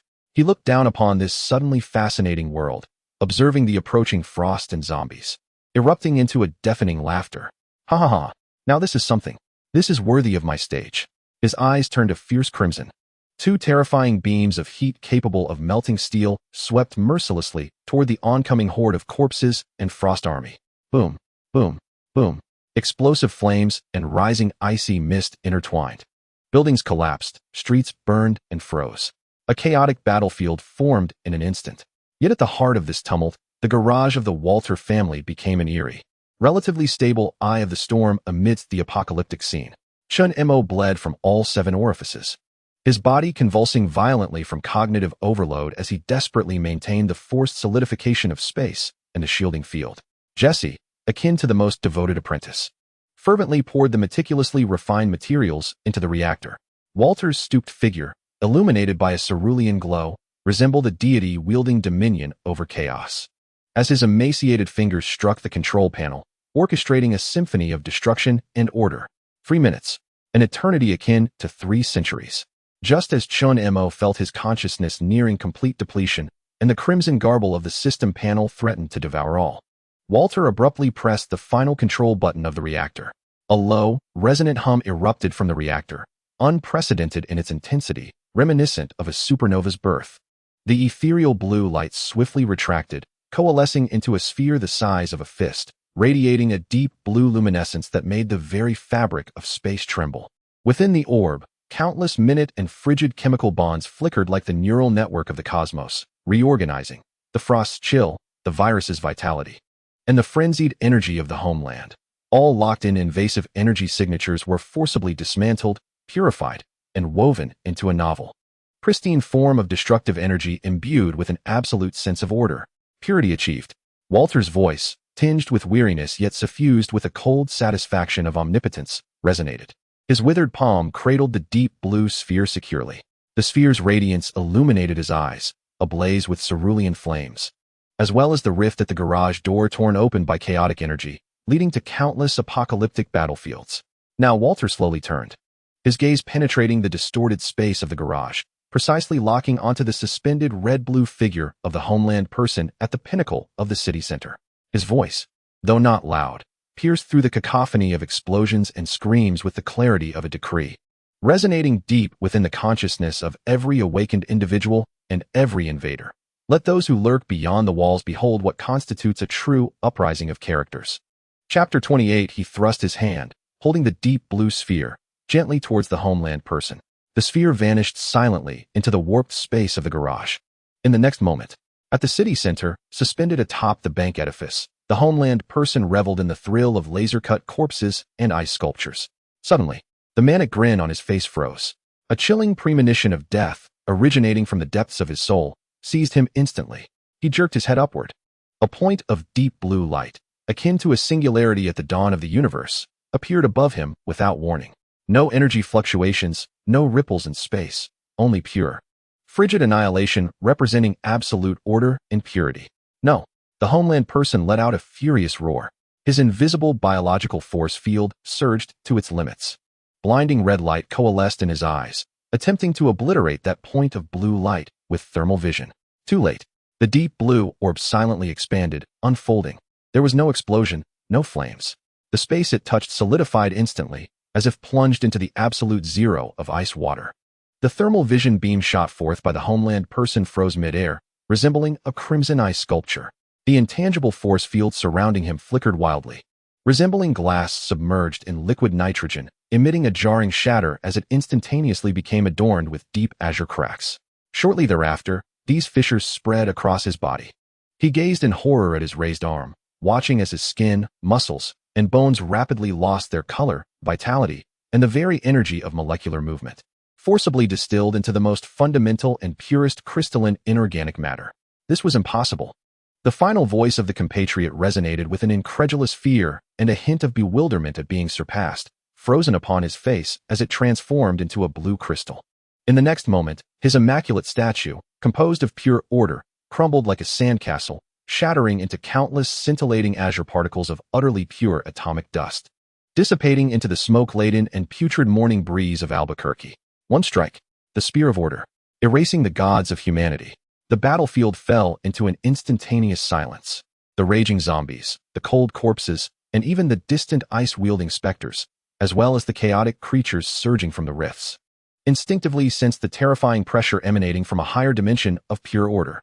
A fear rooted in the essence of existence gripped them.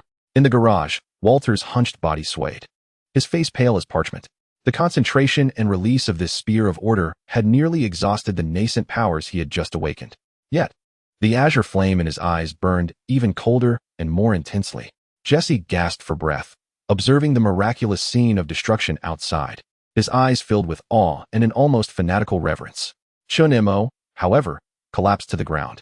The effort to maintain the spatial integrity and release the barrier brought his consciousness to the brink of collapse, the garbled system panel nearly consuming his entire field of vision. Crimson warnings flashing frantically, Consciousness annihilation critical. Formatting process. Reboot at that moment. Buzz. Above the distorted space of the garage, the air vibrated violently. As if boiling. 3 circular openings, flickering with cold white light, appeared out of thin air. Within these openings lay pure, soul-chilling void. 3 tendrils, comprised of the concept of negation, slowly emerged from the void. They disregarded the chaotic battlefield, ignored the compatriot just obliterated, and precisely targeted the garage. They locked onto Walter White, who had just unleashed the spear of order, his threat level soaring to its zenith. They also zeroed in on Chinemo, whose consciousness teetered on the edge of collapse, serving as a contamination source for the spoiler interface. The higher-dimensional purge agents. They were coming. No longer concealed, no longer evasive. Executing the most thorough purification. Mr. White. Jesse screamed in terror, instinctively positioning himself in front of Walter, despite knowing it was futile. The azure flames danced wildly in Walter's deep-set eyes. He looked at the 3 probing tendrils, symbols of ultimate void, then glanced at the dying Chun Mo on the ground. Finally resting his gaze on Jesse's face, filled with fear, yet unwaveringly resolute. A complex emotion, perhaps resolute, perhaps liberating, perhaps the coldness of a well-laid plan, flickered briefly in his eyes. He suddenly raised his hand, but rather than striking, he grasped at his own chest. Beneath his white shirt, an array of eerie azure patterns, reminiscent of a circuit board, had inexplicably emerged upon his skin. This was the manifestation of the Heisenberg persona, buried deep within his consciousness. The purity demanded a sacrifice. Walter's voice emerged hoarse yet serene, imbued with a cruel beauty akin to that of a martyr. Seize my blueprint. His emaciated fingers plunged fiercely into the very heart of the azure patterns on his chest.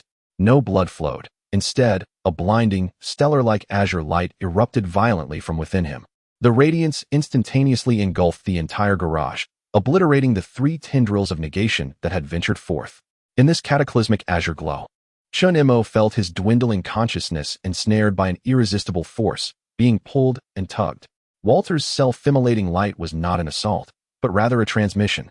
It conveyed the original blueprint inscribed in the depths of his soul, one that deconstructed the rules of existence, alongside the remnants of his Heisenberg will, transforming into a pure, cold stream of data brimming with infinite possibilities, forcefully and unyieldingly flooding into Chun Mo's crumbling system, riddled with crimson garbled codes.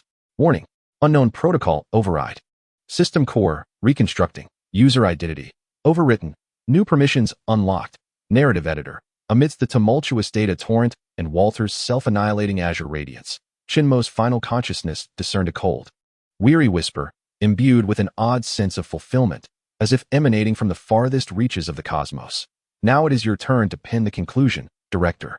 As the light waned, in the garage, Walter White's figure dissipated like a burnt-out candle, transforming into countless azure motes that gradually vanished into the air.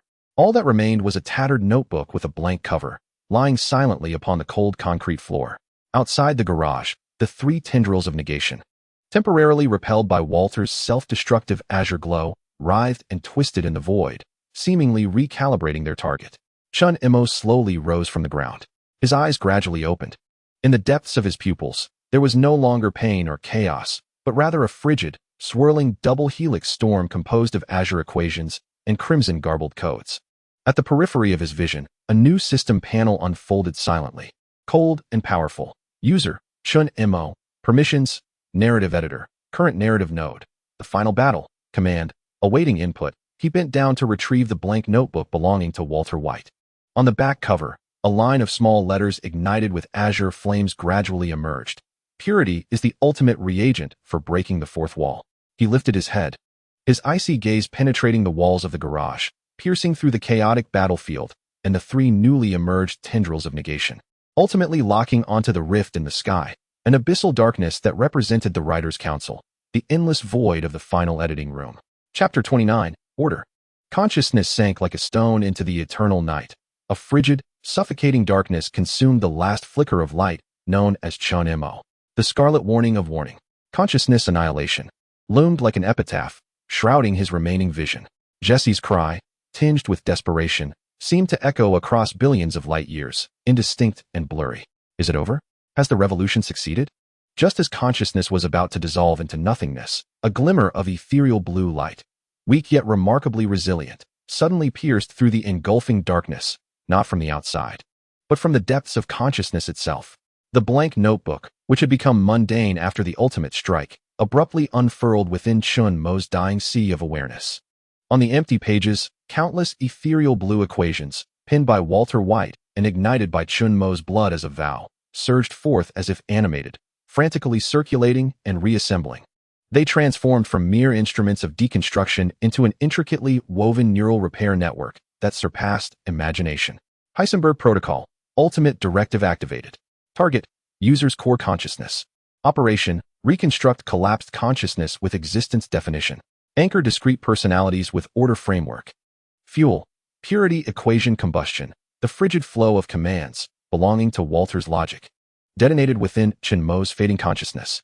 Those burning equations, like countless ethereal blue sparks, violently embedded themselves into the fractures of his collapsing awareness. Agony.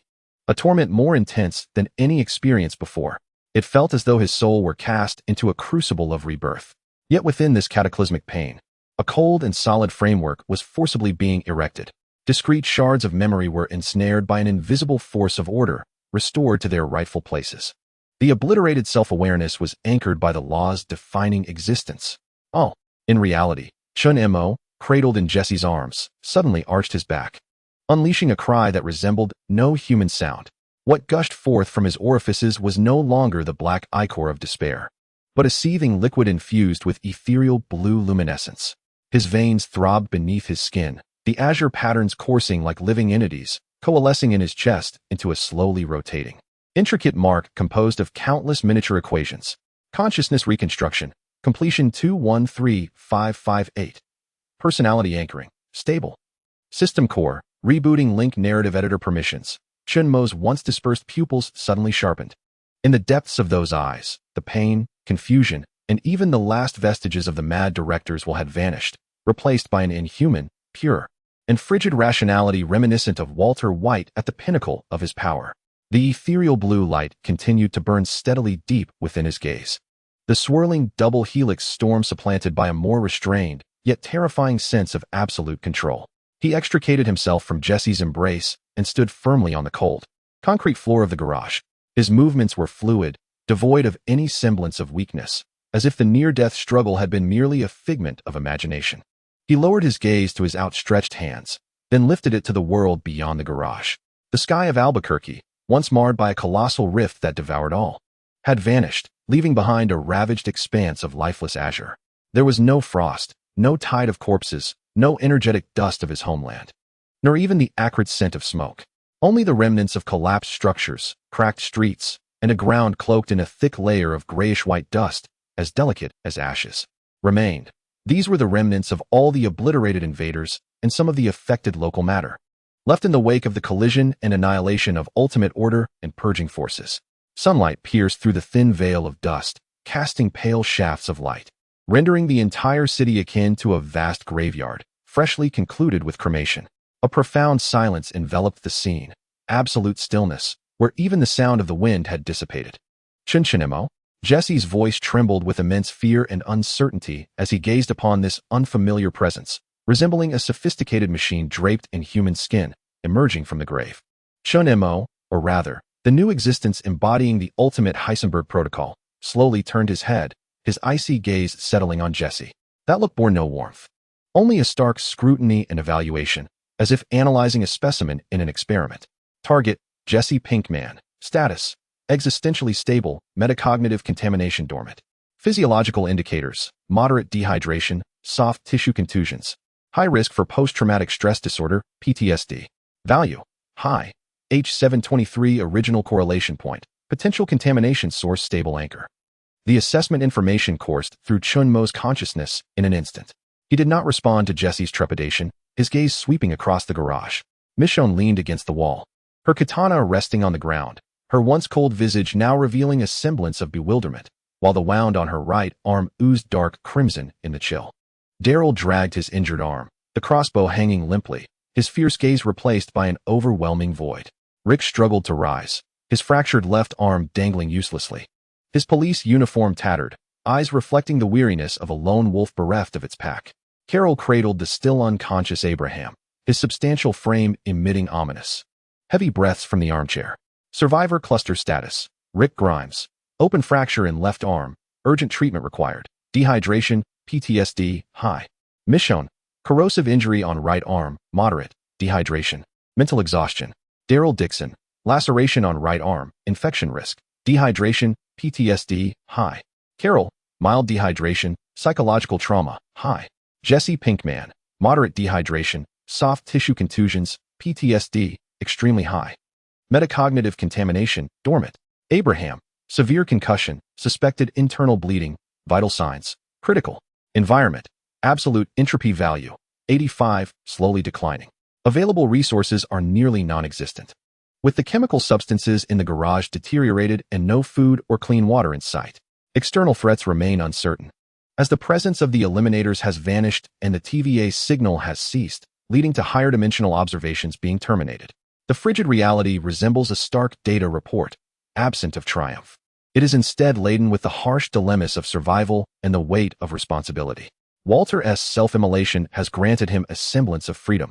Yet the cost is a world marred by devastation and survivors on the brink of despair. Shin-Mo's gaze ultimately returns to the slowly rotating azure mark upon his chest. He senses, deep within the mark, the existence of a blank notebook.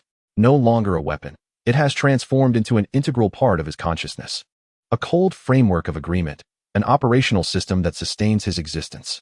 Walter's final gift also serves as his last shackle. He has become the heir and execution terminal of the Heisenberg protocol. He strides towards the unconscious Abraham. Carol, vigilant, clutches the person in her arms as if she were a protective beast.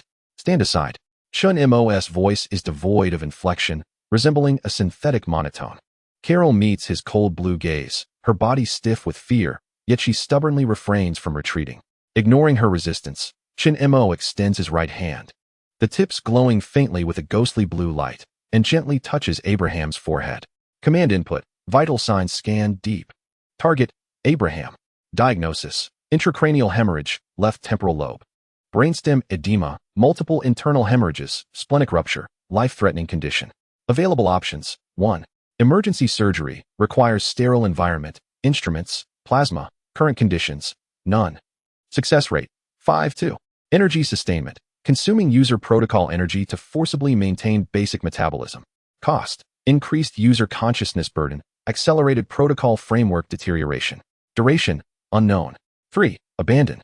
The data presents itself coldly, devoid of emotion, merely offering choices. Chun-Mo's fingertips glow faintly with azure light. He opts for the second option, not from compassion, but from a calculated decision. Abraham's combat capability is deemed a high-value asset for future survival. The energy consumed for sustenance lies within currently acceptable parameters. A feeble stream of energy flows from his fingertips into Abraham's body.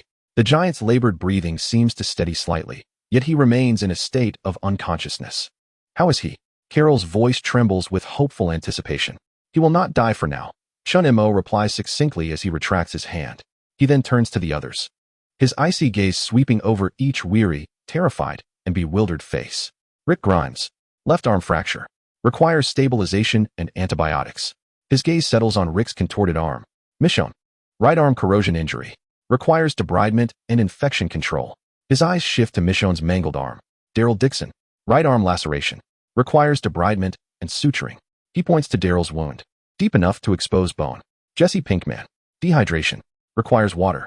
Finally, he looks at Jesse's cracked lips. Carol. Tend to Abraham. His voice was devoid of any emotion, merely stating facts and issuing commands, akin to the allocation of experimental tasks. Water? Food? Medicine? Where to find them? This cursed place has nothing. Daryl could not contain a low growl, the immense void and pain rendering him restless. Chun-Mo offered no response. He approached the garage door and pushed open the distorted, warped roller door. The ghastly pale sunlight flooded in, illuminating the desolate ruins outside, reminiscent of the moon's barren surface. He opened his left hand, palm facing upwards. Command input, environmental scan, high-precision material analysis. Range, 500-meter radius. Targets, potable H2O, medical-grade compounds, convertible organic matter. A ghostly blue luminescence emanated from his palm, silently rippling outward. Moments later, the information flowed back. Lock on. 187 meters southeast, a ruptured main water pipe underground, remaining uncontaminated clean water. approximately 15 gallons. Depth, 3 meters. 332 meters northwest, the ruins of an abandoned pharmacy. Accessible. Limited antibiotics, amoxicillin capsules X12, painkillers, ibuprofen X20, gauze alcohol, trace amounts. 415 meters due north. The remnants of a supermarket's cold storage, some sealed dehydrated food cans under deep frozen soil, conversion rate, 65. Coordinates and a path map instantly materialized in Chun Mo's consciousness. He withdrew his hand and turned to face the others, coldly relaying the coordinates and the required items list. Rick, Daryl, fetch water. The tools are in the corner. He indicated towards a pile of crowbars and breaching tools. Michonne, Jesse, medications. Target, pharmacy ruins. Caution, structure is fragile. Carol, remain. Monitor Abraham's vital signs. His commands were clear, cold, and indisputable. No explanations, no encouragement, only the actions necessary for survival. Rick and the others exchanged glances. The Chun MO before them was terrifyingly unfamiliar. Yet, the prophetic precision with which he identified resources, coupled with the miraculous act of temporarily pulling Abraham back from the brink of death, became the only cold lifeline to grasp in this desolate wasteland. Rick took a deep breath, grasped a crowbar with his uninjured hand, and approached Daryl, saying, "Let us go." His voice was hoarse, but imbued with a leader's sense of responsibility reclaimed. Daryl spat, seized the crossbow, though it was devoid of bolts, and followed suit. Michonne silently sheathed her katana, casting a glance at Chun Mo. A flicker of an exceedingly complex emotion seemed to flash deep within her cold gaze before she turned to Jesse, saying, "Kid, keep up." Jesse, looking into Chun Mo's emotionless azure pupils, involuntarily shivered, yet clenched his teeth and followed Michonne. In the garage, only Chun Mo, Carol, and the unconscious Abraham remained. Carol held Abraham protectively, warily watching Chun Mo. He did not regard her. He walked to the center of the garage, bent down, and picked up the blank notebook quietly lying on the ground. The phrase on the back cover, "A purity," was the ultimate reagent to shatter the fourth wall. Below, the revolutionary manifesto inscribed in blood remains strikingly vivid. He opens his notebook, where the once fiery equations have now faded, yet the pages themselves emanate a subtle, ethereal glow. Sitting cross-legged, he lays the notebook upon his knees. His right index finger extends, the tip enveloped in an extraordinarily faint azure luminescence. As he begins to inscribe slowly upon the blank pages, no longer the equations of battle, but rather intricate molecular structures, models of human neural reflexes, designs for simple water purifiers, and even a rough sketch of a genetic sequence for cultivating radiation-resistant crops. Protocol execution, survival mode. Objective, establish a sustainable living point. Operation, knowledge base output, based on the original blueprint H723 and fragmented user memories. The original blueprint left by Walter is as vast as the ocean, encompassing not only the terrifying equations that deconstruct the world, but also profound insights and optimization schemes regarding matter, energy, life, and even fundamental agriculture. At this moment, Chun Mo resembles a cold humanoid terminal, efficiently outputting all knowledge essential for survival in a post-apocalyptic world. Each stroke carries with it an unwavering rationality and a relentless pursuit of the optimal solution. Carol gazes at the figure bathed in harsh white sunlight and the soft azure glow, witnessing the transcendent knowledge flowing from his pen. She observes the non-human mark that slowly rotates upon his chest, a mingling of immense fear and indescribable reverence intertwining within her. Is he still Chun Mo? Or has the specter known as Heisenberg returned in another form, solely to guide them through the ashes of this scorched script toward a path of survival? Time drifts in the silence. Outside, the sporadic sounds of Rick and Daryl prying open pipes, and Michonne and Jesse sifting through rubble echo, each noise striking the taut nerves of the survivors. When Rick and Daryl return, dragging heavy plastic barrels filled with murky yet drinkable water. When Michonne and Jesse bring back dust-covered but intact medications and a small amount of gauze and alcohol, they find Chun Mo still seated there.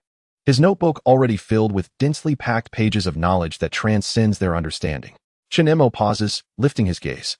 His cold blue eyes sweep over the weary yet hopeful faces of the group, scanning the resources earned at the cost of lives. The next step. His icy voice shatters the stillness of the garage, pointing to a recently completed structural diagram in the notebook, a mobile water purification survival unit, crafted from discarded vehicles, featuring a simple filtration system and solar distillation capability. Build it. Then his gaze shifts toward the vast, desolate ruins outside, shrouded in gray-white dust. Seek other sparks. Establish the order of a new world. Chapter 30. the birth of a narrative river, not a sacred timeline orchestrated by the Playwrights' Council. Instead, it is composed of countless abandoned fragments of stories and the echoes of characters, spontaneously converging, pulling, and flowing together in the fluctuations of the entropy sea at the lower depths, relying on the residual narrative gravity among themselves, forming a wild, rebellious, and chaotically vibrant tributary of the river of time. It is the river of the collective unconscious of the oppressed. It is the river of the dead returning home. It is the river of freedom that resists the established narratives. The voice of Chun Mo is low, yet it reverberates like thunder in the consciousness of the survivors, existing not merely within our world. He points to the seemingly barren, pallid sky to the southeast, where a new river, born from all the stories they have denied, is coming into existence. Rick and the others, following his finger, see only cold dust and ruins. However, in the visionary perception of Chun Mo and the tainted awareness of Jesse, the scene is starkly different.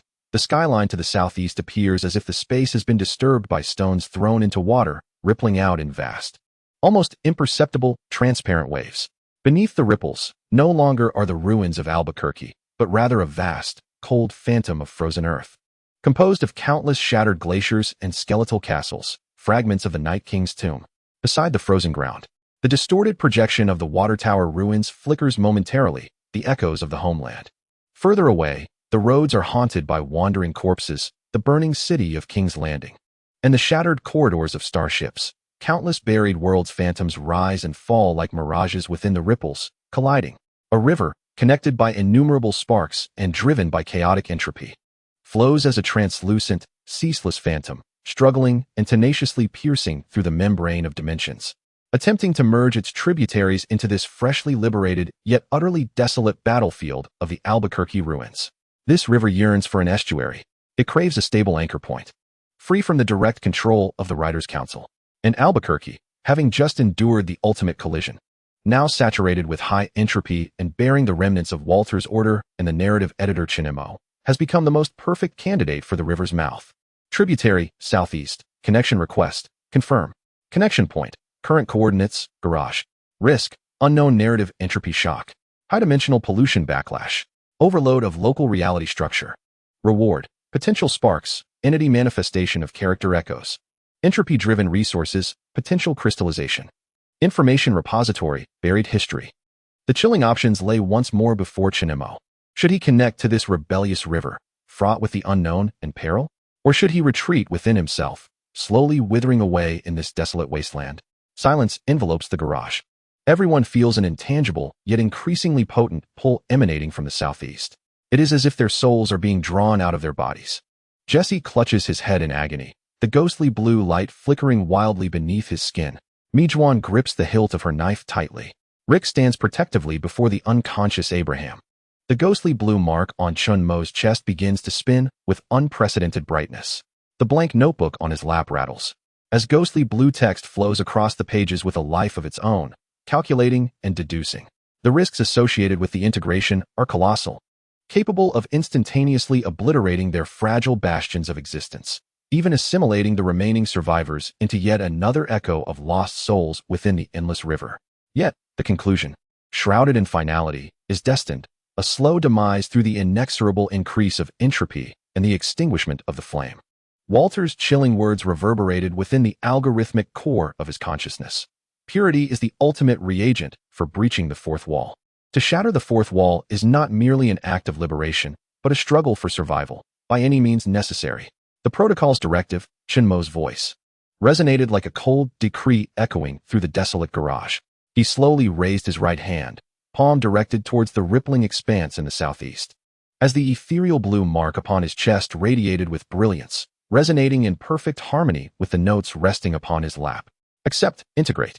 The azure light emanating from his palm erupted violently, not as an assault, but as a meticulously crafted bridge composed of countless orderly equations, forcefully piercing the fabric of that shimmering space, precisely anchoring itself to the narrative river's spectral manifestation, comprised of soul's embers and chaotic entropy.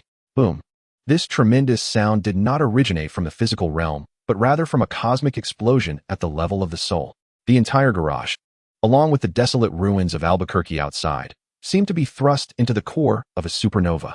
blinding white light intertwined with the azure runes of order and a myriad of fragmented narrative illusions, instantly engulfing all.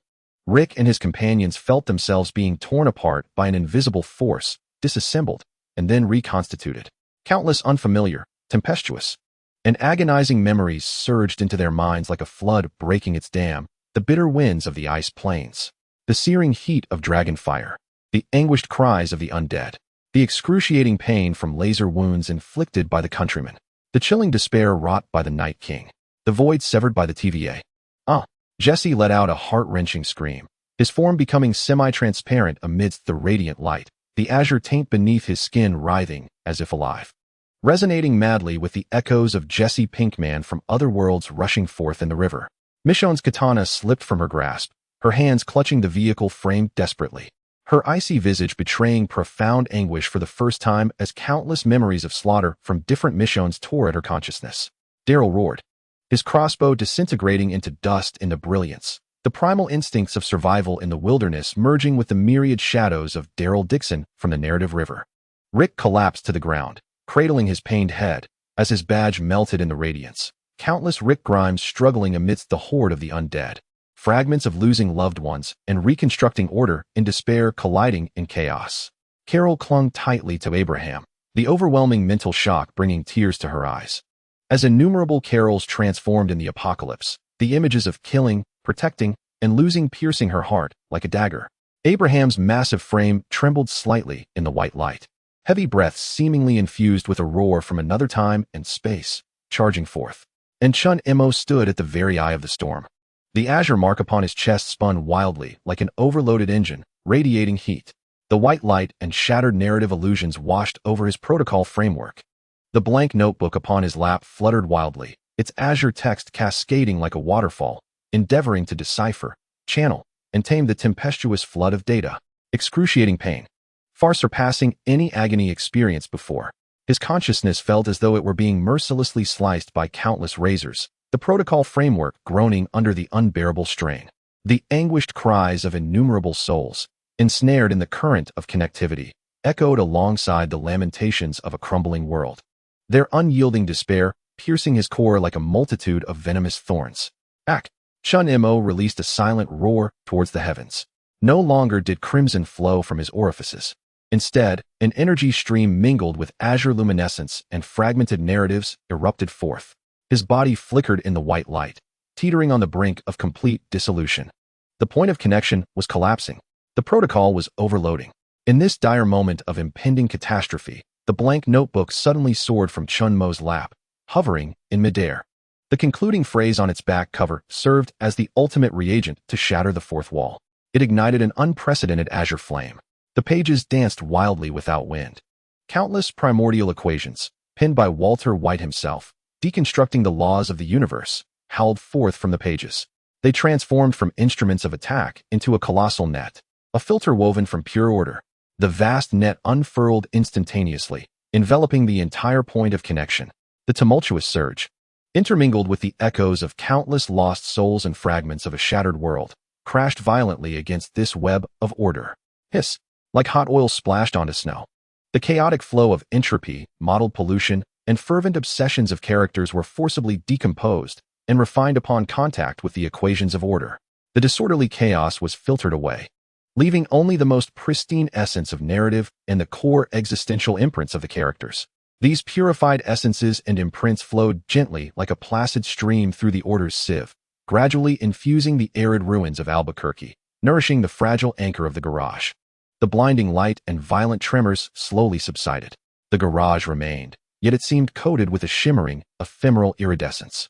An indescribable atmosphere pervaded the air, no longer merely chemicals and dust, but a mixture of the chill of permafrost, the sulfur of gunpowder, the scent of fresh grass, and perhaps even a hint of elusive ambergris. Survivors collapsed to the ground, gasping for breath, their eyes filled with the profound weariness of having survived calamity and a deeper sense of bewilderment. In their minds, the ferocious influx of fragmented memories belonging to other selves did not vanish. They were merely organized and settled by an invisible order, akin to volumes archived in a library, no longer tearing at consciousness, yet leaving indelible marks. Jesse's skin, once tainted by azure pollution, had calmed. yet a depth of worldly wisdom and suffering beyond her years lingered in her gaze. Michonne picked up the katana, its cold blade reflecting her still sharpness, yet seemingly burdened by the weight of millennia of bloodshed. Arc Zero stood quietly in place, its metallic shell shimmering with a faint iridescence, as if imbued with life. Chun Mo remained standing, though his body swayed slightly. The ethereal blue mark upon his chest had dimmed considerably, its edges now marred by fine cracks. The once blank notebook lay quietly at his feet, the azure flames on its back cover extinguished, while its pages were adorned with countless delicate blue points of light. Akin to stars, these were the potentialities that had been filtered, absorbed, and stored within. He slowly lifted his head, his cold blue gaze directed toward the outside of the garage. The ruins of Albuquerque, shrouded in a layer of gray-white dust, seemed to have thinned somewhat. On the southeastern horizon, an exceedingly faint yet undeniably real apparition materialized, a river of flowing starlight and chaotic shadows, suspended in the sky like a mirage. It was connected to the realm of reality by a similarly faint iridescent pillar of light emanating from the garage. The tributary had successfully merged. This was not a gentle stream, but a roaring torrent, brimming with untamed power. Yet, at this moment, a portion of its force was tamed by the ultimate order left behind by Walter, transforming into the first drop of vital water nourishing this newly liberated land. The ruins remained just that, ruins. However, amidst the silence, it seemed that something had awakened. A breeze carrying the scent of fresh grass and gunpowder swept into the garage for the first time, lifting a corner of the blank notebook from the ground. The nascent, rebellious tributary of time, composed of countless echoes of lost souls and fragmented tales, was born here. Chapter 31. Trajectory. The pallid sunlight filtered through the warped doorframe, elongating the shadows of Chun Mo and the notebook shimmering with azure light resting upon his lap. The shadow cast upon the dust-laden ground resembled a cold key, poised to unlock the gates of this newly liberated world, freshly escaped from the confines of a script, yet marred by scars. Beyond the door lay ruins, the unknown, freedom, and the endless night. Within, the remnants of cold embers smoldered, the flickers of struggling flames persisted. Alongside a ghost that bore the name of purity and wielded order as a blade, and the blank book in his hands, where the laws of survival in the apocalypse were being inscribed. The ruins of Albuquerque lay silent beneath the harsh sunlight. The gray-white dust enveloped everything, akin to the ashes of a colossal beast incinerated by the cosmos. The wind stirred up minute whirlwinds, emitting a low wail, the sole elegy of this newly liberated land. The garage, the eye of the storm, had become a cold yet orderly ark for the survivors. Chun Mo sat cross-legged at the center, the notebook glowing softly with azure light spread across his lap.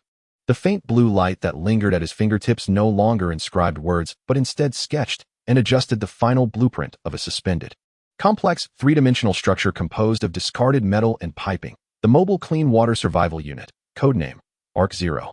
Each minor adjustment was accompanied by the subtle hum and deformation of metal components in the corners, as if being forged by an invisible giant hand. Rick, utilizing his uninjured right arm and teeth, with Daryl's assistance, struggled to construct a rudimentary support framework for Abraham using the found wire and twisted rebar. Sweat, mingled with dust, trickled from his forehead, landing upon the giant's unresponsive visage. Each movement strained his fractured left arm, the excruciating pain rendering his complexion pale as parchment. Yet the bewilderment in his eyes had been supplanted by an almost obsessive focus. Survival was the sole semblance of order he could comprehend in that moment. Mi Cheong-in silently cleansed the deep, bone-revealing corrosive wound on her right arm with the alcohol, purified by Chun Mo's faint azure energy. The sharp sting of the alcohol against her wound tightened her muscles, her teeth clenched in silence. Her katana lay within arm's reach, its blade reflecting her cold, hollow gaze, as if questioning the meaning of freedom wrought from countless devastations. Carol cautiously dabbed a bandage in precious clean water, wiping away the cold sweat and grime from Abraham's forehead. Her worried gaze occasionally flitting towards Chun Mo and the peculiar notebook resting on his lap, exuding an inhuman aura. Jesse crouched in a corner, surrounded by several packets of dehydrated food and a few rusted cans. His task was to utilize the rudimentary chemical methods inscribed along the margins of Chun Mo's notebook to detect potential radiation and biological toxin contamination. His hands trembled, his focus wavering between the subtle changes in the test reagent's colors and fleeting moments of blankness, filled with azure shadows and Walter's murmurs. With each episode of blankness, his pallor deepened, the dormant fissures of metacognitive contamination silently expanding. Arc 0 structural completion, 987. Resource integration, water purification unit, online, basic vitality unit, awaiting activation. Defense module, offline. Survivor cluster status, Abraham. Vital signs stable, energy sustenance ongoing. Brain damage, irreversible. Awakening probability, 30. Rick. Left arm immobilization completed, rudimentary. Infection risk, high, requires antibiotics. Mi Cheong-in. Right arm debridement completed, deep corrosion, slow healing. Infection risk, extremely high. Daryl. Right arm laceration debridement and suturing completed, user-operated. Infection risk, high. Jesse. Dehydration alleviated, PTSD fluctuations intensified, metacognitive contamination, dormant fissures expanding, 3 hours. Carol. Mental exhaustion, high. External entropy value, 83, gradually declining. Threat scan, no active targets. The frigid reality was etched into Chunmo's consciousness like a brand. Walter's self-consuming freedom came at the cost of the world's utter demise and the survivor's precarious grasp on life. The azure mark upon his chest slowly rotated, maintaining a faint resonance with the notebook on his lap. The Heisenberg protocol propelled him, functioning as the most efficient apocalyptic survival AI, precisely allocating each resource and calculating every survival probability. Emotion, that had been deemed a redundant energy-consuming module by the protocol framework and deeply suppressed. It is complete. Chunmo's icy voice shattered the silence.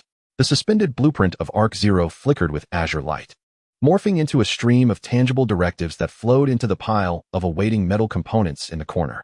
A more intense cacophony of metallic distortion and welding reverberated. As a monstrous entity, crudely assembled from a dilapidated SUV chassis, discarded oil drums, contorted pipes, and several solar panels, gradually took shape. It was grotesque and rough, yet exuded a chilling sense of utilitarian order. Jesse Pinkman's gaze shifted towards the corner where the food testing results lay. Startled, Jesse jolted awake from a brief stupor. Hastily grasping a discolored test tube, his voice dry. This canned reagent has turned blue. Could it be botulinum toxin? His tone brimmed with uncertainty and self-doubt. Discard, Pinkman commanded succinctly, indicating that the remaining sealed dehydrated food had radiation levels below the threshold and was consumable. Allocate rations. He gestured towards a newly welded storage compartment within Arc 0. Are we relying on this to escape? Rick glanced at the hideous metallic construct, then at the unconscious Abraham and his weary companions, his voice hoarse. To leave the garage and step into that vast, desolate wasteland, shrouded in unknown dust? The hope feels as remote as striking a match in a vacuum. Waiting is but a shortcut to entropy. Pinkman rose, his movements precise and devoid of excess. He approached Arc 0, his bony fingers brushing against the cold metal shell, a ghostly blue glimmer flickering at the point of contact, accompanied by the low hum of the water pump activating within. Objective, seek other sparks, establish sustainable nodes, and reduce cluster entropy. Sparks? Miquian's cold voice interjected, having bandaged her arm and sheathing her katana silently. Survivors like us? In this ashen expanse? Her tone was laden with skepticism. Albuquerque has become a ghost realm. What of the wider world? Is it reduced to mere ashes? Probability, non-zero. Pinkman's response was void of emotional fluctuation. His gaze drifted towards the pallid sky beyond the garage. The eradication protocol obliterated invasive variables and higher-dimensional contaminants, yet native life forms, those untainted by profound pollution, retained a chance of survival. Information was lacking. Active reconnaissance was necessary. He ceased to elaborate, methodically transferring the found water barrels, medicines, and food onto Arc 0. His actions were efficient, akin to a preordained program. Rick and the others observed his retreating figure, a chilling sense of dread mingled with helplessness creeping into their hearts. To remain was to await death. To depart was to venture into deeper unknowns. This Pinkman, driven by protocol, was their only graspable and frigid compass. Suddenly, buzz, a tremor, not originating from the physical realm, subtle yet profoundly clear, surged through everyone's consciousness without warning. Like an invisible stone cast into a tranquil lake, Pinkman's movements froze instantaneously. He abruptly lifted his gaze, his icy blue eyes fixed intently on the southeastern horizon. The ghostly blue mark on his chest radiated with sudden brilliance. The blank notebook on his lap began to flutter autonomously, finally settling on a page that bore not equations or blueprints, but an abstract model composed of countless distorted lines, symbolizing the fluctuations of quantum foam. At that moment, the model was oscillating violently. Warning: fundamental space-time structure fluctuations detected. Daryl keenly sensed an anomaly. raising his empty crossbow towards the southeast, where only a pallid sky and drifting dust existed. Chun-Mo remained silent, closing his eyes as his consciousness sank into the framework of the protocol, tracing the source of that resonant tremor. His vision was instantly elevated, penetrating beyond the ruins of Albuquerque to behold a desolate graveyard composed of myriad shattered worlds, extinguished storylines, and the fragmented remnants of characters. This was a landfill discarded by the TVA and the Council of Writers, a tomb for the narrative universe. Deep within this lightless sepulchre, a faint yet tenacious ice-blue flame flickered, piercing through dimensional barriers and emitting a silent call. This flame belonged to a forgotten king, the Night King. Immediately following, another violet, sulphurous crimson light ignited nearby, belonging to a purged deity, the Homelander. Countless other points of luminous and dim radiance emerged like sparks in that desolate graveyard, representing the countless souls eradicated by the erasure protocol, cut from the script and reset by time. Daenerys' Dragonfire, Jon Snow's cold vow, Negan's roar, and even the madness in Walter White's eyes upon his first successful cook, all denied existences, all concluded stories, all forgotten characters resonated with a reluctant echo, awakened by an invisible force emanating from freedom itself. Are they truly dead? Jesse's voice trembled with fear and disbelief. The denial of existence was merely superficial narrative. Chun-Mo opened his eyes, the depths of his azure pupils seemingly reflecting that graveyard ablaze with sparks. At the foundational layer of quantum foam, amid the crevices of narrative entropy, the echoes of erased variables still persisted. A subtle tremor of emotion flickered in his previously icy tone, akin to a precision gear fitting unexpectedly into a groove. Jesse's spoiler about Walter's Order of the Spear. The collision of the erasure protocol tore through the surface stability of the narrative matrix, releasing the fluctuating tides of the entropic sea. He gazed down at the blank pages of his notes. On that empty canvas, the abstract model representing quantum foam was undergoing frantic transformation. Countless minuscule points of light, symbolizing sparks, emerged from the stillness of the background, drawing closer to one another as an invisible gravity formed and flowed between them. The originally chaotic lines, representing entropy, began to be attracted, entwined by these spark nodes, forming faint yet discernible paths of movement. Model update. Resonance network of discarded fragments. Generated. Internode gravity. Confirmed, based on the intensity of character echoes and narrative relevance. Entropy flow trajectory. Preliminary orientation. Phenomenon definition. Proto-narrative stream. Chapter 32. Script. The ruins of Albuquerque shimmered with a flowing, faint iridescence. The garage, once the primal eye of the storm, had transformed into the inaugural anchor point where the rebellious tributaries of the newly birthed river of time converged upon this desolate reality. The air was suffused with an aroma of chaos, the biting chill of frozen earth, the searing heat of gunpowder, the oppressive dampness of decaying marshes, and even the cloying sweetness of substandard perfume from the brothels of Juneland City. The echoes of countless buried worlds intertwined and settled here. Chun-Mo stood at the garage's entrance, the ghostly blue mark upon his chest dimmed, its edges cracked like shattered porcelain. The framework of the agreement bore the violent impact of the river's connection, a heavy toll indeed. His cold gaze swept across the southeastern horizon, a translucent shadow of the river, woven from the countless sparks of lost souls and chaotic entropy, was continuously siphoning the mottled essence of possibilities into this parched world through the iridescent beam emanating from the garage. This living water nourished the ruins while also introducing unpredictable variables. Cough, cough. Rick rose, propped up by twisted rebar, fresh blood seeping from the rudimentary binding on his left arm. The shock of the river's connection had not only unleashed a torrent of chaotic memories, but had also exacerbated his old wounds. He looked at Chun-Mo, his expression complex, tinged with the sheriff's sense of duty, mingled with wariness toward the unknown forces and a hint of reluctant dependence. What would become of this river? Would it engulf us? Entropy flow direction, tending towards stability. Chun-Mo's voice resonated like a cold reading instrument as he pointed toward the ephemeral point where the iridescent beam connected with the river. Yet stability required nodes. This was the source, and also the first node. His gaze returned to the blank notebook at his feet. On its pages, countless ghostly blue points of potential, captured and stored by Walter's order filter, spun slowly like stardust. Nodes require lighthouses. He bent down to pick up the notebook, his thin fingers brushing over its cover.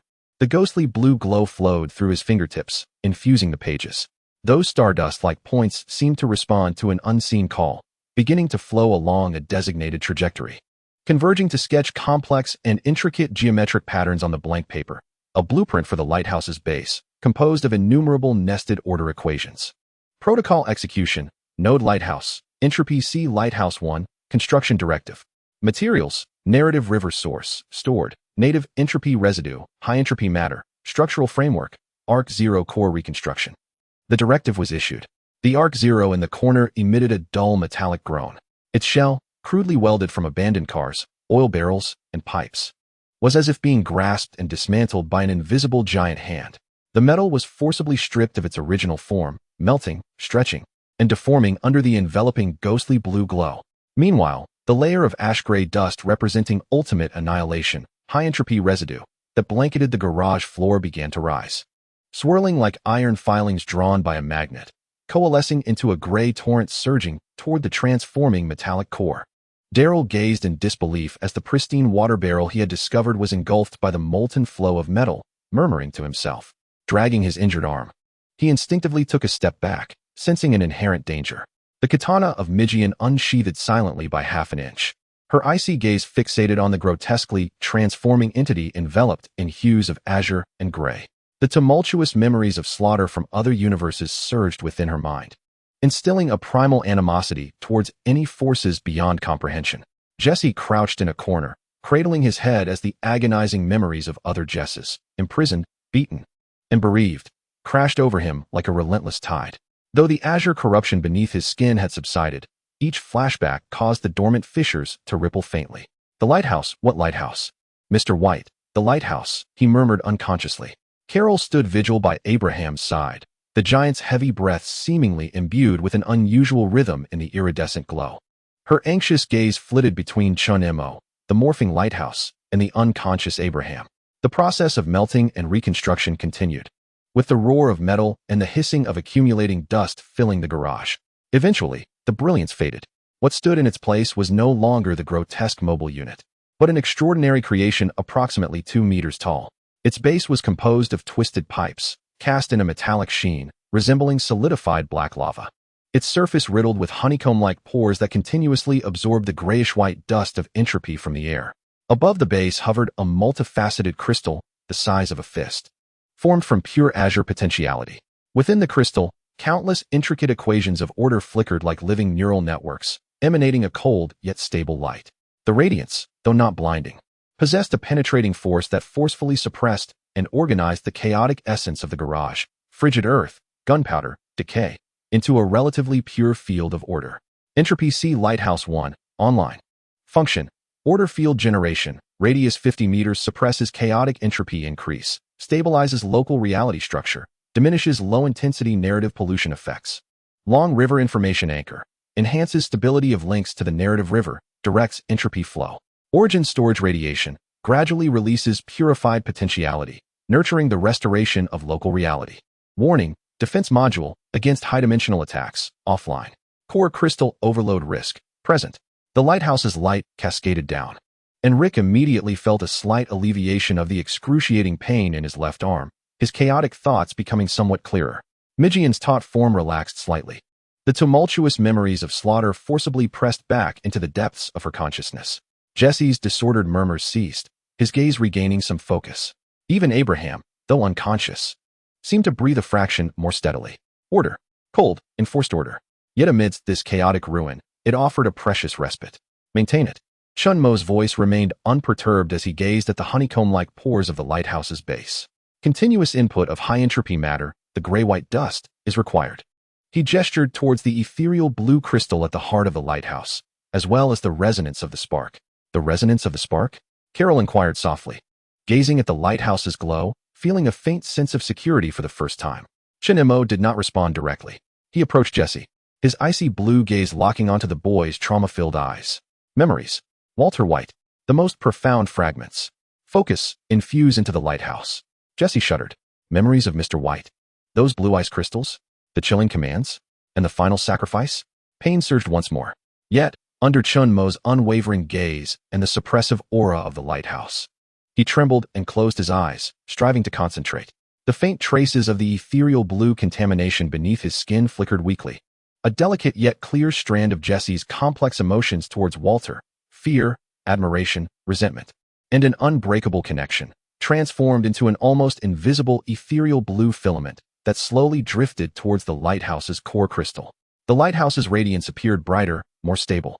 Within the core crystal, the emotional imprint representing Jesse spread like a drop of ink dissolving in water, creating a small area of influence. Effective, Daryl murmured, sensing the intangible, bothersome alien presence. The aura of other universes diminished slightly. Now it's your turn. Chun-Mo's gaze swept over Rick, Michonne, Daryl, and Carol. Recall the essence of your existence. Belief. Obsession. Infuse it into the lighthouse. This is not only fuel, but also coordinates. Coordinates? A sense of trepidation swept through them. Chun-Mo offered no explanation, yet their icy intuition informed them that this lighthouse was not merely a sanctuary, but a signal, a beacon attracting other sparks. Rick inhaled deeply and closed his eyes. Among the swirling fragments of countless memories, one image crystallized: Judith's sleeping face in the cradle on the farm, protecting family, restoring order. This belief transformed into a resilient, earthy golden filament that flowed into the lighthouse, warming its glow further. Michonne remained silent, her katana humming in her grasp. She did not recall a specific person, but instead the moment when the blade severed shackles and tore through darkness. A pure, cold will to survive manifested as a sharp silver filament, merging with the lighthouse. The light's penetrative power intensified.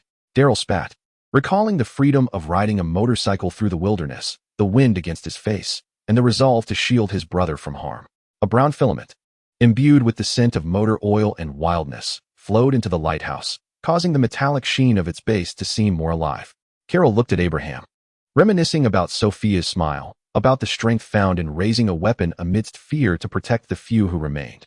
A gentle yet resilient milky white filament drifted towards the lighthouse, further stabilizing its glow. As strands representing the survivor's core existence merged, the brilliance of the Entropy Sea lighthouse grew ever more radiant and stable. Within the core of the ethereal blue crystal, a kaleidoscope of imprints sparkled like stars, adorning the network of the Order's equation. The realm of order within the garage appears to have expanded imperceptibly, encompassing a greater expanse of debris. The mingled sense of otherworldly essence in the air are further suppressed and assimilated. Even the gray-white dust blanketing the outside world seems to begin a slow disintegration, transforming under the lighthouse's radiant glow. Lighthouse stability, elevated to 7.2. Order field radius, expanded to 75 meters. Local entropy value, decreased to 79. Long river information flow, stable. Weak directional gravitational feedback detected, downstream. Feedback. A stream of data coursed through Chun-Mo's icy consciousness. The lighthouse's illumination, resonating with the survivors, flickered like a beacon in the chaotic river, its gravitational waves radiating downstream along the trajectory of entropy. It beckoned and attracted. Something is approaching. Jesse suddenly lifted his head, gazing toward the southeast ruins beyond the garage, his voice tinged with fear and an odd sense of intuition. His metacognitive pollution was acutely sensitive to the oscillations of the long river.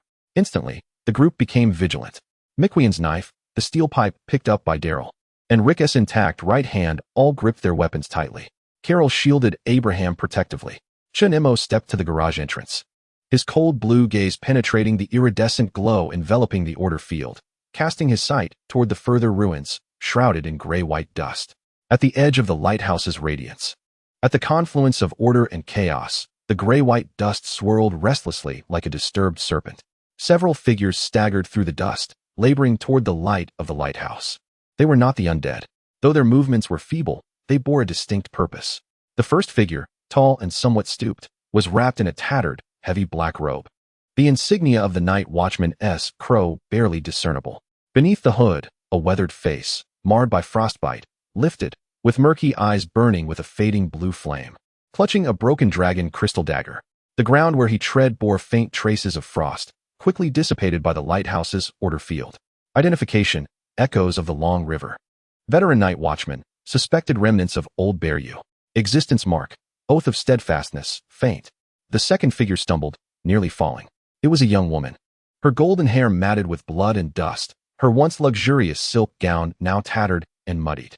She clutched tightly to an object swathed in rags, about the size of an infant, with hints of dark red scales visible at the exposed edges.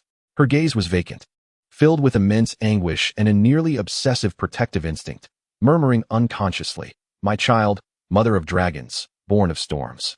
Identification, echoes of the long river. Daenerys Targaryen, fragment of the mother of dragons. Existence mark, ruling protection, highly distorted. The third figure moved with the greatest swiftness and vigilance. Clad in an oil-stained jumpsuit. He wore a gas mask, one lens shattered, gripping a modified nail gun tightly in his hands. His gaze resembled that of a startled beast. Swiftly scanning the brilliance of the lighthouse and the approaching figures, ultimately fixating on Chun Mo and his companions at the garage door, his finger poised on the trigger. Identification, echoes of the long river, survivors of unknown universes, characteristics of technicians. Existential mark, survival instinct, intense. They stumbled into the domain of the lighthouse's order. The traces of frost had entirely vanished. The dragon mother ceased her ramblings, gazing vacantly at the ethereal blue light emanating from the lighthouse's core. Her arms clutching the dragon egg with renewed fervor. The technician's taut body relaxed slightly, yet his weapon remained raised. The seasoned sentinel, finding sanctuary, slid down against the garage's outer wall, his dagger slipping from his grasp, breathing heavily. The sparks of life, drawn from disparate universes and narratives, severed or obliterated, were summoned by the gravitational pull of the long river and the call of the lighthouse's order. Silence enveloped the garage. Rick and his companions observed these emaciated, breathless kin. Witnessing the wounds in their eyes that mirrored their own, a shared bewilderment mingled with a flicker of hope for illumination, an indescribable weight pressing upon their hearts. The river of freedom brought forth hope, yet it also bore the burden of more souls in need of shelter and survival. Chun Mo's gaze swept across the three newly arrived echoes, the cold framework of his calculations rapidly assessing their condition, potential threats, and utility. Ultimately, his eyes drifted beyond them, towards the distant, swirling remnants of dust. The lighthouse's radiance pierced through the gray-white chaos like a sword. At the juncture of light and dust, more shadowy figures were being drawn by this nascent order's illumination, struggling to materialize, coalescing, and approaching from the lifeless ruins and the tumultuous phantoms of the long river. Under the light of the entropic sea lighthouse, at the edge of Albuquerque's ruins, a new settlement, forged from fractured souls and free will, ignited fiercely like the first spark in a dark forest. Meanwhile, downstream of the long river, amidst the tumultuous chaos of light and shadow, a larger, more perilous shadow seemed to be lured by this lighthouse's radiance, gliding slowly toward the fragile estuary. Freedom has always been accompanied by responsibility and cost. Deep within the azure mark on Chun Mo's chest, a new, deeper light was quietly igniting amidst the cracks. Walter's whisper echoed in the depths of the mark. The lighthouse has been lit. The director and script have only just begun. Chapter 33. Sparks. The ethereal blue light of the entropic sea lighthouse penetrated the warped doorframe of the garage, casting a relatively stable spectrum of iridescent light over the dust-laden ruins of Albuquerque. At the edge of this light, the boundary between order and chaos resembled a boiling cauldron. The gray-white dust restlessly swirling, pushed by an unseen force beyond the realm of illumination. Within the light, the piercing chill of frozen earth, the acrid tang of gunpowder, and the foul stench of decay were forcibly suppressed and diluted, leaving only the cold, pure essence of order emanating from the lighthouse's core crystal. Three echoes from the long river stood within this radiant domain, akin to castaways stranded on a foreign shore. The night watchman, Orson, hunched over, leaning against the frigid exterior of the garage, his labored breaths accompanied by a hissing sound akin to ice shards scraping together. His murky eyes, flickering with faint blue flames, fixated intently on the azure crystal at the heart of the lighthouse, as if it were the solitary, unquenchable bonfire amidst the frigid night. The shattered dragon crystal dagger lay at his feet, coated in dust. Daenerys, clutching a tattered cloth that enveloped a dragon egg, curled up on the ground not far from Orson. Her tattered silk gown spread out like a withered poisonous flower. The dilated violet pupils reflected the lighthouse's glow, her unconscious murmurs having ceased, leaving behind an overwhelming, hollow sorrow. The dragon egg nestled within the fabric revealed intricate scales, shimmering with a bizarre dark red sheen beneath the ethereal blue light. The technician, Carl, stood at the furthest edge of the light-s domain, one lens of his gas mask scanning the surroundings with vigilance. He raised the modified nail gun steadily, its barrel sweeping back and forth over Rick, Michonne, and others, akin to a startled hedgehog bristling with quills. The grease and dried stains on his work attire exuded a mingled scent of rust and unknown chemicals. Inside the garage, Rick, Michonne, Daryl, Carol, and Jesse silently regarded the unexpected visitors. No welcome was extended, nor hostility expressed, only a profound, shared weariness and immense pressure of survival lingered in the air. The lighthouse's light steadied their spirits, yet it could not satiate their gnawing hunger nor heal their myriad wounds. Water, food, Orson's voice rasped, dry as sandpaper. He struggled to lift his gaze, his murky blue eyes meeting Rick's with an instinctual plea from a veteran to a commanding officer. The brothers can't hold on much longer. The brothers he referred to evidently did not include any present in the garage. Jesse's body tensed suddenly. The chilling despair and stark coldness in Orson's words instantly summoned a horrific memory of another Jesse imprisoned in an icy cellar. The faint blue taint beneath his skin flickered momentarily. "We have no surplus food." Rick's voice was deep and weary, underscored by an undeniable reality. He gestured toward the remnants of the Ark Zero, where a few packages of dehydrated food, recently inspected and rationed by Jesse, lay beside the modified lighthouse base. "We can barely sustain ourselves." Carl's eye, visible outside his mask, narrowed with heightened caution as he lowered the barrel of the nail gun, directing it toward the precious food on the ground, a silent threat. Michonne's katana slid silently from its sheath, the cold blade reflecting a ghostly glow in the iridescent light. Daryl let out a low growl from his throat, his intact left hand gripping a twisted rebar tightly. The air grew taut with tension. At that moment, Daenerys, who had been curled up, suddenly lifted her head. Her hollow violet eyes constricted sharply, erupting with a terrifying, inhuman golden light. The dragon egg wrapped in the tattered cloth quivered violently. A searing, tempestuous aura, brimming with a desire for destruction, erupted from her like a volcanic explosion. Roar. A sound, not one that could be produced by the human throat, a piercing wail infused with the roars of dragons and an endless sorrow, shattered the relative tranquility of the garage.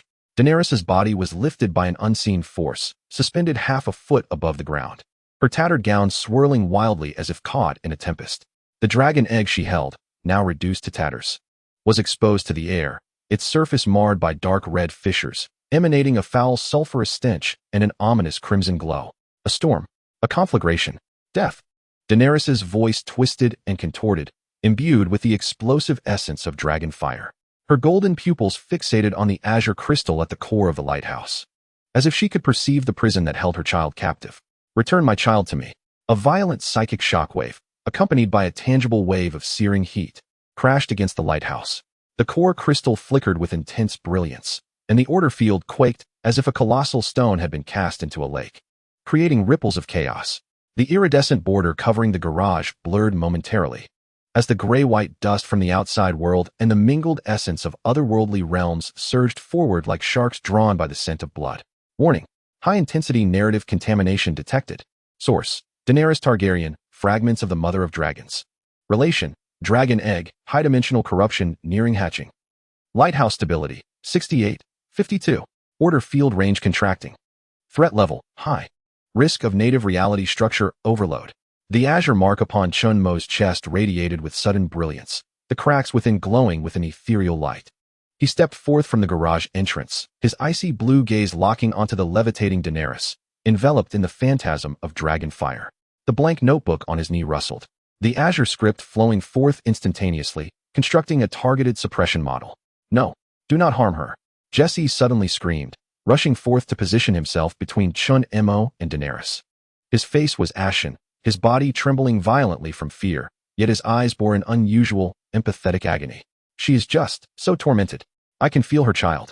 The creature within that egg is crying. It is afraid." Jesse's metacognitive distortion allowed him to vaguely sense the distorted, anguished consciousness of the dragon hatchling, eroded by corrupting forces, resonating despair with the myriad pains of Jesse's own memories. Without a moment's hesitation, Chun Mo's fingertips glowed with azure light, directing towards Daenerys. The chains of the order formula coalesced in the void, entwining around the tumultuous phantasm of dragon fire. "Get back, kid," Daryl roared, dragging his injured arm in an attempt to pull Jesse away. Just as the order chains were about to reach Daenerys, a dull thud echoed, neither an explosion nor a blast. Carl had fired a shot, yet his target was neither Chun Mo nor Daenerys. In his hand, a modified nail gun discharged a signal flare, adorned with slender metallic fins and glimmering with a faint blue light. The flare did not aim at anyone. Instead, it arced gracefully, precisely targeting the honeycomb-like apertures at the base of the lighthouse, which continuously absorbed the gray-white dust entropy. With a hiss, the signal flare vanished into the aperture, and the azure crystal at the lighthouse's core suddenly dimmed. An unprecedented, blinding chaos erupted with a dazzling brilliance. The fabric of order twisted violently, shimmering in disarray. The recently formed chains of suppression instantaneously shattered. Carl was employing the last remnants of his technology from a high-tech apocalyptic world to disrupt the energy absorption nodes of the lighthouse, sowing discord. "What the hell are you doing?" Rick roared, instantly directing his revolver at Carl. Carl moved with the swiftness of a specter. The nail gun pivoted, unleashing a barrage of high-speed steel nails that whistled through the air towards Rick, Mijuan, and Chun Mo. Simultaneously, he rolled backward with great force, attempting to escape the order field of the lighthouse and vanish into the swirling chaos outside. Seeking death, Mijuan glided like a wraith, her katana transforming into a cold silver arc, precisely deflecting the nails aimed at her. The blade followed the trajectory of Carl's roll. Daryl bellowed as he hurled a steel bar at Carl. The garage was instantly engulfed in a melee. In the midst of the turmoil, Daenerys let out an even more frenzied shriek, the phantom flames of her dragon scorching the air. The lighthouse's radiance flickered violently under Carl's interference and Daenerys' onslaught. The order field's range contracting further. The chaotic essence from the outside seeped in like ink. Chun Mo stood his ground, disregarding the nails that flew towards him, which were distorted and deflected by an invisible azure force field just inches from him. His gaze, cold and piercing, swept over the tumultuous battlefield, the disarray of the Dragon Queen, the chaos wrought by the technicians, his embattled companions, and the lighthouse on the brink of collapse. The framework of the agreement was frantically calculating the optimal solution, yet each option carried immense risks. Forcibly suppressing Daenerys could obliterate her fragile existence. Pursuing Carl might lead to the complete disintegration of the order field. An overload of the lighthouse would be catastrophic. Just at this critical juncture, a howl erupted from the outer wall of the garage, reminiscent of an injured lone wolf, mingled with boundless agony and the chill of the tundra. It was Orson, the nearly forgotten Night's Watch veteran. His murky eyes, flickering with faint blue flames, now radiated an unprecedented, piercing brilliance akin to a resurrection. That light cut through the chaos, locking onto the ominous red glowing dragon egg cradled in Daenerys' arms. It also zeroed in on the violently pulsating azure crystal at the lighthouse's core. The minions of the cold god and the others must be expelled from this world. Orson, summoning every last vestige of his vitality, unleashed his final battle cry. His emaciated, frostbitten hand did not reach for the broken dagger on the ground, but instead plunged into the tattered black robe, retrieving a small, irregular piece, no larger than a thumb, crafted from the purest deep blue ice, the dragon crystal shard. This shard was the sole remnant brought back by his Night's Watch team when they perished in the long night. A relic from the sacred ground of the children of the forest.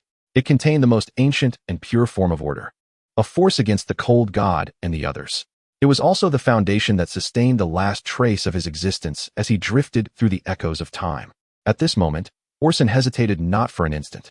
His emaciated arms summoned their final strength, hurling the invaluable shard of dragon crystal, glimmering with pure, icy radiance, forcefully towards the core of the lighthouse, the ethereal blue crystal, with the vow of winter to safeguard the dawn. In the fleeting moment that the shard was released, the azure flames in Orson's eyes extinguished abruptly, akin to a candle burnt out. His hunched form collapsed limply to the ground. As if all his bones had been drawn away, his breath severed in an instant. With his last vestige of existence, he initiated this sacrificial purification. The deep blue shard of dragon crystal, like a frozen meteor, sliced through the chaotic air, precisely and silently embedding itself into the violently pulsating ethereal blue core of the lighthouse. Time seemed to freeze for a heartbeat. Buzz. Within the lighthouse core, the ethereal blue order formula collided and fused instantaneously with the deep blue shard. There was no explosion, no repulsion. The ancient and pure order laws contained within the dragon crystal shard, specifically designed to counter the corruption of the frost god, found its perfect vessel, activating and amplifying in an instant. A wave of frigid, yet sanctified, purifying deep blue light erupted from within the crystal like a shockwave. This deep blue radiance did not disperse, but rather, like a precise scalpel, swiftly pierced through the chaotic illusion of dragon flames enveloping Daenerys, disregarding her anguished screams, and forcefully penetrated the dark red cracked dragon egg nestled in her embrace. Hiss! Like a red-hot branding iron plunged into a mound of snow. The sulphurous red glow and twisted corruptive aura emanating from within the dragon egg recoiled in madness upon contact with the deep blue purifying light, as if encountering its nemesis. Vanishing entirely, the dark red cracks on the egg's surface were rapidly covered by the deep blue ice crystals, mending themselves before the naked eye. That scorching, violent aura was swiftly quenched, as if doused with ice water. Daenerys's floating body suddenly stiffened. The tumultuous golden light in her eyes receded like a tide, reverting to a hollow violet hue. She fell from the air like a marionette with severed strings. The dragon egg, now enveloped in deep blue ice crystals, slipped from her grasp, rolling to the ground, no longer trembling, only emanating a faint yet pure chill. Simultaneously, the deep blue purifying light swept across the lighthouse's base, where Carl's signal flare had caused interference. The chaotic energy flows were instantly smoothed out. The glow of the lighthouse core stabilized once more, even purer and more profound than before. The order field was instantaneously solidified. The iridescent light domain expanded fiercely, forcefully repelling the encroaching chaotic dust. The residual energy from the blue signal flare that Carl had shot, which had disrupted the lighthouse, melted away under the deep blue purifying light. Just as he rolled to the edge of the order field, he was engulfed by the suddenly expanding iridescent light domain, colliding with an invisible wall. His movements froze instantly. Mejuan's blade and the steel rebar thrown by Daryl were forcibly halted just a hair's breadth from Carl's vital point. Frozen in place by the ethereal blue force field that Chun Mo had instantaneously unleashed, chaos came to an abrupt halt. Silence descended once more. Only the lighthouse core crystal emitted a stable and profound ethereal blue glow, alongside Orson's cold body on the ground, utterly devoid of life. Daenerys sat in a daze upon the ground, her gaze fixed upon the dragon egg, now encased in deep blue ice crystals, revealing for the first time a flicker of human emotion within her hollow eyes, an overwhelming sorrow intertwined with a sense of vulnerability and confusion. Carl stood frozen in place, his eyes obscured by a gas mask, reflecting shock and disbelief. Rick and the others beheld Orson's lifeless body, watching as the salvatory shard of dragon crystal fully integrated into the core of the lighthouse, a wave of heavy reverence and melancholy washing over them. Chun Mo gradually approached Orson, his icy blue eyes gazing down upon the veteran who had exhausted his very essence. The spectral blue mark upon his chest shimmered, a faint yet chilling sigil of the Night Watch's oath, emerging like a droplet of ink dispersing in water from Orson's dissipating form, slowly drifting towards the lighthouse's crystalline core, merging into that ethereal blue starlight. The lighthouse's radiance appeared to carry a hint of the North's starkness and the weight of steadfastness. He turned towards Carl, the spectral blue force dissipating. The clatter of Mejuan's blade and Daryl's steel rod striking the ground echoed in the silence. The reason? Chun Mo's voice was as cold as steel. Carl remained silent for a few moments. Then a muffled, hoarse voice emerged from beneath the gas mask, a distress signal. There are others trapped at the edge of my world. The energy fluctuations of the lighthouse serve as their beacon. His voice bore the immense pain of desperation, a last-ditch effort. I must disrupt it, attract attention, or find a way back. For the sake of potential kin, he resolved to sow chaos, even if it meant becoming an enemy to all. Chun Mo's frigid gaze swept over Carl, over the bewildered and sorrowful Daenerys, over the weary and silent companions, finally resting upon the entropic lighthouse, emanating a profound blue luminescence. Within the crystal core of the lighthouse, in addition to the colored imprints representing Rick, Mejuan, and others, now lay a deep blue mark, akin to a frozen star, the sigil of the Night Watch, Orson, and a faint yet resilient gray mark representing the pure will to survive, Carl. In the silence, Chun Mo's voice resonated, cold yet imbued with an invisible weight, a beacon of the firebrand. He pointed towards Orson's frigid body. He has proven the worth of the firebrand. He gestured towards the dragon egg, shrouded in ice, its essence untainted. It too demonstrates that corruption can be purified and chaos can be directed. Finally, his icy gaze fixed on Carl. Your reason is valid, but chaos is not permitted.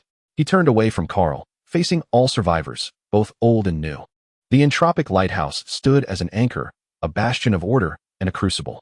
All firebrands brought forth by the flowing river, regardless of their origins or pasts, must adhere to one singular rule: survival in any form. For this, burn your marks to sustain the lighthouse, or be lost within the dust of the outside world. Chun Mo's voice, akin to a cold decree, etched itself into the depths of every soul present. There was no impassioned rhetoric, only the stark reality of survival's law.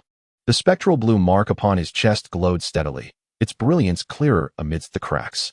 He bent down and picked up the dragon egg, covered in deep blue ice crystals, its frigid touch penetrating his fingertips. He approached Daenerys, placing the egg into her trembling hands. "Take care of it," came the cold command.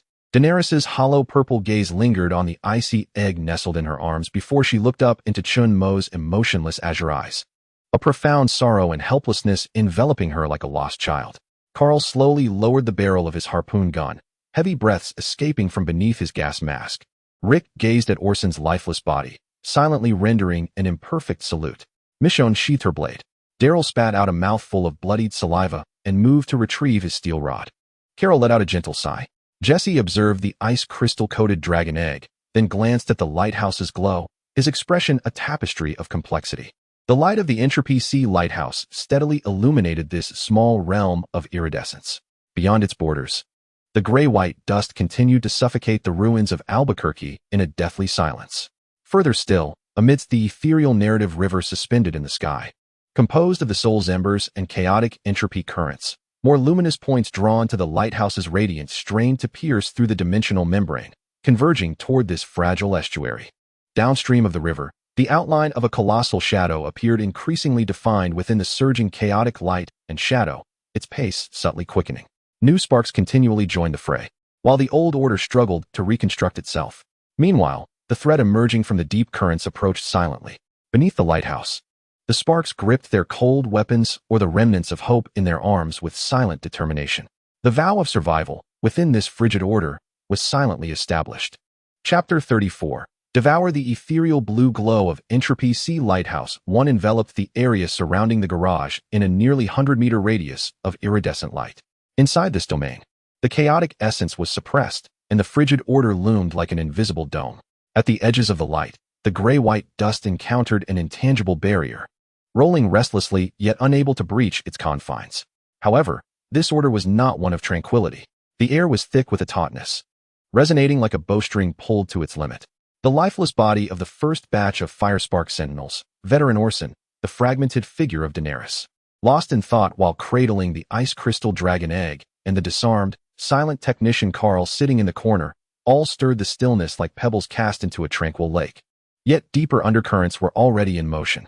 Rick secured his left arm with a makeshift splint, temporarily reinforced by Chun Mo's minuscule source of potential. The sharp pain lessened, but each heartbeat tugged at the fractured bone. He stood at the garage entrance, his hawk-like gaze piercing through the iridescent veil, fixated on the southeast horizon where the ceaseless narrative river loomed. Within its depths, the massive shadow's outline appeared even more distinct than the previous night, akin to a colossal whale lurking within chaotic currents, leisurely gliding toward the lighthouse's glow. A chilling warning, instinctual in nature, crept up his spine. It drew nearer. Rick's voice was hoarse and low. Mijuan leaned against a twisted metal column, clutching a katana, resembling a statue melded into the shadows.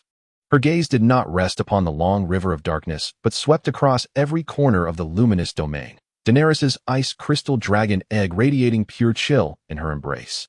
The disassembled energy core of a nail gun at Carl's feet, and the Entropy Lighthouse, meticulously crafted from the remnants of Arc Zero, standing at the center of the garage.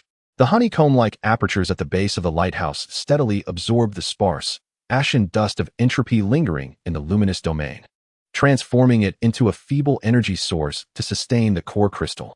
Within the crystal, points of light representing different sparks glimmered. Rick's pale gold, Mijuan's silvery sheen, Daryl's chestnut hue, Carol's milky white, Jesse's deep blue, Orson's navy, and Carl's muted gray, swirling gently amidst the cerulean web of order. It awaited. Mijuan's voice, as cold as a blade scraping against metal, pierced the air. "We need to shine brighter." Her intuition was as keen as that of a wild beast. The more stable the lighthouse's glow became, the clearer the gathered sparks' imprints, rendering their allure to the deep, flowing shadows increasingly lethal. Jesse curled beside the lighthouse's base, clutching his knees. The faint traces of cerulean contamination beneath his skin remained, but the fragmented, painful memories of another Jesse, flooding in with the river's currents, gnawed at him like incessant background noise. He gazed at the cerulean imprint within the lighthouse's core crystal that represented him, then turned his gaze to the spot where Orson's body had vanished, leaving only nearly invisible shards of ice. To protect the lighthouse and purify the dragon egg, Orson had expended his last vestiges of existence, becoming part of the lighthouse's core.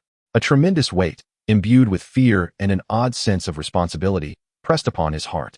The chilling rules of Chun Mo echoed in his mind, binding the lighthouse's fate.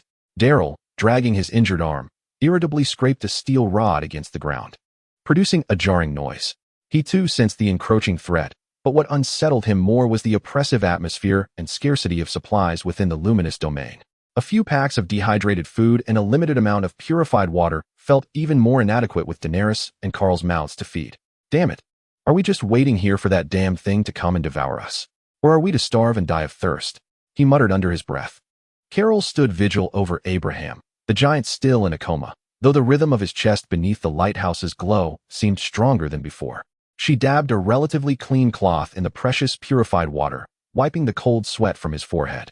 Her worried gaze flitted between Chun Mo, the lighthouse, and the desolate, dust-laden expanse beyond the luminous domain. Chun Mo sat cross-legged directly beneath the lighthouse, an empty notebook spread across his lap. He did not write, but gently brushed his fingertips over the pages. A cerulean shimmer flowed between his fingertips and the paper, resonating with the lighthouse's core crystal in a deep hum. The cerulean imprint upon his chest slowly rotated, the cracks at its edges appearing more pronounced under the light. Yet the gleam within the depths of those fissures remained stable and profound. All his computational power from the Heisenberg protocol focused on 2 points. 1. Analyzing the narrative pollution of the Mother of Dragons that suppressed Daenerys's fragmented core. The ice crystal has sealed the corruption of the dragon egg. However, deep within Daenerys's fragmented psyche, the narrative pollution rooted in the multifaceted contradictions of the Stormborn, Mother of Dragons, Liberator, and the Burner of Cities has not been eradicated. Temporarily lying dormant under the suppression of the Lighthouse Order, it resembles a slumbering volcano, poised to erupt once again at the slightest provocation. The protocol framework is efficiently deconstructing its pollution structure, seeking a path towards comprehensive reformatting or harmless guidance.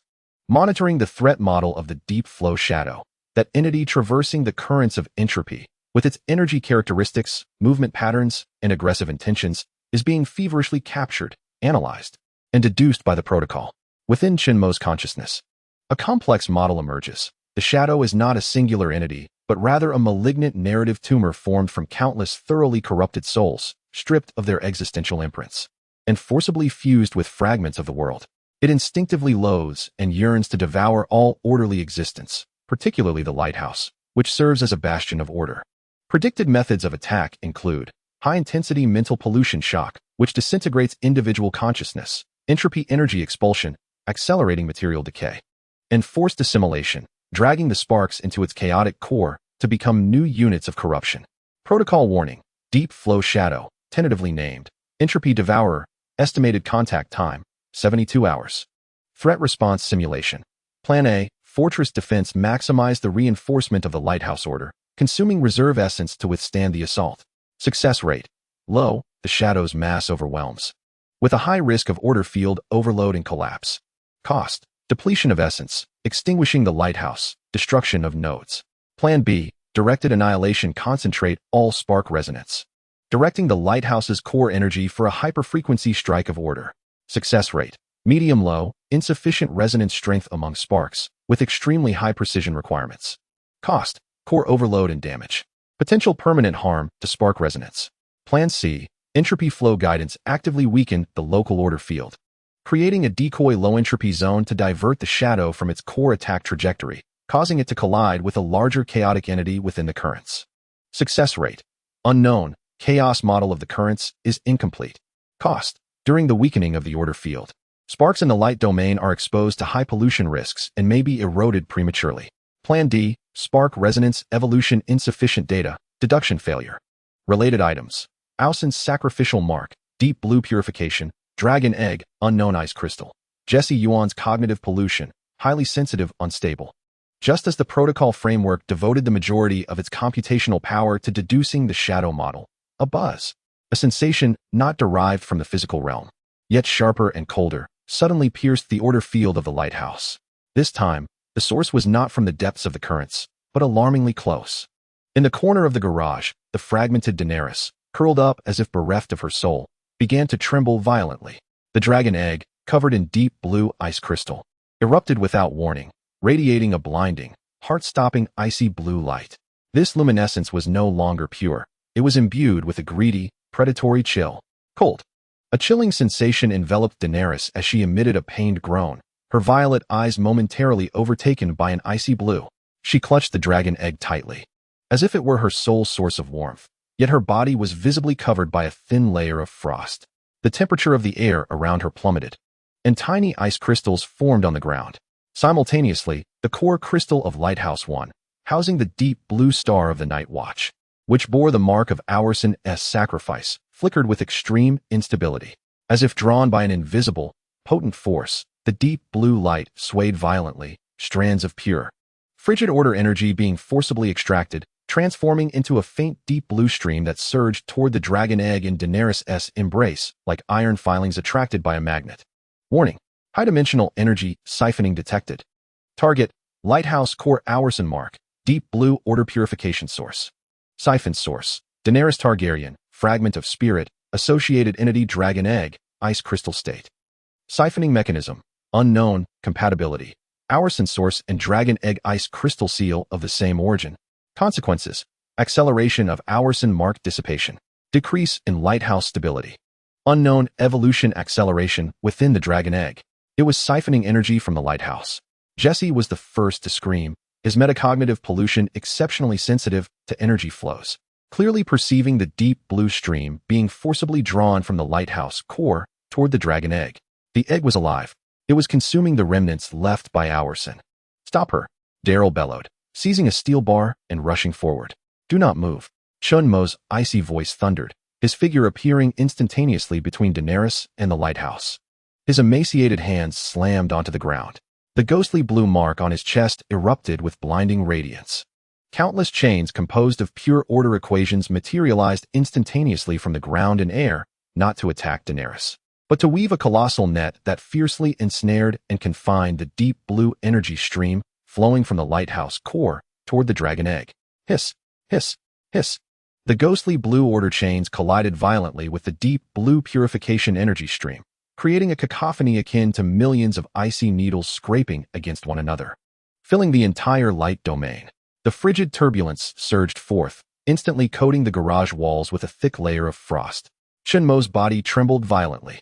Forcibly interrupting such a level of energy siphoning placed immense strain on the framework of the agreement and the recently stabilized core of consciousness. A fine crack visibly spread across the edges of the ghostly blue mark on his chest. Blood mixed with ghostly blue light dust trickled from the corner of his mouth. Daenerys let out an even more anguished scream. The siphoning of the dragon egg was forcibly interrupted. Yet the greedy instinct for plunder emanating from the consciousness within the egg did not wane. Rather, it grew more ferocious due to the obstruction. The deep blue ice crystals on the egg's surface emitted a sound of cracking under pressure. A faint, yet pure and soul-freezing shadow of icy flame shot forth from the fissures in the eggshell like the flick of a viper's tongue, lunging fiercely toward the proximity of Chun Mo. The target of the icy flame was none other than the rotating, azure mark on Chun Mo's chest, which contained the essence of the Heisenberg protocol. The consciousness within the dragon egg, not only coveting the pure essence of Asen, regarded Chun Mo's core of the protocol as an even more advanced sustenance. In a critical moment, a voice, suppressed to the extreme, erupted from behind Chun Mo, resembling the roar of an injured beast. It was Jesse. As the icy flame extended from the dragon egg, the suppressed fragments of terrifying memories from another universe, where Jesse was pursued by the icebound wraiths, resonated destructively with the sheer coldness of annihilation before him. The cracks of metacognitive pollution were instantaneously torn apart. The azure light surged beneath his skin like a frenzy of uncontrolled electricity. In that moment of ultimate terror, he transformed his fear into a reckless impulse for destruction. Rather than lunging toward the dragon egg, he propelled himself like a cannonball toward Chun Mo's side. With his frail body, he collided fiercely against the icy shadow that threatened Chun Mo's chest. With a sickening sound, akin to a molten iron brand piercing through butter, the icy shadow immediately penetrated Jesse's outstretched arm. There was no blood. The punctured area instantaneously crystallized into an absolute zero, deep blue formation, spreading outward at a terrifying speed. Jesse emitted a heart-wrenching scream, distorted by agony. The searing pain and extreme cold instantaneously froze his thoughts. The uncontrollable azure pollution beneath his skin, ignited by the icy flame, burned wildly like blue fire on his surface, battling against the devastating frost. "Jesse!" Carol shrieked in terror. Damn it! Daryl's eyes widened in horror. This sudden turn of events revealed a fleeting weakness in Chun Mo's suppression. The deep blue energy, shackled by azure chains, surged violently. More of the Asen essence was siphoned toward the dragon egg. Cracks on the eggshell multiplied, and the protruding icy shadow became increasingly solid. Meanwhile, deep within the river, the massive shadow of the entropy devourer seemed drawn to the violent clash of energy and the anguished cries of souls within the lighthouse's illuminated domain, accelerating its movement. Chaotic light and shadow surged around it. A torrent of invisible mental pollution mingled with the wails of countless lost souls and the cacophony of a crumbling world, crashed violently against the lighthouse's realm of order like a preemptive tide of destruction. Boom! This impact came from a dual assault from both inside and out. The core crystal of the lighthouse erupted with an unprecedented, blinding radiance. The azure and deep blue energies clashed violently within. The star-like marks representing the spark trembled violently. The iridescent curtain covering the light domain trembled like fragile glass, instantly adorned with a web of cracks. The invisible dam at the edges of the light domain, which held back the grayish-white dust, collapsed with a thunderous roar. The suffocating dust, imbued with decaying power, surged into the light domain like a black tide. Chaos, despair, encircled from all sides. Chun Mo desperately maintained his control over the energy siphon, blood spilling from his lips, the cracks on his chest continuing to spread. Jesse teetered on the brink of collapse under the dual torment of the icy flame and his own pollution. Daenerys screamed on the edge of losing control. The mental pollution from the entropy devourer pierced into the consciousness of each individual like a myriad of toxic stings. Just as the order was on the verge of complete collapse, in the depths of Chun Mo's icy, burning, azure pupils, there flickered a pure, absolute obsession with purity that belonged to Walter White, erupting like a supernova. No longer did he attempt to merely suppress or obstruct. He made an utterly insane decision. Protocol override. Command change. Target, Daenerys Dragon Egg System. Operation, open the Ausen Mark Energy Siphon Channel 100. Synchronous operation, inject protocol core source 5. Guide energy flow towards lighthouse core structure base honeycomb pores. Secondary command, using Jesse as a medium. Establish a temporary overload link between ice flame pollution and lighthouse entropy absorption network. Open the channel. Chun Mo's hoarse voice rasped like metal grinding. The azure chains that bound the deep blue energy flow instantly vanished. The overwhelming, purifying essence belonging to the Ausen sacrifice mark surged forth like a flood, no longer hindered, rushing towards the dragon egg cradled in Daenerys' arms. Simultaneously, a thread of pure, heart-stopping energy, emanating from the azure mark on Chun Mo's chest, slithered into this torrent like a venomous serpent. The dragon egg erupted with an unprecedented ice-blue brilliance. The shell was instantly engulfed by the radiance. The ice flame phantom that had been devouring Jesse suddenly recoiled. From within the egg came a sharp, piercing cry, a blend of satisfaction and immense agony. It was as if a starving infant had been forcibly fed an overwhelming excess of food and poison. Oh! The icy bindings on Jesse's arm abruptly ceased. Yet the frigid energy flooding into his body melded with the azure pollution, creating a more violent maelstrom that threatened to tear him apart. Chun Mo's command imprinted itself upon his chaotic consciousness like a brand. Instinctively, he complied, directing the tumultuous energy, a volatile blend of ice flame and metacognitive pollution, forcefully into the earth beneath his feet. Buzz! This raging energy did not dissipate. Rather, it was forcibly funneled through the links preordained by Chun Mo into the myriad honeycomb-like entropy absorption pores of the lighthouse base. Rumble! The entire Entropy Sea lighthouse emitted a deafening roar, akin to the awakening of an ancient beast. The base trembled violently. The efficiency of absorbing gray-white dust, entropy, surged 100-fold. The tide of black dust pouring into the light domain was devoured as if by an invisible black hole. Rushing frantically towards the lighthouse base, the core crystal of the lighthouse erupted with a chaotic brilliance of azure, deep blue, ice blue, and the polluted, ghostly flame injected by Jesse, intertwining and clashing in a frenzy.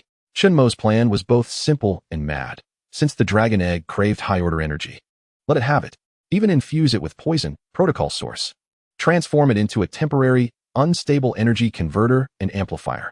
Simultaneously, utilize Jesse as a medium and fuse, forcibly channeling the dragon egg's undigestible turbulent energy and the incoming entropy energy into the lighthouse's entropy absorption network for overload operation. Use the enemy's attack to counter the enemy's attack. On the brink of destruction, create a brief, chaotic singularity. The lighthouse blazed with overwhelming light amidst the roar of overload, yet remained in utter disarray. The dust within the light domain was devoured in frenzy, momentarily restoring clarity. Yet the lighthouse itself, along with Chinemo, Jesse, and that avaricious dragon egg, had become the most perilous core of this energy tempest. The torrent of mental pollution from the entropy devourer was violently repelled by the sudden eruption of chaotic and formidable energy waves. The shadows that prowled seemed to experience a momentary hesitation, as if assessing this abruptly manifested, unstable creature. The respite was but fleeting. The price was the lighthouse's imminent collapse. Jesse's precarious state, the unknown horrors of evolution within the dragon egg, and the deep, visible fissure spreading across Chunmo's chest. In the depths of the shadows, amidst the chaos of the river, billions of unseen eyes opened. The true devouring was about to commence. Chapter 35. Harrowing the base of the entropy, sea lighthouse, one wailed in agony. The metallic, distorted groans intertwined with the shrill cries of energy overload, resembling the final gasps of a dying behemoth. The honeycomb-like apertures voraciously inhaled the incoming ash-gray dust, entropy, and the tempestuous energy flow that Jesse had unleashed. A tumultuous blend of ice flames and metacognitive pollution. The entire structure of the lighthouse trembled violently, its iridescent outer coating flickering under the onslaught of overloaded energy, akin to a candle flickering in the wind. At this moment, the core crystal, a Yolon prism suspended at the center of the base bearing the mark of the fire seed, appeared as if cast into the infernal furnace. The deep blue star radiance, representing the sacrifice mark of Orson, had completely dissipated its pure essence, along with the forcibly infused energy of the 5 protocol by Chun-Mo, wholly siphoned by that greedy dragon egg. Within the crystal, the remnants of Rick's golden starlight, Mijin S. silver, Daryl S. brown, Carol S. white, Carl S. gray, and Jesse S. wildly fluctuating on, danced madly amidst the chaotic energy storm, flickering as if they might be extinguished at any moment. The network of Yolon order was torn asunder by the deep blue chill, the ghostly contamination, and the frenzied entropy energy. Within the realm of light, the black tide of dust was forcibly consumed by the lighthouse base, temporarily restoring clarity to the vision. Yet the air was as viscous as congealed blood, permeated by a noxious mixture of ozone, bone-chilling cold, and the searing scent of the soul. Each breath brought forth the agonizing pain of torn lung lobes. Jesse collapsed beside the lighthouse base, his right arm pierced by an ice flame, the wound crystallizing with eerie deep blue ice. The edges of the ice crystals twisted, as the out-of-control Yolon contamination beneath the skin writhed like a living entity, burning and battling the invading cold energy. The excruciating pain and extreme cold rendered his consciousness hazy, his throat emitting a hoarse, discordant groan.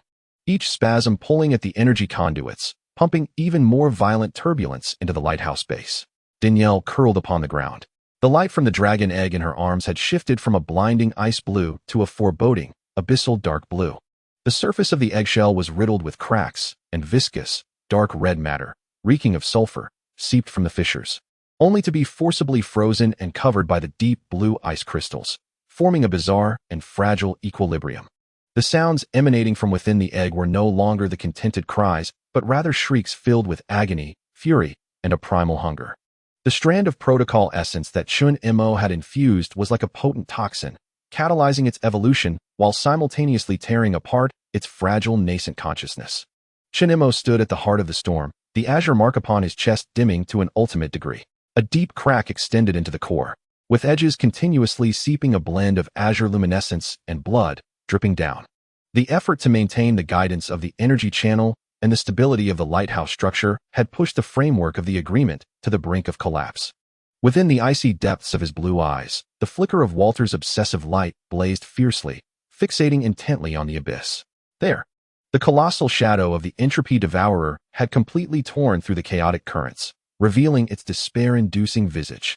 It was not a tangible entity, but rather a mass born from countless writhing, entangled remnants of existence, a constantly shifting chaotic conglomerate. Decayed limbs of the undead coexisted with shattered starship armor, burning dragon wings enveloping frozen heads of otherworldly foes, fragments of uniforms from the homeland blanketing the remains of soldiers, amidst a sea of countless distorted faces, each one twisted in anguish, rising and falling upon its immense form, wailing, a cacophony of despair, clipped and forgotten, converging into a torrent that threatened to engulf the soul. It resembled the most vile tumor in the narrative universe, exuding an ingrained loathing and greed towards all forms of order. At the massive shadow's edge, numerous pseudopods, coalesced from pure entropy and corrupted spirit, emerged like decaying tendrils, disregarding the barriers of space, violently lunging towards the lighthouse's precarious prismatic light domain.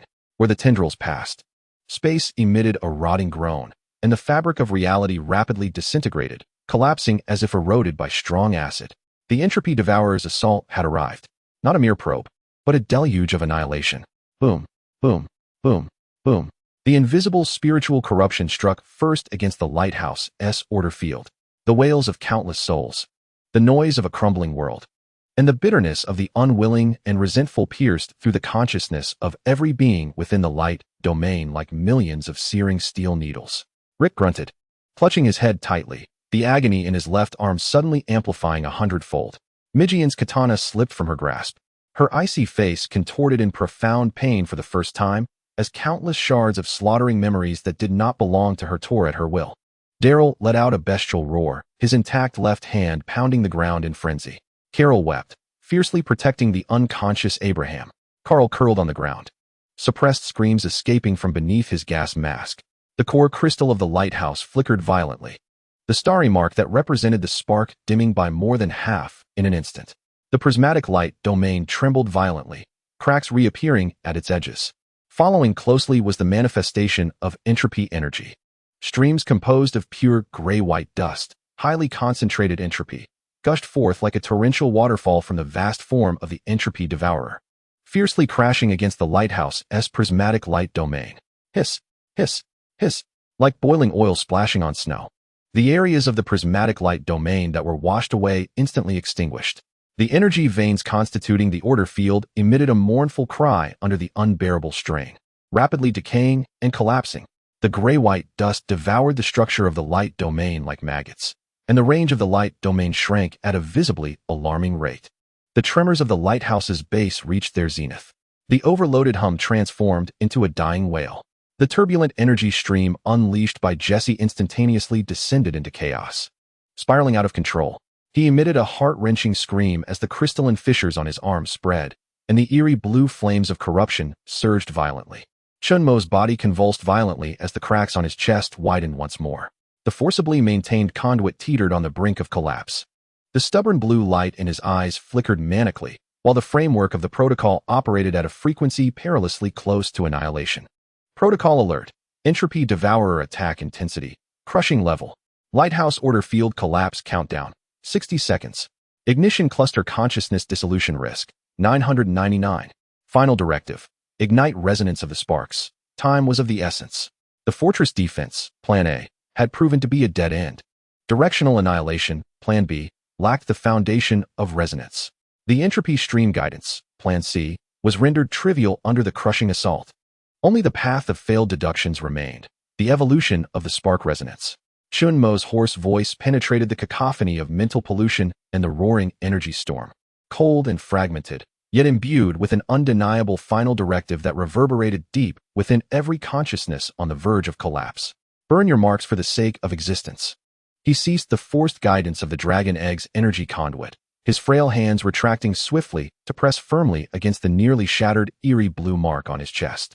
In the name of Chun-Mo, in the name of the Heisenberg Protocol Terminal, ignite the core of the lighthouse. Ignite all spark marks. Target, core node of the entropy devourer. Execute. Boom. The eerie blue mark on Chun-Mo's chest erupted like magnesium thrown into liquid oxygen, radiating an unprecedented, blinding white light. This brilliance did not diffuse outward. Instead, it pierced deeply into the core crystal of the lighthouse, striking the flickering spark points within. Rick felt as though his skull had been pierced by this light. An indescribable agony and heat instantly ignited his very soul. The fragments of memories flooding in, belonging to other Ricks, lost the heart-wrenching sorrow of losing Lori, the despair of Carl being shot, the numbness of battling through hordes of the undead, and the weary hope of rebuilding the community, transformed from chaotic rifts into a purifying blaze, forced into unity by the incandescent light. A primal instinct to protect, born from the countless wills to survive, surged forth as a torrential golden stream from the depths of his consciousness, fiercely infusing the core of the lighthouse. "Ah, protect!" Rick roared skyward, his voice dripping with anguish. His body straightened within the radiance. The fractured left arm seemed inconsequential, his eyes ablaze with a molten fire. Mijuan's katana hummed in the searing white light. Countless memories of slaughter were ignited and purified, the faces of those fallen beneath the blade. The moments of wielding the sword for protection, the cold years of solitary struggle and darkness were forged into a cold, resilient blade of freedom that severed all shackles. The silvery light, as sharp and crystalline as moonlight, infused the core. For freedom. Mijuan's voice resonated like a blade scraping across ice, the katana sheathed. Yet he transformed into a silver streak, merging with the lighthouse. Daryl felt his anger and primal survival instincts ignited and transcended by this radiant light. His obsession with brotherhood and hatred for betrayal transformed into a ferocious, resilient, and unyielding will to survive amidst the jungle traps. The tawny glow, heavy as the earth itself, infused his core. "To live," he roared. Daryl's howl echoed like the final lament of a wounded lone wolf. Carol clung tightly to Abraham. Her immense sorrow and protective resolve ignited.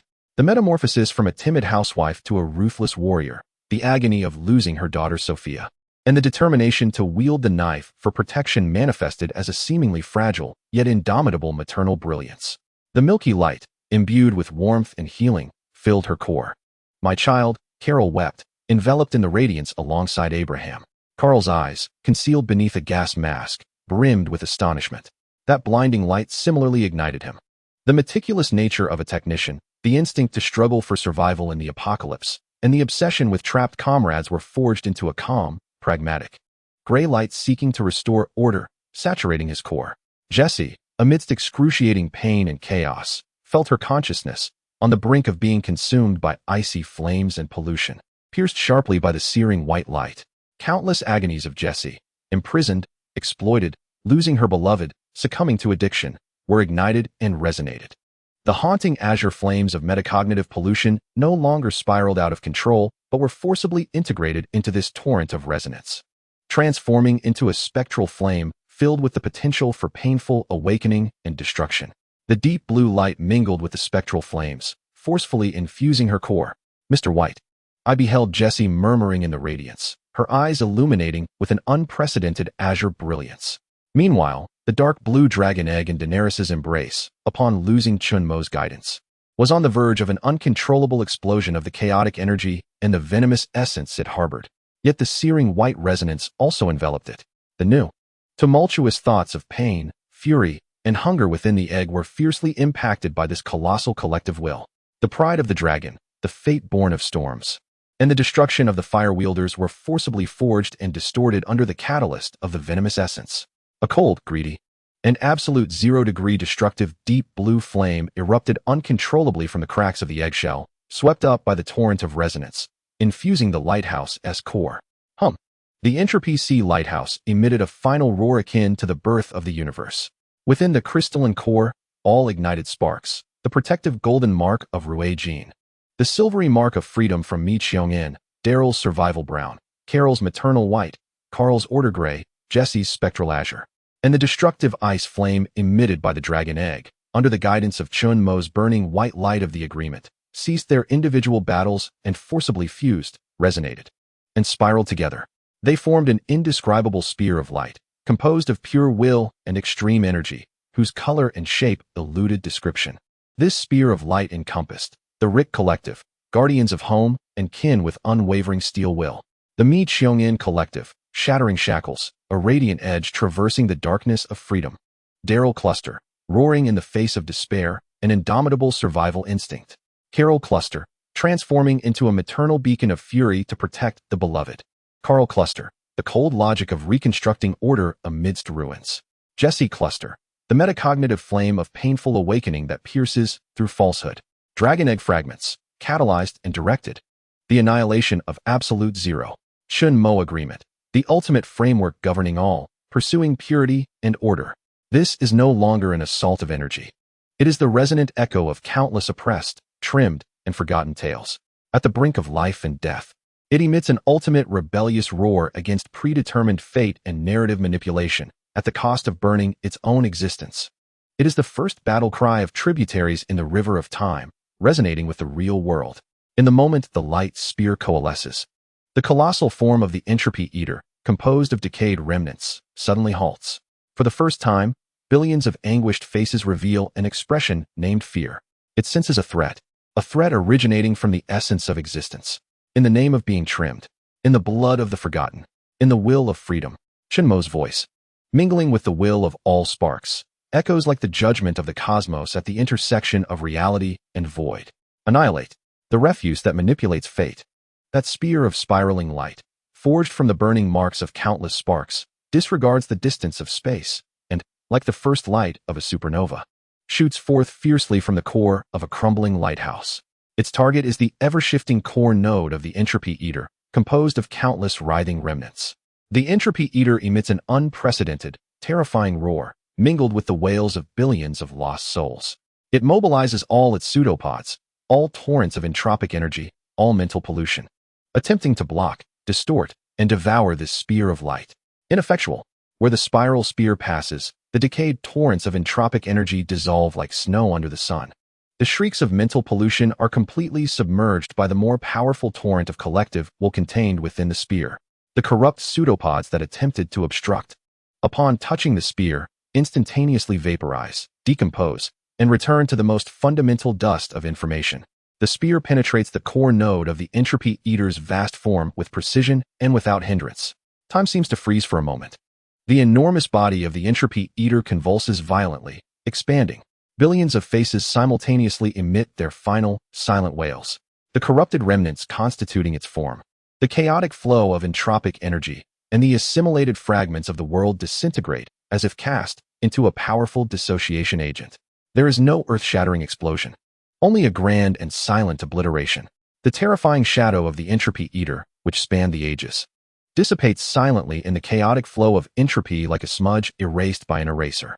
Only a faint, deep purple light point, the core echo of its information, remains, flickering weakly in the center of annihilation before being entirely swallowed by the surging chaos. The river resumes its flow. Yet, within the turbulent currents of chaos, there lingers an indescribable clarity. It felt as if a colossal tumor had been excised. Within the realm of light, an eerie silence prevailed. The radiance of entropy Sea Lighthouse 1 was extinguished entirely. The core crystal was marred with a web of fractures, enveloped in an abyss of desolation. All traces of the spark's essence had vanished. The pedestal ceased its humming, and the honeycomb-like apertures no longer absorbed the dust. Jesse lay collapsed beside the pedestal. The icy crystals on his arm halted their spread, yet the ghostly blue radiance of contamination dimmed to its utmost limit. He remained unconscious, his breath faint. The dragon egg cradled in Daenerys's arms had lost all its luster, its dark blue shell encrusted with a thick layer of frost, cold and lifeless. Chun Imo knelt on one knee, the ghostly blue mark on his chest shattered completely, leaving behind a charred, bone-deep wound from which blood mixed with ethereal blue dust surged forth, staining the ground red. He bowed his head, his body trembling slightly. His breath so feeble it seemed it could cease at any moment. Rick, Michonne, Daryl, Carol, and Carl all lay prostrate on the ground. The immense burden of the burning mark and the psychological aftermath of the entropy devourer left them drained of all strength, their consciousness wavering between excruciating pain and utter exhaustion. Abraham remained unconscious, yet his breathing appeared increasingly labored. There were no triumphant cheers, only a heavy, post-catastrophe silence and an exhaustion that penetrated to the marrow. The cost was unbearable, harrowing beyond measure. The lighthouse had dimmed, and the spark's essence had burned out. They had won this battle. Yet it felt as though they had lost all hope. The long river continued to flow in the southeastern horizon, its mirage seemingly solidifying. Amid the tumultuous chaos of light and shadow, the points of light that had been drawn in by the lighthouse's final strike, piercing through the dimensional veil, appeared clearer, drawing ever closer. Among them, one point shone particularly bright. It was not the ghostly blue or sanguine hue of souls departed, but rather a warm golden glow, imbued with the scent of fresh grass and the warmth of a campfire. Within the radiance, a vague figure could be discerned, adorned with a straw hat and wielding a rudimentary fishing rod, standing by the shimmering riverbank. Another point exuded a chilling essence, reminiscent of metal and oil. Within its light lay a fractured mechanical arm and flickering electrical sparks. A new spark was drifting along the tributaries of the long river, heading towards the desolate river mouth that had just endured a harrowing sacrifice, where the lighthouse had already extinguished. Meanwhile, downstream, the depths of darkness had not dissipated. The annihilation of the entropy devourer was akin to a stone cast into murky waters. After a fleeting ripple, deeper shadows of immense, silent silhouettes began to emerge slowly from the chaotic currents, opening billions of unseen eyes. Chapter 36. Lamentation. The true consumption was on the verge of commencing. The Entropy Sea Lighthouse 1 lamented. The pedestal throbbed like the heart of a dying behemoth, beating frantically amidst the overwhelming tide. The metallic shell emitted a piercing groan amidst violent tremors, while the honeycomb-like apertures greedily devoured the influx of gray-white dust. Entropy, yet remained insatiable, akin to an abyss that could never be filled. The core of the lighthouse, once a serene azure crystal, has now transformed into the chaotic eye of a storm. The deep blue purifying energy of the Ausen sacrifice mark, the ethereal essence of the Azure Protocol forcibly injected by Chun-Mo. The frigid blue currents greedily siphoned and violently overflowing from the dragon egg, and the chaotic ice flames infused by Jesse as a fuse, all four distinct energies, each harboring destructive potential, clashed together like venomous serpents forcibly thrust into a furnace, gnashing and devouring in a frenzy. The glow is no longer a stable azure, but a tempestuous flicker of blinding white, chaotic rainbows, ominous ice blue, and tainted dark purple. With every radiant explosion, a tangible shockwave sweeps across the light domain. The garage walls are riddled with deeper cracks, and the warped metallic structure groans under the unbearable strain. The air is thick with the acrid scent of ozone, the biting chill of ice crystals, and the putrid stench of annihilation. Jesse curls beside the lighthouse's base, his body convulsing violently. His right arm has completely transformed into deep blue ice crystals below the shoulder, yet within, a ghostly blue flame of pollution burns fiercely. The catastrophic clash of ice and fire ravaging his being. The agony renders his consciousness hazy. Each breath is laced with blood and icy shards, while the azure patterns beneath his skin flicker like overloaded circuits. He feels akin to a fuse on the verge of melting, poised to be utterly torn apart by the wild energies within. Daenerys clutches the resplendent dragon egg, marred by cracks. No longer does it emit a satisfied hiss. Instead, it releases a piercing wail intermingled with immense suffering and a hint of inhuman evolution. The ice blue light bursts forth through the fissures, exuding a heart-stopping predatory aura. Her hollow purple eyes reflect the chaotic radiance, her body cloaked in a thick layer of frost, resembling a sacrificial offering encased in ice. Chun-Mo stands at the storm's epicenter, his emaciated figure akin to a solitary vessel in a tempestuous sea. The azure mark upon his chest spins with unprecedented brilliance, the deep fissure at its edge spreading wildly, deepening. Blood mingled with azure luminescence seeps continuously from the corners of his mouth, eyes, and even the cracks in his skin. He struggles to maintain the energy conduit, controlling the entropy absorption network's overloaded operation, while simultaneously resisting the backlash from the internal and external energy conflicts, causing the framework of the Heisenberg protocol to emit a shrill cry on the brink of disintegration. Warning: Protocol core overloaded. Structural integrity, 37. Lighthouse entropy absorption network, critical. Base structure damage, 42. Jesse's life signs, critical. Pollution ice erosion spread, accelerating. Dragon egg internal evolution process, out of control. Threat level, unknown. The cold alarms flash frantically within Chun-Mo's chaotic consciousness. Beyond the light domain, an even greater shadow of destruction has descended. The entropy devourer. A narrative malignancy formed from countless corrupted souls and fragments of the world no longer lingers. Its massive shadow accelerates suddenly within the surging entropy currents, akin to a deep-sea leviathan scenting blood, lunging towards the violently oscillating lighthouse light domain. The distance closes in an instant.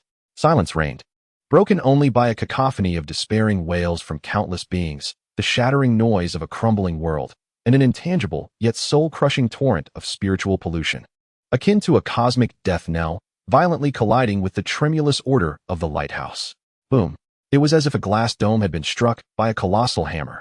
The iridescent curtain enveloping the light domain emitted a deafening sound of shattering. The already spiderwebbed cracks in the curtain instantly fractured and dissipated, with the last barrier lost. The foul, chaotic breath of entropy from the depths of the river, the decaying power contained within the gray-white dust, and the nauseating narrative corruption emitted by the entropy devourer itself, surged forth like a black tide of death, swiftly engulfing the entire light domain. Rick felt as if his head had been struck by a battering ram, as countless twisted, agonizing, and malevolent images and sounds were forcefully thrust into his mind. He staggered backward, the excruciating pain in his left arm overwhelmed by a greater mental assault.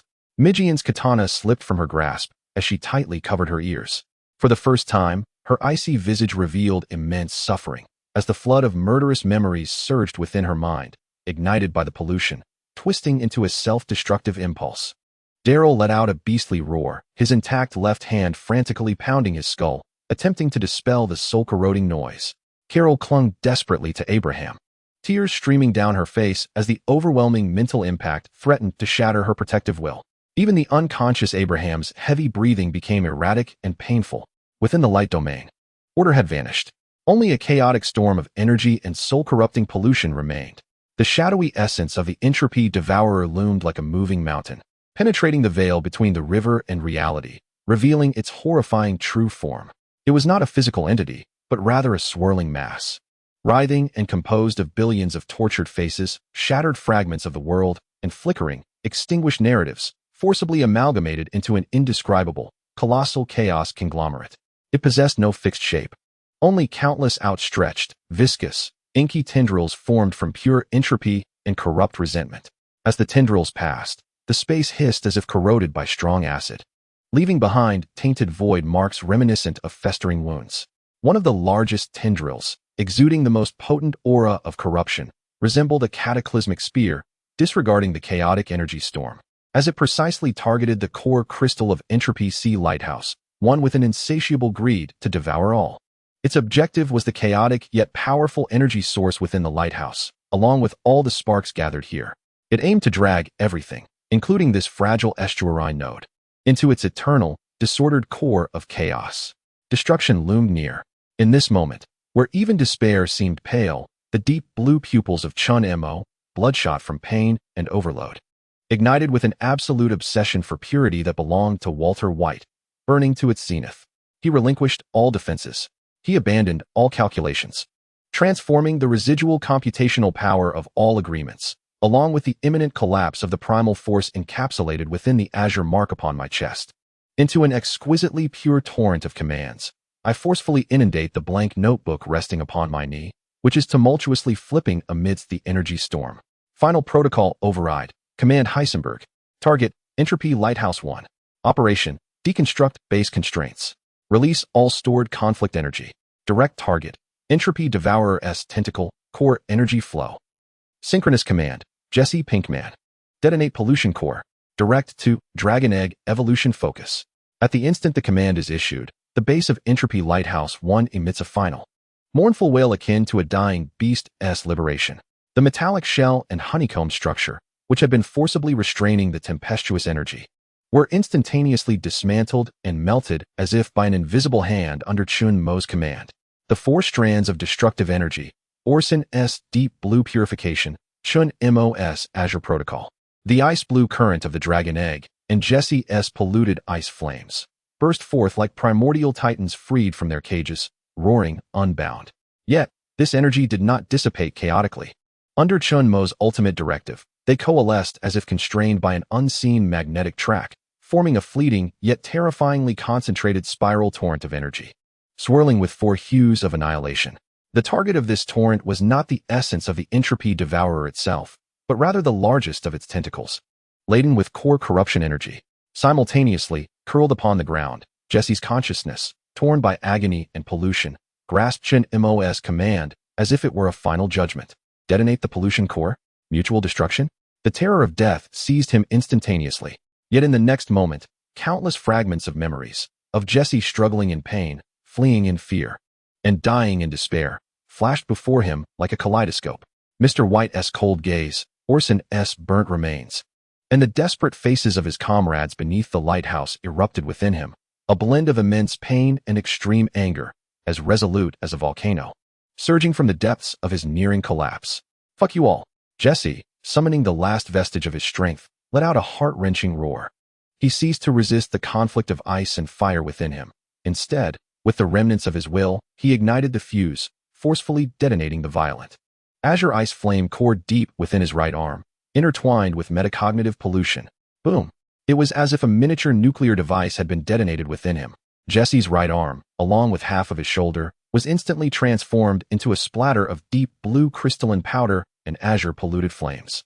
This destruction, ignited by his life and suffering, was not aimed at the entropy devourer, but rather, like a precisely guided laser, it hurtled toward the radiant, cracked dragon egg cradled in Daenerys' arms. Just as the entropy devourer's corrupted tentacle was about to engulf the core of the lighthouse within a fraction of a second. At the moment, the spiral energy torrent roared towards the tentacle. The energy Jesse detonated, infused with the mark of his existence and profound pain, struck precisely at the core focus of the dragon egg's evolution. Buzz.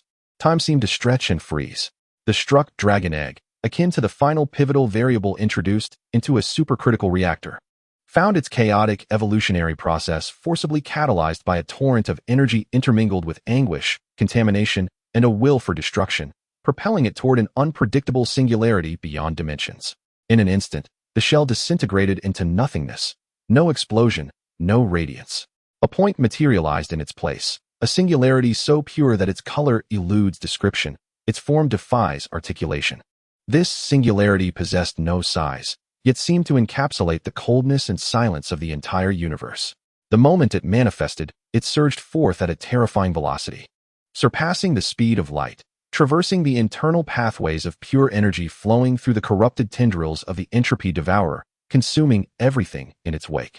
The colossal, chaotic amalgam of the entropy devourer, composed of corrupted malice, momentarily froze. As its tendrils made contact with the spiraling torrent of energy, instead of the anticipated explosive confrontation, they solidified as if plunged into the absolute zero of liquid helium. No, it was not solidification. It was an erosion along the energy path, a reverse assimilation, a return to nothingness instigated by the singularity. That immense tendril, along with the core stream of corrupted energy connecting to the essence of the entropy devourer, was eradicated before the horrified gaze of onlookers, vanishing from the tip, inch by inch, into the purest void devoid of any residual information.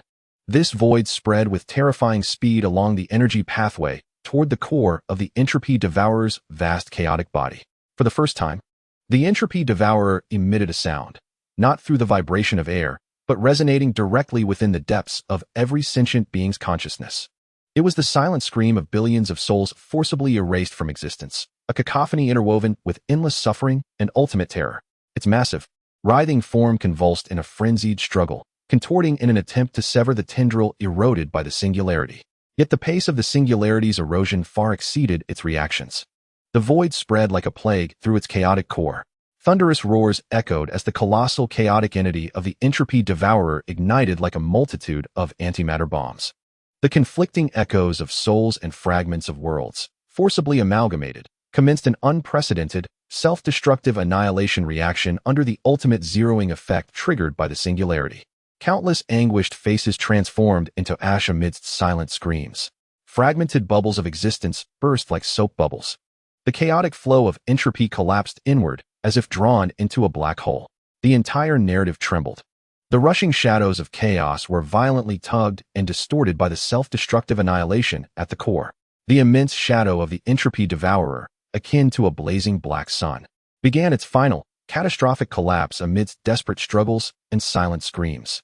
Within the realm of light, the entropy sea lighthouse, after expending all its energy, dimmed entirely. Its crystalline core dulling, its base twisting into warped scrap metal, akin to a burnt-out candlestick. The iridescent domain had long vanished. However, the annihilation storm instigated by the entropy devourer's self-destruction did not extend to the singularity, which remained a precise surgical blade, targeting solely the essence of the entropy devourer. The chaotic energy storm subsided. The corrosive tide that eroded souls dissipated with the self-destruction of the entropy devourer, leaving behind only desolate ruins and a pervasive dust imbued with the frigid breath of void. Nemo knelt on one knee, one hand pressed firmly against the ground to prevent his collapse. The eerie blue mark upon his chest shimmered faintly, its edges fractured like a shattered web. The core's glimmer teetering on the brink of extinction. Blood stained the dust beneath him. He gazed towards the direction of the collapsing entropy devourer, observing its descent into an absolute darkness devoid of all light, his icy blue eyes betraying no hint of joy, only profound fatigue and the chilling awareness of an ultimate cost. Daenerys sat bewildered in place, her arms empty. The dragon egg had vanished. Along with the singularity it had catalyzed, her violet eyes remained hollow, yet the once tumultuous pollution of the dragon mother seemed to have subsided with the egg's disappearance, leaving behind an immense, aching sorrow. Jesse lay sprawled on the ground, his right arm and half of his shoulder gone, the wound covered by a bizarre, flickering deep blue crystalline membrane that stemmed the blood loss, yet emanated a chilling aura of lifelessness. His complexion was as pale as parchment, breath shallow, as the ghostly blue patterns of cognitive pollution flickered weakly beneath the remnants of his skin, like a candle flickering in the wind. He had detonated himself, trading his life for a final blow. Rick, Michonne, Daryl, and Carol struggled to rise, surveying the scene before them. A lighthouse extinguished, the dragon egg vanished, the dying Jesse, the gravely injured Chun Mo, the collapsing entropy devourer, and further beyond, the narrative river still flowing, yet temporarily devoid of its greatest threat. Silence enveloped them, a stillness heavier than before. At that moment, a faint yet unmistakably clear hum reverberated, as if emanating from the far reaches of the universe. Rippling above the void where the entropy devourer had perished, a circular aperture, glimmering with frigid white light, silently materialized. Within the aperture was not pure nothingness, but rather a vast, cold space composed of countless floating transparent data cubes. A figure, impeccably dressed in a tailored suit with meticulously groomed hair, stood before one of the largest cubes, facing away from the opening, seemingly scrutinizing something. Gideon Malik, the judge of TVA. He appeared not to look directly at this desolate world, but rather towards the collapsing void, the flowing river, the extinguished lighthouse, and the remaining embers, issuing a cold voice reminiscent of a final decree. The voice pierced through dimensions, resonating clearly in the depths of every survivor's consciousness. The script has spiraled out of control. Variables are redundant. Narrative entropy has breached the threshold. In accordance with the supplementary regulation of Chapter 7, Article 39 of the Sacred Timeline Maintenance Code, the final ruling is, Unit Zeta 7 and its derivative illegal narrative tributaries, the river, shall be subjected to formatting and eradication. At the moment the voice concluded, within the cavity, Malik's silhouette slowly turned, and those cold, judgmental eyes, reminiscent of a machine of verdict, seemed to pierce through dimensions, precisely locking onto Chun Mo, who knelt on one knee. Chapter 37, Rebirth. Gideon Malik's frigid pronouncement was akin to a cosmic ice coffin, instantly freezing the last remnants of warmth in the ruins of Albuquerque. Formatting complete. For words, devoid of any emotion, yet imbued with the ultimate chill that transcended the self-destructive entropy devourers. This chill did not merely act upon the flesh. It directly froze the very foundation of existence. Buzz. Behind Malik, within the vast, icy TVA observation station, countless suspended transparent data cubes abruptly ignited with blinding golden light. Each cube contained sacred timeline backup data of the Zeta 7 unit, Albuquerque ruins, and its derivative illicit narrative streams, the Long River. In that moment, these data surged forth like an ignited fuse, transforming into a tempest of golden data streams. At the heart of the storm, a colossal symbol of termination, edged with a radiant white light of absolute order, was coalescing into form. No. Rick let out a desperate scream, only to find he could not utter a sound. An invisible force constricted his throat and stifled the very concept of his existence. He gazed in terror at his hands, watching as his skin began to dissolve from his fingertips, like a pencil drawing being erased, gradually transforming into drifting golden specks of light. Mijuan attempted to grip her katana, yet the blade turned to nothingness in her grasp. Daryl, Carol, the unconscious Abraham. Everyone appeared as if they were holographic images with poor signals, their bodies flickering at the edges, disintegrating, dissipating. Even space itself lamented. The gray-white dust covering the ruins, the twisted metallic debris, the voids left by the collapsed entropy devourers. All material existence belonging to this illicit unit began to unravel from the most fundamental particle level under that invisible force of formatting. Returning to zero. The world was collapsing silently. Daenerys stared vacantly at her disintegrating hands. The emptiness of the vanished dragon egg being drowned by a greater fear of existence being obliterated, the last glimmer of Daenerys' essence in her violet eyes swiftly dimmed. The only force capable of countering this erasure of existence was the near-collapsing indigo mark upon Chun Mo's chest. At the instant the formatting storm descended, the mark erupted with its final, most intense radiance. The indigo force field, fragile as a soap bubble, barely enveloped his broken body, struggling against the omnipresent golden light of disintegration. Yet, Resistance was futile. The brilliance of the mark rapidly waned under the onslaught of the golden data storm. The fissures at its edges spread wildly, deepening like ice crystals thrown into lava. Chunmo's body, kneeling on one knee, trembled violently. More blood mingling with indigo light dust gushing forth from his cracked skin. He felt as though he, along with the ground beneath him, was being dragged into an absolute void of annihilation. Warning: Protocol Core, critical collapse. In the throes of excruciating pain and the abyss of nihilism, consciousness sinks into despair. At the periphery of vision, signals representing one's existence flicker like a candle in the wind, on the verge of extinguishment. Malik's frigid silhouette hovers above the golden tempest, akin to the Reaper executing a formatting protocol, observing everything with indifference. Is it over? Walter Heisenberg, does your purity also succumb to the eraser of rules? In the final moment, just as consciousness is about to be wholly consumed by the torrent of formatting, a faint yet profoundly familiar ice-blue light pierces through the desolation from the depths of Chunmo's pain-stricken, azure-hued pupils. This luminescence does not emanate from the external world. Instead, it arises from the nearly shattered azure mark upon his chest, deep within its core, in the abyss where the essence of the agreement is on the brink of collapse.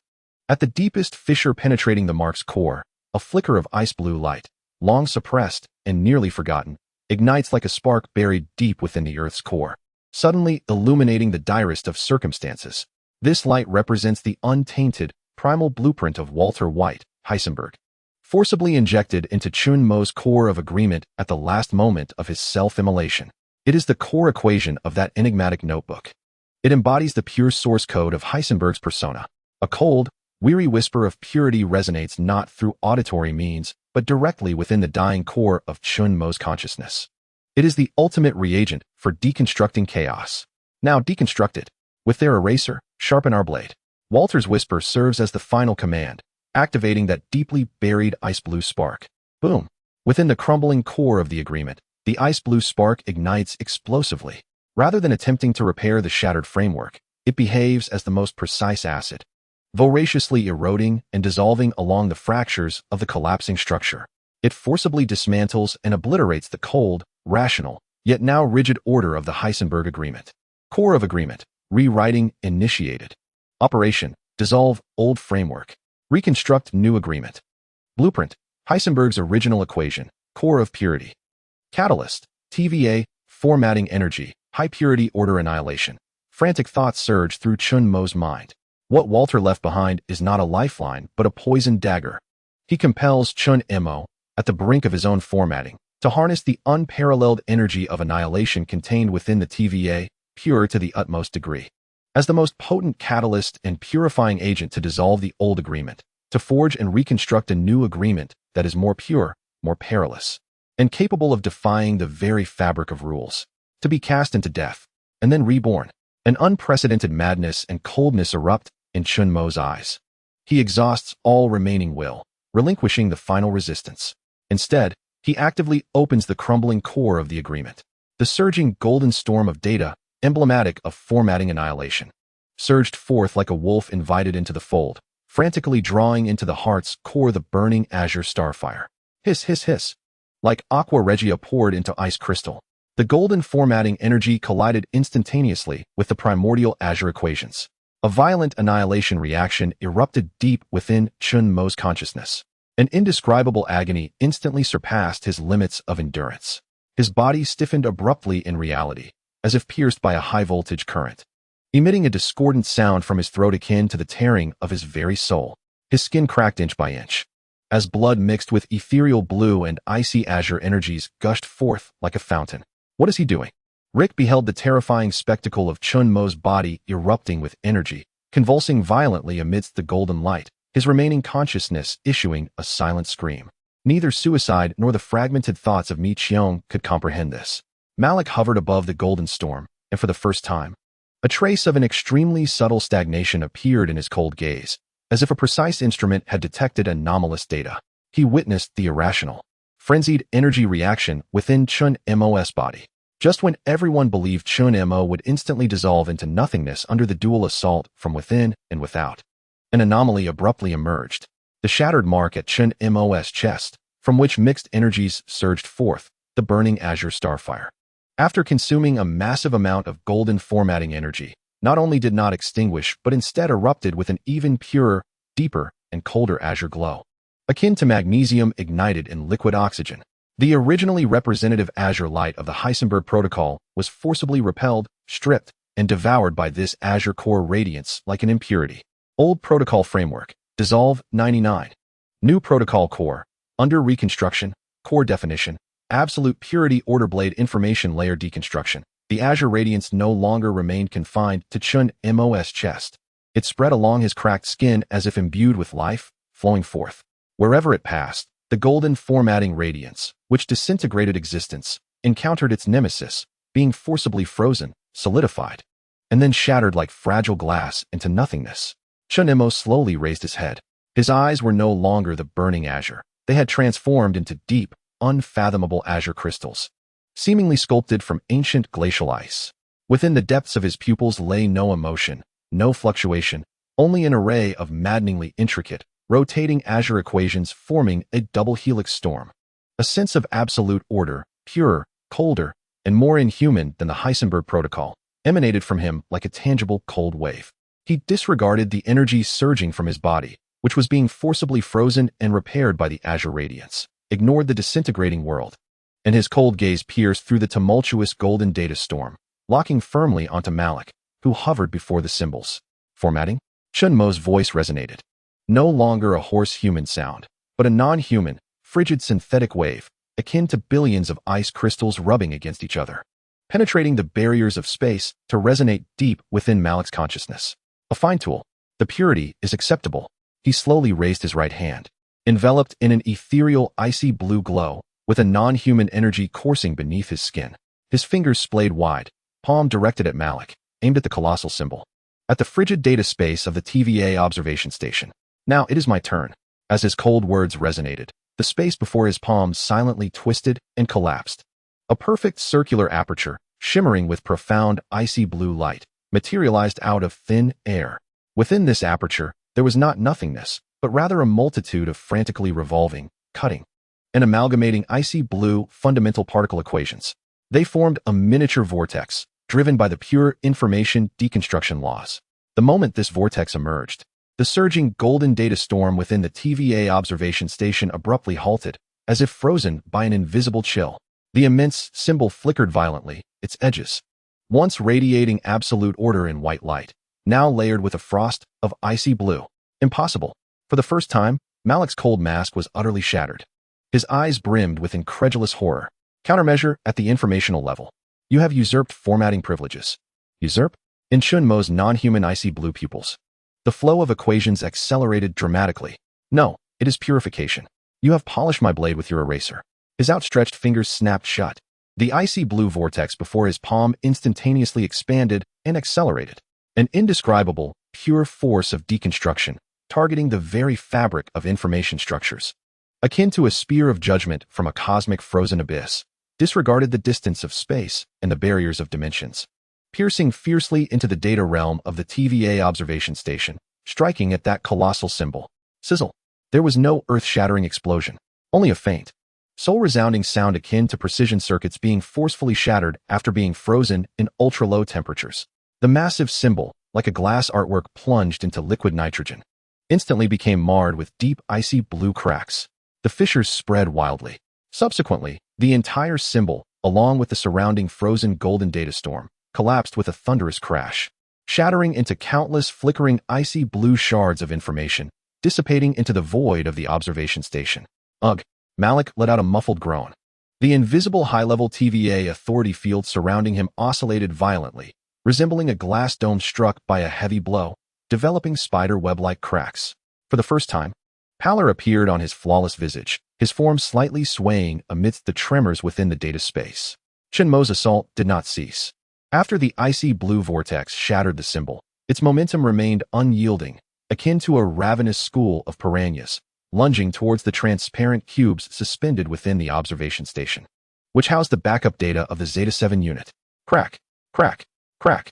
Each data cube, like a soap bubble encased in ice, froze and shattered instantly under the vortex's onslaught. The sacred timeline backup data contained within was akin to jellyfish exposed to a vacuum, rapidly eroded, decomposed, and assimilated by the icy blue equations. With the shattering of each cube, Malik's body trembled violently. The fractures in his realm of authority became increasingly dense. Stop. You will precipitate the collapse of the narrative matrix's foundational logic. Malik's voice was tinged with barely perceptible fury as he endeavored to activate the deeper defensive protocols of the observation station. Yet, the deconstructive force of the icy blue vortex, akin to a relentless curse, precisely froze and obliterated the data streams of every command he issued. Collapse? Chunmo's icy blue pupils betrayed no emotion, merely the essence of calculation. The old logic required a reboot. His fingers, previously clenched, unfurled once more, then suddenly tore outward. Buzz. The icy blue vortex erupted with an unprecedented brilliance. A far more potent deconstructive force surged forth like a shockwave, rippling through the very fabric of the TVA observation station's space, distorting and undulating as if stones had been tossed into water. The remaining floating data cubes were torn apart and consumed like leaves caught in a tempest. The very space groaned under the unbearable strain, with countless dark fissures, signifying the rupture of foundational data streams, spreading throughout the observation station. Alert! Core data layer undergoing irreversible deconstruction. Narrative matrix logic chain severed. Structural stability of the observation station compromised. The shrill blare of alarms erupted within the station, distorting Malik's figure into an indistinct blur amidst the warped space. The last glance he cast at Chun-Mo was imbued with a chilling malice and a hint of astonishment at being surpassed. Boom! Like the shattering of a mirror, the entire TVA observation station, along with Malik's form, collapsed utterly under the ultimate tearing of the icy blue vortex, transforming into a tumultuous maelstrom of chaotic data streams. The portal to the Albuquerque ruins closed instantaneously. The formatting procedure was forcibly interrupted. Above the ruins of Albuquerque, the cataclysmic golden data storm vanished as abruptly as if the power had been severed. The intangible force that deconstructed the world dissipated in an instant. Rick, Michonne, Daryl, Carol, and Abraham, their bodies on the verge of vanishing, solidified in an instant. The disintegration halted. The overwhelming sensation of survival left them sprawled on the ground, gasping for breath, incredulously observing their surroundings. Though still desolate and silent, existence had been preserved. Daenerys, in a daze, gazed at her restored hand, then turned her attention to the center of the garage. Chun-Mo remained there, yet he was entirely transformed. The surging energy had long since ceased. His cracked skin was now enveloped in a layer of smooth, cold material reminiscent of intricately carved ice.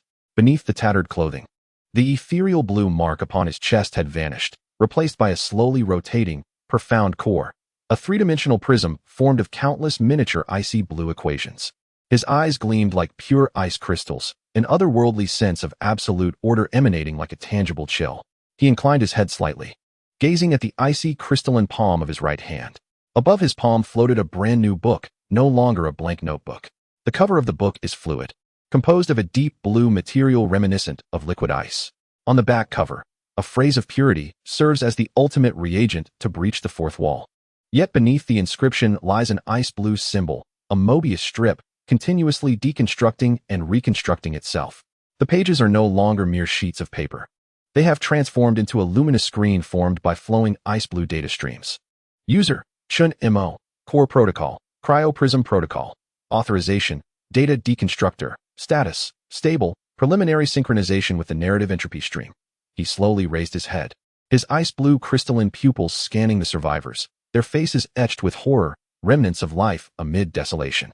His gaze swept over the fragmented figure of Daenerys, finally resting upon the distant horizon in the southeast, where the relentless flow of a long river, now a mere shadow, had become increasingly vivid and tumultuous following the collapse of the TVA observation station.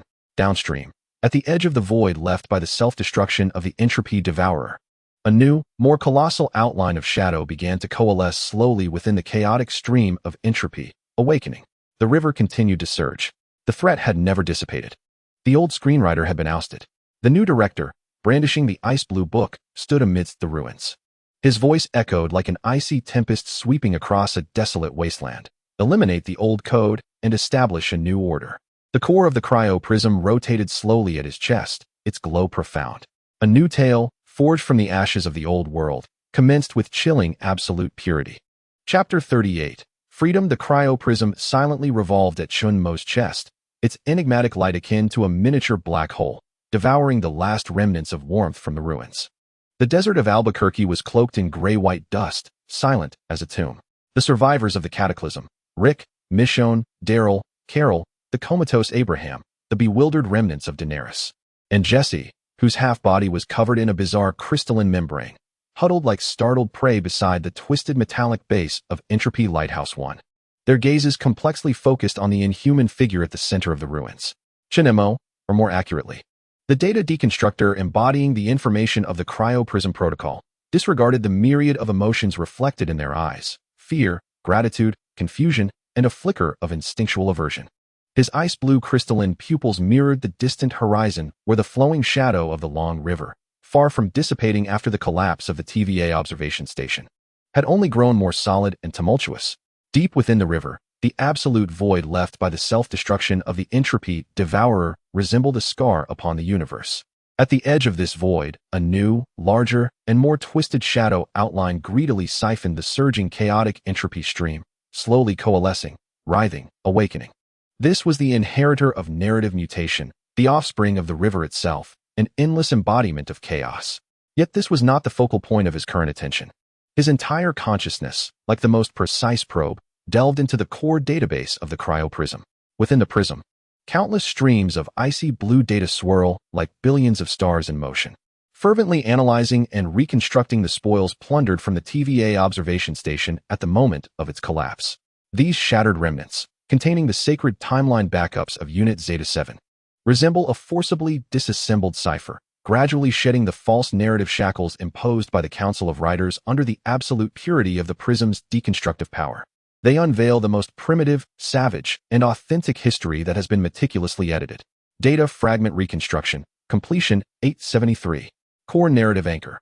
Unlocking the Albuquerque Fusion Incident, Original Record. Pollution Source Identification. Confirmed Spoiler Interface 427. User, Metacognitive Pollution H723, Walter White.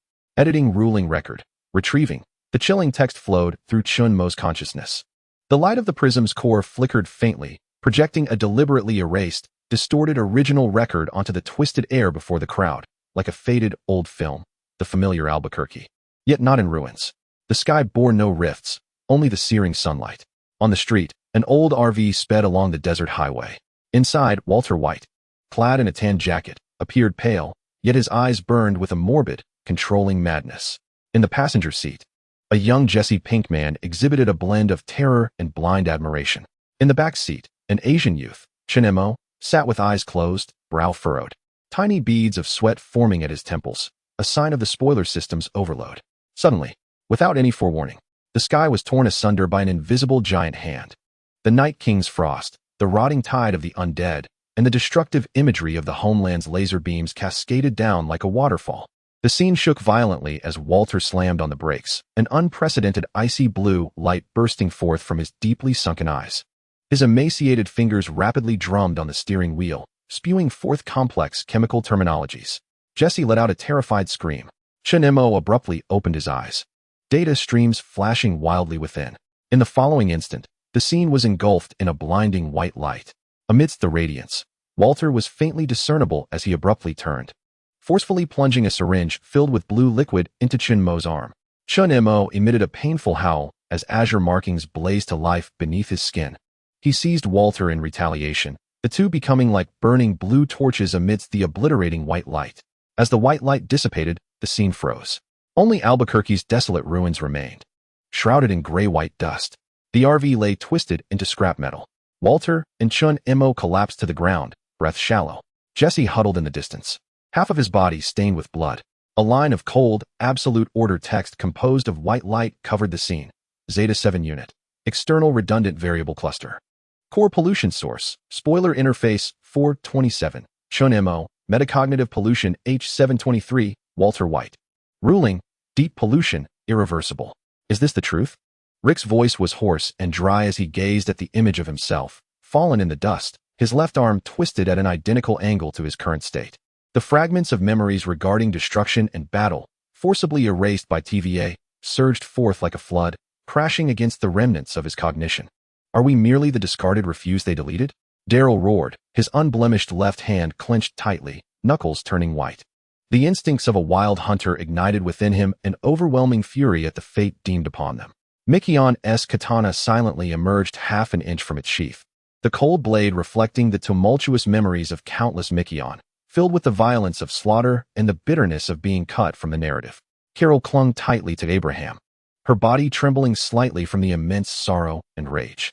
Daenerys's hollow purple eyes mirrored the text of judgment, the chilling label of contamination seemingly etched into her very soul.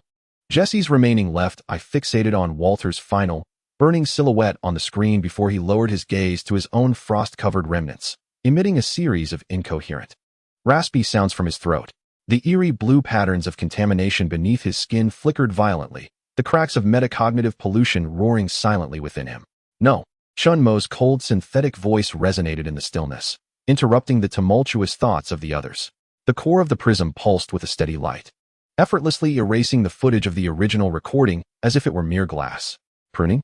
His ice-blue crystalline pupils scanned each survivor, ultimately settling on the rushing phantom of the long river in the southeast. That was their definition, their fear. He gradually raised his ice-covered right hand, pointing towards the river. Look, as he gestured, the prism core erupted with a deeper, ice-blue radiance. The light pierced through the chaotic entropy of the river's surface like a precise spotlight, penetrating into its tumultuous core. The survivors' perspectives were infinitely elevated, transcending into a vantage point beyond dimensions. What they beheld was no longer the phantom of the long river outside the ruins of Albuquerque, but the immense truth of the river itself. It was a current that could not be measured by length or width, composed of countless shattered world bubbles, extinguished storylines, and the remnants of pruned characters, forming an unceasing chaotic ribbon of light. It did not flow through the void but existed within the entropic sea, the deepest layer of the narrative universe. Countless points of light shimmered like stars within the chaotic ribbon, flickering with the struggling shadows of innumerable Jesse Pinkmans in the drug den. The desperate moments where countless Rick Grimes lost their loved ones amidst the corpses, the anguished cries of countless Daenerys betrayed by the Iron Throne, the eternal cold gaze of countless Night Kings during the long night, and the furious roars of countless countrymen collapsing upon the hypocritical altar.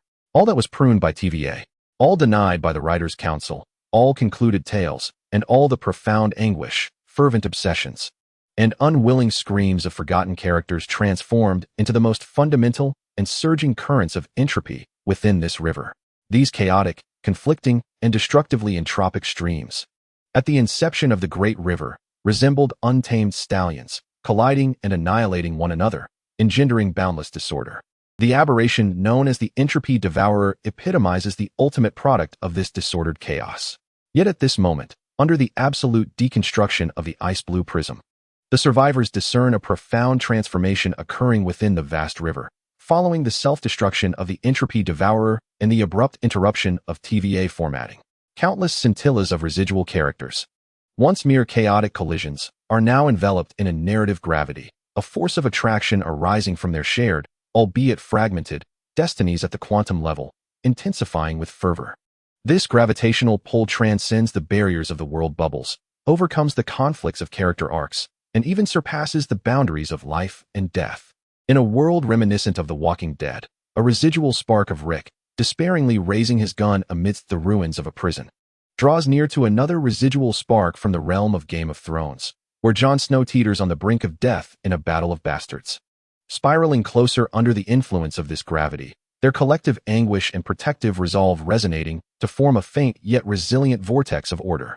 In a universe akin to The Boys, Starlight's residual essence, stifled in the revelation of truth, converges with a residual fragment of Skylar White, collapsing after her husband's crimes are exposed, as they attract across the cosmic divide. Their struggles and awakenings as women under lies and oppression creating a resonant light in a small, clear expanse. Countless residual sparks of Jesse Pinkman, grappling with drugs, betrayal, and loss, surge towards the river at the nexus representing the ruins of Albuquerque, drawn irresistibly towards the reality of a half-formed, tainted Jesse.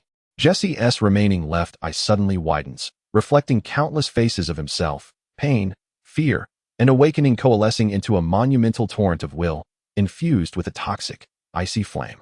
Even those remnants belonging to the Night King's frigid desolation, the crimson brutality of the Homelanders, and Negan's cruel dominion, these echoes, which should purely embody negativity, are stripped of their core essence under the collective repudiation of narrative gravity, akin to sharp shards of glass, forcibly drawn into the gravitational vortex, becoming a chilling and perilous component of order within the chaotic river.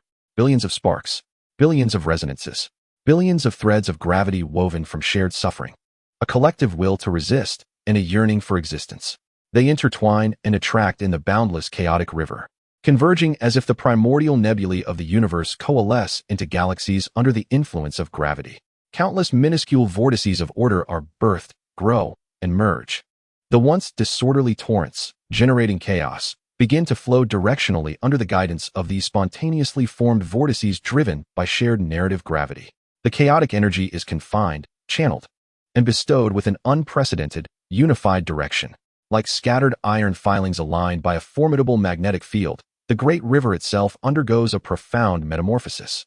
It transforms from a chaotic graveyard of entropy, harboring disordered refuse, into a tributary of time driven by the collective will of countless oppressed souls, evolving towards a path imbued with its own direction and purpose. Its singular aim is defiance, defiance against the cold source that has defined them as redundant, erroneous, and polluting. It resists the so-called council of screenwriters, the judgmental throne suspended at the apex of the narrative cosmos. Observation update. Narrative river, entropy C tributary entropy flow orientation rate, 417. Order vortex network, generation, node density, exponential growth. Core driving force, collective narrative gravity, consensus of the cut ones. Final direction, locked on the narrative coordinates of the council of screenwriters, the final editing room, reverse. Chenma feels the chilling analytical data coursing through his consciousness, as the light of the prism core remains stable and profound. He gazes upon this awakening, wild river, filled with destructive potential, yet brimming with infinite vitality, sensing the surging will emanating from billions of the diminished. This is not the sacred timeline envisioned by the TVA. It is the blood-soaked road home for the lost souls. It is the storyteller's backlash.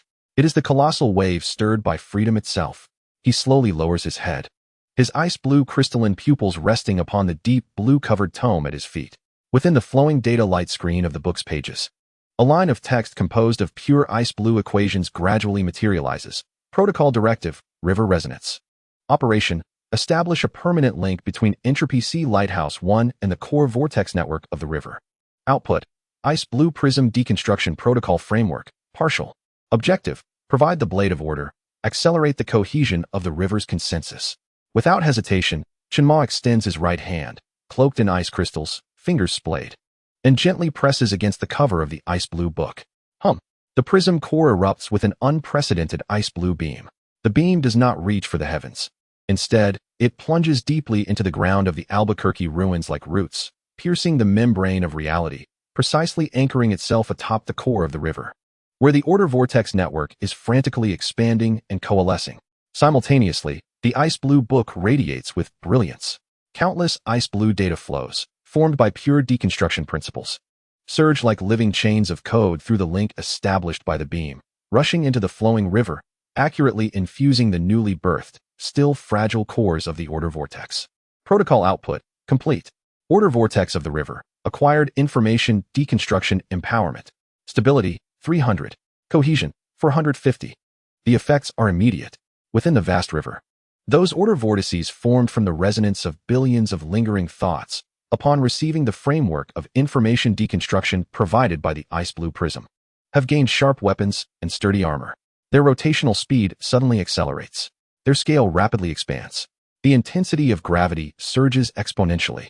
Amidst the chaos, more errant and tumultuous remnants of characters are ensnared by a more potent gravitational force, assimilating into a singularity.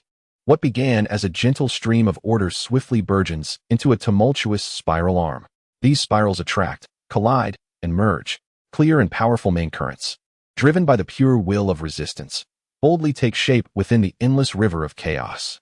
The velocity of this river accelerates dramatically. Its direction achieves an unprecedented unity. The entire tributary of entropy seems to come alive, transforming into a colossal celestial beast, born from the obsessions of countless departed souls and the chilling grip of order. Scarred yet brimming with boundless fury, roaring silently towards the frigid coordinates that represent the council of scriptwriters, reverberating through the very foundation of the narrative universe. In the ruins of Albuquerque, every survivor feels this profound resonance emanating from the depths of their souls. It is not mere sound, it is will. It is the collective outcry of myriad fragmented selves. Rick's fractured left arm seems to be devoid of pain, replaced by an unwavering guardian spirit sourced from countless Rick Grimes. Refusing to bow in the face of despair, Michonne grips the hilt of her blade tightly. The cold steel imbued with a millennia of accumulated bloodlust and the yearning to sever chains. Daryl's intact left hand caresses the icy body of his crossbow, resonating with the wilderness hunter's instincts and the fervent desire for freedom shared by innumerable Daryl Dixon incarnations.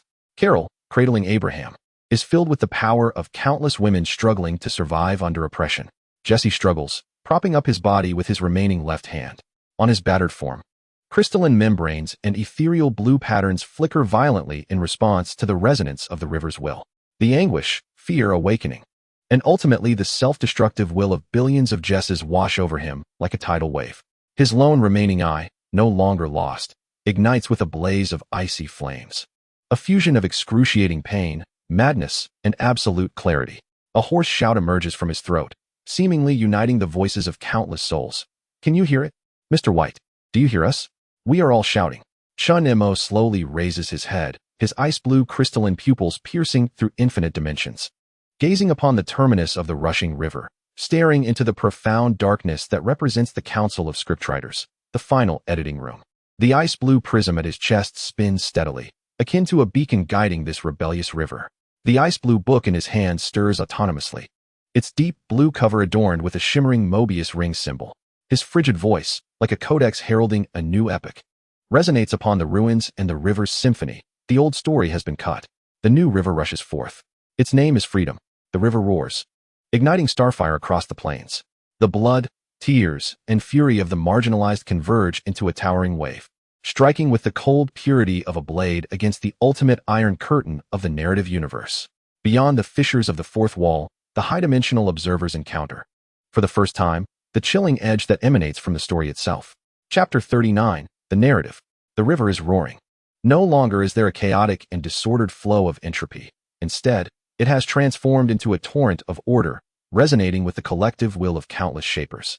Possessing a clear direction and devastating power, the deconstructive principles of the ice-blue prism emit sharp, dragon-like keels, embedding themselves within the core of the river, which spontaneously coalesces into a network of ordered whirlpools, refining the resonance of countless luminous points into an indomitable brilliance. In the ruins of Albuquerque, this fragile estuarine node trembles slightly under the onslaught of the torrent's will, while the covering layer of grayish-white dust undulates, as if it were a living entity. Standing at the center of the ruins, Chun Mo, encased in ice crystals, remains the solitary rock amidst the storm. The core of the ice-blue prism rotates silently at his chest, its profound radiance pulsating in synchrony with the surging river. The book of ice blue hovers above his outstretched palm, the deep blue cover adorned with a Mobius strip symbol radiating a spectral glow, while the pages consist of a flowing stream of ice blue data, reflecting in real time every tremor as the river impacts the high-dimensional barriers. The survivors are lifted by an invisible force suspended behind Chun Mo. A soft radiance flows along the edges of their bodies, mirroring the hues of their core sigils.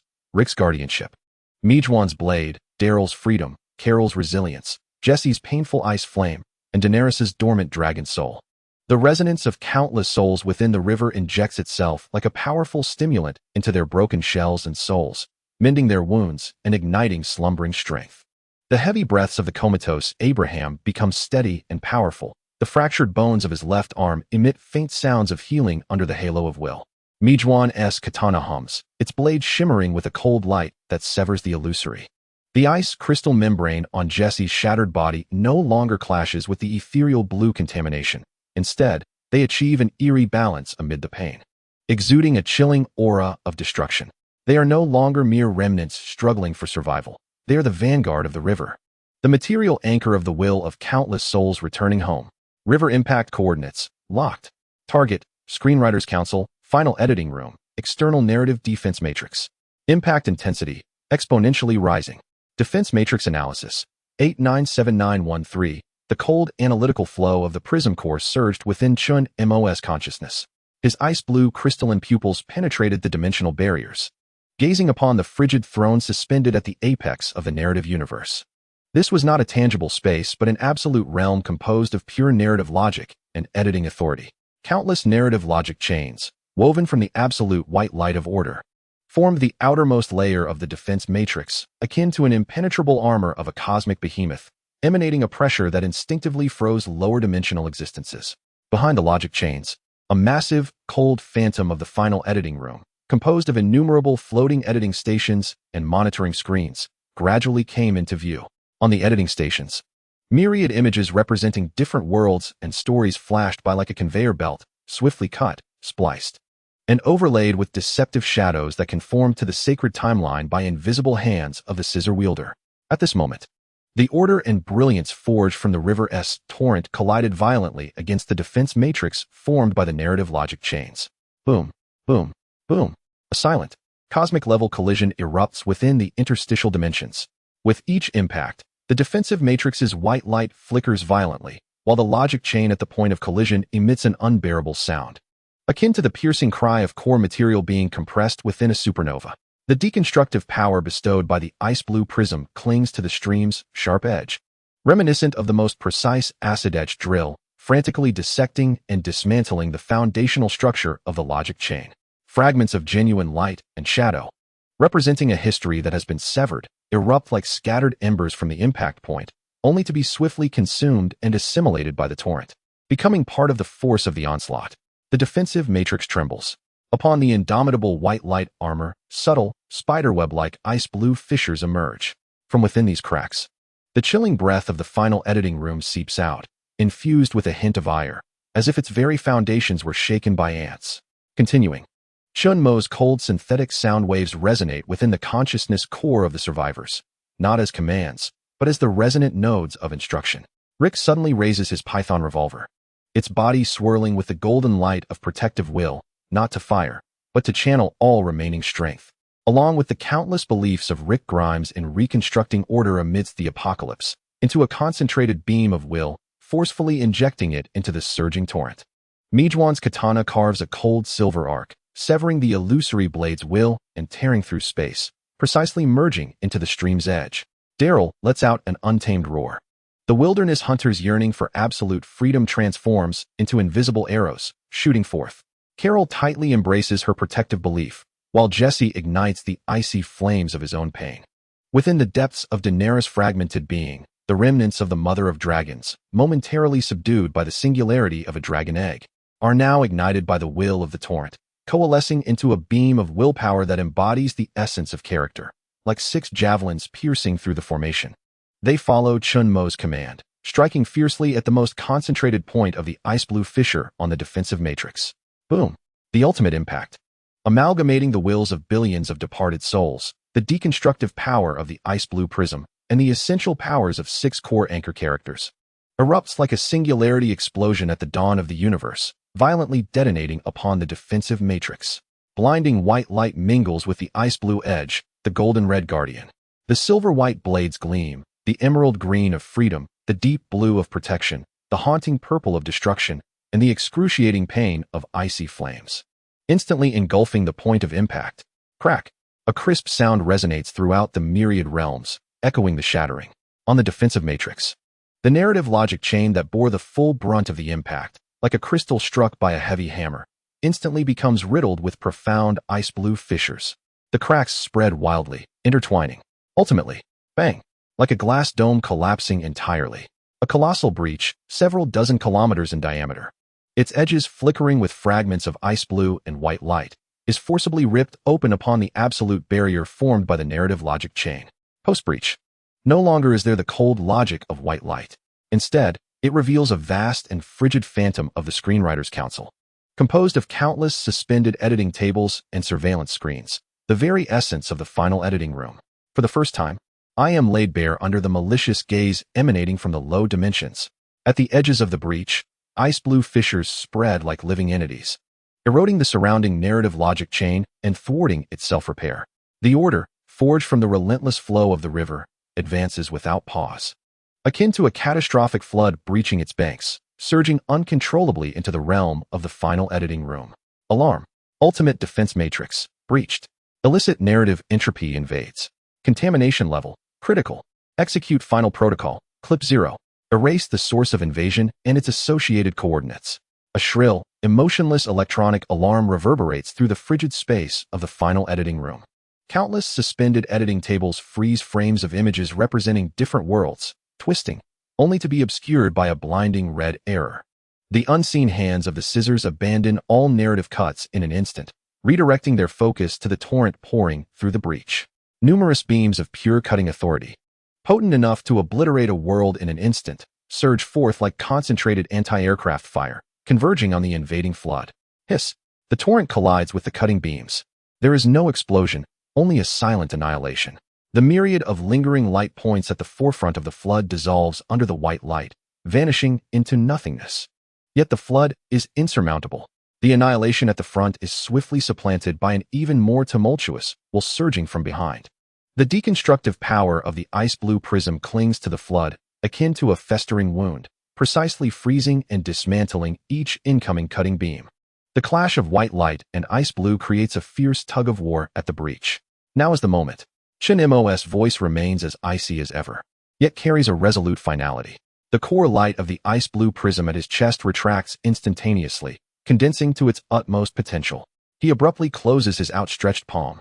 The suspended ice-blue tome disintegrates abruptly, transforming into myriad flowing streams of ice-blue data, akin to a swarm of bees returning home. Surging into the prism core nestled within his chest. The prism core expands violently. The light shifts from ethereal blue to an absolute zero white, pure to the extreme. As if capable of freezing time and space, Shinmo's body stirs. No longer a mere human movement, but a leap at the level of information. His figure vanishes in an instant, and the next moment, he materializes within the final editing room. At the edge of the breach suffused with the annihilating light of the torrent and cutting beams. His form is composed of crystalline ice, and the absolute zero white light prism at his chest swells, resembling a miniature white dwarf, exuding a terrifying pressure that freezes souls and embodies ultimate deconstructive will. His gaze pierces through the chaotic energy annihilation point, traversing countless flickering error screens.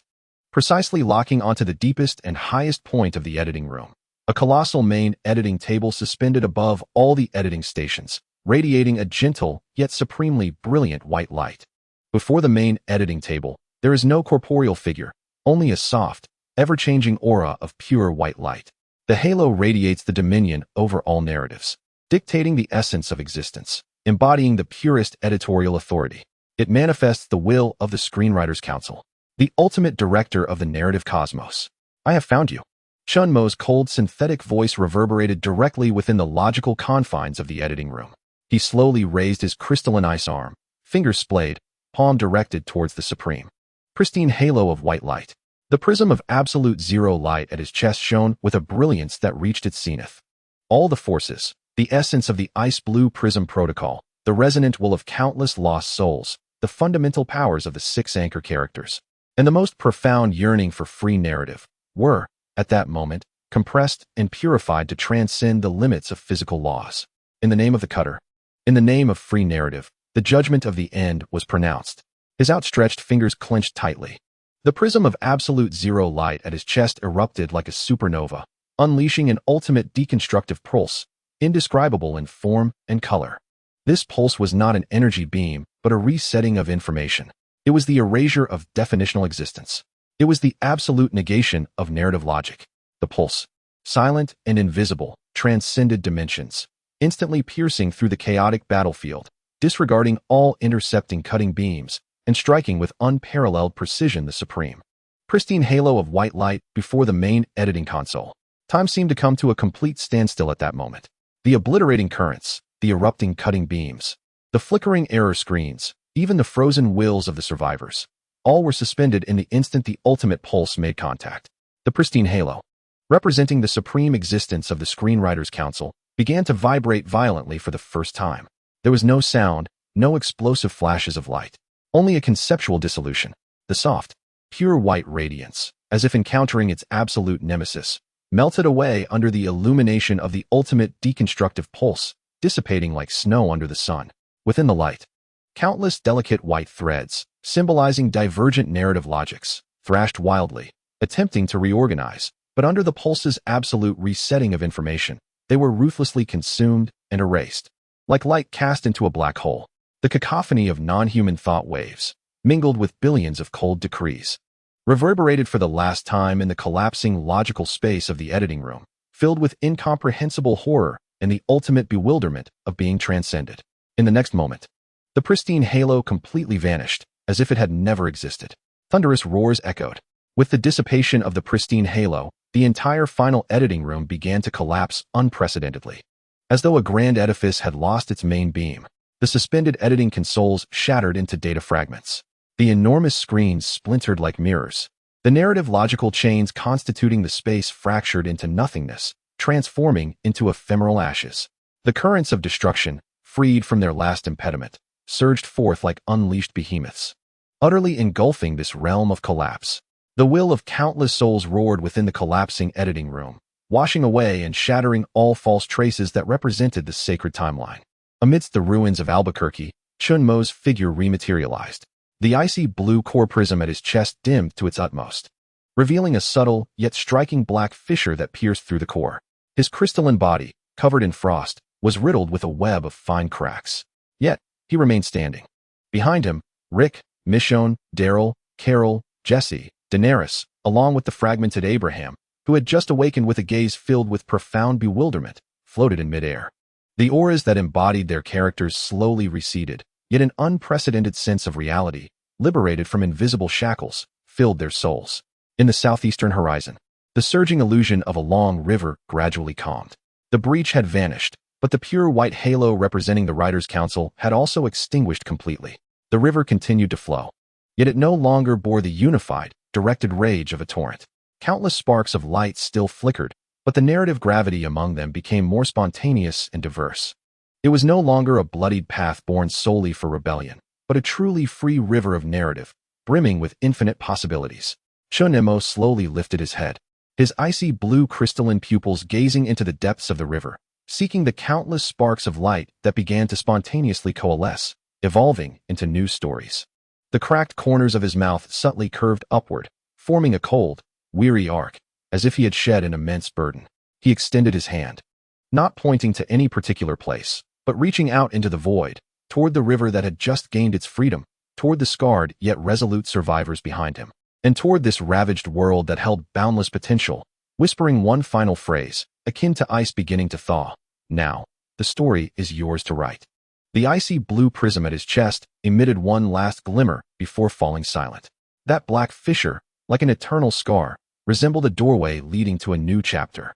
Above the ruins, sunlight pierced through the thin veil of dust. The first true rays of freedom illuminated the direction of the flowing river. The end.